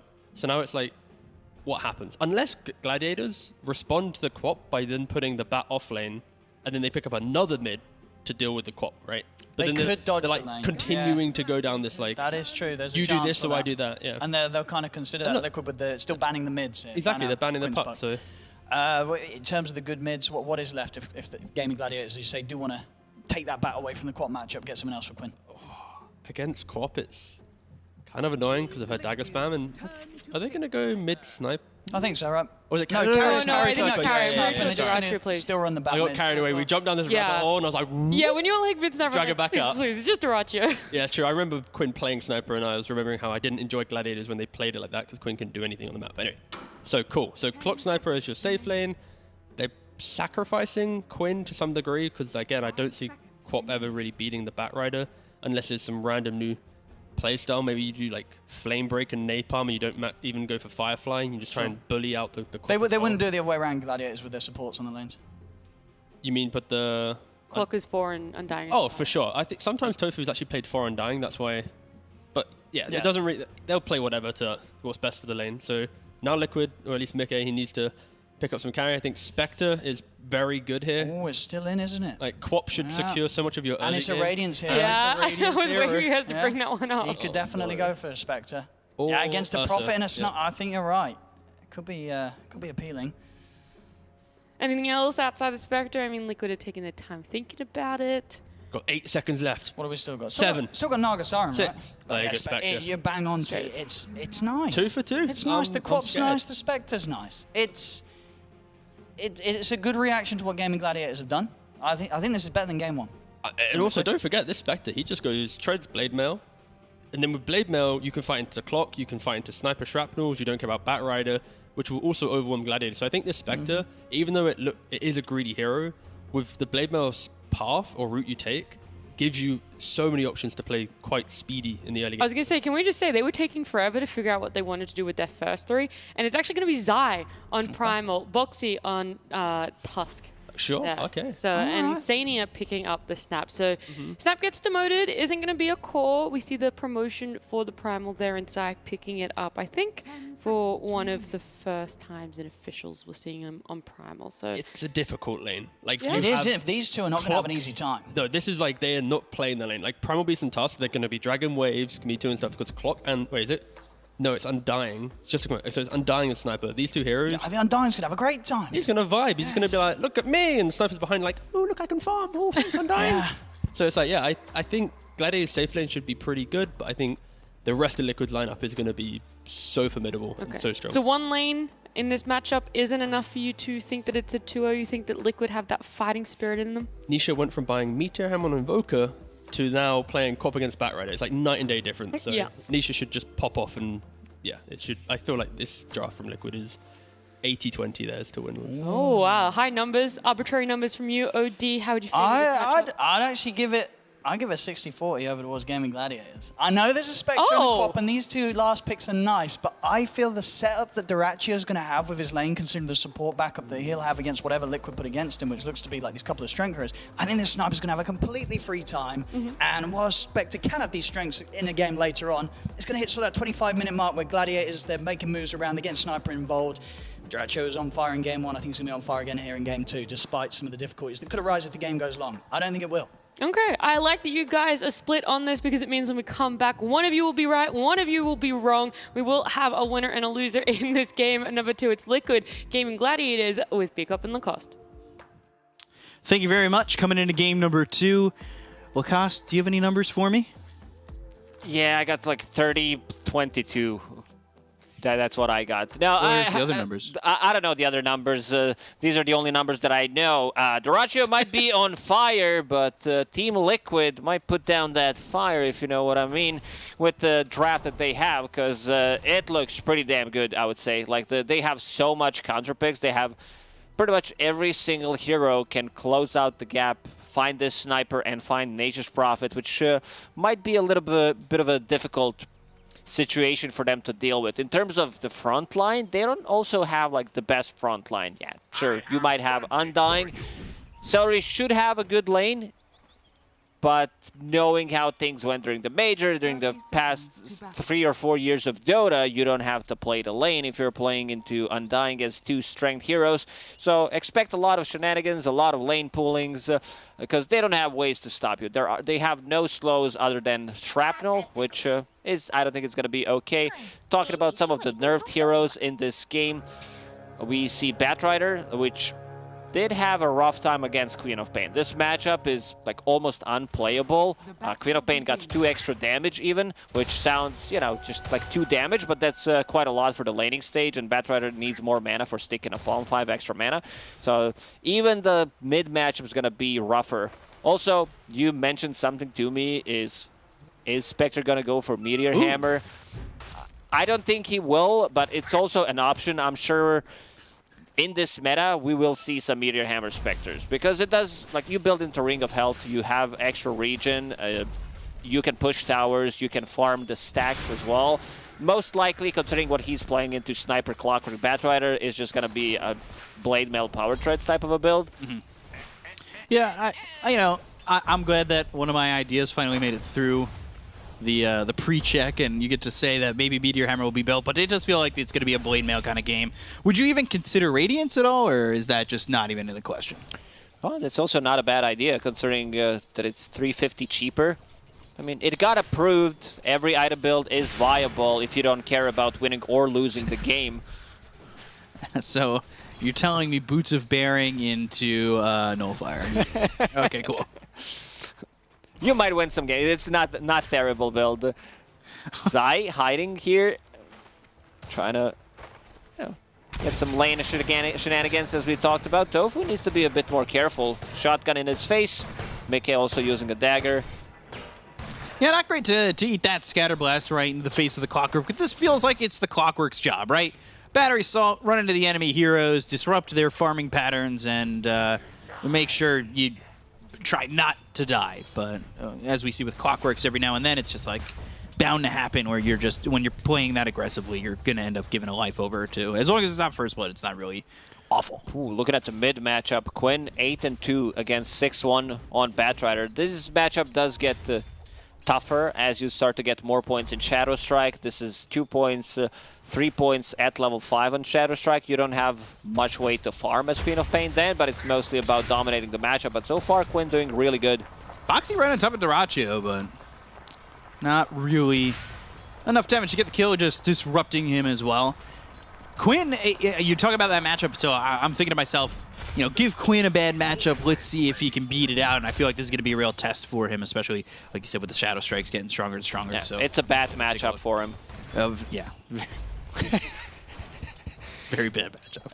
So looking at the top lane, Duraccio. Ooh, First Blood. Oh, you get it. Duraccio. He got the kill to Zai first. They end up trading, but Boxy's going to die here too. With the Tombstone down, they have the ability to go and trade, and First Blood for the Sniper, that works out in favor of Gaming Gladiators. That's not a good trade for Team Liquid at all. Like, Celery lives, he gets to level 3. Duraccio got to level 3 before he died, is bringing items to him. He has Boots of Speed and Gloves of Haste, and Quinn's the one playing very aggressive. It should not happen. Getting chased out of the Tier 1 tower, but now Quinn in trouble with the Shadow Strike on him. Boxy with a TP rotation over mid, and there's nobody to help this Batrider. Shadow Strike won't get the kill. It'll be Boxy who claims the life of this Batrider. Quinn didn't have Firefly, had Fairy Fire available, but did not want to pop it, did not want to use it, and Nisha will get rid of this one. Who got the last hit? It was actually Boxy, so... But there is that D ward that Nisha gets. He gets a little bit of extra gold going his way, and with no contest coming in as Quinn is respawning, the lane looks that much better here for the Queen of Pain. Still, though, CS kind of even-ish. It's just a question of whether or not it's going to stay that way. Been looking over bottom. Ace on this Nature's Prophet. Still a hero that feels like it's very much in the meta. This Prophet, even post-patch. Wrath of Nature, base damage nerfed. Also his... Racho again. Taking a lot of damage from the tag team, and the right clicks with the snowball coming in from Boxy. Forcing him to back up, and he can't really get a kill here on a Boxy if he wants to. There's 13 charges on the wand, and Duraggio good body blocks. Throwing down another shrapnel, making sure to walk away from Boxy, and now the turnaround damage is there. He pops the salve and starts throwing some right clicks in over on a Boxy, but Zai's here as well, just trying to cut this creep wave and get some CS under his belt. Duraggio pushed away as far as tier 2 tower, forcing them to use a healing salve and missing a decent amount of CS. Looking at the mid lane, like this is where Queen of Pain starts to take over. Shadow Strike, looking at the CS 22. 5 Boxy, one more time. Onslaught, and now they drop the Tombstone. Will they have the ability to keep him alive? Not really. Celery, he'll, well, see his sniper die trying to trade. He doesn't have Soul Rip at level 3. Does get the kill on his eye. So again, another trade, but they do kill off this sniper for the second time. Yeah, this is the second death of Sniper. A bit of a rough one. They have so many heroes to close the gap. You have Spectre as well to jump on top of you.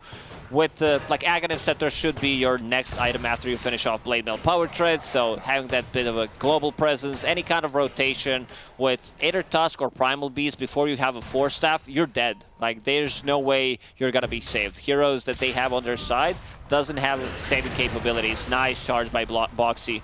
Yeah, it gets down to the low ground. Celery's still chasing. Maybe to get more decays out and potentially get a kill here. He does have a Mango to devour, but chooses not to. And well, now damage coming in from Zai Onslaught, as well as that trample used, but no kill there. Boxy, by the way, he also got the Tombstone, and I mean, a free 125 gold is always nice this early in the game, especially for support. This game, pretty impressive. He's been on point with the rotations, gonna secure. Yeah, most likely. So, gonna secure the Arcane Rune for Nisha, who does have a point in Sonic Wave. No bottle, because he's playing into Batrider matchup. Might decide to pick it up and try to get something done. Let's see. A couple stacks here of Sticky Napalm as Nisha with the Flame Break. Ooh, Sonic Wave, but Quinn still gonna chase, forcing the blink back. Needs to be careful taking that damage under the tower. This is a little bit of the same story from game 1, right? Like, Liquid feel to be the dominators of the early game, but yet it's a net worth lead for Gaming Gladiators. Yeah, definitely. Queen of Pain, if he did not have Arcane Rune, extra 30% cooldown on Blink, I think Quinn would gotten the kill there. Yeah. With Lasso, was very close to getting him, and Boxy will TP out. A lot of heroes low HP on side of Team Liquid, but none of them dying. And nobody dying just yet. By the way, Nisha's going to have that Sonic Wave back in just 40 seconds, so Quinn's going to have to be a little bit careful about the timing on that if he stays here a little bit too low. Quinn played this lane so well.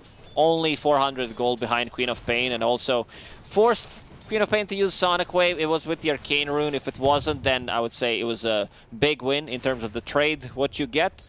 We didn't talk too much about Ace. He's been pretty much free farming in this lane. They can't really put too much pressure on the hero. If they try to go on him, use a cookie, he can always TP out, and he's way too tanky to just be bursted. And something that Panel mentioned, going into Aghanim Scepter, this item allows you to like stop Primal Beast from charging in, stop Tusk from using a snowball, and also Queen of Pain. Usually Queen of Pain does struggle at the early stages of the game where she blinks in and can't get out because the lower points in Blink, especially in this type of a matchup where you have 4 points in Shadow Strike. So that means that you want to get Scream of Pain for farming, which also means that Blink Strike is not going to get priority in this. So 12-second cooldown, got to be very careful. Yeah, so this is going to be a very value axe, is what you're saying. So let's see how quickly that comes out. By the way, you know, I continue to harp on the net worth that's going on here, and it's just like Duraggio died twice in his lane, and he's still top of the net worth. Like, his lane has become free all of a sudden. Zai over to the side. He's now getting chased by Quinn and Celery. Like, he's not getting out of this. Quinn gets a kill, which, you know, rebounding off the lane that he's having is a great kill for him to get. They've got the Fire Snap Cookie that lands on a Tofu. He'll use those cogs, and he's still alive. Like, he's gonna so be fine. tanky, and he's going to walk away from this exchange. Boxy trying to find a different angle, snowball on cooldown, but Tofu knows something is up. This comes down to Tofu's item build. I was very concerned about like what he's trying to do with it, but like you talked about the trays that he was doing in the lane where he can go in and he can't die with this type of a build. So 2 gauntlets, 2 branches. He had 840 HP, I believe, level 1 as Clockwork. Yeah. So now dealing with close to 1200 HP on this Clockwork, he's not easy to kill, which is evident right there in that last exchange. Ace, good shards from Boxy to block him in, but here come the Treants to try and get in front of Boxy as well. Not really much doing, just farming. Dyrachyo now throwing some right clicks on Azai. Quinn over to the side. He's got a lasso if they want to get there. If they can get there to lock him up, they don't even need it. So Quinn, he's starting to move around, and even despite the fact that the lane was difficult, he is making his presence felt all over the map once again for Gaming Gladiators, and this has been the story of the series so far. Nisha, think about going in. Hard Snowball, Scatter Blast, Celery. He's going to use another Decay. Sonic Wave just getting that kill. It's either you use a Sonic Wave, get a kill, or you try to use the Blink Strike, finish him off with Scream of Pain. If there's another hero, if there's Clockwork on a different side of the map, you die. And he's going to actually kill him. This is why he was thinking about not getting in. So no Magic Wand popped. He had strength. He had Intelligence Trades on Queen of Pain. Oof, a bit of a rough one. I think I want to see how much damage was that. The Wrath of Nature? Oh. Well, it doesn't show. Never mind. No, I'm waiting. Refresh. I'm hoping. There it is. On my screen, at least. 351. There it is. Let's go. 351. Looking on it. And, I mean, a decent amount of damage, especially after that fight. Because, I mean, the Undying was making himself very hard to kill. Multiple decays, just standing there in the trees, like, not making this an easy kill whatsoever. And, I mean, all these heroes have really made themselves difficult to kill. And look at Quinn. Just farming up all these ancients. Surprise! Juicy gold. Team Liquid didn't try to go for this stack because they did see it when they tried to go on Tofu. Oh boy! Oh, the rocket flare. 5 HP. So close. Sniper did not have a point in ulti, so decided to opted to go for more of a farm-oriented build, putting more points in headshot with Mask of Madness, which does make sense. Like, his next item build should be Hurricane Pike to be able to protect himself. There's way too many heroes that can close the gap. Queen of Pain, as we said, Tusk as well. Boxy, now he didn't get priority in taking the other stacks Tome, but they're gonna take this big stack. Yeah, which is good because they don't have stacks on their side. So, still trying to get himself to level 6. Quinn scouts things out. Flame Break, and again, I don't think they're going to need themselves using that lasso at all. They get the kill into Boxy. They look over Insania, pushed by the Cogs after the Fire Snap Cookie. They've got the Pulverize happening over bottom to get the kill here on the Ace. They'll take out the Nature's Prophet, but the trade is in. Dyrachyo gets the kill on Azai. Now, with 2 heroes on him, Mickey as well as Nisha will get the kill on Dyrachyo. The Sonic Wave will push back Quinn and Celery, as they'll use that Spectral Dagger to slow up Quinn. But the chase is on from Celery, who's starting to eat a lot of damage here from Nisha and not willing to continue to push on forward while Quinn's slowed up and not able to get in the fight. The good old Sonic Wave, the zoning one. We can call it Zoning Wave, pretty much. It's just either you use it or you potentially die, and you don't want to take that risk. So not too bad of a fight for Team Liquid. They get in there, they kill Dyrachyo. Queen of Pain's getting the items, does have Witchblade available. This is a snowball certain death. Kisses. I don't think they needed the kisses. Quinn still trying to make something happen out of this one. He is just not needing He'll lasso the Tusk and get the kill there. But now he's very vulnerable, and they'll get the kill on a Queen. Like, the turnaround there is because of the over-aggression coming out from this Bat Rider. He was thinking about using it immediately. Sometimes you don't want to pop it because it's 2-minute cooldown. And now Nisha, on top of the net worth, has a Witchblade that we mentioned. Witchblade plus Shadow Strike, it's a lot of damage. Yeah, that one. Okay. So Ace, still trying to farm up his Aghanim Scepter, very close to it. If he didn't die, he would have like 13, maybe even 12-minute Aghanim Scepter, which is still pretty impressive. But you can see the nerfs to Nature's Prophet. His strength gain did get nerfed. So right now, even with the Aghanim Scepter, he is sitting on 1,500 HP with just at level 9. So, what, 14, 15, and then Clockwork at level 7 with his 13, 18 health. Clockwork's going to the gym more. He's got that strength. He's got that HP. The good thing about reading the patch notes is you do get confused. So I just double-checked. His strength gain did not get nerfed at all. It was agility and intelligence. So joke's on you guys.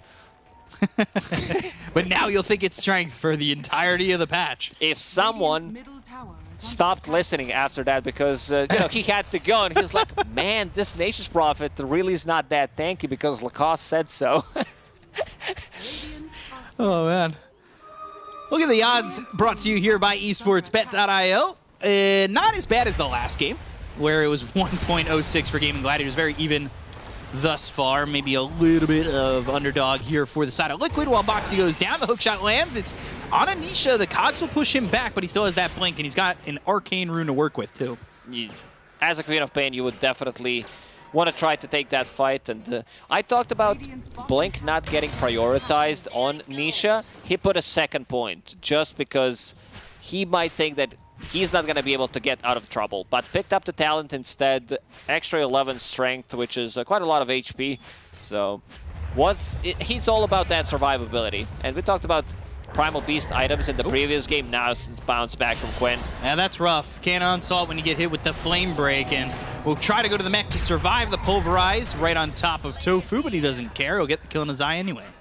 Nisha, he had that Arcane Rune, so he's got Sonic Wave and everything available.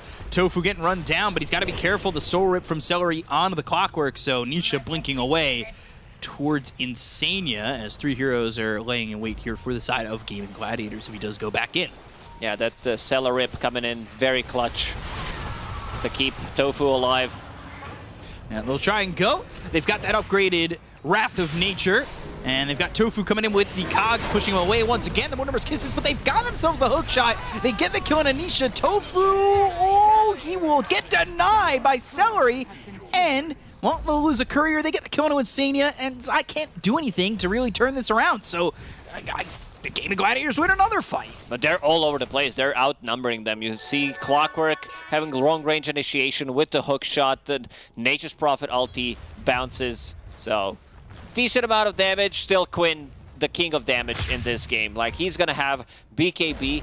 They have two abilities that go through magic immunity. That's Sonic Wave, which I think you might need to pop it on Batrider once you see him getting in, or Punch from Tusk, which is not going to be enough. Boxy's still doing the same thing, disassembling his Tranquil Boots as he did in Game 1, trying to farm up his Blink Dagger to be able to get potential saves. Gotta be a bit more tricky, and we see adaptations already, because Ice Shards got heavily nerfed in the previous patch. 400 cast range decreased on Ice Shards, which is pretty big. Like, you need to get really close to cast it now. Yeah, but he's still been landing some decent shards. Sure, one of the reasons why he's maxing out the Snowball now. Yeah. So, Boxy, like you said, Tranquils into the Blink Dagger. So we'll see how that combo works for him. I'm still just watching how to do this disassemble, reassemble, disassemble stuff going on. I'm still learning, as he's currently got everything locked. Just waiting to see the right-click, unlock, right-click, unlock.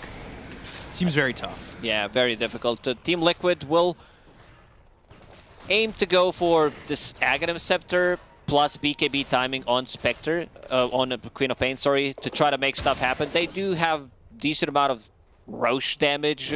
Like, it's not the best Roche taking potential because Tusk only has 1 point in tag team, but if they take a fight, I think they can take the Roche. So even though the Liquid are down 6,000 net worth, like, does the game change back towards feeling as even with the Ags being picked up by Mickey? Radiant's bottom tower Is that a power spike enough? They need to get some kills. I think this Nature's Prophet needs to die, but he's getting also super tanky. Both cores going for... Big timing for Gaming Gladiators is going to be 3 BKB cores, which is going to be slightly later than Team Liquid's power spike, I would say. I love using the word power spike. Makes me feel so smart. That's what I do. If I want to sound smart, I just say power spike. Insert X item plus power spike. Hook shot will land on the Mickey, and he's just short of this Ag, so that'll put the timing back a little bit further as they get the kill on the Spectre. They'll try to chase the look for Doraccio. Nice but spike. he's got himself that Hurricane Pike. Will get some distance. They'll still lose Tofu, but that's not the target that Liquid were looking to acquire.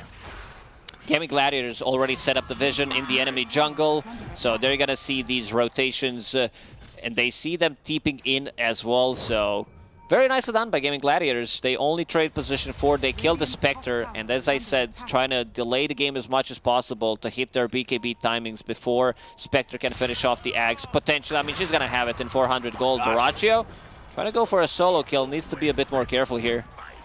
Yeah, doesn't want to risk going up the steps, especially with, well, not known to him exactly how many heroes are there, even though they've got a little bit of vision on that cliff. One thing I really like about this draft from Gaming Gladiators is that they do allow Nature's Prophet to scale as an offlaner, and you'll still have position 5 going for Mech, eventually Guardian Greaves, and your 4 going for Pipe. Win, BKB.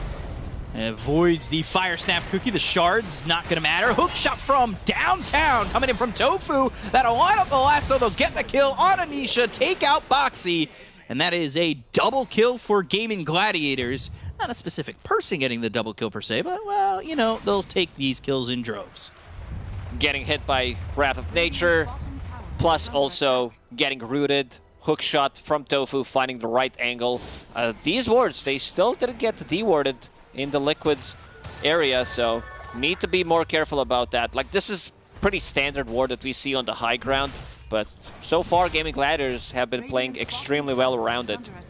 Yeah, found that vision, found the ability to do what they needed, and well, Dyrachyo moving forward, but he's got the Hurricane Pike that still puts him right next to Mickey. Troublesome for him. Cogs around Boxy, the damage coming in for Dyrachyo. They just don't have the damage to get a kill, and now they're going to continue to go and they'll look for Zai. They've got the Soul Rip, they'll take out a second. Mickey trying to run, but he's going to fall. Dyrachyo standing his ground, and well, he'll eventually drop to Nisha. They'll get Quinn as well. And they'll also get Quinn with the Mortimer's Kisses. It's starting to look Liquid's way to try and salvage this one, but it just takes so much of a sacrifice as the hook shot comes through. Oh, they're going to fight. Nisha. They'll fight Nisha. They want to go, and they'll get the kill to the Queen of Pain. Ace is in on this to take out Celery, and Senya's becoming rich with the triple kill, but the rest of your team is dead. And you'll fall too as Ace has an ace up his sleeve and gets the kill onto the Snapfire. Dyrachyo got tricked there by quite a bit. He was waiting for Primal Beast to get in so he can pike them. So he came a bit forward instead of going backwards to try to push him away instantly, stop his onslaught from getting in. And then Tusk comes in and blocks him with the shards plus the cog. So he was kind of forced to take this fight, which didn't end too bad. But since Snapfire joins, this is where the damage is going to come in. Queen of Pain, a bit of a late TP. I didn't follow if he had TP not available, and you can see the power of it. And then 2 supports chatting it up. They're like, oh, Queen of Pain, she just blanked in. We're not going to TP out. We're going to take this fight. And look at the damage that they just do right as he comes in. Oh, hook shot and slapping him with the decay. And not able to get out. And look at positioning from Insania. He's trying to go around the trees to scout things out if there is an observer ward on the high ground. And then Ace figures it out, uses Treants. He's like, no, there is no observer ward there on the high ground. So 9 heroes dying, 10k gold lead for Gaming Gladiators. They're still trying to make something happen here with the smoke. Boxy does have a Blink Dagger. For that illusion over on the Celery. Hook shot. That was so close. They still have the Sprout. It's around on Boxy. The Fire Snap Cookie doesn't get him over the cliff, but eventually he does get over. I think thanks to the Flame Break that came in from Quinn. And that pushed him over the cliff, so he was able to get out safely. Now a BKB on Dyrachyo, so you've got the BKB available on the Batrider. You have it on Ace as well. It's the BKB lineup that you were talking about, and we'll see how that works for Gaming Gladiators as they immediately smoke. This is a big kill. Mickey, let's see if he's quick enough to use Blade Mail. They'll spot him. They've got the cogs. They'll have the lasso, and he is dead. Sniper down to half HP. If there's a Sonic Wave plus a Primal Beast Onslaught, these heroes pre-BKB are gonna fall, but unfortunately for Team Liquid, Dyrachyo just finished off his BKB, Quinn has 8-second BKB, and Nature's Prophet also shiny 9-second BKB. This is the big timing I was talking about. They're gonna go inside the pit. Hook shot lands onto the Snapfire. They've also got themselves the Wrath of Nature, which roots up Boxy. He's over to the side and trying to TP out with the Flame Break, the damage. They get the kill onto both supports on the side of Liquid. So Gaming Gladiators really looking quite nice in these fights. And they will probably claim their prize of Roche. Nature's Prophet ulti hits targets that, you know, are seen, so in terms of vision, you have Tombstone, you have Rocket flying around, Shrapnel as well. There's a lot of stuff providing vision for the team, and now Dyrachyo will pick up that Aegis. They didn't even use a BKB on him. They didn't even use they did use one on Quinn. Okay. Still though, 8 seconds, right? Like these high duration BKBs in a point in a game like this. Quinn, he's on the run. His BKB is not available, so that means he will die there to Nisha. Nisha and Mickey making a combination that works. Hook shot off the mark as Mickey throws a Spectral Dagger out, but Dyrachyo with the damage. They'll pop the Blade Mail, they'll go to the BKB, and now they'll use that Haunt and get away, but the Wrath of Nature comes in, and I believe that locked up Nisha for a moment, but he's going to pop his own BKB. Mickey, he's right back out of Dyrachyo as well as Tofu. He's back into the mix. They get the kill there onto the Spectre, and that is not the place that he wanted to be. His Celery's going to be chased here by Zai as well as Boxy, but the Rocket flares out. Celery's so tanky. Yeah, Ace coming in with the right clicks coming through. Insania trying to get the fire stack going to get Boxy out, but the Sprout is up around him. They get the kill to the Tusk. They'll look over at Zai. He's going to try and get out with the Onslaught, and he will do just that as he curves over onto the high ground, but they might still be looking. Dyrachyo still looking for something. Does have Shrapnel, but not going to go for it. Cookie plus a 4-staff available. Not going to be as easy anymore. Celery is way too tanky. He does have mech. He did have, I believe, a full magic wand there, plus a Glimmer Cape gets the Soul Rip off. What can bottom to get another kill on Quinn? He does have his BKB this time, though. Not going to be so easy. And they're also setting up mid for Gaming Gladiators. 13k lead, like what's the comeback path for Liquid? In terms of scaling, Gaming Gladiators lineup, it scales extremely well. You have tri-cores, plus you have also supports that scale relatively well with levels. They're going in on an Ace. This is a big kill. Yeah, they've got that kill. And that was off the Shadow Step, so having that available to you every 40 seconds sometimes feels kind of broken. Team Liquid will need to play around the vision, and you can already see someone spinning it out. It's on the high ground. They did catch a glimpse of me, so they need to have good vision, and they need to split up the map with this a bit of a more global presence coming out from Spectre, one Blink from Queen of Pain, Blink from Tusk. They can delete the heroes. 2.5 minutes left on Aegis. Let's see if Gaming Gladiators can try to get something else done. There are two Tier 2 towers available still, so should try to go and get some pressure done. You see Dyrachyo talking by quite a bit on camera. Boxy trying to buy some time. Hook shot missed again. This is the second time Tofu misses it, but the other hook shots were really on point. Yeah, Boxy's been across enemy lines for a while now, so he'll finally TP back, but he has been disruptive in his time over there. Shadowblade, they're making the Silver Edge on the Sniper, Rocket Flare, and the Wrath of Nature, so, well, now Zai's in some trouble. He's got a TP still. He's on the run. Tofu does have a BKB, but Quinn is coming. Yeah, hookshot with Flame Break, stopping the onslaught. Now they go to the Assassinate. They look over as they'll get a kill on a Zai. Did not want to pop that BKB. I'd say it's a tough choice. Maybe he thinks he won't be able to time it. Like Batrider just shown himself from the fog. And another smoke. They are the ones controlling the outposts, so they can easily TP to both of these if necessary. Boxy again across enemy lines and trying to find as much farm as he can. He's got that Blink Dagger.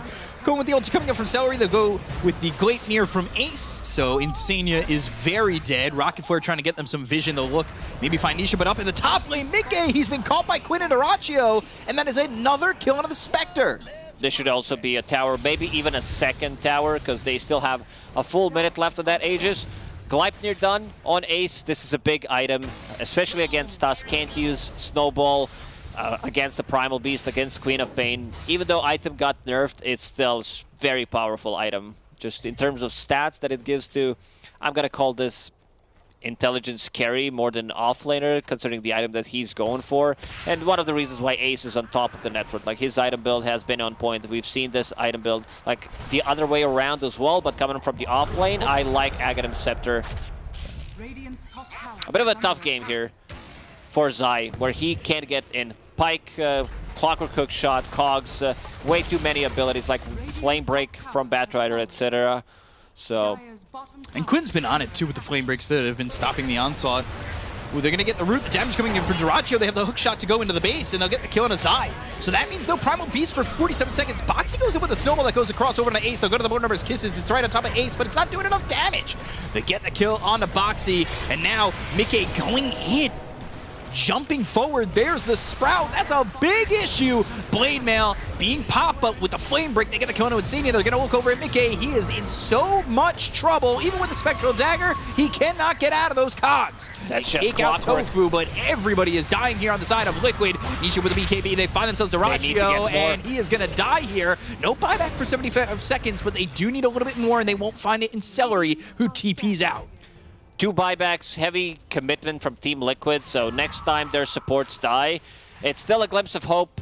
Let's see if they can find something else. Boxy, no Blink Dagger available. Yeah, he can find another death, it seems. Yeah, burning, and eventually, even with the snowball, Quinn ready to let him pop out. He snipes the kill.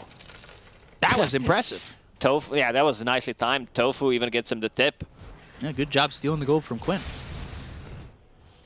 So 17,000 net worth lead here for Gaming Gladiators. You can see Ace, like you said, that int carry kind of thing that's going on with him on the Nature's Prophet. And, well, he is up 5K on Duraccio, who feels like he's having a real good game himself. Duraccio is just a secondary carry at this point. I've seen so many games where Ace Nature's Prophet takes over. Does have Mindbreaker. They also found Elven Tunic, so some really good neutral Tier 3 items, Psychic Headband as well. Of course, you want to give that to Batrider, who does have Octarine Core, does have Arcane Rune in the bottle, and also the gem that Celery bought for him. And both teams getting the Quickening Charm, too. So, see who picks that up for both sides. Who wants a little bit of a cooldown reduction. Liquid, it cost them buybacks, but they were able to salvage a little bit out of that fight. But it just still feels like Gaming Gladiators have complete control of the game. There's so much sustain on Gaming Gladiators. You have Satanic that we talked about. Like even Mask of Madness, if he's not attacking Spectre with the Blade Mail, is going to give him decent amount of lifesteal. Soul Rip on 6 seconds cooldown, plus a mech. And he's even going into Guardian Grease, getting very close to it. Just needs 100 gold to finish it off. Tofu, by the way, only needs 200 gold, 300 goldish to get that Ags picked up. So more rockets, which is going to be great for Nature's Prophet ulti. Ooh, that was a close one again. They spot him. Flame Break missing. Smoke coming out from Liquid, but that's bottom while they're chasing Nisha top. They're even thinking about throwing Ace up here. Got the Wrath of Nature going and jumping around. Quickening Charm, Octarine, Arcane Rune, Flaming Glasso.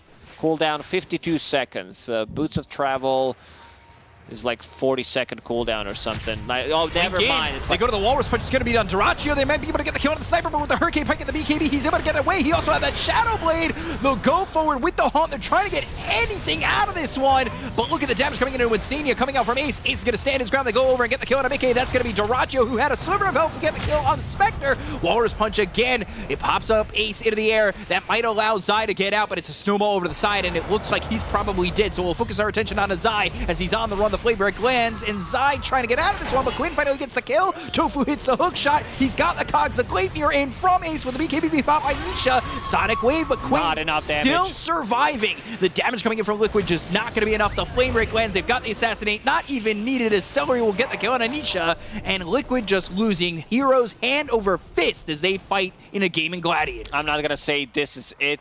Like, see the damage from Nature's Prophet with the Axe and Gleipnir, 5.5k damage, almost the same amount of damage that the whole Team Liquid squad did in the previous fight. 2 supports did buy back.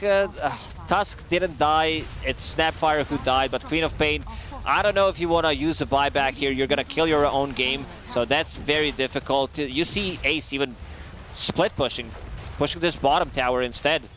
Throw the tree into bottom, throw your right-click damage at mid, and you should end up getting both.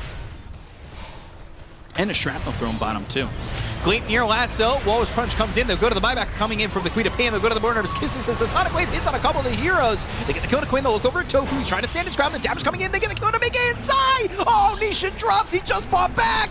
Oh dear, oh This dear. might be The it, Liquid B-Cup. team is evaporating here as they'll go in with the Gleipnir. They'll get the kill. Auto Insania, the snowball over to Duraccio. But what can you do but die, Boxy? You're the man in the box. And Ace will get the ultra kill. They'll get the GG. He gets the Rampage to cap it off. And they will take the victory 2-0 over Liquid. They just cannot figure them out as they have come to play in the arena, the Coliseum that is Dota 2 for the Gaming Gladiators. Gaming Gladiators, what a showing. It's just Team Liquid, they can't win. They just can't win. I think Gaming Gladiators have their number throughout the Lima Major, in this DPC, the Spring Tour. So, I don't know. Gaming Gladiators, again, they looked invincible. Like, the patch did drop. I thought maybe, you know, they're gonna take it slower in the second DPC tour, but not at all. Nope. Not definitely at all. Still crisp, still in terms of execution,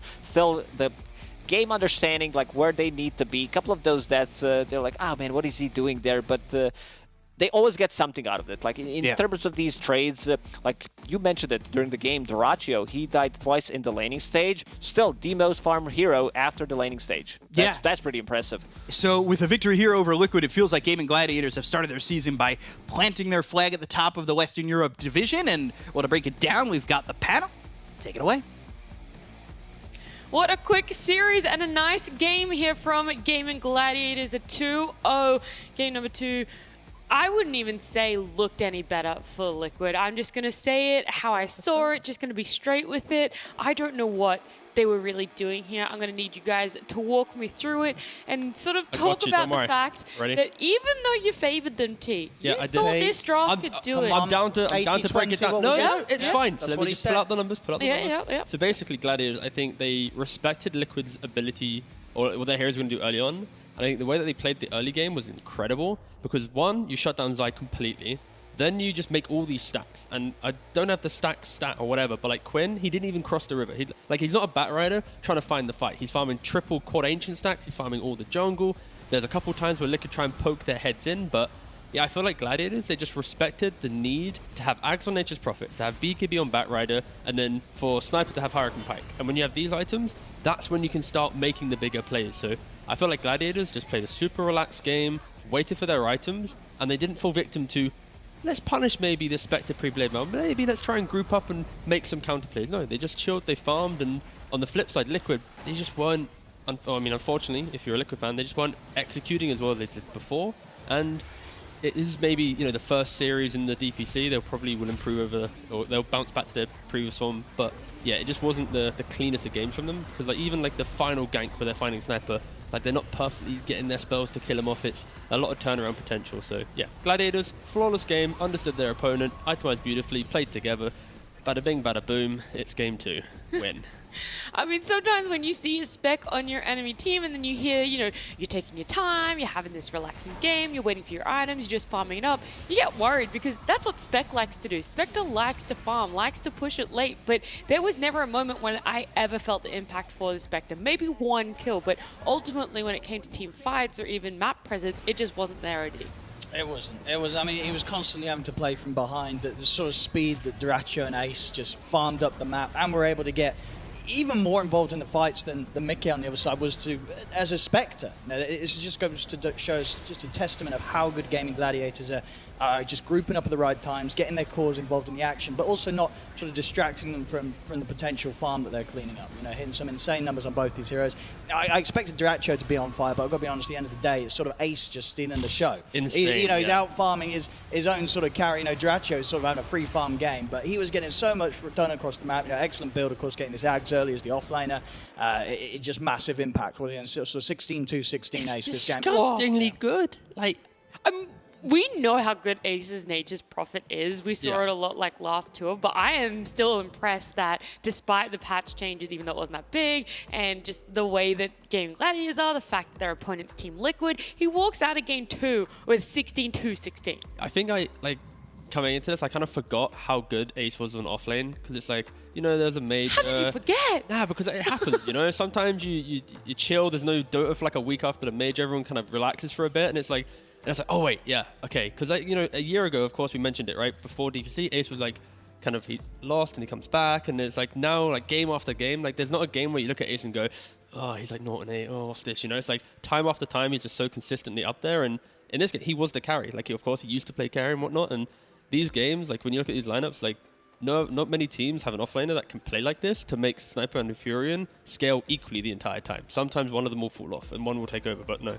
That's why Gladiators is so scary and easily should be the #1 seed for this tour, unless someone else has some magical, you know, fire or something. I don't know what I was going to try to say there. Yeah, I was like, I kind of backed out. I don't know. It's just a long all right. day. I'll jump in, save you here, because match MVP is Ace. Good. We can't be hyping him up here and then give it to someone else. The Nature's Prophet, the way he played, everything.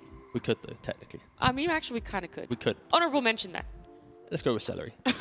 I mean, it's an Undying. He finished 4-2 I feel and he was 30. kind of handed the easiest lane of his life. What do you though, mean? you But know? you're a carry player. Of course you're going to say it to the supports. You got to just buy this with the everything. I mean, I feel like Liquid had every option to sort of change, you know, in terms of the draft. They knew what they were going into. They knew that they were going to be taking 2 strength heroes to the offlane into this Undying. And they knew that the Sniper was subsequently going to have the easiest start of his life.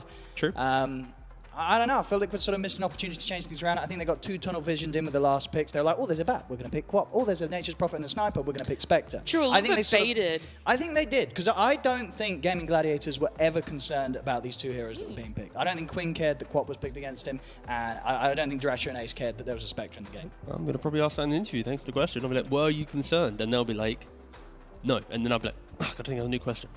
Well, then I have the perfect opportunity for you, because the interview okay. is already ready. Yeah, we have Celery here joining us. Celery, congratulations. You guys get a rematch against Team Liquid, and you get it 2-0. I mean, you guys aren't in boot camp, but is everyone really excited? Is the team atmosphere still just as joyous?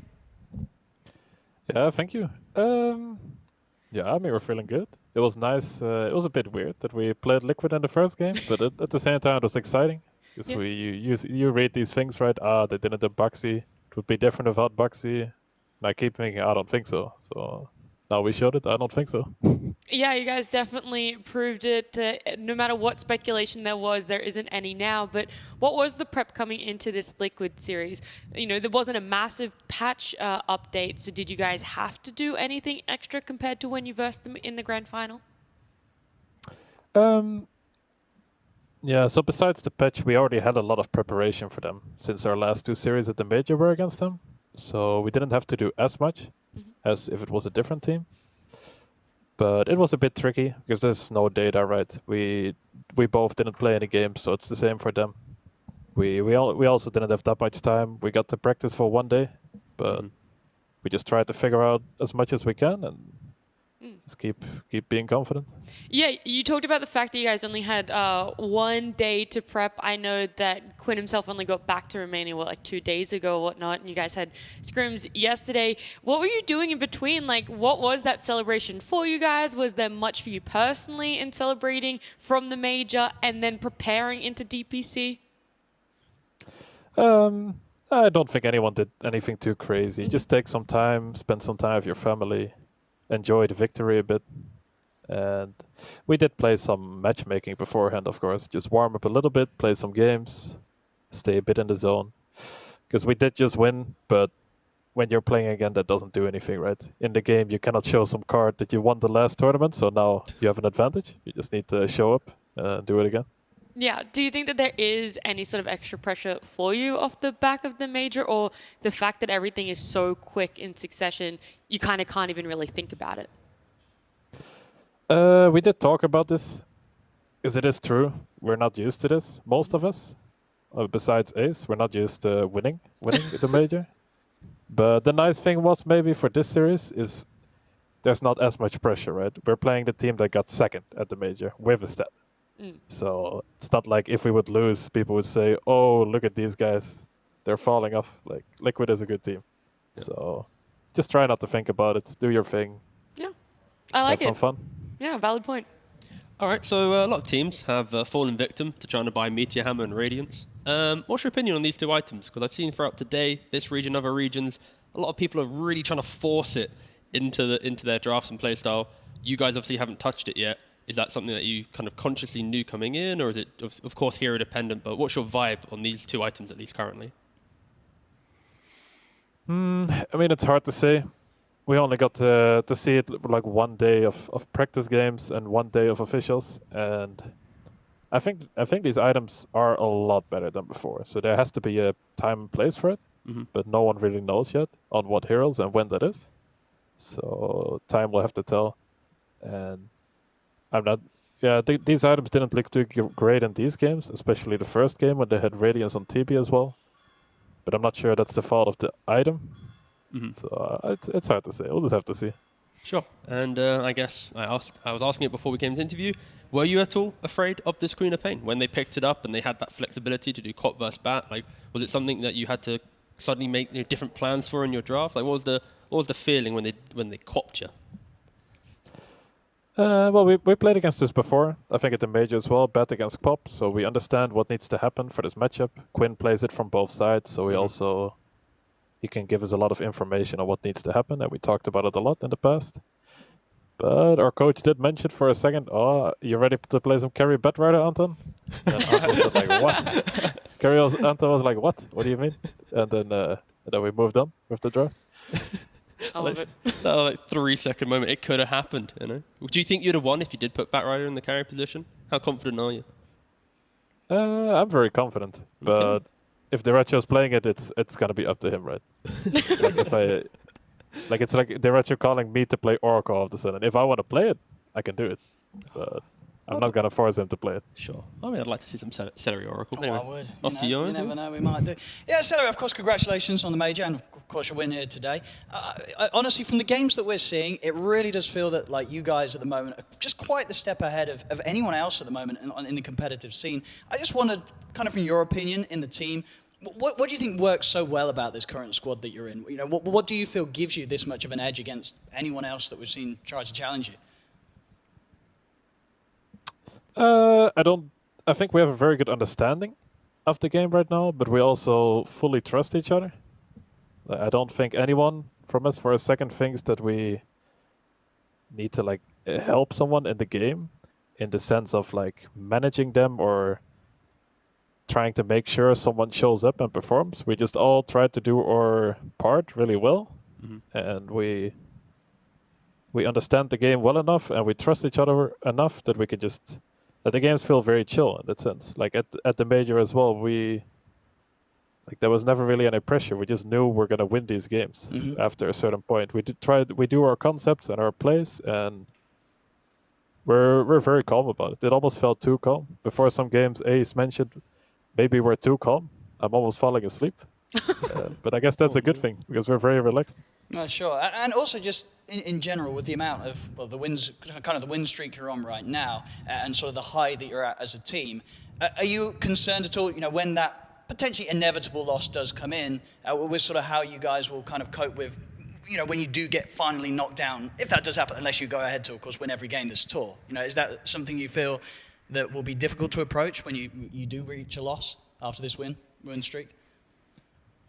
We didn't talk about it, but I think most of us are pretty used to losing. So if it happens, it's not the first time, It happens. That's just how it goes in competition. You cannot win every game.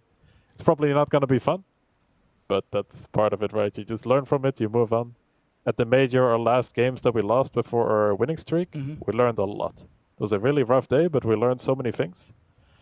So it's always a negative, but it can be very positive as well. Because if we think back, we learned so much when we lost these games. So it was a really good thing that it happened. And if we approach it the same way in the future, then I'm not worried at all. Absolutely. Great to hear, Celery. I have a really dumb question. Oh. And you said about... Yeah, exactly. So you said about losing, and you might lose down the line. If you had to pick one team from this division that you had to lose a series to, but you beat everyone else, what team wouldn't you mind losing to?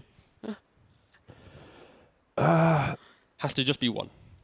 I mean, I'm so used to losing games against OG for some reason. And, it's like one of these teams where I don't really mind it as much because I'm good friends with Taiga. Sure. But I really don't want to lose to them again. Okay, sure. So then it's hard to say like who. Let's see. I mean, I'm friends with Wish. I played on a team with Wish in the past. Okay. So I wouldn't mind losing to him. That's a good answer. What about who do It's you a weird question. Yeah, who do you think you guys might lose against? Like, is there anyone that you see. think in Div 1 has the potential to take a game and or series off of you? Is there a big competitor in your eyes? I'm not sure. We haven't really thought. Like, I don't really think about these things. It's I a think really if we dumb play question. I good, liked we're it. gonna- No, this is great. Like, we're you gonna- guys are I think so we're gonna win focused on every game. yourselves. But if some team plays really good, I'm sure they can beat us. But they need to find out how, right? Yeah, I'm not gonna that's true. think about how you can beat us. That's true. If Yeah, they don't find give a away way any and of the they own secrets. us, Yeah. then that's gonna be props to them, and they'll be well done. I'm happy. At least you They said need like to find one out. team. You said Manaspa. All right, that's already done. I'm looking forward to that series. Yeah, that's a banging series Oh, now. Yeah, thanks, mate. Yeah. Perfect. All right, well, Celery, congratulations again. A nice tour opening for you guys up against Liquid. Thank you for joining us, and hopefully we'll get to speak to you again. Yeah. Thank you guys. See you next time. Bye. Cheers. I mean, we always ask the same question. Okay. It's the same level of, you're doing really well, you're amazing, you're great. Why not throw them with a really dumb question that no one ever asks? Who would you be happy to lose to? Yeah. Then we get I a mean, he whole had an different... answer. I He had thought- an answer. Yeah, I thought you were going to say, like, who do you think you would lose No, against? no, no. I kind of like the one that you're like, Because- if you had to lose, who would you like, mentally be okay with If losing you ask who against? you think you'll lose to, no competitive player in like sports will ever say, I think I'll lose to this guy, because then you're in the wrong mindset to ever win. You're a bad athlete. So like his answer should be no one. But if you ask who you don't mind, it's more of a casual kind of vibe check. Like, I'm mates with him, but not mates with him. So losing to him, I'm not his mate. So it's kind of awkward. But mates with Wish, bang. Now we know that Manaspa versus Gladiators, there's some meaning behind it. We've added context to the DPC. He's writing the storylines already. Done. I did like the question that you asked as well, OD, about the losses, like how they sort of handle Yeah, it. I'm reassured by the fact that Celery seems so chill about it, but I do feel that's got to leave some sort of impact on your team. Sure, he's experienced losses before, but as a team, they've never been at this high of a high. They've won the major, they've come in, they've just slapped down Liquid in the first opening series. With the full roster, I'll be no interested subs. to see how they deal with the losses, because I think it's easier said than done. We've seen many teams in the past that've just been on incredible streaks. They And start this to go is for a bit one of a rough loss. period, and then it's all downhill. So losses can change everything I when you've will been at a high. say, the day that Celery was talking about, I think it was day 4 in group stages, they went 1-3. So that was their worst day ever, and they lost 3 games. I actually asked Quinn about this, and he said, I think if we didn't lose those days on groups, we wouldn't have done as well as we did in playoffs. And that's why teams that normally go undefeated through the year or do really well pre-TI often aren't the ones that also do well at TI. So maybe they're like, guys, we're getting too good right now. We can't be this good at quickly Tour 1. lose some. So like we gotta lose to Manaspa, and then the Valve gods who work things out won't then put. It's like a sacrifice, you Exactly. have to pay your sacrifice Yeah. early to do well at TI. Yeah, exactly. It's just historically teams don't go like they don't win a major, win TI. It's like you do one of the 4. Oh, what a year that'd be for someone though. That would be insane. Yeah, literal dream. But it all starts with winning DPC, or at least picking up some series wins. And today we had Gaming Gladiators get the series from Liquid. We had Tundra take the series off of OG. And we had Manaspa take our opening series off against OT. And all of them 2-0. So it was a nice quick day for us here. We can have a look at these results there. Everything went on time. Everything was on track here. Very surprising. I thought the first series, at least, would have been 3 games, would have been a little bit closer, but all of them within the game and the series were very dominant and predominant victors. There wasn't really this wishy-washy, maybe this, maybe that scrappiness. I mean, it's Western Europe. We're looking at week 1, day 1 of the games. After 3 more weeks, we'll have to repeat all these series anyways in some awkward tiebreaker scenario where they're playing each other and beating each other relentlessly. God, please So no. yeah, I feel like at this point it's like I'm enjoying watching some Dota, but I have no idea what this means for the actual table because it doesn't mean anything in Western Europe. So yeah, we'll just sit back and wait 3 weeks. You can have a strong start, but at the end of the day, it's not a sprint, it is a marathon. These guys are going to be playing so many best of 3s over the next 3 weeks. In fact, we can have a look at our schedule for Wednesday here at the Western Europe DPC. It is going to start off with Nigma Galaxy up against Entity. Then it's going to be OT up against Gaming Gladiators. So that's going to be a really big battle for themselves, especially after the loss today. And then OG against Team Liquid. OG have a very rough opening week for themselves. Tundra today, Team Liquid in 2 days' time. But a series that stands out for you, OD. If you could only tune into one, let's say you were strapped for time. I'd probably go with the opener. I think Nice. you know, Yeah, I'm good shout, I think yeah. a lot of people are just interested to see how Nigma Galaxy is going to perform this tour. So I'll be sort of eyes on that one. I think people are going to be very excited to see how they play. Yeah, you know, with things changing up. Enigma Galaxy, they got that new coach, Entity. They did, I want to say better, a lot better at the major than people were expecting. Yeah, they look good. Yeah, you're right. That is actually probably going to be the banger series of the day. With yourself, T, is it the same one? Yeah, I'm a man for speculation, and for Nigma, you know, it's like, is Amar the offlaner? Is mind control the carry? Is it actually just Amar and the carry? Is mind control the offlane? Like, ooh, we find out on Wednesday at 14 CET, and that's all I care about. That's all you care about. And then, of course, I care about Noob, you know, playing against Gaming Gladiators, and of course, we get OG versus Liquid, you know, some Tiger. Yeah, I think I'm actually most excited for OG Team Liquid because today wasn't a great showing for OG, but I'm hoping they learn a lot from it. Team Liquid sort of in a very similar position. So both these teams, in my eyes, underperforming a little bit. It then is down to who's able to bounce back furthest, sort of go back to what they really know and have a quicker understanding of what this small patch has changed for not only their team identity, but for their players as well and where they can put certain things. So I think a lot of pressure is on those two teams more than maybe even Enigma Galaxy and Entity. 0-2 after the first week. No team wants to do that. Yeah. It's like, then you lose one more series, and now you're already thinking about tiebreakers, kind of, but get 3 losses. So no way you want to start your DPC 0-2. OG versus Liquid, of course. We should have probably mentioned it, but you know, speculation beats that anyway. You don't want to go 0-2. So yeah, cool. Yeah. And some very quick closing thoughts for today. It was day 1, so you know there's not too much that we can draw from it, but I'm going to make you do it anyway, OD. I would say overall, biggest takeaway of today was just a bit of a disappointment from Liquid. I expected more. I expected closer games. I don't think Liquid themselves will be happy with their performance today, I'll be honest. I think everyone expected more from them. Maybe they didn't necessarily expect Liquid to be able to put an end to this, you know, win streak that Gladiators have against them. I just expected a bit of a better fight, and I think they sort of, you know, both games kind of just took it off on the wrong foot, and they looked worse than they should look. You know, this is Liquid. Last tour, they looked fantastic. Major, they looked fantastic. Today against Gaming Gladiators, they got crushed. Much to be desired for them. But yourself, T? Yeah, I mean, I don't know. Your takeaway. It doesn't have to be the Team Liquid thing. Takeaway? Yeah. I ordered a burrito. Actually gonna eat that after the stream. Anyway, I think Manaspa, the energy that they had in their interview, I don't know if anyone tuned into the interview or at least the game earlier for that, but they have this infectious energy of just pure love for the game that I don't think other players give in their interviews. It's more stoic for most players nowadays. So I hope to see them succeed, so we get to see that energy bleed into more events, you know, more tournaments and stuff, because even if their Dota is not as fine-tuned as others, it is just that the most purest form of like just pub-esque vibe. So I kind of just want to see Manaspa do well. I'm excited for the next 3 weeks. This was only day 1. We have so much more coming towards us over this time period. It is Spring Tour Western Europe DPC. We are closing out day number 1, and we'll see you guys on Wednesday.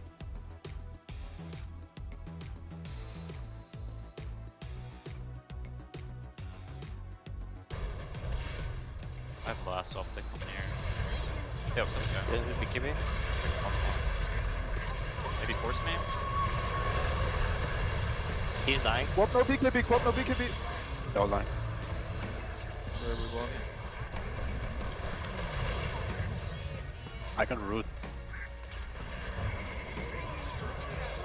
After turning, I mean, BKB. There's no block, no song. Good kill. That's the end.